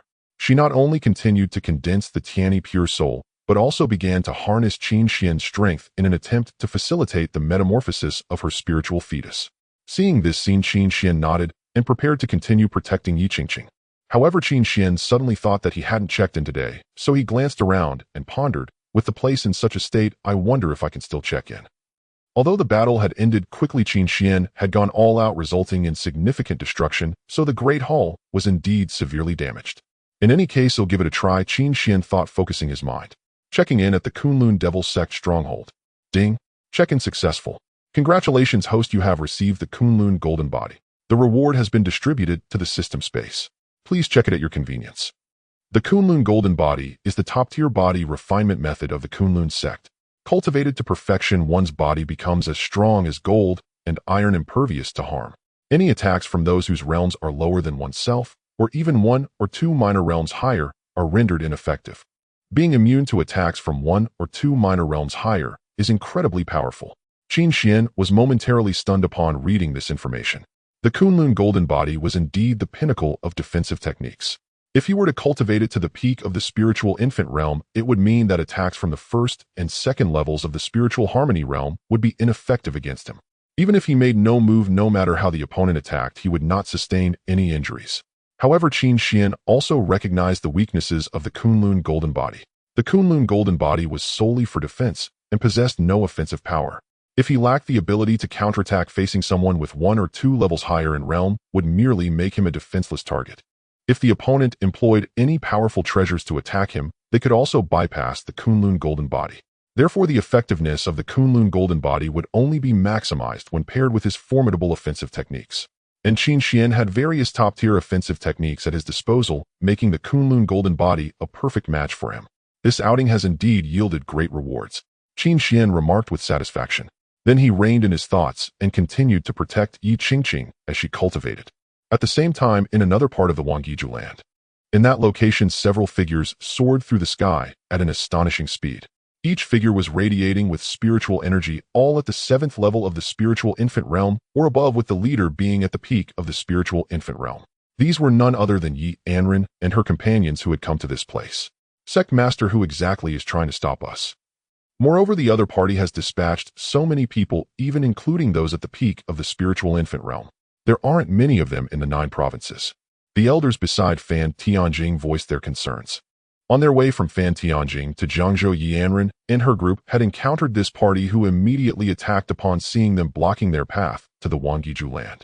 This group was shrouded in a mysterious secret technique, making it impossible to ascertain their origins. This is not the time to investigate. The most pressing matter is to quickly find Qingqing and the others. Yi Anren spoke. In fact, during the confrontation, she had already sensed something. It seemed that the other party was from the 10,000 Demons Nation. However, until she confirmed it, Yi Anren would not recklessly state it. This was because there were complicated entanglements between the 10,000 Demons Nation and Fan Tianjing. Moreover, the previous Demon King was still suppressed beneath the Fan Tian Tower.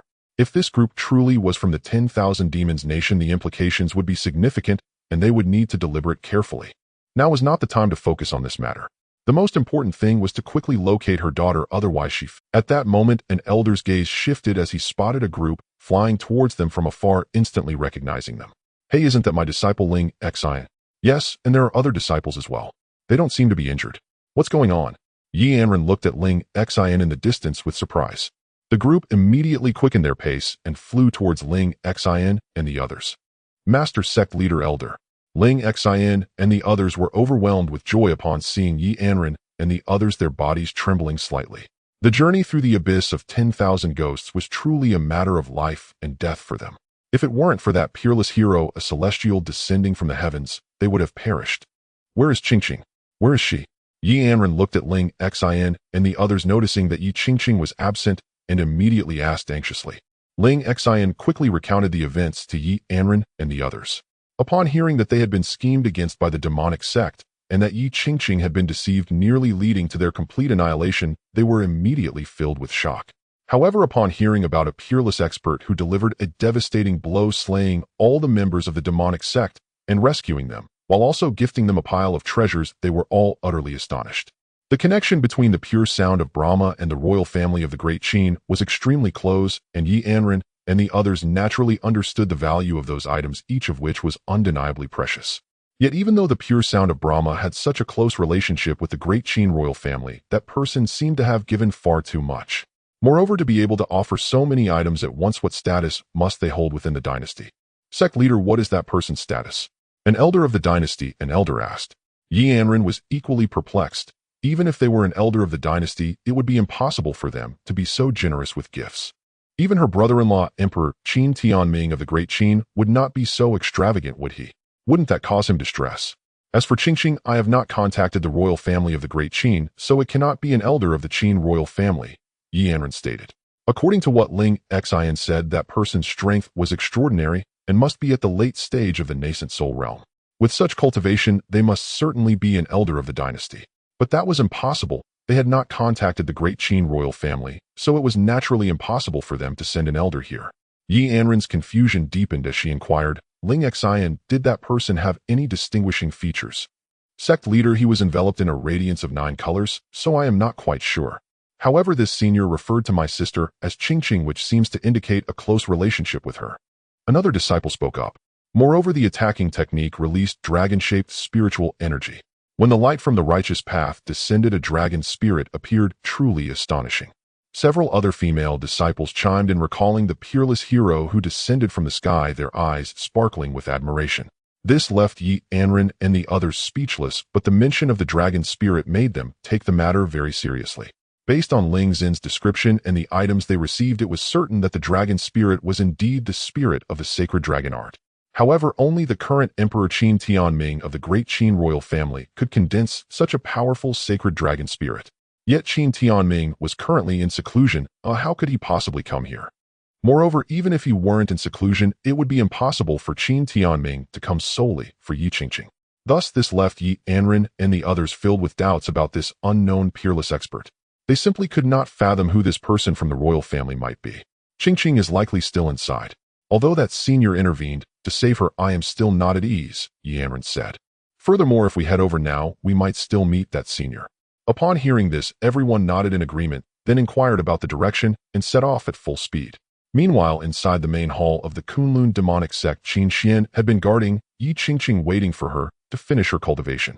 I didn't expect that under the influence of my 9-colored spiritual infant light, Qingqing's spiritual infant would actually undergo a transformation during its fission, changing from 5 colors to 7 colors. Qin Xuan looked at Yi Qingqing, who was in the midst of her cultivation, revealing a look of astonishment. At this moment, Yi Qingqing's 5-colored halo had already transformed into a 7-colored halo, indicating that a tremendous change had occurred. At the moment her spiritual fetus transformed into a spiritual infant, her 5-colored spiritual fetus would evolve into a 7-colored spiritual infant. Although transitioning from a lower-color spiritual fetus to a higher-colored spiritual infant was not unheard of, to leap 2 levels at once was truly unprecedented. My. Just then Qin Xuan raised his brow and looked into the distance, sensing several powerful auras rapidly approaching. They are coming quickly. In that case, I shall take my leave first. Qin Xuan murmured, glancing once more at the cultivating Yi Qingqing, and then vanished in a flash. He knew that when Yi Qingqing finished her cultivation and discovered he had left, she would definitely be angry. However, there was no way around it. Yi Qingqing's mother was coming, and Qin Xuan did not want to be seen by her. Yi Qingqing's mother was the sect leader of the pure sound of Brahma, possessing extraordinary skills. Perhaps she had some treasure that could see through his concealment techniques. At that time, wouldn't his identity be exposed? That would be a real headache.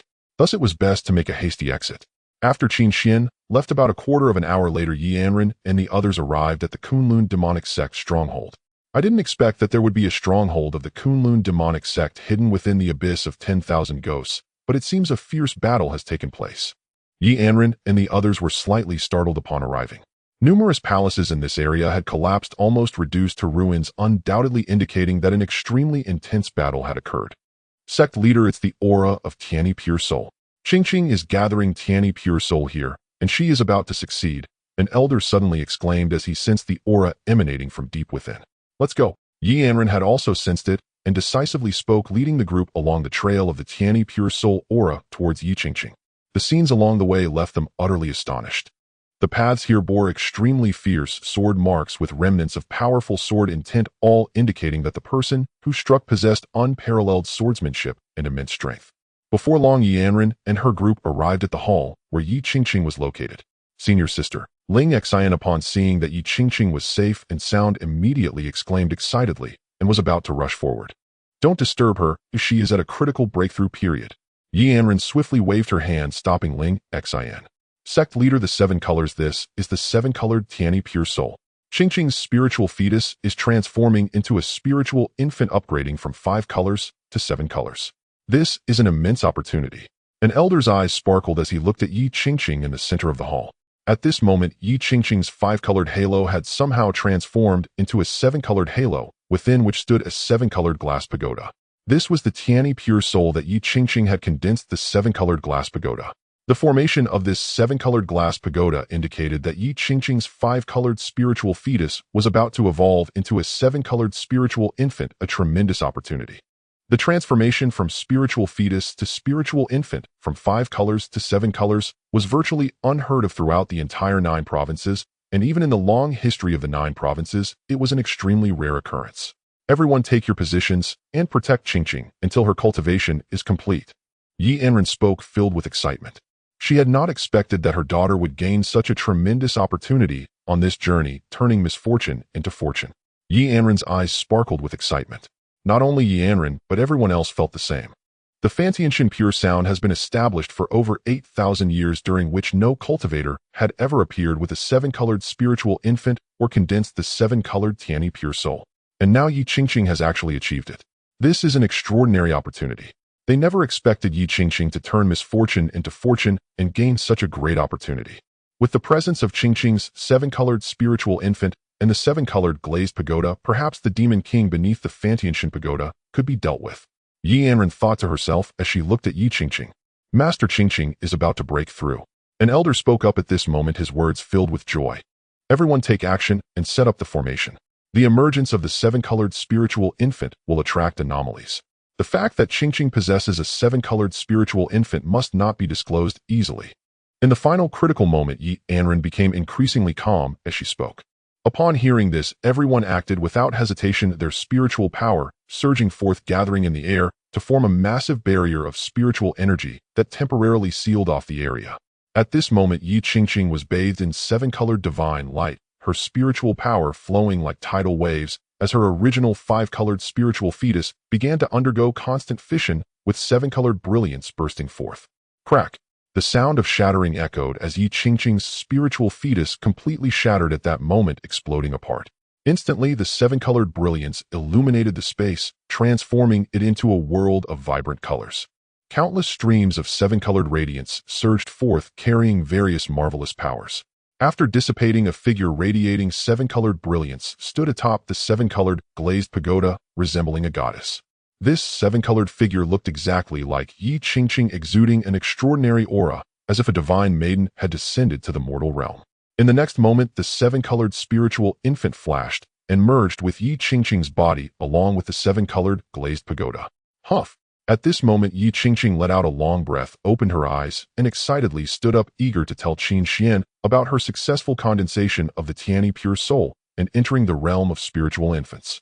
However, at that moment, she was stunned as she saw her mother Yi Anren and the others looking at her with joy. Mother Elder and junior sister Lingxin, what are you doing here? We rushed over because we were worried about your safety, and we didn't expect to witness your breakthrough, so we stayed here. Yi Anren flew over at this moment, landing in front of Yi Qingqing, embracing her, gently stroking her hair, and softly saying, I'm so glad you are safe.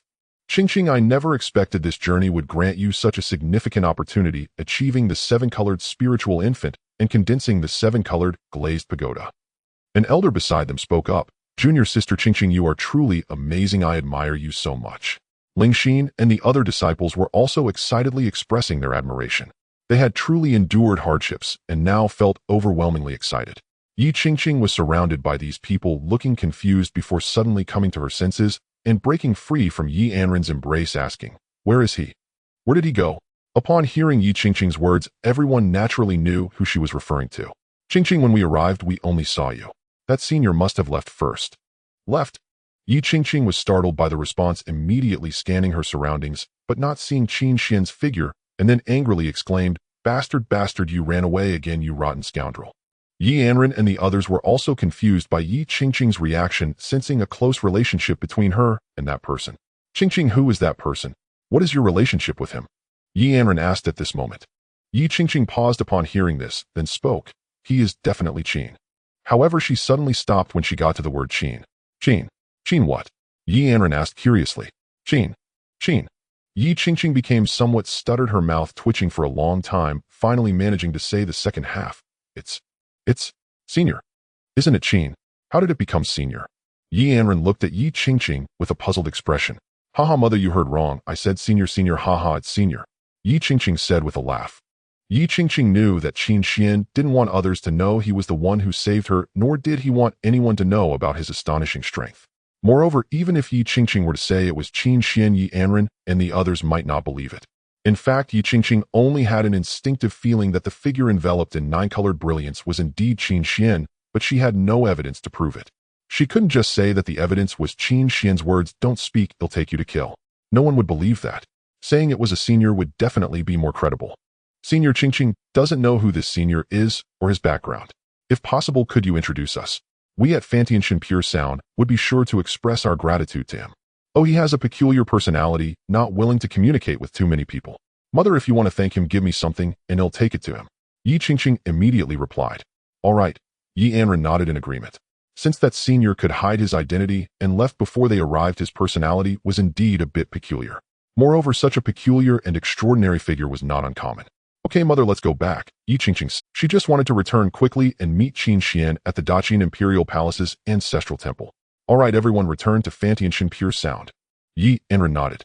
Then the group soared into the sky, heading towards the horizon, returning to Fantianshan Pure Sound.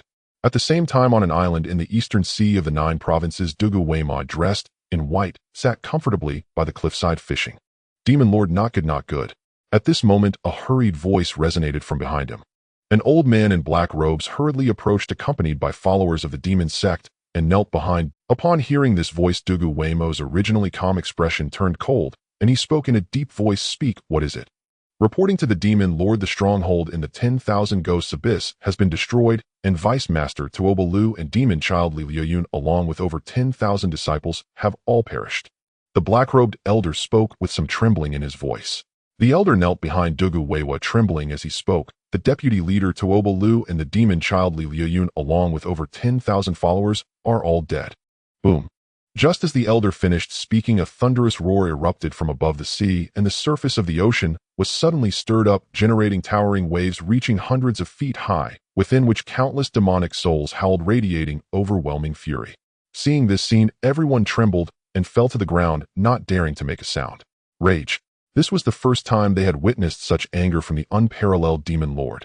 Who? Dugu Weiwa stood up, letting out a furious roar that caused the entire island to shake violently. Within his abyss-like black eyes, a vortex appeared, spinning wildly before flying out from his gaze and gathering in the sky. The vortex spun in the sky, and in its center a clear image emerged. Within the image, a figure wrapped in 9-colored light was flying at an astonishing speed. Dugu Weiwa looked at the swiftly darting figure, attempting to penetrate the 9-colored brilliance to discern the true identity of the person. However, the 9-colored radiance possessed the ability to obscure all heavenly secrets, making it impossible for Dugu Weiwa to see through. It's you again. Upon seeing this figure, Dugu Weiwa uttered in a low voice filled with boundless. Though he could not see the opponent's true form, Dugu Weiwa had already recognized this individual as the one who had been hiding behind the scenes in the Great Qin, causing his schemes to repeatedly fail. Since you have come personally, let me see your true form. Dugu Weiwa extended his right hand towards the image. Boom. The moment he extended his hand, an overwhelming demonic aura erupted, forming an incredibly dark demonic claw. The demonic claw obscured the sky and rushed into the image at an astonishing speed, seemingly trying to pull the figure within the image out. In the distant land of the 10,000 ghosts, Qin Xian flew towards the Great Qin Empire at high speed. Moi. Just at that moment, he suddenly stopped and looked up at the sky. He saw a crack appear in the sky, which continued to expand until a pitch-black vortex resembling an abyss emerged above. Who exactly are you? Let me see your true form now. A cold voice emanated from the dark vortex. This voice carried a surging demonic sound, causing the malevolent ghosts and vengeful spirits of the 10,000 ghosts to become restless, releasing waves of fearful wails. Qin Xuan's expression turned to one of astonishment as he observed the sudden appearance. What is this thing? This was the first time he had witnessed such a method.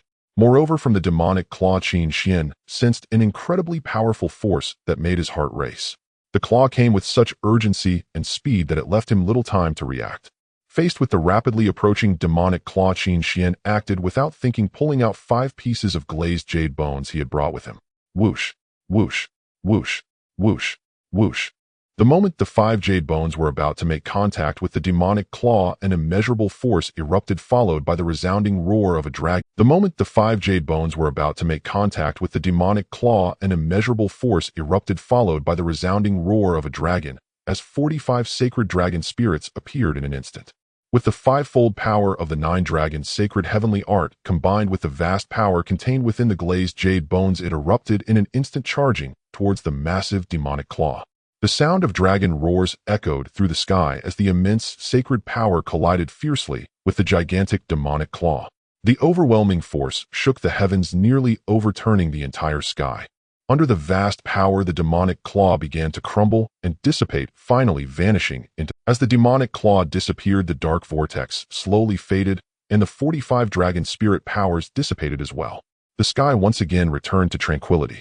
That scared me. Fortunately, I was well prepared. Qin Xuan wiped the cold sweat from his forehead after the sky calmed down, breathing a sigh of relief and continuously grateful that he had come fully prepared. Otherwise, he might have fallen just now. Indeed, the world outside the palace is very dangerous. It seems that next time I go out, I must bring at least 10 pieces of glazed jade bones, otherwise it really isn't safe.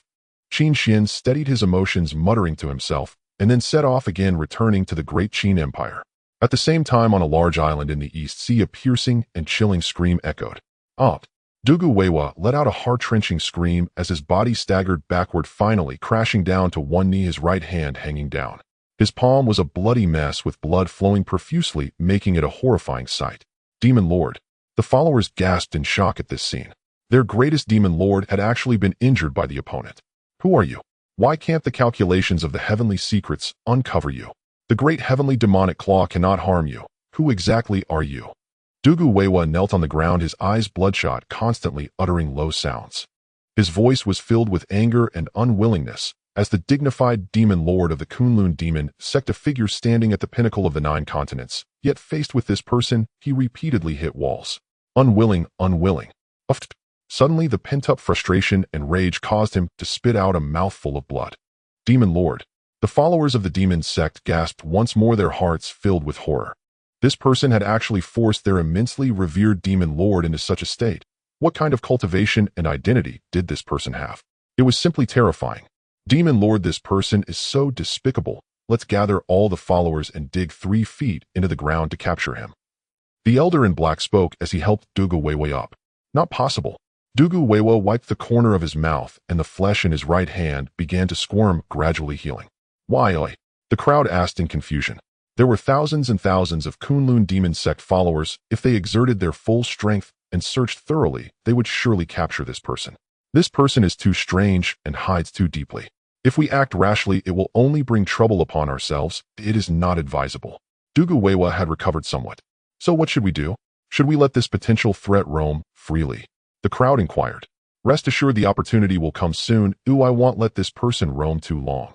Dugu Weiwa spoke in a low voice. In the imperial palace of the Great Qin at the Grand Temple, Qin Xuan sat cross-legged within his cave realm, surrounded by numerous weapons and giant hammers.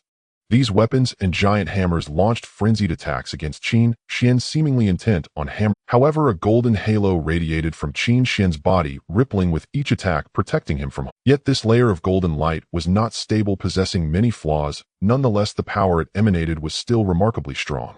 This was the transformation that Qin Xuan underwent after cultivating the Kunlun golden body.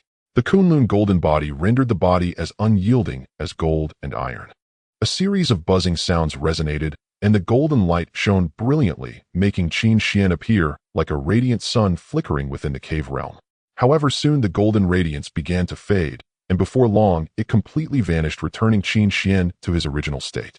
Qin Xuan opened his eyes, a hint of helplessness evident on his face. The Kunlun golden body was indeed an incredibly powerful body refinement method, and while the cultivation method was not difficult, it required the cultivation of a golden halo to envelop the entire body, transforming it into gold and iron, allowing one to withstand immensely powerful attacks, thereby refining both the golden halo and the physical body under such assaults to become more solid and resilient, ultimately reaching an indestructible level. Although the cultivation method was straightforward, the practice was exceedingly difficult. Even with Qin Xuan's exceptional talent and comprehension, after nearly half a month of continuous cultivation, he had only achieved the entry-level stage. To reach the pinnacle, Qin Xuan estimated it would require an exceedingly long process. This also indirectly demonstrated the uniqueness and extraordinary nature of the Kunlun golden body. Moreover, during the cultivation process, Qin Xuan discovered that once he perfected the Kunlun golden body in conjunction with his realm and array domain, it would produce remarkably wondrous changes. Moreover, during the cultivation process, Qin Xuan discovered that once he perfected the Kunlun golden body in conjunction with his realm and array domain, Qin Xuan sighed. He also understood why many people needed decades, or even centuries, to break through a realm in their cultivation, with some not achieving any breakthroughs, even after hundreds of years. The reason was that cultivation requires time. The cultivation methods require time, as well as comprehension and various resources for support. The essence of cultivation is companionship, methods, and resources. Resources refer to cultivation materials, methods refer to cultivation techniques, places refer to cave heavens and blessed lands, and companionship refers to like-minded individuals, ideally a Dao partner. Dao partner.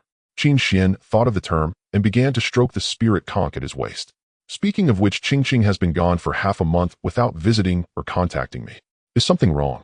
After returning from the abyss of 10,000 ghosts, Qin Xuan had been contemplating how to respond when Yi Qingqing came to him.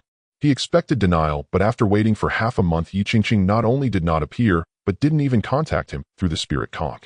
Qin Xuan intended to reach out first, but then thought better of it. If he contacted her, it would confirm her suspicions that he had gone to the abyss of 10,000 ghosts, so he dismissed the idea. Qin Wei and Qin Yan. Just then Qin Xuan felt a presence approaching from outside, and he dispersed the cave realm, stepping out of the guardian ancestor palace. He saw Qin Wei and Qin Yan quickly approaching the guardian ancestor palace. Uncle. Both Qin Yan and Qin Wei walked up to Qin Xuan, respectfully taking his hands and speaking. What's this? The two of you came together today. Qin Xuan had a fondness for this pair of dragon and phoenix twins, thus he asked, Uncle, I want to hear you tell the story of Do Patsangqiong. Qin Yan immediately exclaimed excitedly. Do Patsangqiong was a novel that Qin Xuan had adapted to fit the background of the Jojo realm based on a famous web novel he had read before his transmigration. The purpose was to motivate Qin Yan to cultivate diligently, just like the protagonist in the story, but he never expected that Qin Yan would become obsessed, coming daily to urge for more. Headache.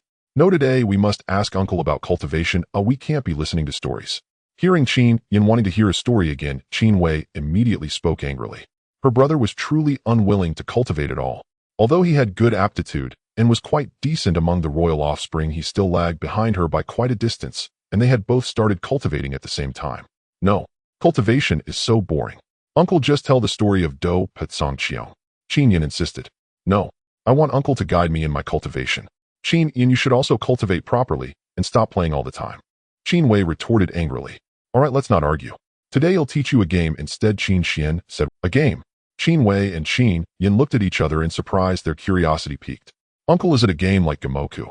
I'm quite good at Gamoku now, though there aren't many in the palace who can beat me, Qin Yan said excitedly. He loved games the most. You just boast you have never won against Mother. Qin Wei scoffed. This time we'll still be playing a board game, but it's not Gamoku, it's military chess. Military chess is a board game simulating military warfare, rich with strategy and wisdom, capable of tapping into one's cognitive potential. Qin Xuan also enjoyed playing military chess before his transmigration. After saying that, Qin Xuan led Qin Yan and Qin Wei to his stone table, where he had already prepared the military chess set. He had crafted the pieces using magic, of course, and he modified the names of the pieces according to the Jojo. The rules of military chess were far more complex than those of Gamoku, but Qin Wei and Qin Yan were quite clever and quickly learned how to play. After playing a few rounds with them, both became completely engrossed. Watching them immerse themselves in the game, Qin Xuan nodded with satisfaction. About an hour later, Qin Wei and Qin Yan reluctantly left the Grand Temple, and as they departed, Qin Xuan gifted them the military chess set. Carrying the military chess set back to the East Palace, they immediately summoned the Crown Princess Shi Yun to act as a referee and set up to begin their battle once more. Yun looked at the military chess set and was immediately astonished. Being exceedingly intelligent after Qin Yin and Qin Wei explained the rules to her, she quickly realized that the military chess contained numerous military principles, making it highly suitable for cultivating emperors, and the more she thought about it, the deeper it seemed. To invent such a game, the person must be extraordinarily intelligent. Yun shook her head and sighed inwardly. Qin Xian is so clever, yet so dull in matters of the heart. He and Qingqing are such a perfect match, but alas, even if he comes to his senses now, it will be difficult for him to be with Qingqing. Truly the whims of fate are cruel. At night within the Fantianging, a shadow skillfully evaded numerous patrols, swiftly traversing across the rooftops. Dressed in a tight black outfit that accentuated her alluring figure, the shadow landed gracefully on the high wall of Fantianging, then leaped forward, attempting to scale the wall and escape. Just as the figure flew over the high wall, a loud crash echoed, and a shimmering barrier appeared, and the black-clad woman immediately fell, letting out a gasp. She got up, squatting on the ground with her hands covering her head, looking mournfully at the barrier in the air. Why did Mother seal this place? It hurts so much. Isn't it because you were trying to sneak out? A disgruntled voice came from behind her. Upon hearing the voice, the black-clad woman quickly scrambled to her feet, attempting to flee. Stop! Where do you think you're going? The stern voice rang out again, and a surge of spiritual energy was released, instantly binding her in a running position, unable to move. Yi Anren stepped closer to the black-clad woman, then looked at her and pulled down the veil covering her face. Do you think I, your mother, am blind, or have lost my senses, seeing you wearing a veil and sneaking out in the dark? This black-clad woman was Yi Anren's daughter, Yi Qingqing. Mother, I just wanted to visit the Daqin Imperial Palace to see Crown Prince Gige and Shiyun Shiji, and of course also Xiao Qinwei and Xiao Qinyan. Why are you stopping me? I'm just going to see him along the way. It's not like I'm going specifically to see him. Really, Mother, I'm not lying. I'm just stopping. Yi Qingqing said earnestly. Mother, just let me go. No. Yi Anren replied coldly. Mother, why not? You never stopped me from going to the Daqin Imperial Palace before. Yi Qingqing was on the verge of tears. After returning for half a month, she had initially wanted to see Qin Xian immediately, but her mother, not to mention the people of Fantianging, no longer allowed her to leave freely. Naturally, she was unwilling, so for the past half-month, she had been engaging in a battle of wits with her mother, suffering repeated defeats. Today she found the weakest point of Fantianging, thinking she would succeed, but was still stopped. Why, oi? Yi Anren said coldly. Think about your current identity. What kind of spiritual infant are you? Do you think you can leave Fantianging at will? And to meet the 771st Prince Qin Xian? Are you trying to drive me crazy? Yi Qingqing replied. Mother, Qin Xian is very capable, truly very capable. Hearing this, Yi Qingqing was almost in tears. She never expected her mother to start opposing her relationship with Qin Xian. Her mother had never acted this way before. It doesn't matter, your identity is no longer what it used to be. I could let you do as you please before, but now absolutely not. Yi Anren said sternly. Yi Qingqing was now a seven-colored spiritual infant possessing the seven-color glazed pagoda, the only one in Fantianging in 8,000 years, the future of Fantianging. How could Yi Anren allow such a person to casually associate with someone from the Taigong? Mother Qin Xian. Yi Qingqing grew increasingly anxious, tears welling up in her peach blossom eyes as she tried to defend Qin Xian. Yi Anren, seeing Yi Qingqing on the verge of tears, felt her heart soften and said, Qingqing, am doing this for your own good. Although Qin Xian's status in the royal family is low, he is still a prince. The rules established by the ancestors of the Qin Dynasty state that princes cannot marry in and princesses cannot be given in marriage. You are the future head of Fantianging. You cannot marry outside. The only option is for Qin Xian to marry in, but with the ancestral teachings of the Daqin, it is impossible for Qin Xian to marry, and so stopping you now is for your own good. You are the future head of Fantianging. You cannot marry outside. The only option is for Qin Xian to marry in, but with the ancestral teachings, Yi Anren understood Yi Qingqing's feelings for Qin Xian, and it was quite normal for people from Fantianging to marry Daqin princes. Therefore, previously Yi Anren not only did not object, but even supported Yi Qingqing's relationship with Qin Xian. However, the situation was now different. Yi Qingqing's identity was no longer that of an ordinary saintess. She was the future head of Fantianging, and she could not marry outside, while Qin Xian could not marry in, so their relationship was impossible. If they were allowed to continue getting closer, it would only harm Yi Qingqing. Mother, my aunt was once a candidate for the future head, and in the end she still married the emperor of Daqin. Yi Qingqing protested.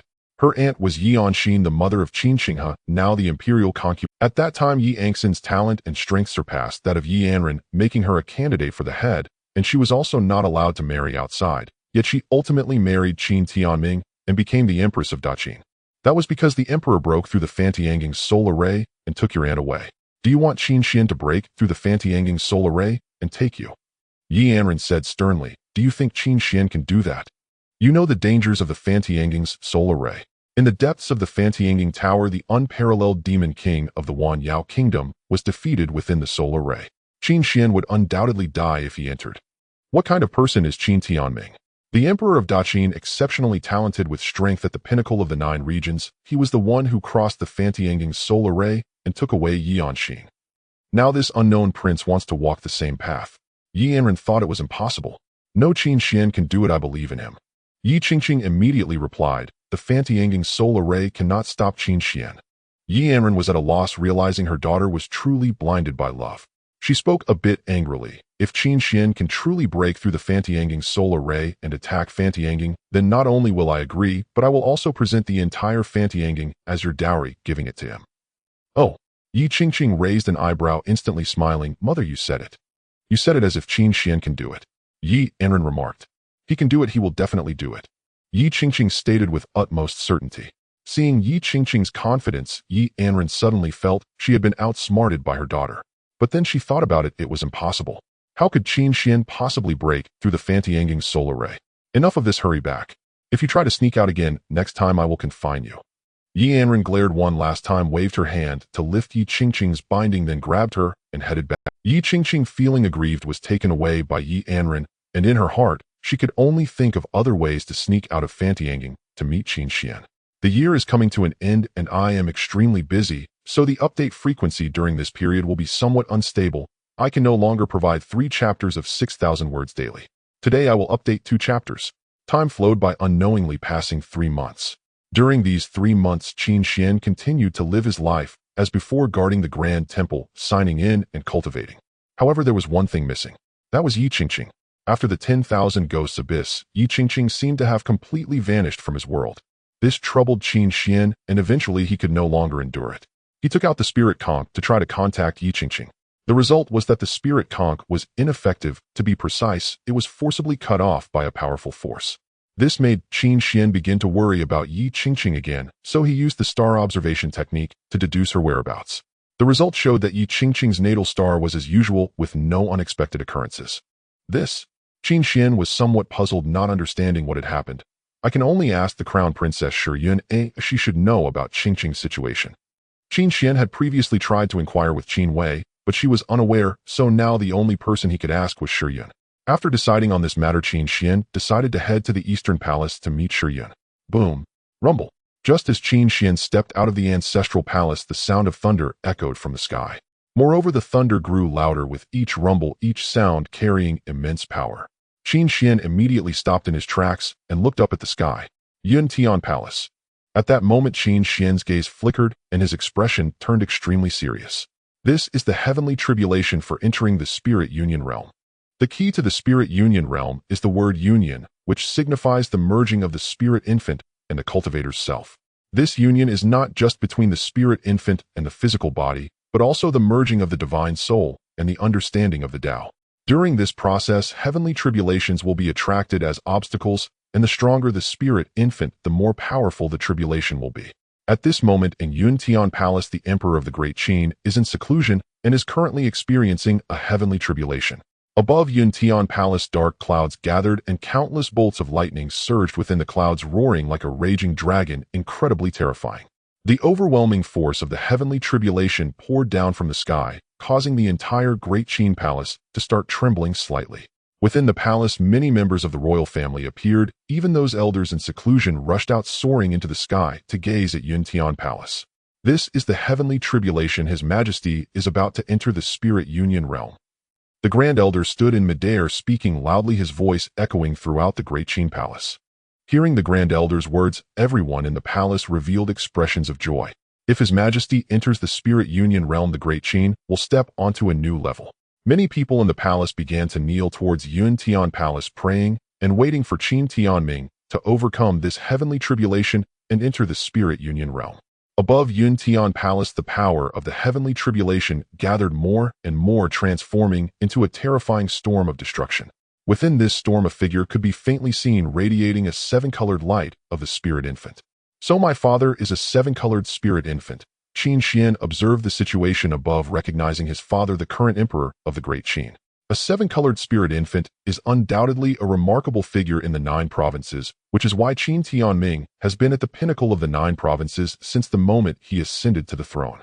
This is also why Qin Tianming could suppress numerous forces in the world, allowing the Great Qin to become the sovereign of the 9 provinces. At this moment, this powerful emperor will face his most perilous time. In that moment, the overwhelming storm of destruction swept through. Under the astonished gazes of the onlookers, the unparalleled emperor was enduring the torment of the heavenly tribulation. Countless lights of heavenly tribulation launched an assault against him, attacking his body repeatedly, but a terrifying 7-colored barrier appeared around Qin Tianming. The 7-colored barrier swirled, constantly resisting the tribulation lights that bombarded him. Boom! A heavy sound echoed the sky, raged, and power surged, creating a domain centered around Qin Tianming. This is the emperor's domain. Having been on the throne for nearly 1,000 years, Qin Tianming bore the fortunes of the Great Qin. This fortune transformed into the emperor's domain, becoming a self-contained entity, within which flowed rivers, mountains, and the sun and moon, all swirling around him, with Qin Tianming as the emperor of this domain. The heavenly tribulation lights ruthlessly bombarded this emperor's domain, crashing into the domain's powers, annihilating and shattering them, as if even the emperor's domain, which bore the fortunes of the Great Qin, could not withstand the endless assault of the heavenly tribulation. On Qin Tianming's body, the 7-colored light shone brilliantly, and a massive holy dragon spirit coalesced, swirling around him like a rock-solid guardian. Emperor's domain, holy dragon protection. Everyone witnessing this scene felt a shock in their hearts. This heavenly tribulation was indeed too powerful. Even someone at His Majesty's level had to exert all his strength. Those who wished to enter the spirit union realm trembled in fear. Some even began to kneel. This is the might of the heavenly tribulation, which cannot be resisted. Moreover, they were merely feeling it from a distance. The heavenly tribulation's power was solely aimed at Qin Tianming, and what they felt was merely the aftermath. Qin Xuan looked at the sky. This was his first time witnessing a heavenly tribulation, and he was deeply shocked. This heavenly tribulation was the strongest power he had seen to date. Could his father endure it? What is that? Qin Xuan looked up at the sky, where an even more powerful heavenly tribulation force was gathering and brewing. Endless storms of heavenly tribulation converged, releasing a heart-pounding aura, even from a great. The infinite power of the heavenly tribulation converged into a single blade. It is actually the sword of destruction. At the moment this sword appeared, the Grand Elder's expression changed dramatically, revealing a grave look. Grand Elder, is this sword of destruction very dangerous? Qin Xinghe, standing beside the Grand Elder, asked anxiously.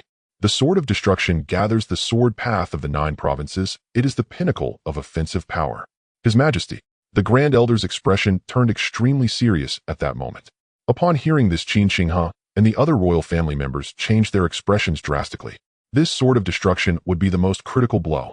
Above the firmament, the dark clouds dispersed, the storm of heavenly tribulation vanished, leaving only a blade suspended in the air, pointing directly at Qin Tianming. Qin Tianming's expression was indifferent as he faced the sword of destruction. He knew this was his final step. If he overcame it, he would be reborn. If he failed, he would be reduced to nothing. Whoosh! A sound that pierced the heavens resounded as the sword of destruction descended, aimed directly at Qin Tianming. As the sword fell, the power of destruction surged, causing the entire firmament to seem as if it would shatter due to the raging force of destruction. Qin Tianming mobilized all the spiritual energy within him, the 7-colored light shining at its peak, 7 holy dragon spirits coalescing around him, protecting him. As the sword of destruction approached, the overwhelming force of destruction swept down. The 7 holy dragon spirits roared beneath the sword, their vast power constantly clashing against the sword of destruction. However, the destructive power was terrifyingly strong, and under the sword of destruction, the holy dragon power began to crumble, eventually dissipating, while the sword of destruction, bearing immense power, plunged directly into Qin Tianming's heart. In the end, I have lost. Qin Tianming's sorrowful voice echoed across the skies of the Great Qin Palace. Above the sky, the incredibly sharp sword of destruction pierced through Qin Tianming's layers of protection, ultimately plunging into his heart. Instantly, the blood of the emperor spilled, staining the azure sky. I ultimately have lost. Qin Tianming let out his final lament. He never expected that his 1,000 years of cultivation would come to an end here. Though he was unwilling to accept it, he had no choice but to face this outcome. As his voice fell, Qin Tianming's entire body began to crumble and dissipate under the force of the heavenly tribulation. Father, Your Majesty, Countless voices cried out in anguish at that moment, many figures soaring towards the Cloud Sky Palace. However, by the time they reached the Cloud Sky Palace, Qin Tianming's body had completely vanished, and with his disappearance the sword of destruction also dissipated, while the heavenly tribulation finally dispersed, restoring the Cloud Sky Palace to its former tranquility, as if nothing had happened. Everyone stared blankly at the empty sky, unable to believe what had transpired. The generation's Emperor Qin Tianming had fallen beneath the heavenly tribulation. Father. As the Crown Prince Qin Xuan was the first to arrive at the Cloud Sky Palace, and upon seeing the desolate palace his body began to tremble. He could never have imagined that his father would perish in an instant, leaving not even a trace behind. Your Majesty, with your departure today, the Great Qin may struggle to survive. The elder's voice trembled. The sudden demise of Qin Tianming, the core and greatest reliance of the Great Qin Dynasty, would plunge it into turmoil. In the distance, Qin Xuan witnessed the entire process of his father's death beneath the heavenly tribulation, and his breath quickened. Qin Tianming had no meaningful interaction with him. Indeed, Qin Tianming might not even remember having such a son. Yet Qin Tianming was undeniably his father, and the loss made his heart shudder. Furthermore, it was even more significant that Qin Xuan had witnessed his extraordinary emperor father perish beneath the heavenly tribulation, allowing him to deeply understand the terror of such tribulations. Though he was currently at the 4th level of the nascent soul realm, one day, he too would face tribulation like his father and strive to break through to the spirit unification realm. Yet the scene from just now made his heart begin to tremble. As a 9-colored nascent soul, the more powerful the nascent soul, the more terrifying the tribulation would be. If he were to break through, the tribulation would likely be even stronger than the last. From this moment on, I must make adequate preparations for the tribulation. Otherwise the outcome will surely be the same as my father's perishing beneath the heavenly tribulation, dead and gone. Qin Xuan secretly resolved in his heart. Days later, the news of the emperor's demise quickly spread from within the palace. Those forces once subdued by Qin Tianming began to move upon hearing this news. In an instant, the 9 provinces were in turmoil, as if a storm was brewing. Meanwhile, within the Great Qin royal family, there was also great unrest. In the Yuanhe Hall of the Great Qin Palace, the royal elders convened to discuss the establishment of a new emperor. I disagree. O Qin King's strength is not sufficient for him to ascend the throne of the Great Qin. Indeed, Qin King's current cultivation is only at the 8th level of the spirit embryo realm. How can he command respect and unify the 9 provinces with such strengths? That is correct. Although Qin Xuan is the crown prince, everyone knows that he has obtained this position entirely by luck. At this moment, 3 elders opposed allowing Crown Prince Qin Xuan to ascend to the throne, citing his inadequate strength as the reason. A nation cannot be without a ruler for a single day. As the Crown Prince Qin Xuan is indeed the rightful heir, and he has been in a position of supervision for many years, so his ascension is justified. One elder spoke up in support of Qin King's ascension. A nation cannot be without a ruler for a single day, but Qin Xuan is unsuitable to become the new emperor of the Great Qin. We can choose someone else. Another elder continued, still opposing Qin King's ascension. The late emperor had 1,781 sons, including 986 princes, several of whom have reached the nascent soul realm. If Qin Xuan ascends, those princes are likely to be dissatisfied. Another elder spoke up.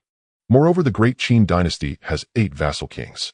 There is no need to mention the Blue King. Qin Xuan falls short in all aspects compared to him, and the other 7 vassal kings are also stronger than Qin Xuan. If Qin Xuan ascends, those 8 vassal kings may rebel. Another elder reminded.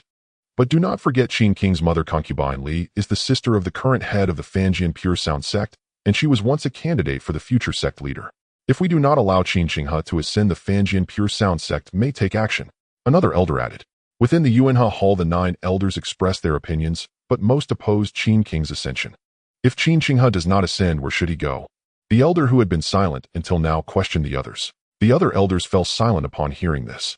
This was indeed a pressing question before them. If Qin Xuan is not allowed to ascend, they must handle his future properly, otherwise it would mean provoking concubine Li, the sister of the head of the Fanjian Pure Sound sect. At that time, who could guarantee that Qin Xuan would not rebel? Who could ensure that the foundation of the Great Qin would not be shaken? Then, elder, what do you mean? Many elders spoke up to inquire. In fact, the matter of establishing a new emperor should not be up for debate. Qin Xuan is the crown prince. No matter how he became the crown prince, he is the rightful heir. Therefore, he is the only candidate for the new emperor. The reason I gathered everyone to discuss this is not to choose who becomes the new emperor, but to see if the royal family is still united. Unfortunately, it seems I have been disappointed. The elder's gaze swept over the crowd, and he slightly shook his head, showing a hint of disappointment. He had thought that the matter of the new emperor's ascension would not have any dissent. However, it seemed that fissures had appeared within the royal family, no longer a united front, but with each having their own ideas. A nation cannot be without a ruler for a day. We must allow Qin Shi to ascend quickly to stabilize the people's hearts in the Great Qin. As for those who are dissatisfied, we the 9 elders must express our support for Qin Shi. With the backing of the 9 elders, no one would dare to harbor malice. The elder spoke firmly, as if sealing the decision. The elder is right. The other elders agreed, voicing their support for the elder's words. Yet what they thought in their hearts the elder might not fully understand. In the Grand Temple, Qin Shi worshipped at the ancestral tablets of all emperors of the Great Qin before officially taking over the throne, becoming the new emperor of Great Qin. After concluding all the coronation ceremonies, Qin Shi let out a sigh of relief and then spoke. "You all may leave. I wish to stay in the Grand Temple for a while longer." As his words fell, everyone else retreated, leaving only Qin Xuan, who was guarding the Grand Temple. "Your Highness, now that you are the new emperor of Great Qin, you seem somewhat troubled," he inquired. The throne of Great Qin, the position of the ruler of the 9 provinces, is a coveted dream for many. It is only upon sitting in this position that one realizes its weight. Qin Shi sighed deeply. Qin Xuan fell silent upon hearing this. The previous emperor's sudden death meant that Qin Shi, as the crown prince, should have rightfully ascended the throne.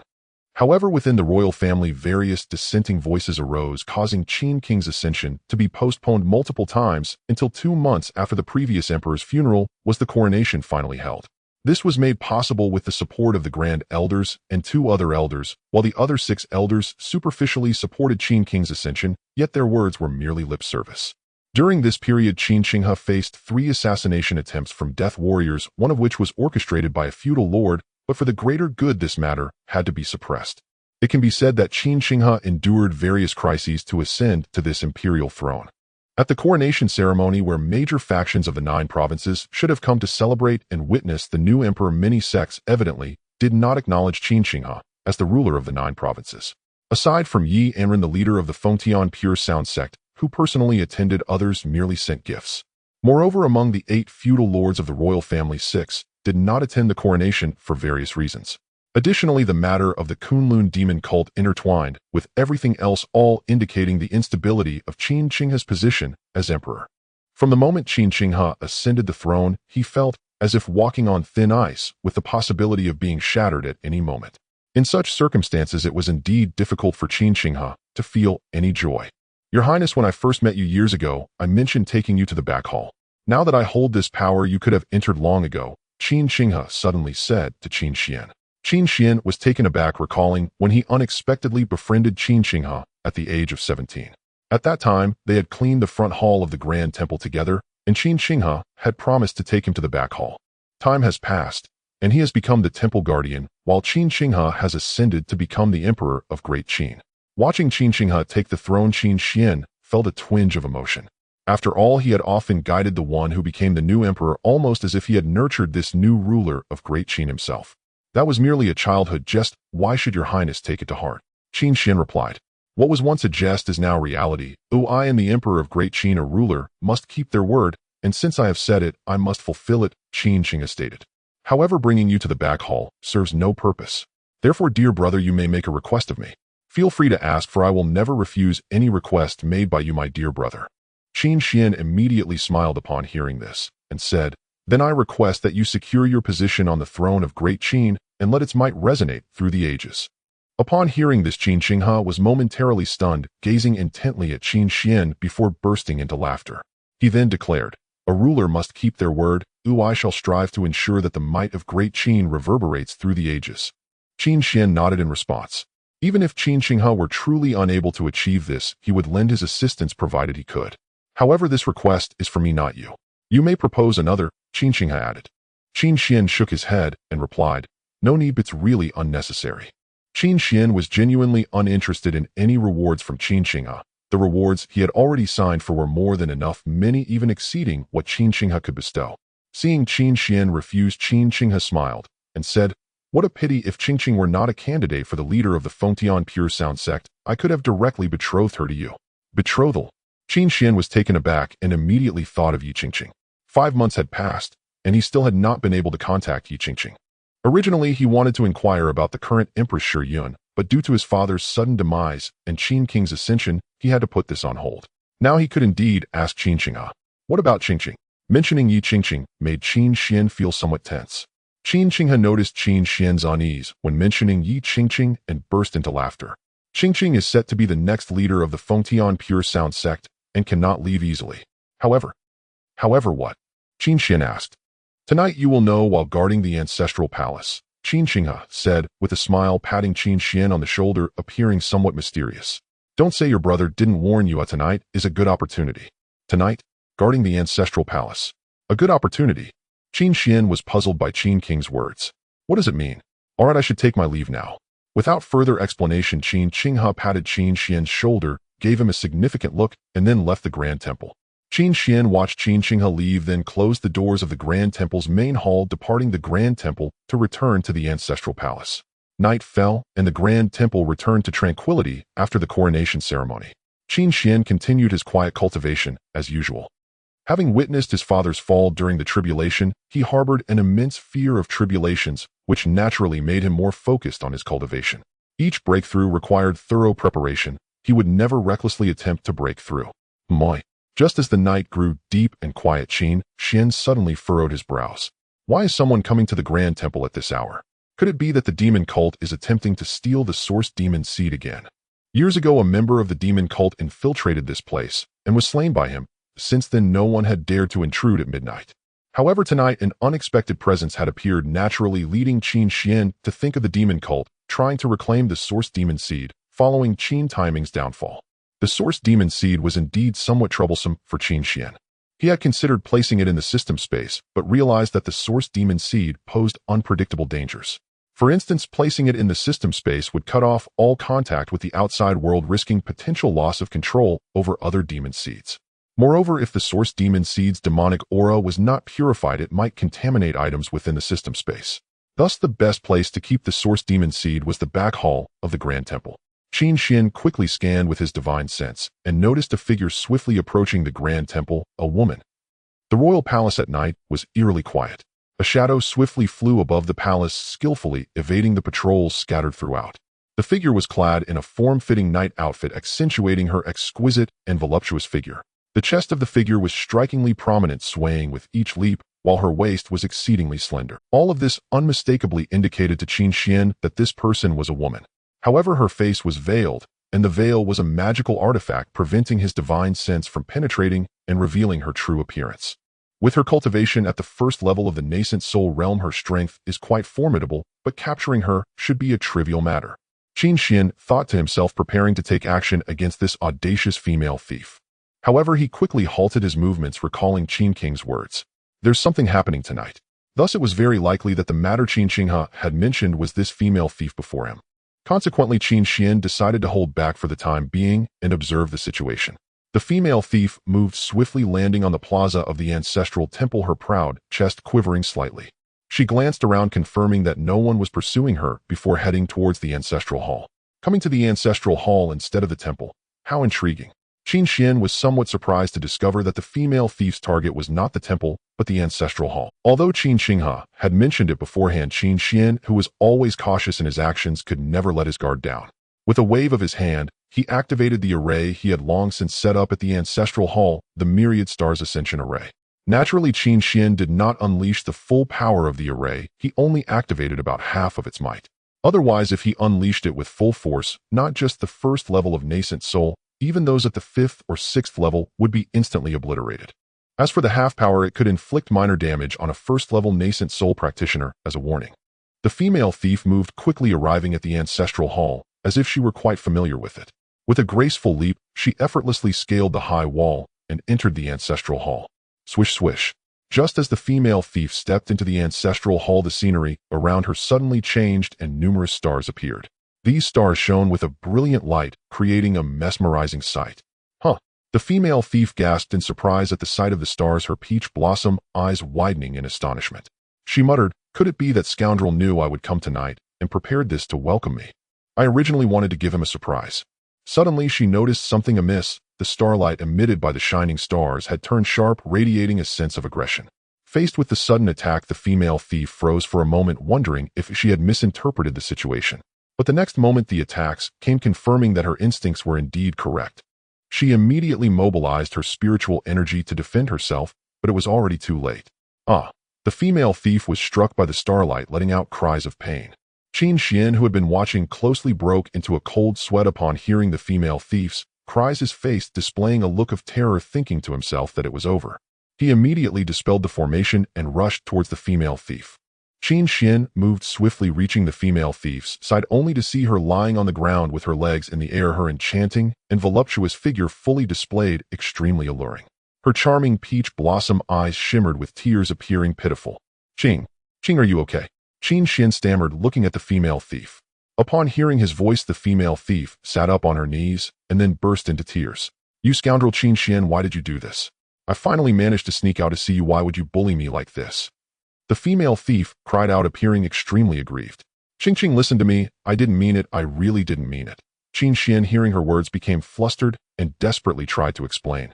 He never expected that this female thief was actually Yi Qingqing. If he had known it was her, he would never have activated the formation and injured her. Woo, you scoundrel Qin Xuan, I finally managed to sneak out, and you bully me like this. You scoundrel, you scoundrel.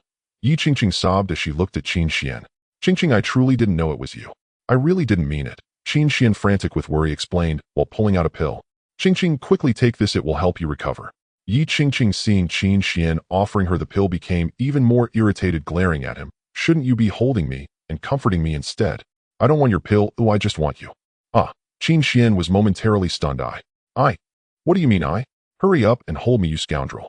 Yi Qingqing shot him an annoyed glance. Oh. Qin Xuan promptly wrapped his arms around Yi Qingqing. She stopped crying as soon as she was in it. Qin Xuan, Yi Qingqing murmured, leaning into his embrace. I'm here, I was just. Qin Xuan immediately replied, continuing to explain. Qin Xuan, I miss you so much, I miss you, I miss you, I miss you. Qin Xuan, I miss you so much, I miss you, Qin Xuan, I miss you so much, I miss you, I miss you, I miss you. Yi Qingqing buried her head in Qin Xuan's chest, repeatedly whispering that she missed him. After an unknown number of repetitions, Yi Qingqing finally ceased speaking and lifted her head, her peach blossom eyes gazing at Qin Xuan, nearly melting his heart. What exactly happened? Qin Xuan asked, looking down at Yi Qingqing. My mother won't let me see you. Yi Qingqing spoke, her face filled with grievance. Your mother won't let you see me, eh? Qin Xuan queried, somewhat puzzled. Yes, ever since I returned from the abyss of 10,000 ghosts, my mother has not allowed me to see you. I went through a lot of trouble to see you, getting Ling Xin and other sisters to help, as well as brother Qinghe and sister Shiyun. I only managed to sneak out to see you tonight, hoping to give you a surprise. But you bullied me like this, I feel so wronged. Yi Qingqing explained.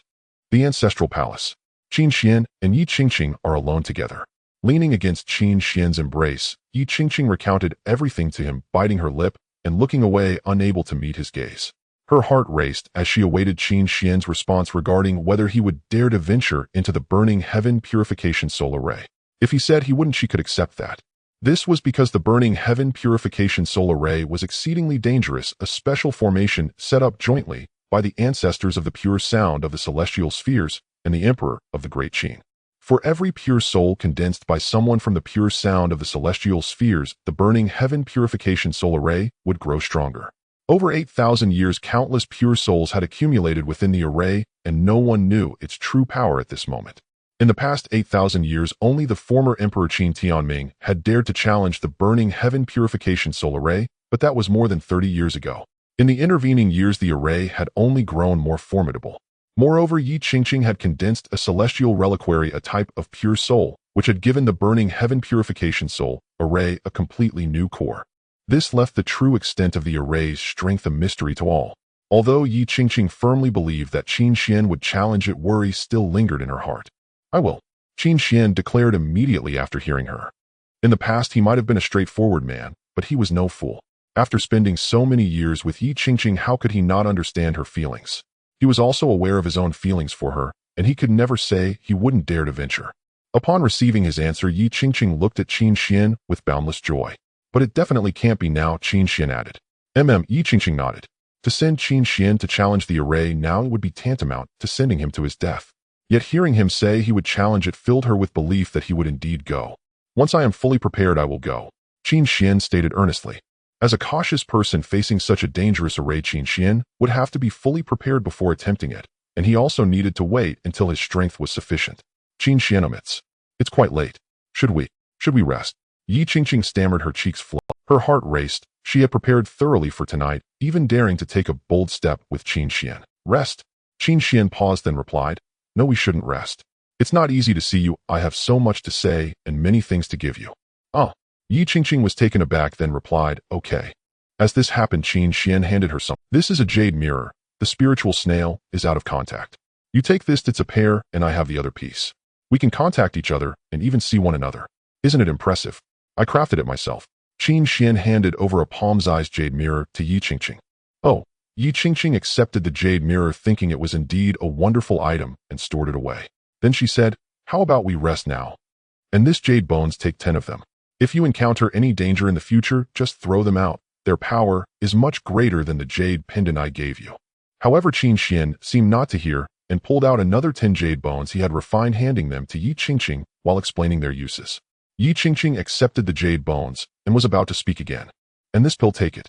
You just entered the nascent soul stage and need to stabilize. These pills are very nourishing and beneficial for you. Oh, and this one is the youth preservation pill. It can keep you forever young. Before Yi Qingqing could respond, Qin Xuan handed her several bottles of pills while explaining their uses. Yi Qingqing held the pills, bewildered, thinking about where Qin Xuan had gotten so many things.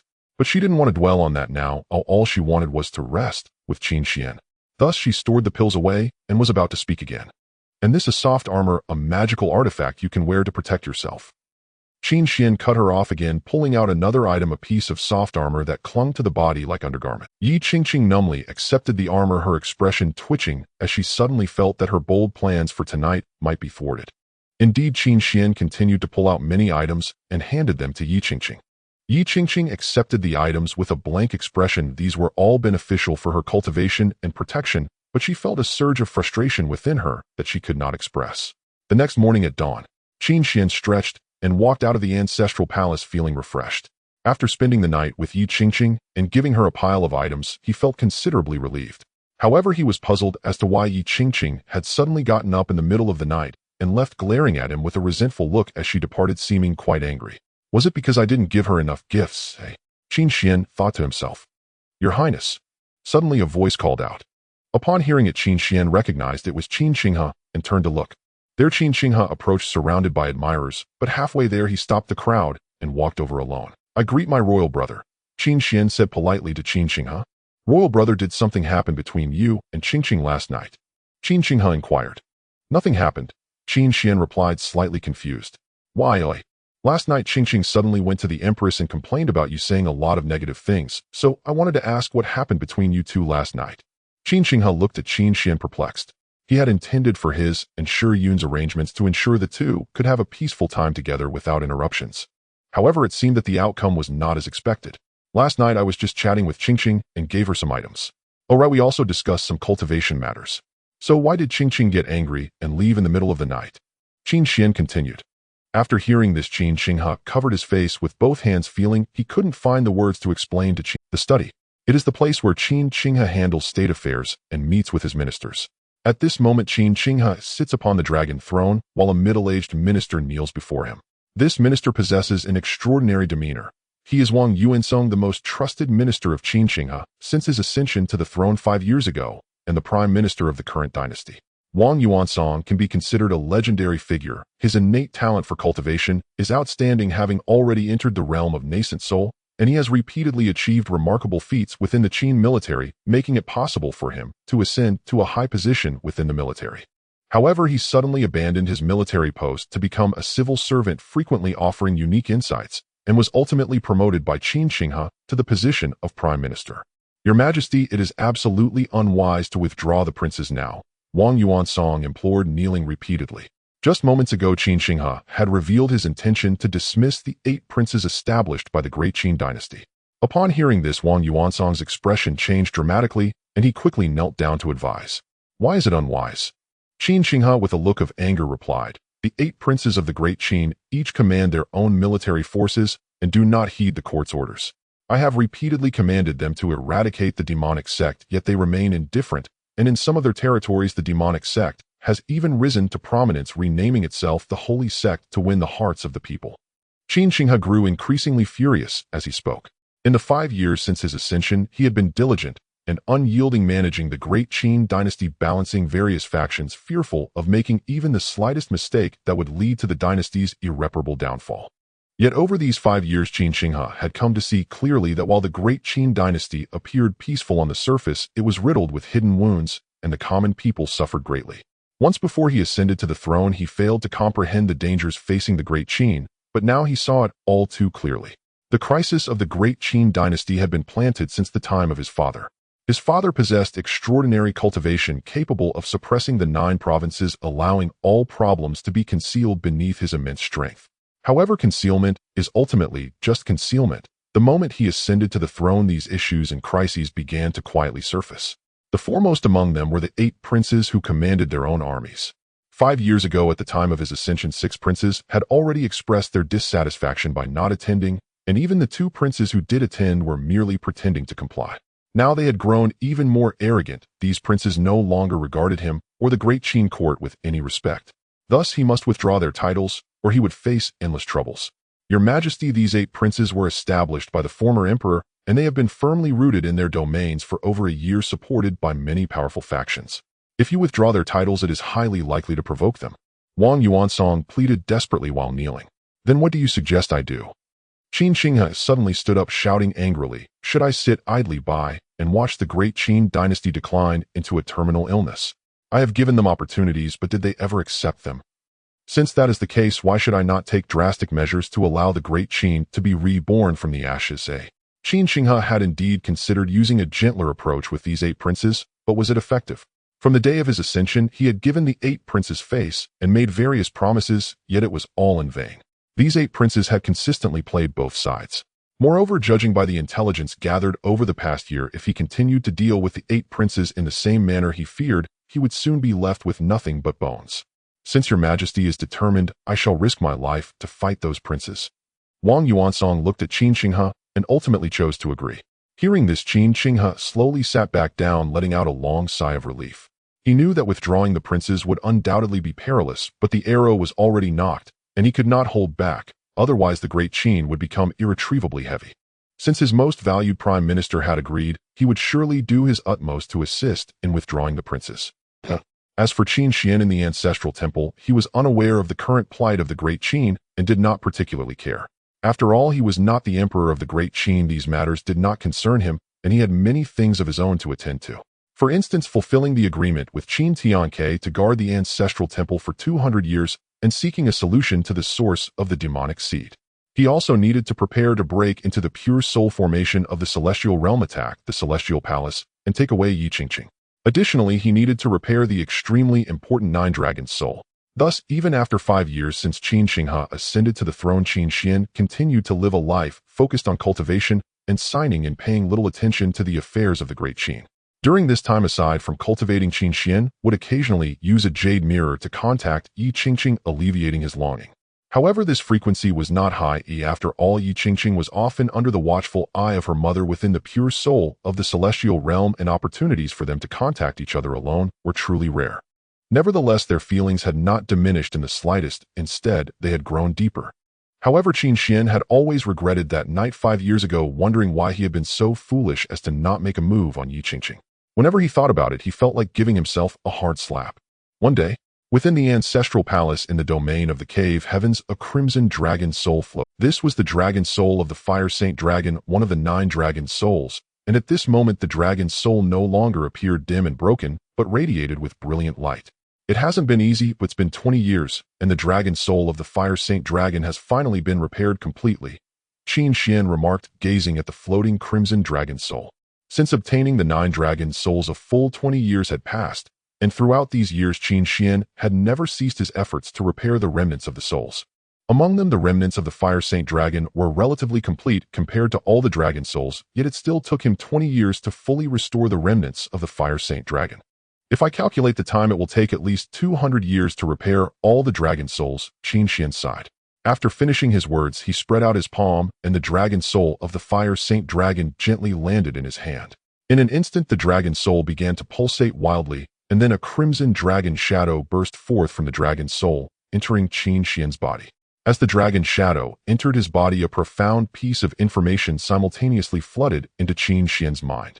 Holy fire burning world technique, when practiced to the utmost, allows one to control all holy fires across the 9 provinces. The holy fire can burn down the 9 provinces. Qin Xuan was taken aback. Within this information lay an unparalleled cultivation method, the technique of the fire saint dragon, which could command the holy fires of the 9 provinces for his own use. After completing the restoration of the fire saint dragon's soul, he stretched and withdrew from the cave heavens, then exited the ancestral palace. However, the moment Qin Xuan stepped out of the ancestral palace, he suddenly sensed an unusual presence, his face revealing a hint of astonishment. Is the 9 provinces beginning to awaken? Qin Xuan stood outside the ancestral palace, feeling the flow of spiritual energy in the heavens, and though the changes were subtle at present, Qin Xuan could clearly sense that the spiritual energy around him had shifted, and this change extended beyond his immediate surroundings to the entire Jiuzhou realm. The spiritual energy of the entire Jiuzhou realm was gradually becoming denser and purer. It is due to the restoration of the dragon soul of the fire holy dragon. Qin Xuan felt the change in the spiritual energy of the heavens and earth, and he immediately understood the reason behind it. With the fall of the 9 holy dragons in the Jiuzhou realm, only their remnants remained in the world, and the Dao lineage of Jiuzhou was shattered as well. Over time, the spiritual energy in the world gradually dwindled, leading to an increasingly sparse spiritual energy throughout the Jiuzhou realm. Thus, the cultivation limits of the cultivators in Jiuzhou gradually lowered, with the current maximum being the spiritual harmony realm. Moreover, it was difficult to advance to the spiritual harmony realm. Qin Xuan originally thought that the revival of Jiuzhou would only begin after he had restored all 9 dragon souls. However, it now seemed that as long as 1 dragon soul was restored, Jiuzhou would begin to revive. With the revival of Jiuzhou, the cultivation limits of its cultivators would increase. For instance, those stuck at the peak of the spiritual embryo realm might transition into the nascent soul realm as Jiuzhou revived. Similarly, cultivators at the peak of the nascent soul realm would also have the opportunity to enter the spiritual harmony realm. Of course, to enter the Holy Spirit realm, all 9 dragon souls must be completely restored, and Jiuzhou must fully revive.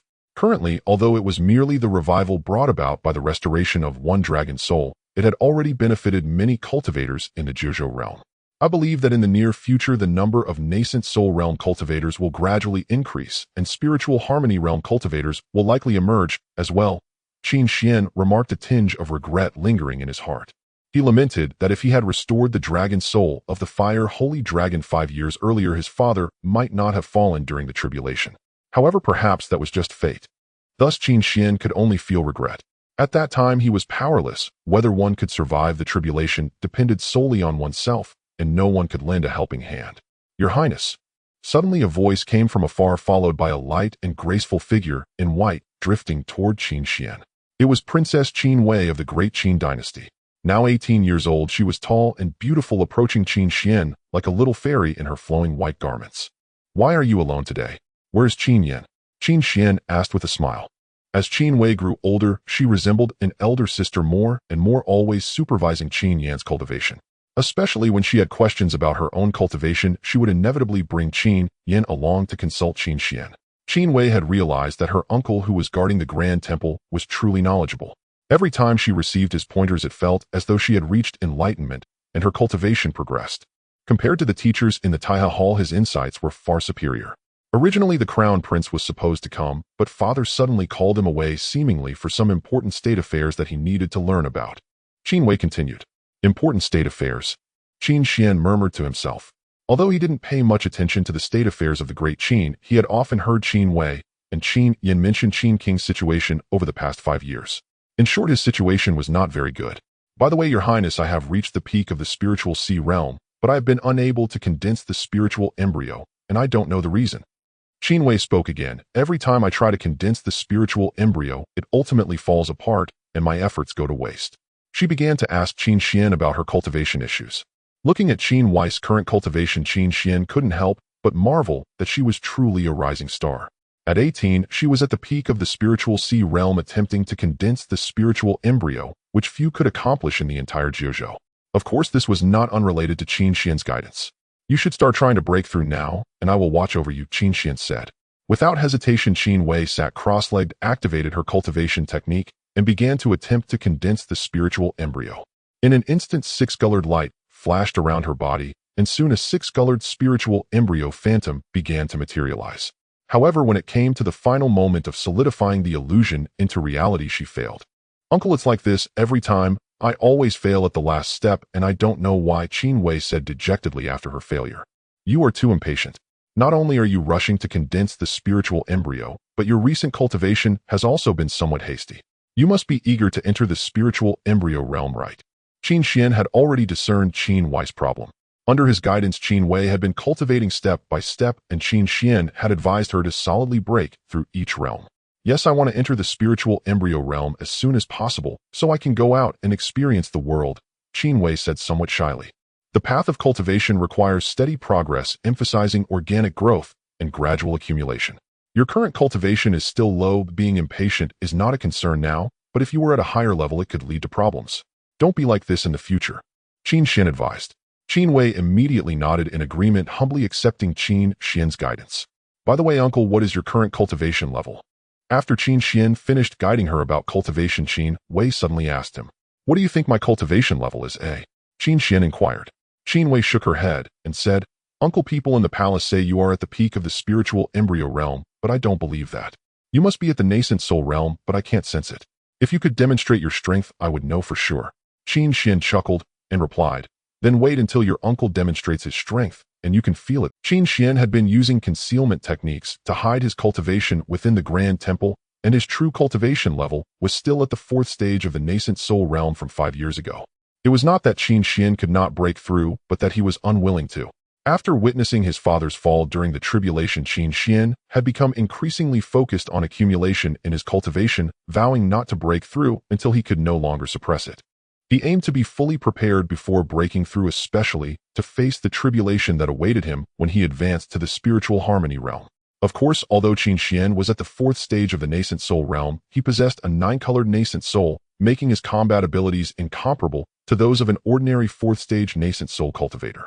Within the nascent soul realm, as long as he did not encounter a truly unparalleled prodigy, Qin Xuan was confident that he could remain invincible. If he did encounter such unparalleled prodigies in the nascent soul realm, Qin Xuan was not afraid. He had plenty of treasures at his disposal, especially after refining that glazed jade bone, which was truly a formidable weapon. At worst, he could throw them 8 or 10 pieces, which would surely be enough to bring down those prodigies. It shouldn't be a problem, Qin Xuan was confident. After all, the glazed jade bone had an impressive origin. Soon Qin Wei departed, and time gradually passed, quickly turning into 6 months. During these 6 months, Qin Wei and Qin Yin had not appeared, which inevitably made Qin Xuan a bit curious. At the same time, he vaguely sensed that the atmosphere within the palace had become somewhat tense, as if something significant was about to occur. Qin Wei and Qin Yin had not come to the Grand Shrine for half a year. Meanwhile, within the Great Qin Imperial Palace, Qin Xuan could clearly sense the atmosphere becoming tense, infused with a sense of urgency that suggested significant events were about to unfold. For the first time, Qin Xuan felt curious about this situation, so he used his divine sense to eavesdrop on some conversations within the palace, gaining insight into what was happening. In half a month, Qin Xinghe would hold the ancestral worship ceremony at the Grand Shrine. In the past, ancestral worship was merely a routine affair, but now it was different. This would be Qin King's first ancestral worship since ascending the throne, and under the guise of this ceremony, he required all 8 feudal lords from outside the capital to return to participate. Anyone with a discerning eye would understand that Qin Xinghe intended to use this ancestral worship as a pretext to curtail the power of the feudal lords. The feudal lords, however, were not to be underestimated. Among them, 7 lords were vague in their responses, merely stating that someone would come to participate in the ceremony, but it was left unspoken whether they would attend in person. Among them, the Qin Lord Qin Luo explicitly stated that he would personally attend the ancestral worship. The vagueness of the 7 lords clearly cast a shadow over the ceremony. Once the ancestral worship began, if those 7 feudal lords did not make an appearance, the court would likely sever ties with them. Thus, the entire court was on edge, awaiting the commencement of the ceremony. Soon half a month had passed, and the day of the ancestral worship arrived. The Grand Shrine, which had been quiet for years, became lively again, filled with a throng of people holding the grand ceremony. Qin Xuan quietly observed everything during the ceremony. Except for the Qin Lord Qin Luo, none of the 8 feudal lords were present. They merely sent representatives to attend the ceremony. As the Emperor, Qin Xinghe wore a sullen expression throughout the ceremony. After the ceremony concluded, he left immediately, preparing for the subsequent matters. Witnessing all of this, Qin Xuan understood in his heart that the Great Qin Dynasty would soon plunge into turmoil. After the ancestral worship, everyone departed, while Qin Xuan remained steadfast in his duty, continuing to guard the Grand Shrine. However, the day after the ceremony, someone unexpectedly appeared at the shrine. Qin Xuan looked at the unexpected visitor with a calm demeanor and asked lightly, "Qin Lord, may I ask what brings you to the grand shrine today?" The visitor was none other than the Qin Lord Qin Luo, who had personally attended the ancestral worship along with one of his attendants. "Brother Xian, have we grown so distant? You call His Majesty royal brother, yet refer to me as Qin Lord. Am I not deserving of being called elder brother?" The Qin Lord, dressed in plain clothes, looked at Qin Xuan with a smile. "The Qin Lord has been in Qingzhou for many years, so it is indeed a bit unfamiliar," Qin Xuan replied directly without any pretense. Qin Xuan did not know much about Qin Luo, but from the limited information he had, it was clear that Qin Luo was deep in strategy, far beyond ordinary individuals. His willingness to personally attend the ancestral worship and even be willing to be placed under house arrest by Qin Qing has suggested that he had ulterior motives. Moreover, the incident when Qin Yin and Qin Wei were abducted by cultists during their full moon banquet seemed to have some connection to the Qin Lord, though the details were unclear. At that time, due to the Qin Lord's status, Qin Xinghe had ended the pursuit of him. Qin Xuan had kept this, thus he would naturally be cautious in dealing with the Qin Lord Qin Luo. "Brother Xian, I will be staying in the palace for a long time. We will become familiar with each other, and I hope to be called Brother Luo by you then." Qin Luo laughed heartily upon hearing this. Qin Xuan did not respond and calmly said, "May I ask what brings the Qin Lord to the grand shrine today?" The ancestral worship ceremony concluded yesterday. Although the ceremony was grand yesterday, I was unable to properly pay respects to my late father, so I came specifically today to pay my respects. "Is Brother Xian not welcoming?" "Please go ahead," Qin Xuan replied calmly. Qin Luo nodded, and then signaled his attendant to bring forth the items for the worship of the late emperor. Qin Luo's worship concluded swiftly. "Qin Lord, since it has ended, you may leave now." After this, Qin Xuan unceremoniously began to usher him out. "Brother Xian, the grand shrine has front and rear halls. I have never been to the rear hall and know not what lies within. May I be taken to have a look?" Qin Luo did not leave, but rather spoke up. "Only the current emperor may enter the rear hall of the grand shrine. Thus I cannot comply with your request," Qin Xuan firmly refused. The rear hall of the grand shrine could only be entered by Qin Xuan and the current emperor Qin Xinghe. However, Qin Xinghe had shown no interest in entering the rear hall, so he had never requested to do so. Qin Luo's request to enter the rear hall raised Qin Xuan's vigilance. "I was unaware of this rule. I was being reckless just now," Qin Luo said with a smile, then added, "I shall take my leave now." "No need to see you off," Qin Xuan replied, watching Qin Luo depart. Afterwards, he closed the great doors of the grand shrine and returned to guard the ancestral palace. On the other side, Qin Luo returned to the palace assigned to him by Qin Xinghe. Upon entering the palace, the Qin Lord took out a blackened jade-like orb from his bosom. As this orb appeared, a peculiar aura enveloped the entire palace as if it were cut off from the world. However, from the outside there appeared to be no changes, clearly indicating it was an astonishing treasure capable of concealing heavenly secrets. "Your Highness, that Qin Xuan's cultivation should be at the 9th level of the spiritual embryo realm." The attendant who had been accompanying him spoke to the Qin Lord Qin Luo. "Are you confident?" the Qin Lord inquired. "Rest assured, Your Highness," the attendant replied with great confidence. "Good, find an opportunity to investigate further," the Qin Lord commanded. "Yes," the attendant replied with utmost confidence. During the ancestral worship ceremony, the absence of the 7 feudal lords completely tore apart any remaining cordiality between the court and those lords. Qin Xinghe, using the absence of the 7 lords as an excuse, labeled them as disloyal and unfilial, and further declared to the world that he would revoke their titles. Naturally, the 7 feudal lords could not sit idly by. Given Qin King's incompetence and the presence of treacherous officials around him, they raised troops to defend the king. In an instant, the entire Great Qin Dynasty was plunged into turmoil among the 7 lords. In this internal strife, Qin Xinghe demanded the Qin Lord's forces to join in quelling the rebellion. The Qin Lord Qin Luo gladly agreed, and even sent an edict for his son to assist. However, to his surprise, Qin Luo's son Qin Chang'e refused to send troops under the pretext of a false edict stating he would only act if the Qin Lord returned to his fief and issued orders personally. At that moment, Qin Xinghe realized how deeply Qin Luo had strategized, having prepared for every eventuality. Without Qin Luo returning to his fief, the Qin Lord's forces would never mobilize. If Qin Xinghe, in a fit of rage, killed Qin Luo, he would certainly be condemned by the masses and would directly provoke Qin Chang'e to rebel. The 7 vassal kings of the Great Qin Empire, due to the decree of Qin Xinghe to reduce their power, took up arms in response to the emperor being influenced by treacherous advisors. This marked the first time in 8,000 years that the Great Qin Empire fell into internal strife. The initial defeat left the entire celestial realm in a state of panic. Moreover, many had already discerned that there were superpowers from the 9 provinces backing these vassal kings. These superpowers were all formidable sects like the Fantian-Jing-In, possessing countless strong practitioners. During Qin Taiming's reign, they willingly acknowledged the Great Qin Empire as the sovereign of the 9 provinces. However, Qin King's cultivation and strength were simply incomparable to Qin Taiming's, which naturally led these great powers to disdainfully dismiss the Great Qin Empire as the sovereign of the 9 provinces. Thus, as these vassal kings rose up, they sent forth strong practitioners to support them. If they could leverage this turmoil to elevate one of the vassal kings to become the emperor of the Great Qin Empire, their influence would inevitably become the foundation of the empire, sharing the title of sovereign of the 9 provinces. It was precisely because of the intervention of these great powers that the first campaign against the vassal kings ended in failure for the court. Furthermore, rumors spread that the 9 elder statesmen within the imperial family were extremely dissatisfied with Qin King's sudden power reduction, suggesting that the uprising of the vassal kings had received tacit approval from the imperial elders, indicating that some within the faction wished to use this opportunity to install a new emperor. This intertwining of factors left the people of the Great Qin imperial city in a state of anxiety, not to mention those within the palace. Many believed that this turmoil would inevitably lead to Qin King's downfall, likely a complete rout. If Qin Shi failed to quell the rebellion, he would undoubtedly be purged along with everyone associated with him. This led to a quiet betrayal from forces that had originally supported Qin Shi, further worsening his plight. Qin Xuan had been observing all of this and did not expect that within just a few months Qin Shi would find himself in such a dire situation.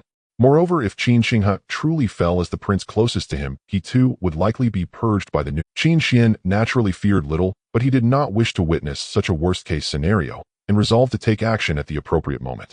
However, before Qin Xuan could act, Qin Shi decisively contacted Fantian-Jing-In, his greatest supporting force.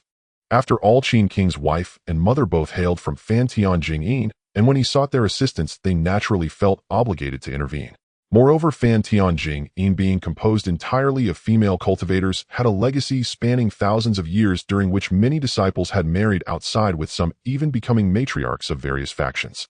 Thus, when Fantian-Jing-In announced its support for Qin Shi, those factions closely tied to Fantian-Jing-In also stepped forward, standing behind Qin Shi. In just a few months, Qin Shi reversed his fortunes, establishing a powerful alliance of cultivators and began counterattacking the vassal kings. After nearly a year, Wang Yuansong led the imperial army to eliminate the 2 vassal kings Yu Wang and Mu Wang, temporarily intimidating the other vassal kings and halting Qin King's current decline, granting him a moment to breathe. Yet everyone knew that this opportunity for respite would likely not last long. In the desolate state located in the western part of the 9 provinces, it was known as the Desolate Province due to its barren geography. The first king appointed by the late Emperor Qin Tianming was sealed in the Desolate Province, known as the Desolate King, named Qin Ku. Qin Ku was the 109th son of Qin Tianming and was the oldest prince alive today. Qin Ku was appointed as the Desolate King after entering the spirit embryo realm and had governed the Desolate Province for hundreds of years, with the Desolate King's manor being among the top powers in the region. It could even be said that Desolate King Qin Ku was the strongest among the 5 rebellious vassal kings, as he had the backing of the top forces in the Desolate Province, the fire-worshipping sect. In the central part of the Desolate Province, there is a mountain peak known as the Holy Fire Mountain, said to have an eternal flame burning at its summit, hence the name. The fire-worshipping sect resides within this Holy Fire Mountain. At this moment, the sect leader and numerous elders were gathered within the main hall alongside Desolate King Qin Ku. I initially thought that Qin Shi would not last long against the uprising of the 7 kings, but unexpectedly the support behind him, Fantian-Jing-In, proved to be so formidable, wiping out Yu Wang and Mu Wang within just a year. Desolate King Qin Ku, clad in a dragon robe, spoke with a somewhat solemn expression. Although Fantian-Jing-In is composed of women, their strength is not to be underestimated. That Yi Anren at this moment is likely preparing to break through to the spirit harmony realm. A middle-aged man with a commanding presence spoke from the highest seat. With fiery red hair and a robe as red as flames, his aura flickered like fire, deterring anyone from approaching. This man was Huayangyan, the leader of the fire-worshipping sect, currently at the 9th level of the nascent soul realm. Are you saying that the recent changes in the 9 provinces have prompted Yi Anren to contemplate entering the spirit harmony realm? Qin Ku inquired. In recent years, the entire 9 provinces had begun to undergo noticeable changes, with the spiritual energy of heaven and earth becoming denser and treasures of heaven and earth increasing in number. Even the spirit beasts and demon beasts thought to be extinct had begun to reappear during this period. While the reason for these changes was unknown to many, those with profound cultivation had clearly sensed that their limits were beginning to loosen due to the changes in the 9 provinces. This had led practitioners originally at the peak of the nascent soul realm to contemplate the spirit harmony. Naturally, what cultivators pursue is strength. Now that the 9 provinces have inexplicably undergone such changes, it has opened the possibility for those of us at the peak of the nascent soul realm to break through, so we will naturally begin preparing to enter the spirit harmony realm. Hui Yangyan responded, "If Yi Anren were to break into the spirit harmony realm, then our grand plan would undoubtedly be ruined, leader." Qin Kes' expression darkened. With the changes occurring in the 9 provinces, the emergence of the spirit harmony realm was now unstoppable, and Yi Anren was Qin King's greatest support. If Yi Anren broke into the spirit harmony realm, his plans would surely fail. To enter the spirit harmony realm, one must undergo a heavenly tribulation, and overcoming this tribulation is no easy feat, Hui Yangyan stated. The heavenly tribulation is peerless, which is why Hui Yangyan was not willing to easily attempt a breakthrough at this moment. Upon hearing this, Qin Ku felt relieved, as it meant Yi Anren would be unable to break into the spirit harmony realm in the short term. So how should we deal with Fan Tian Jingyin? As long as they remain intact, it will be difficult to overthrow, Qin Qinghe. Qin Ku asked. Why do we need to deal with Fan Tian Jingyin? Why not join forces with Fan Tian Jingyin like Qin Qinghe, and at the very least ensure that they do not meddle? Hui Yangyan replied with a faint smile. Upon hearing this, Qin Kes' face showed a slight surprise, and he then asked, does the leader have a clever plan? A marriage alliance? Hui Yangyan replied with a smile. A political marriage? Qin Ku exclaimed in surprise. He had considered the notion before. If one wished to keep Fan Tian Jingyin from intervening, arranging a marriage might be the only viable stratagem. Both Qin King's mother and wife hailed from Fan Tian Jingyin and were closely bound to it. Severing Qin King's ties to Fan Tian Jingyin through matrimony would evidently be no small feat. Yi Anren has a daughter named Yi Qingqing, stunningly beautiful and gifted beyond her peers. She stands as the likely heir to lead Fan Tian Jingyin. If the offspring of the Huang Wang could become Yi Qingqing's consort, I believe Yi Anren would know how to choose, Hui Yangyan said. Hearing this, Qin Kes' brow tightened slightly. I am aware of Yi Qingqing, yet for my line to take a daughter-in-law into our house would mean an entering into the wife's family, Ruzue, a breach of Qin's ancestral injunctions. Ancestral injunctions? Hui Yangyan sneered. Clinging to Qin's old rules will not make you emperor of Qin, nor the sovereign of Jiuzhou, nor will it aid me in elevating Baihua Xingjiao to become the foremost sacred cult of Jiuzhou. Qin Ku fell silent at once, then nodded. What the sect master says is true. Still, arranging such a marriage will be arduous. Finding the right candidate is one issue. Yi Qingqing is a favored daughter of heaven, and her future husband must be of equal standing. I have long decided upon a match, Hui Yangyan declared. Qin Ku felt his heart stutter. He had already guessed at the candidate. He said, the one you mean must be my youngest son Qin Xiaoyao. Yes. The Huang Wang has 21 sons in all, yet only Qin Xiaoyao excels beyond them. Taken by me as an inner disciple from a young age, he alone is worthy of Yi Qingqing. Does the Huang Wang see any other choice? Hui Yangyan asked. Hearing this, the Huang Wang smiled and nodded. Indeed, as Hui Yangyan had said, among his 21 sons, only Qin Xiaoyao stood out, recognized by Hui Yangyan as an inner disciple and fated to be the future leader of Baihua Xingjiao. As Hui Yangyan had also observed, none of the Huang Wang's other sons could match Yi Qingqing. That Qin Xiaoyao might have to enter his wife's household was naturally bitter to accept for the Huang Wang. After all, Qin Xiaoyao was his heir. When you seize the throne of Qin and become emperor and install Xiaoyao as crown prince, the matter of entering his wife's household will resolve itself. Would Fan Tian Jingyin dare accept an emperor of Qin as a mere son-in-law? Hui Yangyan said. The sect master perceives things from afar. My vision is short-sighted, Qin Ku admitted, suddenly enlightened. But Yi Anren and Yi Qingqing may not agree merely because we wish it so. Offer Yi Anren terms he cannot refuse, and he will not refuse, Hui Yangyan replied. Terms he cannot refuse. Qin Kes' eyes brightened as he pressed for more.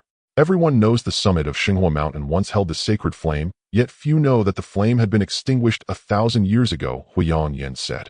What? Qin Ku gasped, astonished. The sacred flame has been extinguished for 1,000 years. Indeed, that has been our cult's great secret, guarded for a millennium. But now it need no longer be kept. Hui Yangyan spoke. Do you mean the sacred flame has rekindled? Qin Ku asked in disbelief. Exactly. The changes across Jiuzhou have seen the flame atop Xinghua Mountain reignited, and it burns even more fiercely than before, Hui Yangyan answered. So you propose using the sacred flame as bride price. Qin Ke ventured. The sacred flame is Jiuzhou's greatest treasure. Our cult would never simply hand it over, Huang Yin snapped. Qin Ke pressed on, puzzled. Then what do you mean? The Shenghua can temper the body. If a cultivator trains within its blaze, the benefits are immense. I will offer Yi Anren this. Let Yi Qingqing enter the flame for 99 times 9 and 81 days of tempering, endure the Shenghua's crucible, and she will be able to withstand the heavenly tribulation attaining the Lingyi realm. Do you think Yi Anren would refuse? Huang Yin said. Qin Ku was horrified. He had not imagined that the rekindled flame on Shenghua Mountain possessed such power. Yi Anren now wished to pass the heavenly tribulation and reach the Lingyi realm, but a past emperor had perished beneath such a calamity, leaving Yi Anren fearful. Now with the Shenghua to assist her across the tribulation, how could Yi Anren not be tempted? Coupled with the treasures the Huang Wang's household and Baihua Xingjiao could offer, this marriage would surely be concluded. Xiaoyao would never refuse the marriage, but I doubt Yi Qingqing would agree, Qin Ke fretted. When parents decree and matchmakers speak, if Yi Anren consents, can Yi Qingqing refuse? Huang Yin replied. Besides, Xiaoyao is handsome and charismatic, a scion of heaven who has bewitched countless women. Yi Qingqing would not be an exception, Huang Yin added, full of confidence in his inner disciple. Huang Yin held great faith in this disciple entrusted to his care. Qin Xiaoyao was of noble birth, elegant and charming, the most handsome man in Huangzhou. With an extraordinary gift that condensed a 9-colored spirit infant, he had captivated many hearts across the realm. Such a man, if he sought a lover, Huang Yin doubted Yi Qingqing would refuse. Very well, then as you say, sect master. Choose an auspicious day and let us send a proposal to Fantian Jingyin. The Huang Wang Qin Ku decided at once. Thus Qin Ku and Huang Yin began to arrange the marriage with Fantian Jingyin, and the matter was soon settled. In the imperial palace of Deqin, within the ancestral hall, Qin Xuan quietly refined his cultivation, paying no heed to the rebellions of the vassal kings. After all, with Qin Xinghe backed by Fantian Jingyin, there would likely be no need for Qin Xuan to intervene. This allowed him to concentrate on his cultivation. At this moment, Qin Xuan was wreathed in roaring flames, holy fire imbued with sacred power within which the shadow of a dragon flickered. Qin Xuan's art derived from the Xinghua Finqi Ju holy fire incineration technique. After more than 2 years of training, the technique had reached a transcendent level, enabling him to command all sacred fires across Jiuzhou. Soon the perfected force of the sacred flame flowed gently into Qin Xuan's body, nourishing him. His physique shone with 9 hues, and his spirit infant grew mightier. It seems I must break through, Qin Xuan murmured, sensing the changes within his spirit infant with a hint of resignation. Qin Xuan had hoped to suppress his advancement further, but with the spiritual energy of Jiuzhou reviving and the Xinghua Finqi Ju refined to its peak, he could no longer hold back. Only a breakthrough remained. This effortless, inevitable breakthrough was exactly what Qin Xuan sought. Such a passage would cement his cultivation and bolster his confidence against the heavenly tribulation of the Lingyi realm. His spirit infant swelled until it stabilized at 5 Cun, marking Qin Xuan's entrance into the 5th tier of the spirit infant realm. At once, the gold elemental principle upon the 9-colored spirit infant activated. With the support of the gold elemental principle and the Kunlun golden body barring the arrival of the Lingyi realm itself, few in Jiuzhou would likely be able to harm him. Having completed his cultivation, Qin Xuan stilled his breath and produced a jade mirror. Time to contact Yi Qingqing. As he thought of her, the mirror flashed, indicating she was reaching out to him as well. Qin Xuan poured in spiritual energy and activated the mirror to connect with Yi Qingqing. Qin Xuan, someone has come to propose marriage. The instant the connection opened, Yi Qingqing's voice came through and left him stunned. Qin Xuan, someone has come to propose marriage. As soon as Qin Xuan answered the jade mirror, he immediately heard Yi Qingqing's voice. This statement left Qin Xuan somewhat bewildered. He quickly picked up the jade mirror and saw Yi Qingqing's stunning face, but her expression seemed a bit displeased. He nervously asked, "What did you just say? What proposal?" Upon seeing Qin Xuan's anxious expression, Yi Qingqing immediately smiled and playfully remarked, "Are you nervous for me?" Qin Xuan realized that he had fallen into Yi Qingqing's trap upon seeing the change in her expression and replied, "Yes, very nervous for you. I love hearing your sweet words, even though sometimes you say the most cheesy lines like." Yi Qingqing rested her delicate finger on her fair chin, as if recalling Qin Xuan's cheesy lines. Don't say it." Qin Xuan hurriedly interrupted. Those sweet words made him feel embarrassed, and he still couldn't understand how he had managed to say them. Such as "the gentle breeze rises, I really like you," the kind of cheesy lines that couldn't get any cheesier. Although saying them made Yi Qingqing very happy, Qin Xuan felt ashamed, and as if he were no longer himself. "All right, I won't tease you anymore. Seeing Qin Xuan's reaction, Yi Qingqing smiled brightly. She adored Qin Xuan's shy demeanor and could never get enough of it. What's this proposal you mentioned about? Qin Xuan asked. The Baifeng sacred sect from Huangzhou and the Huang Wang have come to propose to my mother, and the object of the proposal is me, Yi Qingqing said casually. Upon hearing this, Qin Xuan was instantly shocked and immediately understood the plot of the Huang Wang and the Baifeng sacred sect. This is to sever the relationship between Qin Qinghe and Fan Tianjinjian. Qin King's greatest reliance aside from the court of the Great Qin Dynasty is Fan Tianjinjian. Fan Tianjinjian possesses an 8,000-year heritage and is extremely powerful. With the support of Fan Tianjinjian, Qin Qinghe could naturally quell the rebellion of the feudal lords provided those feudal lords did not unite. Although 7 feudal lords simultaneously raised their banners, in reality, they were only superficially united and fought for their own interests. After all, in the struggle for the throne, they did not want to be the ones making profits for others amidst the chaos. As long as the feudal lords did not unite, Fan Tianjinjian would be sufficient to deal with the situation and assist Qin Qinghe in successfully quelling the rebellion. However, the Huang Wang and the Baifeng sacred sect cleverly aimed to divide and weaken the relationship between Qin Qinghe and Fan Tianjinjian using the simplest method, marriage. Moreover, they chose an excellent target, the current sect leader's daughter, who is also the future leader of Fan Tianjinjian, Yi Qingqing. If successful, Yi Anren would at least not assist Qin Qinghe. Did your mother agree? Qin Xuan pressed on. Their conditions were too tempting, and my mother was swayed, Yi Qingqing replied. Your mother was swayed? Qin Xuan exclaimed, his anxious emotions practically written all over his face. Just because my mother was swayed doesn't mean she agreed. Why are you so nervous? Yi Qingqing laughed uncontrollably at Qin Xuan's anxious expression. Seeing Yi Qingqing laugh so joyfully, Qin Xuan glared at her and said, why are you so happy? Your mother is already swayed, aren't you worried? Why should I worry? Just because my mother is swayed, it only means I have to meet someone named Qin Xiaoyao. If I refuse, my mother can't force me. Yi Qingqing replied nonchalantly. In that case, don't go meet him, Qin Xuan stated firmly. Why not? Yi Qingqing feigned ignorance. Are you just trying to annoy me? Qin Xuan shot her a glare. I just love seeing you nervous like this, I really do. Yi Qingqing laughed uncontrollably at Qin Xuan's expression. He looked blankly at her, having once again fallen victim to her teasing. Don't worry, how could I possibly go meet that Qin Xiaoyao? In this world aside from you, I find no one else appealing. Ooh, I only want you. Yi Qingqing's enchanting eyes were filled with affection as she gazed at Qin Xuan. Qin Xuan was momentarily at a loss for how to respond to Yi Qingqing's sudden display of affection, and then he shifted the topic, asking what conditions made your mother change her mind. The Baifeng sacred sect said that they would let my mother practice at the sacred fire mountain's peak for 81 days, which could help her transcend the tribulation and enter the spirit unification realm. Sacred fire. Upon hearing this, Qin Xuan revealed an expression of surprise. Are you sure it's the sacred? Yes, I'm quite sure. It said that due to the changes in the 9 provinces these past years, which you refer to as revival, the sacred fire at the peak of the sacred fire mountain has become extremely vigorous. As long as my mother undergoes the tempering of this sacred fire, she said she has at least a 60% chance of transcending the tribulation and entering the spirit unification realm. Is that so? Qin Xuan stroked his chin, contemplating the sacred fire-burning world technique. Now that he had mastered it to the extreme, he could control the sacred fire of the 9 provinces. Previously, he had been wondering where the sacred fire was, and unexpectedly he received this news. Moreover, to fully unleash the power of the sacred fire-burning world technique, it must be paired with the sacred fire. Without it, the technique's potency would be reduced by about 50%. Even so, even with a 50% reduction, the power of the sacred fire-burning world technique would still be comparable to the 9-dragon sacred heaven technique.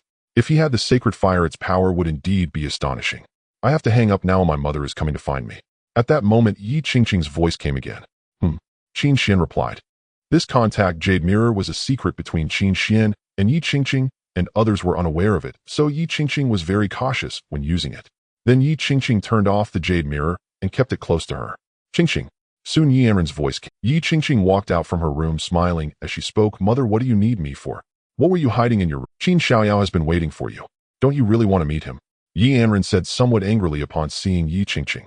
Qin Xiaoyao had come from Huangzhou and had already waited for 5 days in Fantian City just to see Yi Qingqing. Not interested, Yi Qingqing replied. Qingqing. Yi Anren said sternly, I know you can't forget Qin Xuan, but in my opinion Qin Xuan is really not as outstanding as Qin Xiaoyao in any aspect. Mother, you don't understand Qin Xuan. If you knew the real Qin Xuan, you would never say such a thing, Yi Qingqing spoke. She had long been accustomed to her mother looking down on Qin Xuan, and she didn't want to explain. However, saying that Qin Xuan was inferior to Qin Xiaoyao was something Yi Qingqing could not accept. I won't argue with you about this. Since Qin Xiaoyao is here as the future leader of Fan Tianjinjian, you must meet him. It's basic courtesy. Yi Anren knew that arguing with Yi Qingqing about Qin Xian would yield no result, so she quickly changed the topic. Mother, aren't you afraid something might happen if I meet Qin Xiaoyao? What could happen? Yi Anren laughed upon hearing this. It's just getting to know each other. What could happen? Besides, I actually want you two to have an incident. Mother, you said that if something really happens, don't blame me. Yi Qingqing suddenly smiled and said, I won't. Yi Anren quickly replied, all right, then I'll listen to you, and go meet Qin Xiaoyao. Yi Qingqing said with a sly glint in her eyes. Fengtian City is located in the northern part of Zhongzhou and is the largest city in that region. It is renowned for the Fengtian Pure Sound. Within Fengtian Pure Sound, all practitioners are female, primarily cultivating spiritual perception and visualization, which play a unique supportive role in the training of cultivators. Therefore, forming a Dao partner relationship with the female practitioners of Fengtian Pure Sound and engaging in dual cultivation will yield immense benefits. As a result, many cultivators from across the 9 provinces come to Fengtian City with the sole purpose of meeting the female practitioners of Fengtian Pure Sound. It would be an even greater fortune to form a dual cultivation partnership with one of them. Fengtian Pure Sound has never been dismissive of those cultivators seeking Dao partners from the 9 provinces and welcomes them warmly. Thus, a direct road to Fengtian Pure Sound has been built in Fengtian City, named the Fate Avenue. Cultivators wishing to seek Dao partners at Fengtian Pure Sound will walk along this road. The female practitioners of Fengtian Pure Sound often observe the cultivators appearing on the Fate Avenue. If a cultivator catches their interest, they will descend from Fengtian Pure Sound to get acquainted with him, subsequently stepping onto Fengtian Pure Sound together. If a cultivator fails to attract the attention of any female practitioner from Fengtian Pure Sound, it is not a problem. Upon arriving at Fengtian Pure Sound, they can enjoy a cup of fragrant tea before leaving. Of course, if one does not wish to give up, it is also permissible to accept the challenges set by the female practitioners of Fengtian Pure Sound. As long as they succeed in the challenges and impress the practitioners, they can form a Dao partner relationship with them. Consequently, the Fate Avenue is always bustling with numerous cultivators treading its path. However, today is more lively than usual, as nearly all the female practitioners of Fengtian City have gathered around the Fate Avenue, all with the same purpose: to catch a glimpse of the young Prince Qin Xiaoyao. The young prince is simply too handsome. I am in love with him. Young prince, look here, quickly look here. The young prince just glanced at me. I can't handle it. I'm going to faint. Young prince, I want to have your child. Young prince, young prince. At this moment, the Fate Avenue is filled with uproar, with many female practitioners calling out for Qin Xiaoyao, attracting the attention of countless male cultivators. The male cultivators wishing to traverse the Fate Avenue to reach Fengtian Pure Sound can only feel envy, jealousy, and hatred upon witnessing this scene. What uses good looks? This world is about strength. Exactly. That Qin Xiaoyao is just a pretty face. What's so great about him? Many male cultivators continuously voice their protests, but these sounds are quickly drowned out by the voices of the female practitioners. The young prince is a 4-colored nascent soul. Do you have that? The young prince belongs to the Great Qin royal family. Do you? The young prince is a direct disciple of the Fire Saint sect. Can you compare? When it comes to looks, talent, and status, how can any of you compare to the young prince? Many female practitioners raised their voices against the male cultivators, who upon hearing these words lowered their heads silently, not daring to respond, only gazing at the young Prince Qin Xiaoyao, who was strolling along the Fate Avenue with envy and jealousy. On the Fate Avenue, Qin Xiaoyao, dressed in white with a face like jade and sword-like brows, exudes an extraordinary charm, walking gracefully along the avenue. His presence dims the brilliance of all the male cultivators present. These male cultivators are filled with envy, wondering how such an outstanding man could exist in the world from his birth to his talent. Their envy is truly overwhelming. As Qin Xiaoyao strolls along the Fate Avenue, a smile graces his face as he enjoys the feeling of being the center of attention among countless female practitioners. However, there is a hint of melancholy in his heart. He has always been too outstanding since birth, so much so that he has no friends. Now, if he were to step onto Fengtian Pure Sound and win the heart of the stunning beauty saintess Yi Qingqing, would he not be envied by all men in the world? Would he not find it even harder to make friends? Thinking of this, Qin Xiaoyao shook his head and sighed, a sense of sadness permeating his demeanor. However, he quickly regained his composure and smiled calmly. Though he is destined to be lonely, it is also his fate. After all, he is the man destined to become the ruler of the 9 provinces. To wear the crown is to bear its weight. Some people are born as the brightest star in the sky, while others are merely specks of dust. He was destined to become the most dazzling star in the 9 provinces. Looking around at the beautiful women, each one a stunning fairy, he remains unmoved.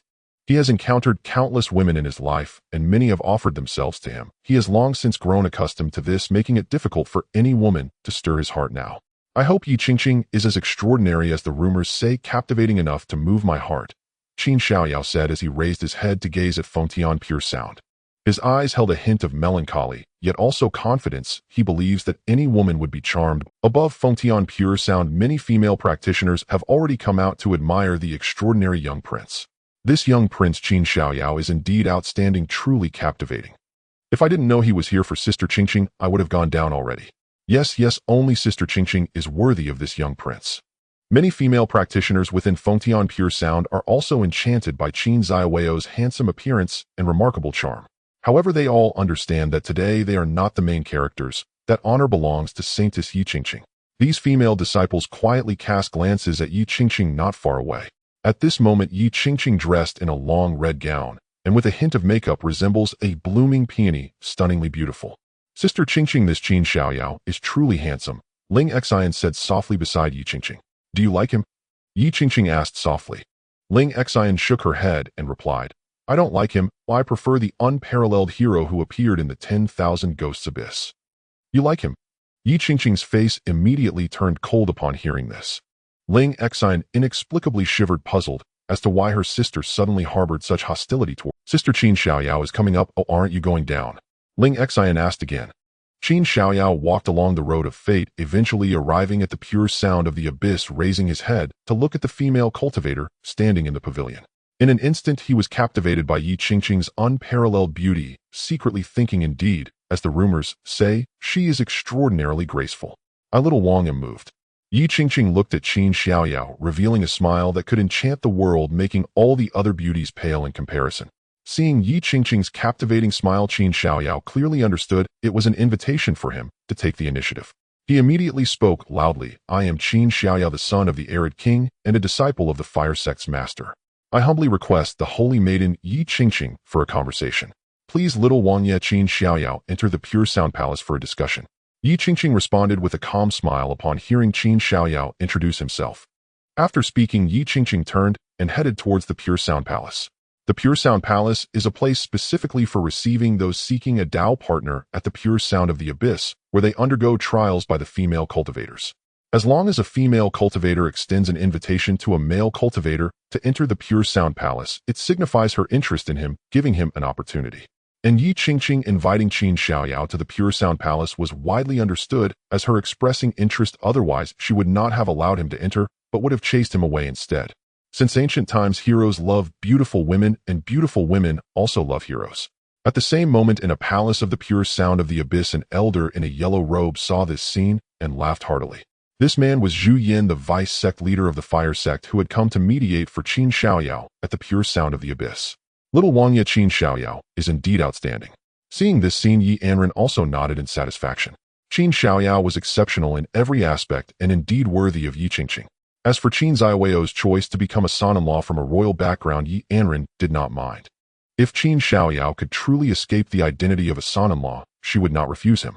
Instead, she would believe even more that she had not misjudged him and that Yi Qingqing was indeed someone worth entrusting her life to. Inside the Pure Sound Palace, only Yi Qingqing and Qin Xiaoyao were alone. Yi Qingqing, with a faint smile, sat opposite Qin Xiaoyao and poured him a cup of fragrant tea. Little Wangye, this is the unique tea of the Pure Sound of the Abyss, the Pure Sound fragrant tea. Please enjoy it. Thank you, holy maiden. Qin Xiaoyao picked up the fragrant tea, took a gentle sniff, and remarked, indeed, it is fine tea. It is a great fortune in my life that the holy maiden personally brews and serves tea for me. If that is the case, why not drink it all in one go? Yi Qingqing said with a faint smile. Of course, Qin Xiaoyao immediately drank it all in one gulp, and then said, good tea, truly good tea. Have you finished drinking?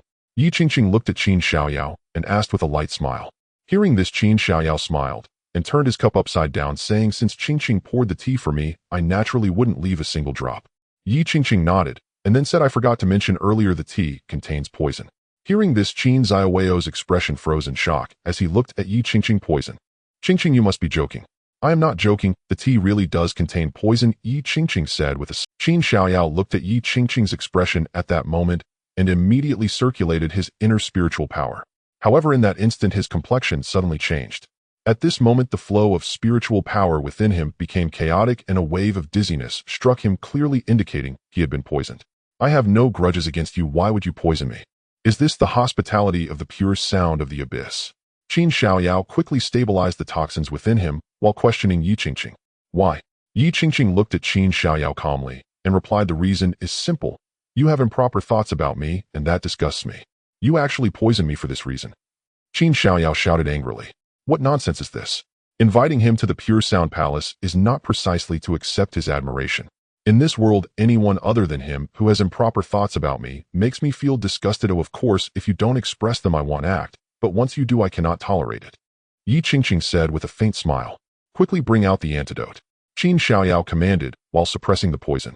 Rest assured, this poison won't take your life. It will only stimulate your deepest desires, Yi Qingqing replied calmly.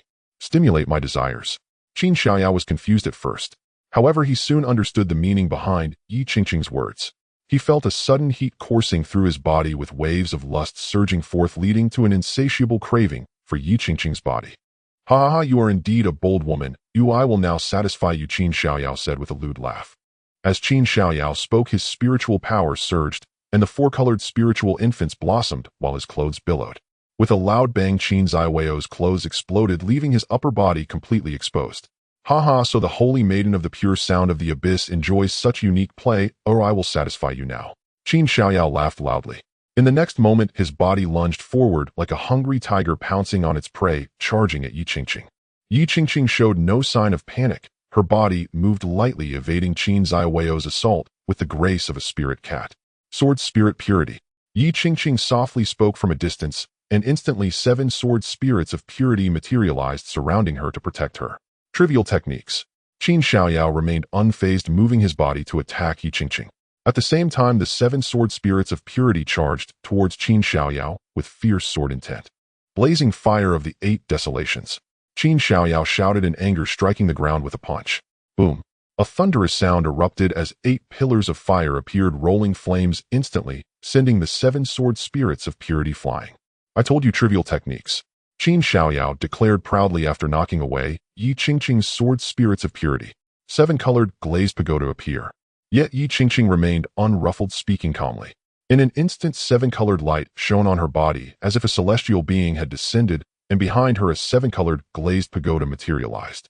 The first color of the 7 colors is red for attack enhance. The second color is orange for defense enhance. The third color is yellow for speed enhance. The fourth color is green for healing enhance. Yi Qingqing spoke continuously with a calm voice. Instantly, the 7-colored glazed pagoda spun, radiating brilliant red, orange, yellow, and green lights, while the sword spirits of purity regained strength under the enhancement of these 3 colors. The sword spirits of purity gathered again, charging towards Qin Xiaoyao with a sword intent that was several times stronger than before. 7 colors. Qin Xiaoyao was utterly astonished at this scene. He himself was a 4-colored spiritual infant among the geniuses of the 9 provinces, yet he did not expect Yi Qingqing to be a 7-colored spiritual infant. The power of the laws controlled by 7 colors could not be compared. It was a crushing advantage, prompting him. Qin Xiaoyao retreated his body and struck again, unleashing fire pillars only to have them instantly sliced apart by the sword spirits of purity. The 7 sword spirits of purity, having destroyed the fire pillars, moved quickly under the enhancement of the 7-colored glazed pagoda, swiftly encircling Qin Xiaoyao in the formation of the 7-pointed star. 7-star purity formation lock. Yi Qingqing stood at a distance, forming a seal with her jade hand. As her spiritual power flowed, the 7 sword spirits of purity emitted radiant turquoise light, forming a 7-pointed star formation with a shining brilliance. As the formation appeared, Qin Xiaoyao moved to evade, but the formation was faster, instantly descending and locking him within. Locked within the formation, Qin Xiaoyao struggled continuously while the effects of the poison were being stimulated. Looking at Yi Qingqing's flawless body, his desires were nearly pushed to the limit, with lust surging in his lower abdomen. What do you want? Let me go. Do you know my identity? Qin Xiaoyao shouted loudly while struggling. In truth, Qin Xiaoyao was not worried about what Yi Qingqing could do to him. With his identity, once Yi Qingqing dared to act recklessly, she would have to face the full wrath of the fire sect and the arid king's estate, leading to a disastrous outcome. Yi Qingqing looked at Qin Xiaoyao with a faint smile and said, "Since you are here, I must leave you with beautiful." After saying this, Yi Qingqing focused her mind and commanded the sword spirits of purity, chop him up there, leaving a beautiful memory for little Wanya. Remember to chop hard, make sure he savors it. In the next moment, the 7 sword spirits of purity simultaneously raised their swords and struck towards Qin Xuan's lower abdomen. Ah! Qin Xiaoyao let out a scream like a slaughtered pig, a sound so tragic that it echoed throughout the palace, even reaching outside the pure sound palace, sending shivers down the spines of many. What happened? Why is there a 7-colored spiritual infant light appearing in the pure sound palace? Yi Anren had been watching the pure sound palace from a distance.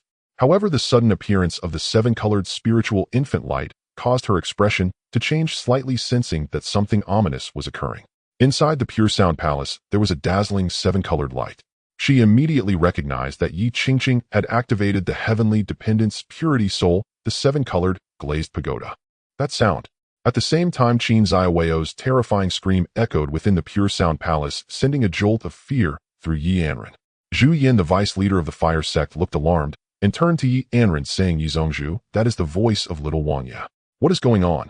Let's go check it out." Yi Anren immediately took to the air, heading towards the pure sound palace with Zhu Yin. Just as Yi Anren landed, a wailing cry echoed, causing her to pause slightly. She saw Yi Qingqing rushing towards her with disheveled clothes and hair, tears streaming down her face. "Mother, you must support me. Little Wanya is plotting something against me." As Yi Qingqing ran, crying, her loud cries made her look extremely pitiful and tragic, evoking sympathy in those who saw her. "Mother, the young prince took advantage of our time alone to scheme against me, trying to assault me. You must stand up for me." Yi Qingqing cried out, collapsing into Yi Anren's embrace. Yi Anren held Yi Qingqing, her mind in a whirlwind. What on earth is happening? Why is it being said that Qin Xiaoyao wants to assault her daughter? At this moment, Yi Qingqing's clothes were somewhat disheveled, with a part of her chest torn open, revealing a hint of alluring whiteness, and her hair was a bit messy, as if it had been pulled. This appearance clearly suggested that something had occurred. "Qingqing, don't cry. Tell me what actually happened." Yi Anren comforted Yi Qingqing. "Mother, I personally brewed tea to welcome the young prince, but unexpectedly he had ulterior motives. While I wasn't paying attention, he poisoned the tea with a love poison." Yi Qingqing sobbed as she spoke. "Love poison?" Yi Anren's expression changed upon hearing this. "Impossible. Although the young prince is flirtatious, he would never resort to such a despicable method." Zhu Yin immediately spoke up. "Deputy Leader Zhu, please let my daughter finish." Yi Anren quickly The Fengtian Pure Sound sect does not prohibit romantic relationships, but it absolutely does not allow men to use love poison, especially against her daughter. Zhu Yin fell silent. Qingqing, continue. What happened next? Yi Anren continued to inquire. "Mother, fortunately I discovered it in time and did not drink that cup of tea, but..." Yi Qingqing said through her tears. "But what?" Yi Anren immediately pressed on. "The young prince drank the poisoned tea himself, then became overwhelmed by primal urges and attempted to assault me. Thankfully, I had some self-defense skills and managed to stop him. Otherwise. Yi Qingqing became increasingly aggrieved, her cries growing more heart-wrenching. "Mother, you must stand up for me." "Nonsense. You are definitely slandering him. Where is the young prince now? Take me to him." Zhu Yan's anger flared up immediately. "Is Yi Qingqing telling a story? It sounds so convoluted, it's clearly nonsense." "Qingqing, don't worry. If what you said is true, I will definitely stand up for you." "So where is the young prince now?" Yi Anren asked. "He is still inside the Rian Palace. I have temporarily locked him with the 7-star pure soul array. Right now, he is experiencing the peak of the effects of the love poison, and if I release him, I fear my fellow sisters will be in danger." Yi Qingqing explained. Yi Anren and Zhu Yin then took Yi Qingqing and other members of the Fengtian Pure Sound sect towards the Rian Palace. Upon entering the Rian Palace, everyone's expression changed, and they gasped in shock. They saw Qin Xiaoyao being tightly restrained by 7 sword attendants, his body trembling slightly, emitting low moans, as if his mouth was sealed by some force, and blood covered his lower body, indicating he was severely injured. "Qingqing, what have you done to him?" Yi Anren's lips twitched as she asked upon witnessing this scene. She had already guessed what Yi Qingqing had done. "Mother, I fought with him. In a fight, injuries are inevitable. Just look at my clothes and hair all messed up by the young prince." Yi Qingqing spoke with a sense of grievance. "Release him at once." Zhu Yin shouted angrily at Yi Qingqing. No. If I release him, his love poison will act up and harm my fellow sisters." Yi Qingqing quickly shook her head. "He is completely incapacitated. How can he harm any woman?" Zhu Yin nearly yelled. If they were not in the Fengtian Pure Sound sect, he would have already acted against Yi Qingqing. The others from the Fengtian Pure Sound sect exchanged glances and then lowered their heads, stifling laughter. Qingqing quickly released the young prince. "With your mother and Deputy Leader Zhu here, even if he is under the effects of love poison, he cannot stir up any trouble," Yi Anren urged.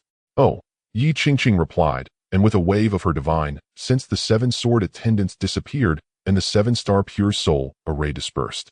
Zhu Yan stepped forward, approached Qin Xiaoyao, and placed a pill into his mouth, then forcefully infused spiritual power into Qin Xiaoyao's body.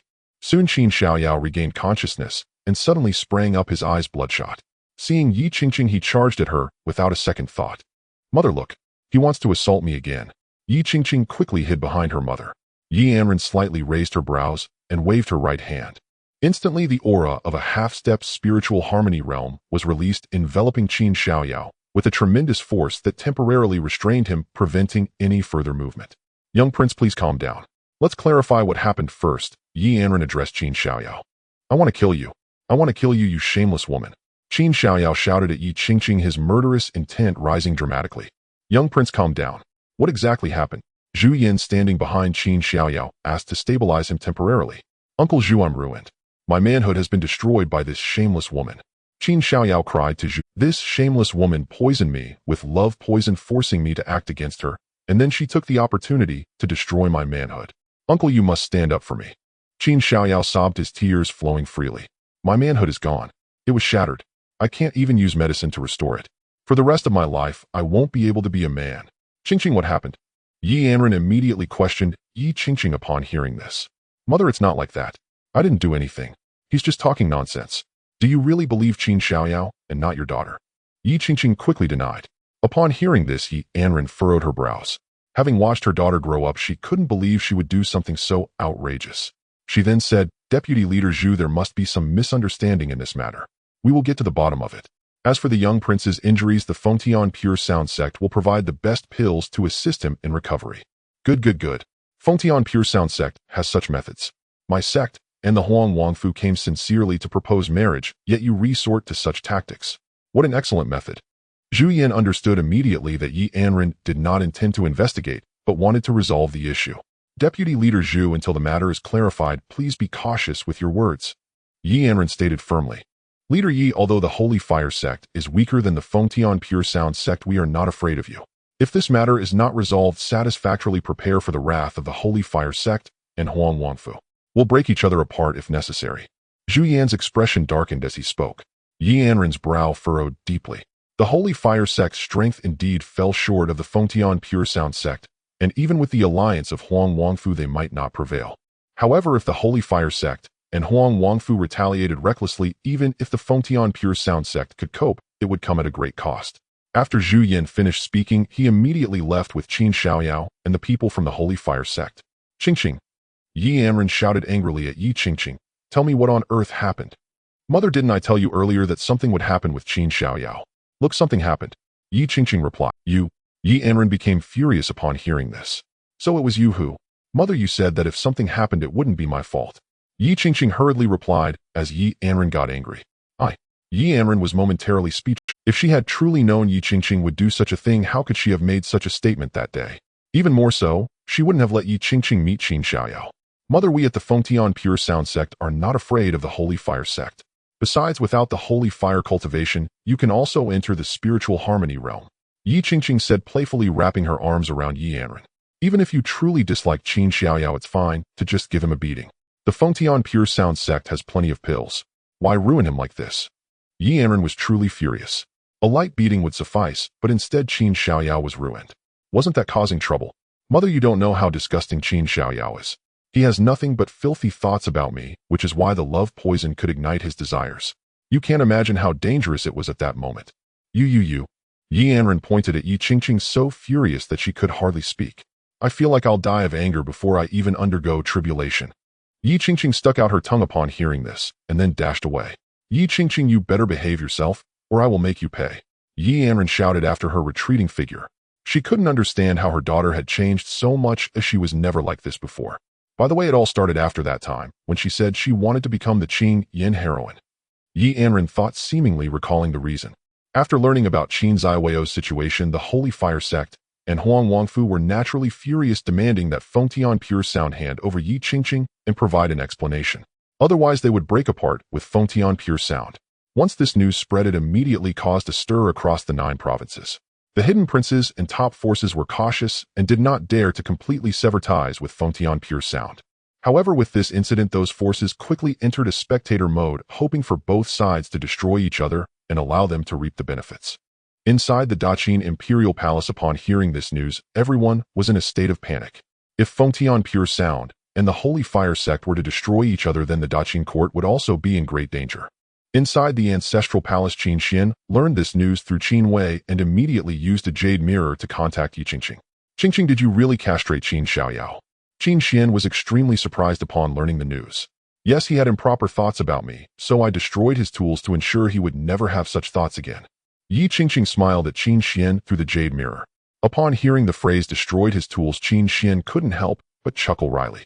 He realized that Yi Qingqing must have read his novel, which contained a scene where a villain tries to violate the heroine, but is subdued and the heroine directly destroys the villain's tools. Well done. Qin Xuan gave Yi Qingqing a thumbs up. Yi Qingqing immediately broke into a radiant smile and then said, however, mother is facing some trouble. The Holy Fire sect and Huang Wangfu are pressuring her to hand me over and provide Qin Xiaoyao with an explanation. Explanation? Qin Xuan's expression darkened upon hearing this. They have plotted against you and still want an explanation. Wait, I will give them an explanation. Wait, I'll go explain things to them. After leaving that line for Yi Qingqing, Qin Xuan shattered the jade mirror. Yi Qingqing blinked her peach blossom eyes as she cradled the jade mirror, savoring Qin Xuan's words. A smile rose on her lips as she let her body fall back onto her bed and hugged the mirror, rolling about in delight. He will leave the palace for me again. Yi Qingqing murmured, her eyes crescent with joy. I so long to see his heroic bearing. I wish I could go, but my mother certainly would never allow it. Won't it be dangerous for him to go like that? It should be fine. He is always so cautious. He would never go unless he was certain. Besides, he carries so many. Yi Qingqing's mind filled with visions of Qin Xuan. The more she thought of him, the happier she became. Elsewhere within the Great Qin Imperial Palace's ancestral temple, Qin Xuan opened his system space and began rifling through its contents.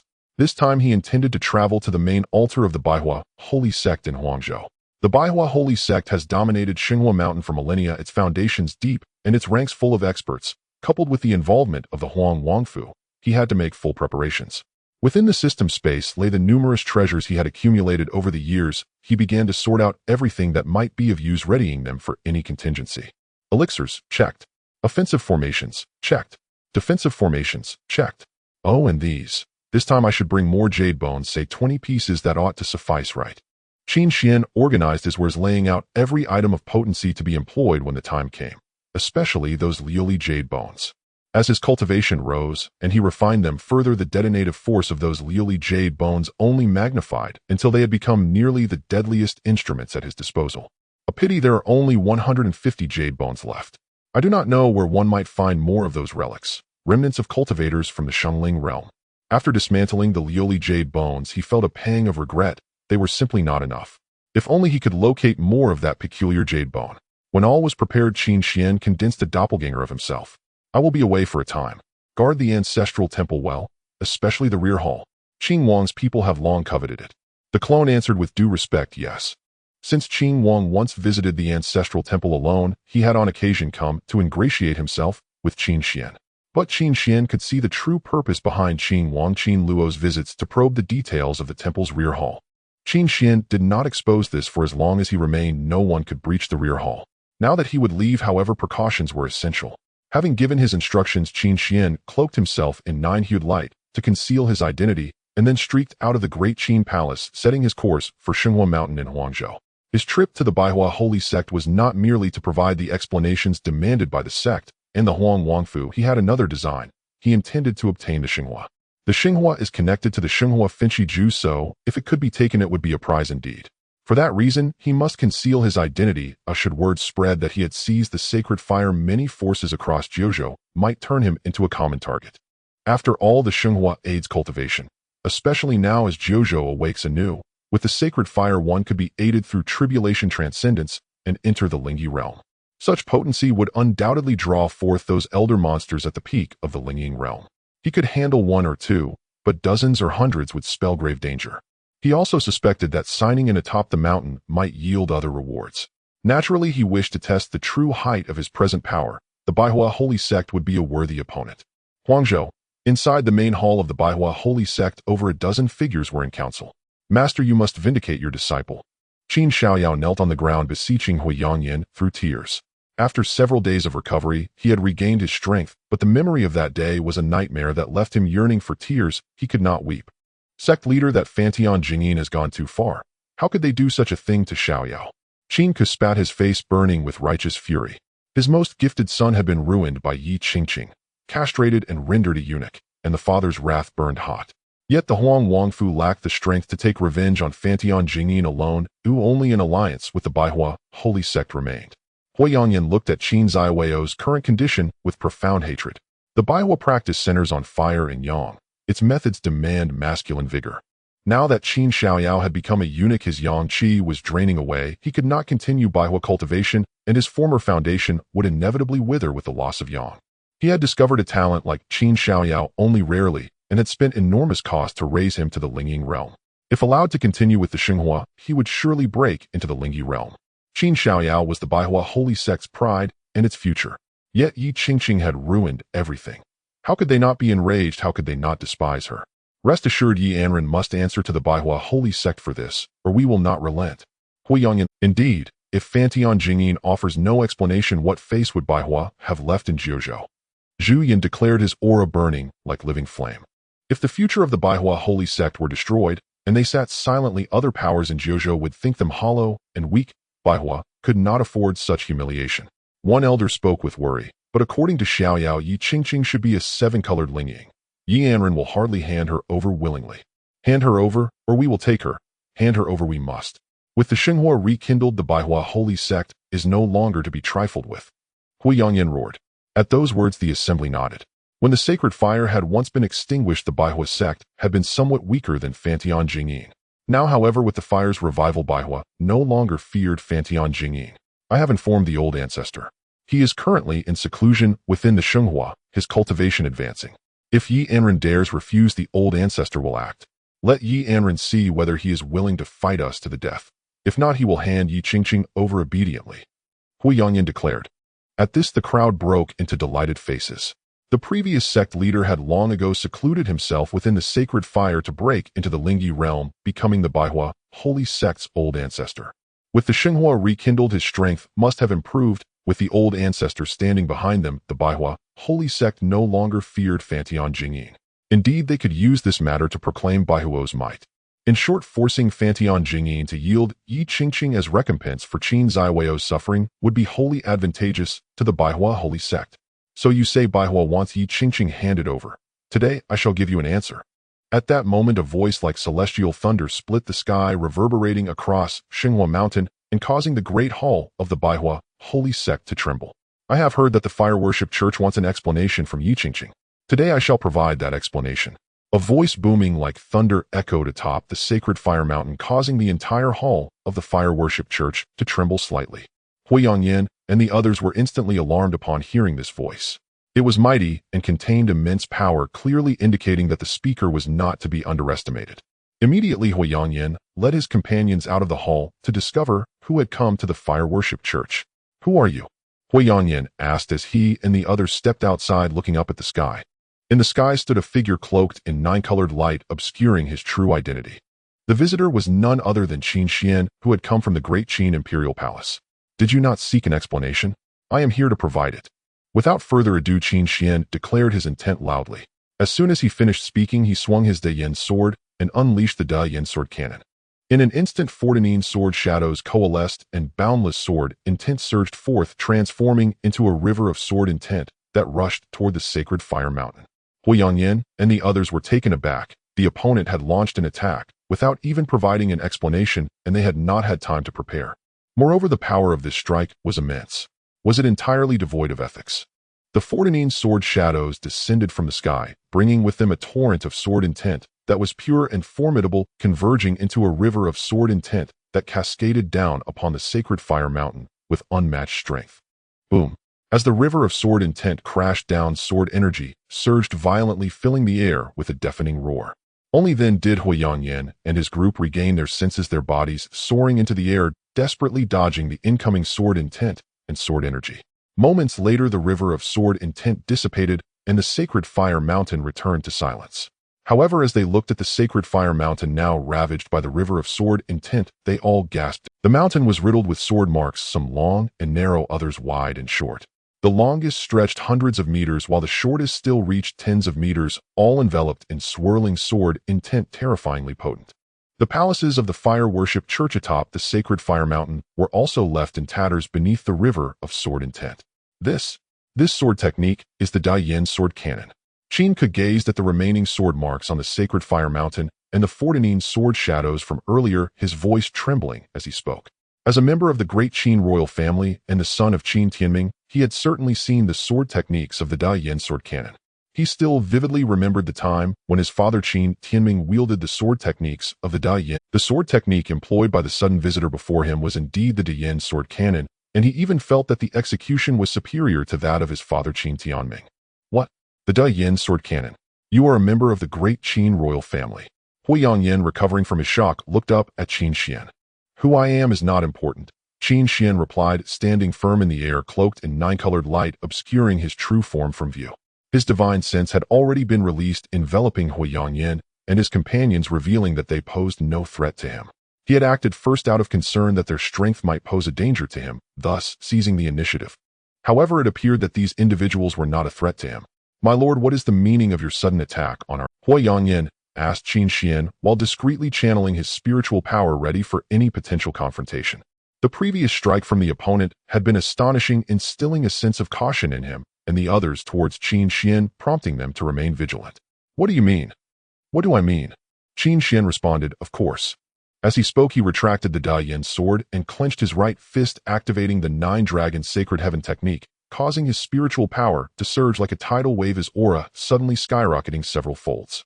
I am here to provide you with an explanation. As soon as he finished speaking, Qin Xuan struck. Presumptuous. Huiyangyan was immediately enraged. The opponent had come to the fire worship church declaring he was there to provide an explanation, and without further ado had launched an attack, which was utterly intolerable. Without hesitation, he and the elders present, along with the vice leader, activated their strongest techniques, intending to join forces and eliminate this intruder. Roar. At that moment, several dragon roars resonated, and 9 dragon spirits burst forth from Qin Xuan. The 9 multicolored dragon spirits emerged, unleashing a roar that shook the heavens. Their overwhelming power erupted forth, charging towards Huiyangyan and his companions. The dragons might surged down from the sky, and the terrifying force reverberated, causing the entire sacred fire mountain to tremble. The forests began to crack, fissures appearing continuously, demonstrating incredible power. The previously prepared Huiyangyan and others found their energies dissipating under the overwhelming might of the dragons, causing them to retreat in panic. Boom. The 9 dragon spirits crashed down, the powerful force detonating like a nuclear bomb in the forest. A visible wave of spiritual energy erupted, cascading outward in all directions, annihilating everything in its path, and the sacred fire mountain was blasted away, leaving a gaping hole. The group, having narrowly avoided the blow, gasped for breath, utterly astonished. Their opponent was far too... This is the 9 dragon sacred heaven technique, and it has been cultivated to perfection. Qin Kes' voice trembled. The 9 dragon sacred heaven technique had been passed down through the Great Qin royal family for 8,000 years, said to have only been perfected by their ancestral emperors, and since then no one had reached that level. Even his father had not mastered it to perfection or summoned 9 dragon spirits. Yet this man before them had conjured 9 dragon spirits, which was truly shocking. Quick, let's all attack together. We cannot allow him to strike again. Huiyangyan shouted. The strength of this man was overwhelming. If he attacked again, they would truly have no escape. Instantly, the members of the fire worship church and those from the Wild King's manor, disregarding everything, furiously channeled their spiritual powers, joining together to unleash their strongest strike towards Qin Xuan. No matter who the opponent was, what mattered now was defeating him, otherwise they would have no chance of survival. The attackers were all experts from the fire worship church and the Wild King's manor, with cultivation levels above the 5th stage of the nascent soul realm, including 5 who were above the 7th stage, while Huiyangyan himself was at the 9th stage. These individuals represented the strongest combat power of the Wild King's manor and the fire worship church, and they launched a titanic strike towards Qin Xuan. Boom. A series of muffled roars erupted in the void as if the apocalypse had descended, carrying destructive power towards Qin Xuan. Qin Xuan remained unfazed in the face of this combined attack. A ring of golden halos appeared around his body, enveloping him in layers. Boom. The terrifying strike akin to the end of days crashed against the layers of golden halos, creating a deafening roar. Centered on Qin Xuan, a terrifying force surged, warping the surrounding space due to the impact. Buzz, buzz, buzz. The layers of golden halos emitted a resonating hum under this attack, becoming increasingly brilliant, even overwhelming the swirling nine-colored radiance. Qin Xuan transformed into a golden sun, shining brightly across the heavens and earth. Moments later, the golden light faded, and the overwhelming power gradually dissipated, restoring peace to the entire space. Is he dead? Huayanyan suppressed his aura and looked towards the spot, hoping that their combined strike had killed him. Yet in the next moment, his pupils widened and his expression turned blank. Not just him, but everyone else was stunned. They saw that the figure shrouded in nine-colored radiance stood calmly in the air, as if the previous attack had never occurred. This Kunlun golden body, combined with the golden laws of the nine-colored spiritual fetus, indeed boasts extraordinary defense. Within the nascent soul realm, if I stand still, I doubt anyone could harm me. Qin Xuan floated in the air, feeling his body, and found himself completely unharmed. He had cultivated the Kunlun golden body, which allowed him to be immune to attacks from one or two small realms above his own. At his current cultivation of the 5th stage of the nascent soul realm, any attack below the 7th stage was rendered ineffective. Furthermore, after reaching the 5th stage of the nascent soul realm, he ignited the power of the golden laws of the nine-colored spiritual fetus, further enhancing his defenses. Combined with the Kunlun golden body, he became immune to all attacks within the nascent soul realm, regardless of realm. The only way to breach Qin Xuan's defenses at this moment was through the spirit fusion realm. If he were to reach the pinnacle of the nascent soul realm, only those above the 3rd stage of the spirit fusion realm could penetrate his defenses. As of now, it seemed no cultivator above the 3rd stage of the spirit fusion realm had emerged within the 9 provinces. How is this possible? Huayanyan swallowed hard, his throat moving as he stammered. Everyone was in disbelief at what had just transpired. Their opponent had withstood a full-force attack from so many, and yet emerged completely unscathed. Who are you? Qin Ku asked, his voice trembling. Which ancestor of the royal family are you? You know the Da Yin sword cannon and the 9 dragons sacred heaven technique. You must be of royal blood. Such power. I truly cannot fathom who you might be. This level of strength, merely enduring the previous attack without a scratch, was enough to indicate that he was certainly not weaker than his father Qin Tianming. He couldn't recall any such figure within the royal family. Who I am is not important. What matters is that you answer me now. Does the Fire Worship Church and the Wild King's Manor still wish for Yi Qingqing to provide you with an explanation? Answer me now. Do the Blazing Flame Holy Sect and the Wilderness Prince's Manor still demand an explanation from Yi Qingqing? Qin Xuan's voice thundered across the sky, striking dread into the hearts of the Blazing Flame Holy Sect and the Wilderness Prince's Manor. Hearing those words, everyone felt their scalps prickle, their bodies trembled faintly, and not even a breath dared escape their lips. They had been scheming how to force Yi Anren to surrender Yi Qingqing, only for this man to appear out of nowhere, his strength so overwhelming that even the combined full-force strike of dozens failed to leave so much as a scratch upon him. His power was likely sufficient to obliterate both the Blazing Flame Holy Sect and the Wilderness Prince's Manor single-handedly. As for demanding an explanation from Yi Qingqing, should they dare utter such a demand, the sect would be erased from existence before the next heartbeat. Huayanyan finally steadied his nerves and stammered, "This senior expert, Yi Qingqing, acted with brutal cruelty toward our sect's disciples. She even..." Qin Xuan cut him off with a cold snort. Qin Xiaoyao provoked Yi Qingqing first. His fate was self-inflicted. Yet you still dare raise the matter. Clearly my earlier restraint was insufficient.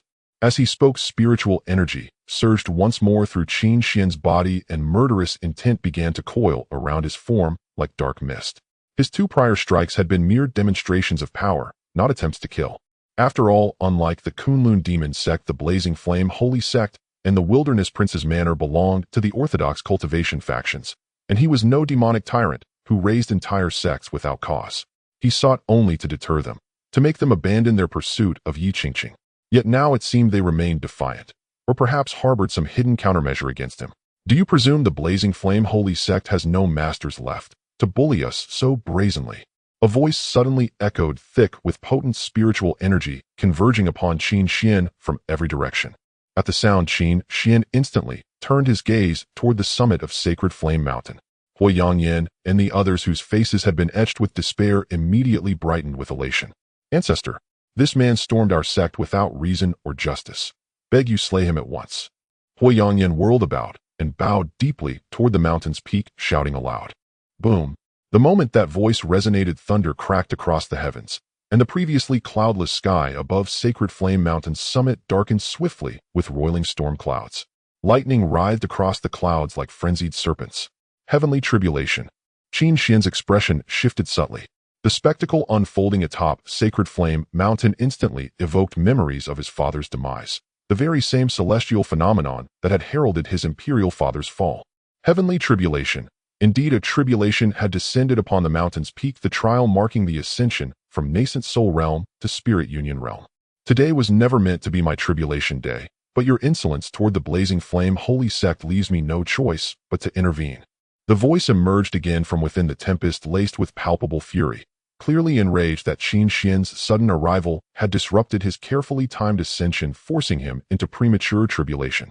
To undergo tribulation unprepared not only magnified its peril, but also destabilized his newly attained spirit union realm, requiring prolonged cultivation to consolidate. As the voice faded, thunder erupted violently overhead, and countless bolts of lightning crashed down upon the mountain's summit. How feeble this tribulation is! Qin Xuan gazed upon the tribulation with an odd expression, his thoughts drifting back to the cataclysmic trial his father had endured. That day the tribulation's annihilating force coalesced into a sword of pure destruction, piercing straight through his father's chest. Even after many years, its apocalyptic might remain seared into Qin Xuan's memory.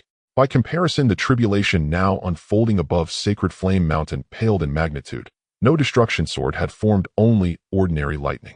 It revealed the blazing flame holy sect's ancestor to possess a weak nascent soul, and his true strength paled drastically beside his late father's.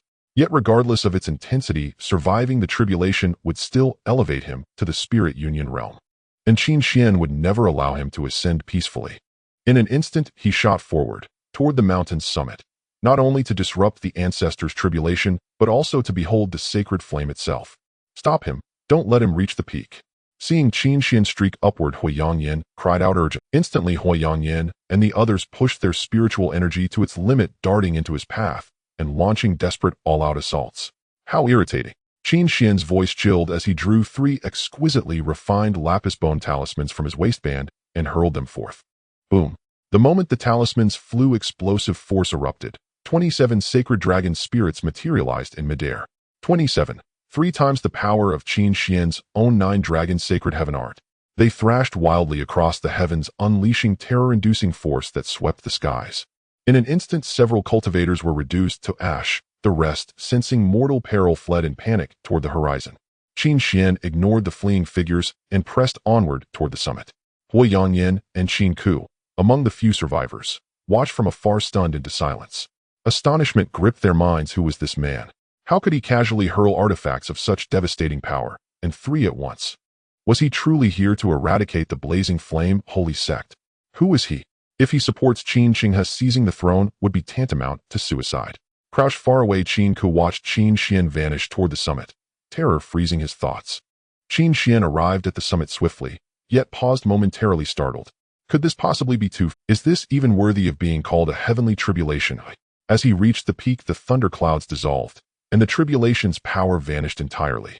The swiftness left Qin Xuan questioning whether he'd imagined it. His father's tribulation had raged for hours, before finally condensing into the sword of annihilation that ended his life. Yet this ancestor's tribulation, from onset to dissolution, had lasted less than 5 minutes. Its abrupt conclusion left Qin Xuan utterly bewildered. 6 centuries, at last I have crossed into the spirit union realm by virtue of the sacred flame. A voice rang out, and Qin Xuan turned sharply toward its source. There stood an elderly man clad in crimson robes, behind whom loomed a massive brazier, within which burned a golden flame towering as tall as a man, pulsing with vibrant, inexhaustible vitality. Qin Xuan's eyes were fixed on the elder standing before the sacred fire. He could sense a significant difference in the flow of spiritual power around the elder compared to that of a nascent soul realm practitioner. In the nascent soul realm, the core is the nascent soul itself, where absorbed spiritual energy is refined into spiritual power, continuously supplying the practitioner to perform various divine abilities and techniques. However, the elder before him no longer had a so-called core, rather his physical body, divine soul, and even his entire being had become the core of the flow of spiritual power. The spiritual energy from heaven and earth entered the elder's body, where it could be refined into spiritual power at any point for his use. This meant that the elder's nascent soul had vanished completely, merging with his physical body and divine soul, allowing his spiritual power to grow faster than that of a nascent soul realm practitioner with far greater reserves. This was a clear indication to Qin Xuan that the elder was a genuine spirit fusion realm practitioner. "You rodent, how dare you come to the Holy Fire sect and cause trouble unaware of your own mortality?" The elder in the red robe glared at Qin Xuan, anger evident in his voice. As the words of the Holy Fire sect's ancestor fell, a crimson aura began to spread, enveloping him in a red mist as he seemed to invoke a powerful secret technique. As this crimson mist spread, the scene atop the sacred fire mountain astonishingly transformed. In just a moment, the surroundings turned into a world engulfed in crimson flames rolling like hellfire. This was the Holy Fire sect's strongest offensive technique, the Hell of Flames, capable of incinerating everything. "This seems a bit dangerous," Qin Xuan thought, momentarily pausing, yet not a trace of fear crossed his expression. Although the opponent was in the spirit fusion realm, he had only just stepped into it, seemingly forced into this realm in a hurry, making his cultivation appear somewhat unstable. Moreover, what was more crucial was that he had seen the sacred fire, which was closely related to the sacred fire annihilation technique passed down from the dragon soul of the fire saint. At this very moment, the golden sacred fire was blazing fiercely at the core of the Hell of Flames, releasing an incredibly pure power of fire. "Rodent, accept the punishment of the flames and turn to ashes." The ancestor of the Holy Fire sect swung his hand fiercely.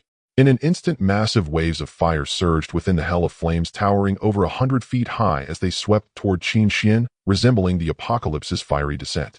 Facing the approaching tsunami of flames, Qin Xuan showed no sign of fear. Instead, he extended one hand and shouted, "Sacred fire, heed my command, come." As Qin Xuan's voice echoed, the golden sacred fire suddenly flared up, transforming into a streak of golden light that raced toward him. The golden light, infused with the purest power of fire, surged through the Hell of Flames, parting all the flames in its path, as if the entire realm of flames had been cleaved in two by the golden light. At that moment, the surging tsunami of flames reached Qin Xuan, intending to incinerate him. However, at that instant, the streak of golden light arrived, piercing through the massive waves of flames, unleashing the powerful force of the sacred fire, causing the tsunami to disintegrate and dissipate. Sacred fire.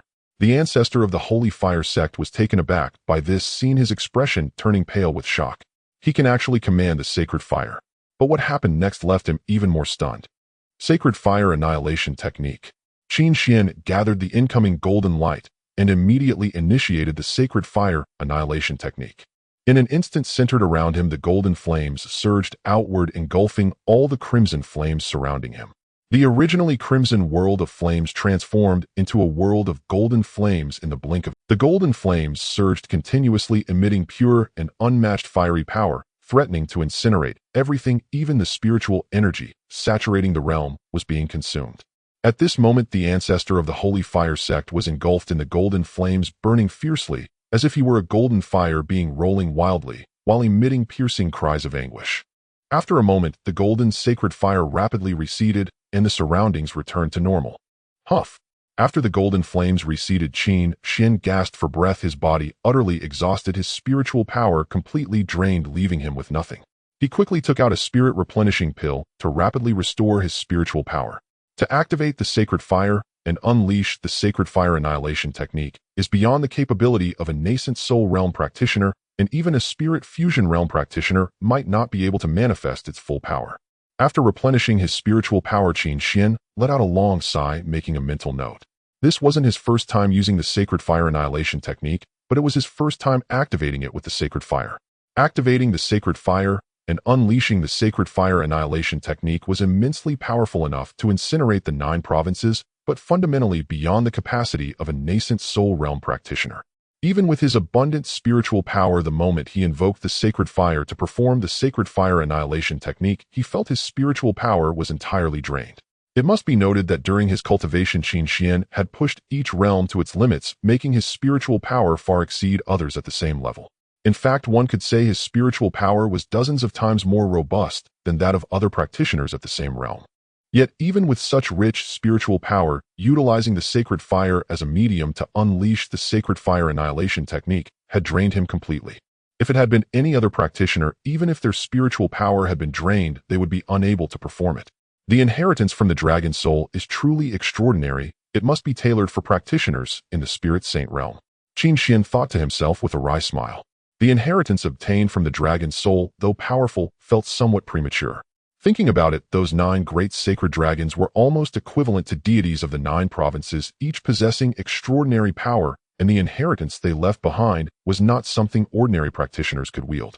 Only those practitioners known as extraordinary and reaching the Spirit Saint realm could fully control it to unleash its true might. You, are you the holy ancestor? At that moment a weak voice came from nearby. Qin Xuan paused upon hearing it, then looked over to see it was the ancestor of the Holy Fire sect who had just stepped into the Spirit Fusion realm. Qin Xuan moved forward, arriving in front of the elder with a puzzled expression, saying, "What did you just say? What holy ancestor?" At this moment the ancestor of the Holy Fire sect, barely clinging to life from the sacred fire's burns, looked weakly at Qin Xuan and said, "Once the 9 provinces had 9 holy ancestors, and the one who could command the sacred fire was the fire holy ancestor." Qin Xuan stuffed the pill into the mouth of the ancestor of the fire worship sect, while channeling his spiritual energy into the other party to assist in recovery. The brief words of this ancestor of the fire worship sect contained immense information seemingly related to the 9 dragons' soul. Qin Xuan had to clarify it.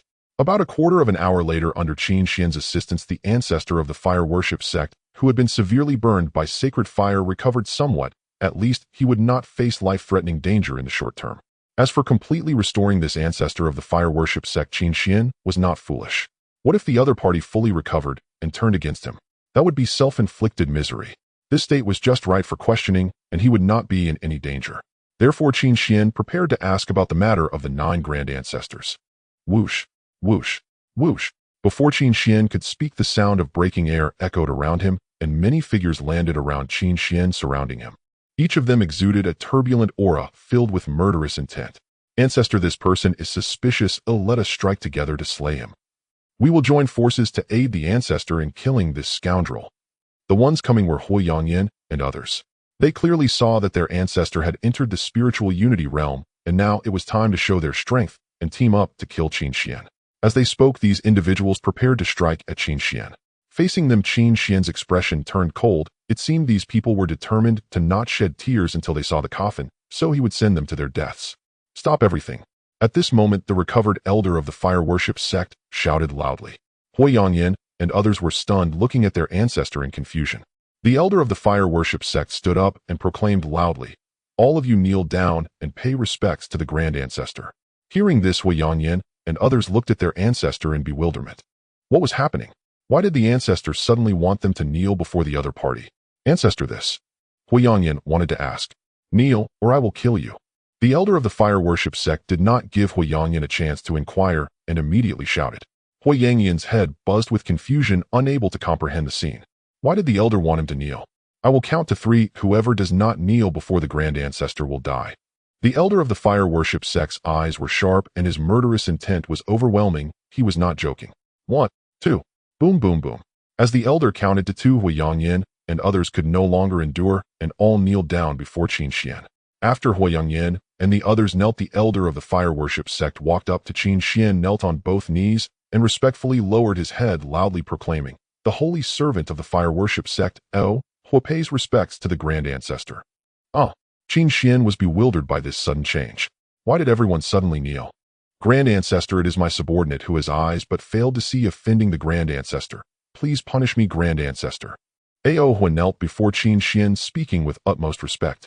Qin Xuan looked at Hua's extreme respect and solemnity, feeling dazed. Not only was he confused, but Huiyangyan and the others were bewildered as well. Why did their ancestor call the other party the grand ancestor and kneel before him? The other party had come to the mountain intending to destroy the fire worship sect. "Ignorance is no crime. Please rise for now." However, Qin Xuan quickly regained his composure, hands behind his back, addressing Hua with an air of authority. "Thank you, grand ancestor." Hua performed a salute to Qin Xuan before standing up. "You let them withdraw, though I need to talk to you alone. All of you retreat." Hua immediately ordered Huiyangyan. Huiyangyan and the others exchanged glances, bewildered, but since it was their ancestor's command, they had no choice but to comply. Soon they soared into the air, leaving the summit of the sacred fire mountain. Once these people left, Qin Xuan looked at Hua and asked, "Why do you address me as grand ancestor, and what is this about the 9 grand ancestors you mentioned?" Reporting to the Grand Ancestor according to the teachings of the fire worship sect, anyone who can command the sacred fire is the Grand Ancestor of the fire worship sect and is our master. All disciples of the fire worship sect must obey the Grand Ancestor. Ao spoke respectfully. Qin Xuan was taken aback. Qin Xuan came to the fire worship sect to resolve issues with Yi Qingqing and then intended to take the sacred fire using the sacred fire burning world technique. Unexpectedly, after mastering the sacred fire, he found that the fire worship sect recognized him as the Grand Ancestor. Grand Ancestor, if you have any confusion, please follow me to a place, and you will understand. Ao noticed Qin Xuan's lingering doubts and spoke. Take me there. Qin Xuan immediately replied. Follow me. Ao answered promptly, leading Qin Xuan toward the cauldron where the sacred fire originally resided. Qin Xuan stood atop the cauldron feeling somewhat strange. The cauldron was large enough to accommodate 7 or 8 people, but after he absorbed the sacred fire into his body, he found nothing unusual. Ao walked to the center of the cauldron, then crouched down and rhythmically struck the ground 12 times. Boom rumble. Suddenly, a loud rumbling sound came, causing the entire cauldron to tremble. The spot where Ao had just struck slowly opened up, revealing a downward passage. Grand Ancestor, please follow me. Ao then said to Qin Xuan. Qin Xuan nodded and followed behind Ao, entering the passage. At this moment, Qin Xuan was not worried about any schemes from Ao, as Ao's injuries had not yet healed. Even if he wanted to plot something, his current strength did not permit it. Going down without any mishaps, Qin Xuan and Ao arrived at a great hall. Ao brought Qin Xuan into the hall and released a surge of flames, illuminating the entire hall. He then pointed to a wall and said to Qin Xuan, Grand Ancestor, please look. Wall paintings. Qin Xuan looked at the place Ao pointed to, furrowing his brow. On the wall, Qin Xuan discovered 5 wall paintings. The first depicted a gigantic dragon of fire soaring in the sky with cultivators trailing behind. The second painting showed a fissure appearing in the sky from which numerous cultivators emerged, engaging in a fierce battle with the fire dragon and its followers. The third painting depicted the aftermath of the battle with the world ravaged. The fire dragon had fallen to the ground, bleeding profusely. The fourth painting illustrated a cultivator retrieving a golden flame from the fallen body of the fire. After Qin Xuan finished examining the content of the mural, he easily associated it with the 9 dragons' soul he possessed. The giant fire dragon depicted in the mural must be the fire saint dragon, which led the cultivators of the 9 provinces in a fierce battle against the celestial cultivators many years ago. Those celestial cultivators were defeated, but the fire saint dragon perished as well. However, the remnant, sacred fire left after the fire saint dragon's fall was brought out by the cultivators existing within the 9 provinces, yet no one could control the sacred fire. To control the sacred fire meant inheriting the legacy of the fire saint dragon and becoming the revered saint ancestor. We established the fire saint sect to protect the sacred fire and await the appearance of the fire saint ancestor. The figure in the mural is the founding master of the fire saint sect. Ao spoke beside Qin Xuan. I see, so as long as I control the sacred fire, I become your saint ancestor, and the fire saint sect will follow my orders, right? Qin Xuan inquired. Exactly, Ao replied. However, relying solely on ancestral instructions for you to command us seems rather absurd. Qin Xuan continued. His cautious nature made him doubt the effectiveness of the ancestral instructions that had been around for who knows how long. It seemed too simplistic to think they would follow him just because of that. All cultivation methods of the fire saint sect are related to fire. The sacred fire is the pinnacle of fire in the 9 provinces. If the saint ancestor controls the sacred fire, we could never harm you. Ao spoke truthfully. Moreover, the sacred fire extinguished over 1200 years ago, but shortly after it reignited, the saint ancestor ascended fire sacred mountain. Thus I believe this is the will of heaven. Since it is the will of heaven, we naturally choose to adhere to the ancestral instructions and revere the saint ancestor. The will of heaven, Qin Xuan chuckled upon hearing this. It sounded like flattery, especially the part about the will of heaven, but it felt quite pleasing. This old man seems to be quite clever. However, the true reason Qin Xuan understood was in Ao's first half of the statement. Controlling the sacred fire meant that all fire-related offensive techniques within the 9 provinces would be ineffective against him, and this had nothing to do with cultivation level. It was purely a matter of foundational dominance. As long as Qin Xuan controlled the sacred fire within the 9 provinces, even if a Saint Spirit Realm cultivator used fire attacks, they would not be able to harm him in the slightest. Thus Ao had no choice but to either obey Qin Xuan or face extermination. By the way, I heard you mention the 9 Saint Ancestors. What's that about? Qin Xuan asked again. This is also a saying left by the ancestors of our sect, stating that there are 9 saint ancestors in the 9 provinces corresponding to gold, wood, water, fire, earth, wind, thunder, yin, and yang. Beyond that I do not know, Alhua replied truthfully. Upon hearing this, Qin Xuan nodded and did not press further. With the 9 dragons' soul, he could roughly deduce that there must be other entities in the 9 provinces similar to the sacred fire. Moreover, those entities likely extinguished like the sacred fire and required the restoration of other dragon souls before they could reappear, thus allowing control over them. If I control all 9 in the future, what should I call them? The saint ancestors of gold, wood, water, fire, earth, wind, thunder, yin, and yang. Qin Xuan pondered his thoughts, suddenly taking a strange turn. What nonsense! If I truly control all 9, I'll think of a name then. Shaking his head, Qin Xuan quickly dismissed the odd thoughts. Saint Ancestor, the matter here has concluded. I will take you to meet the others of the Fire Saint sect. At this moment, Alhua spoke to Qin Xuan. Qin Xuan thought for a moment and then said, no need. I will not involve myself in the affairs of the Fire Saint sect. From now on, all matters of the Fire Saint sect will be managed by you. As he spoke, Qin Xuan took out a piece of jade and tossed it to Alhua. This can be used to contact me at any time. If there's anything you need my assistance with in the future, I will reach out to you. Keep it safe, and of course, if you need my help, feel free to let me know.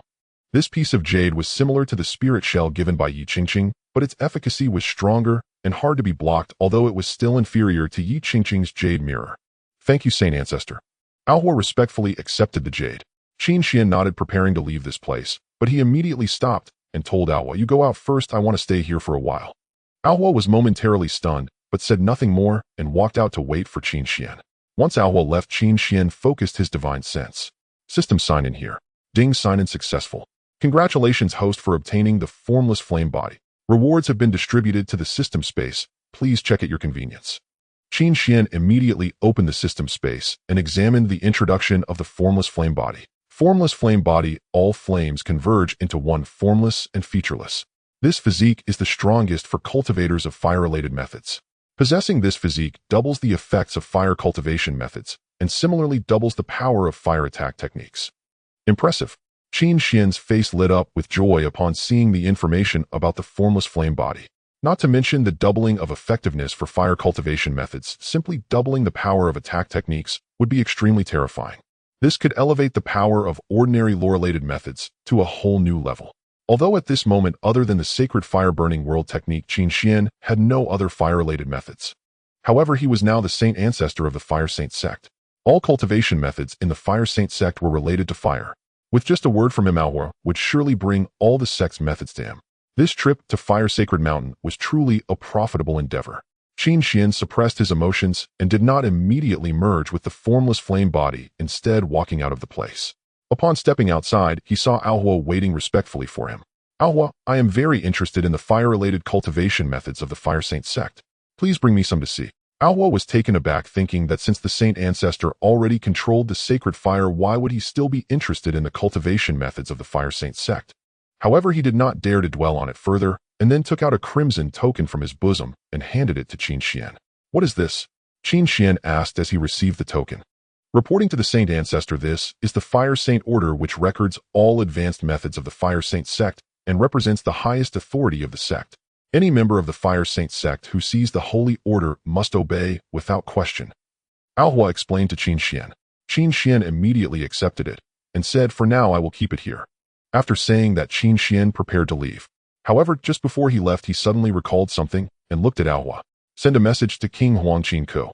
The current emperor of the Great Qin is Qin Xinghe. Tell him not to harbor any improper thoughts, or he will not escape the consequences of my righteous extermination of Qin. As for the matter of the pure sound of the celestial vow, you all can handle it yourselves. After finishing, Qin Xuan moved his body and soared into the sky, leaving Fire Sacred Mountain. Alhua initially wanted to ask about Qin Xuan's true form, but since Qin Xuan was always shrouded in 9-colored light, it was clear he did not wish for others to know his true identity, so Alhua did not dare to press further. After Qin Xuan left, Alhua immediately summoned all the members of the Fire Saint sect to the mountaintop. He needed to convey Qin Xuan's words to these reckless individuals.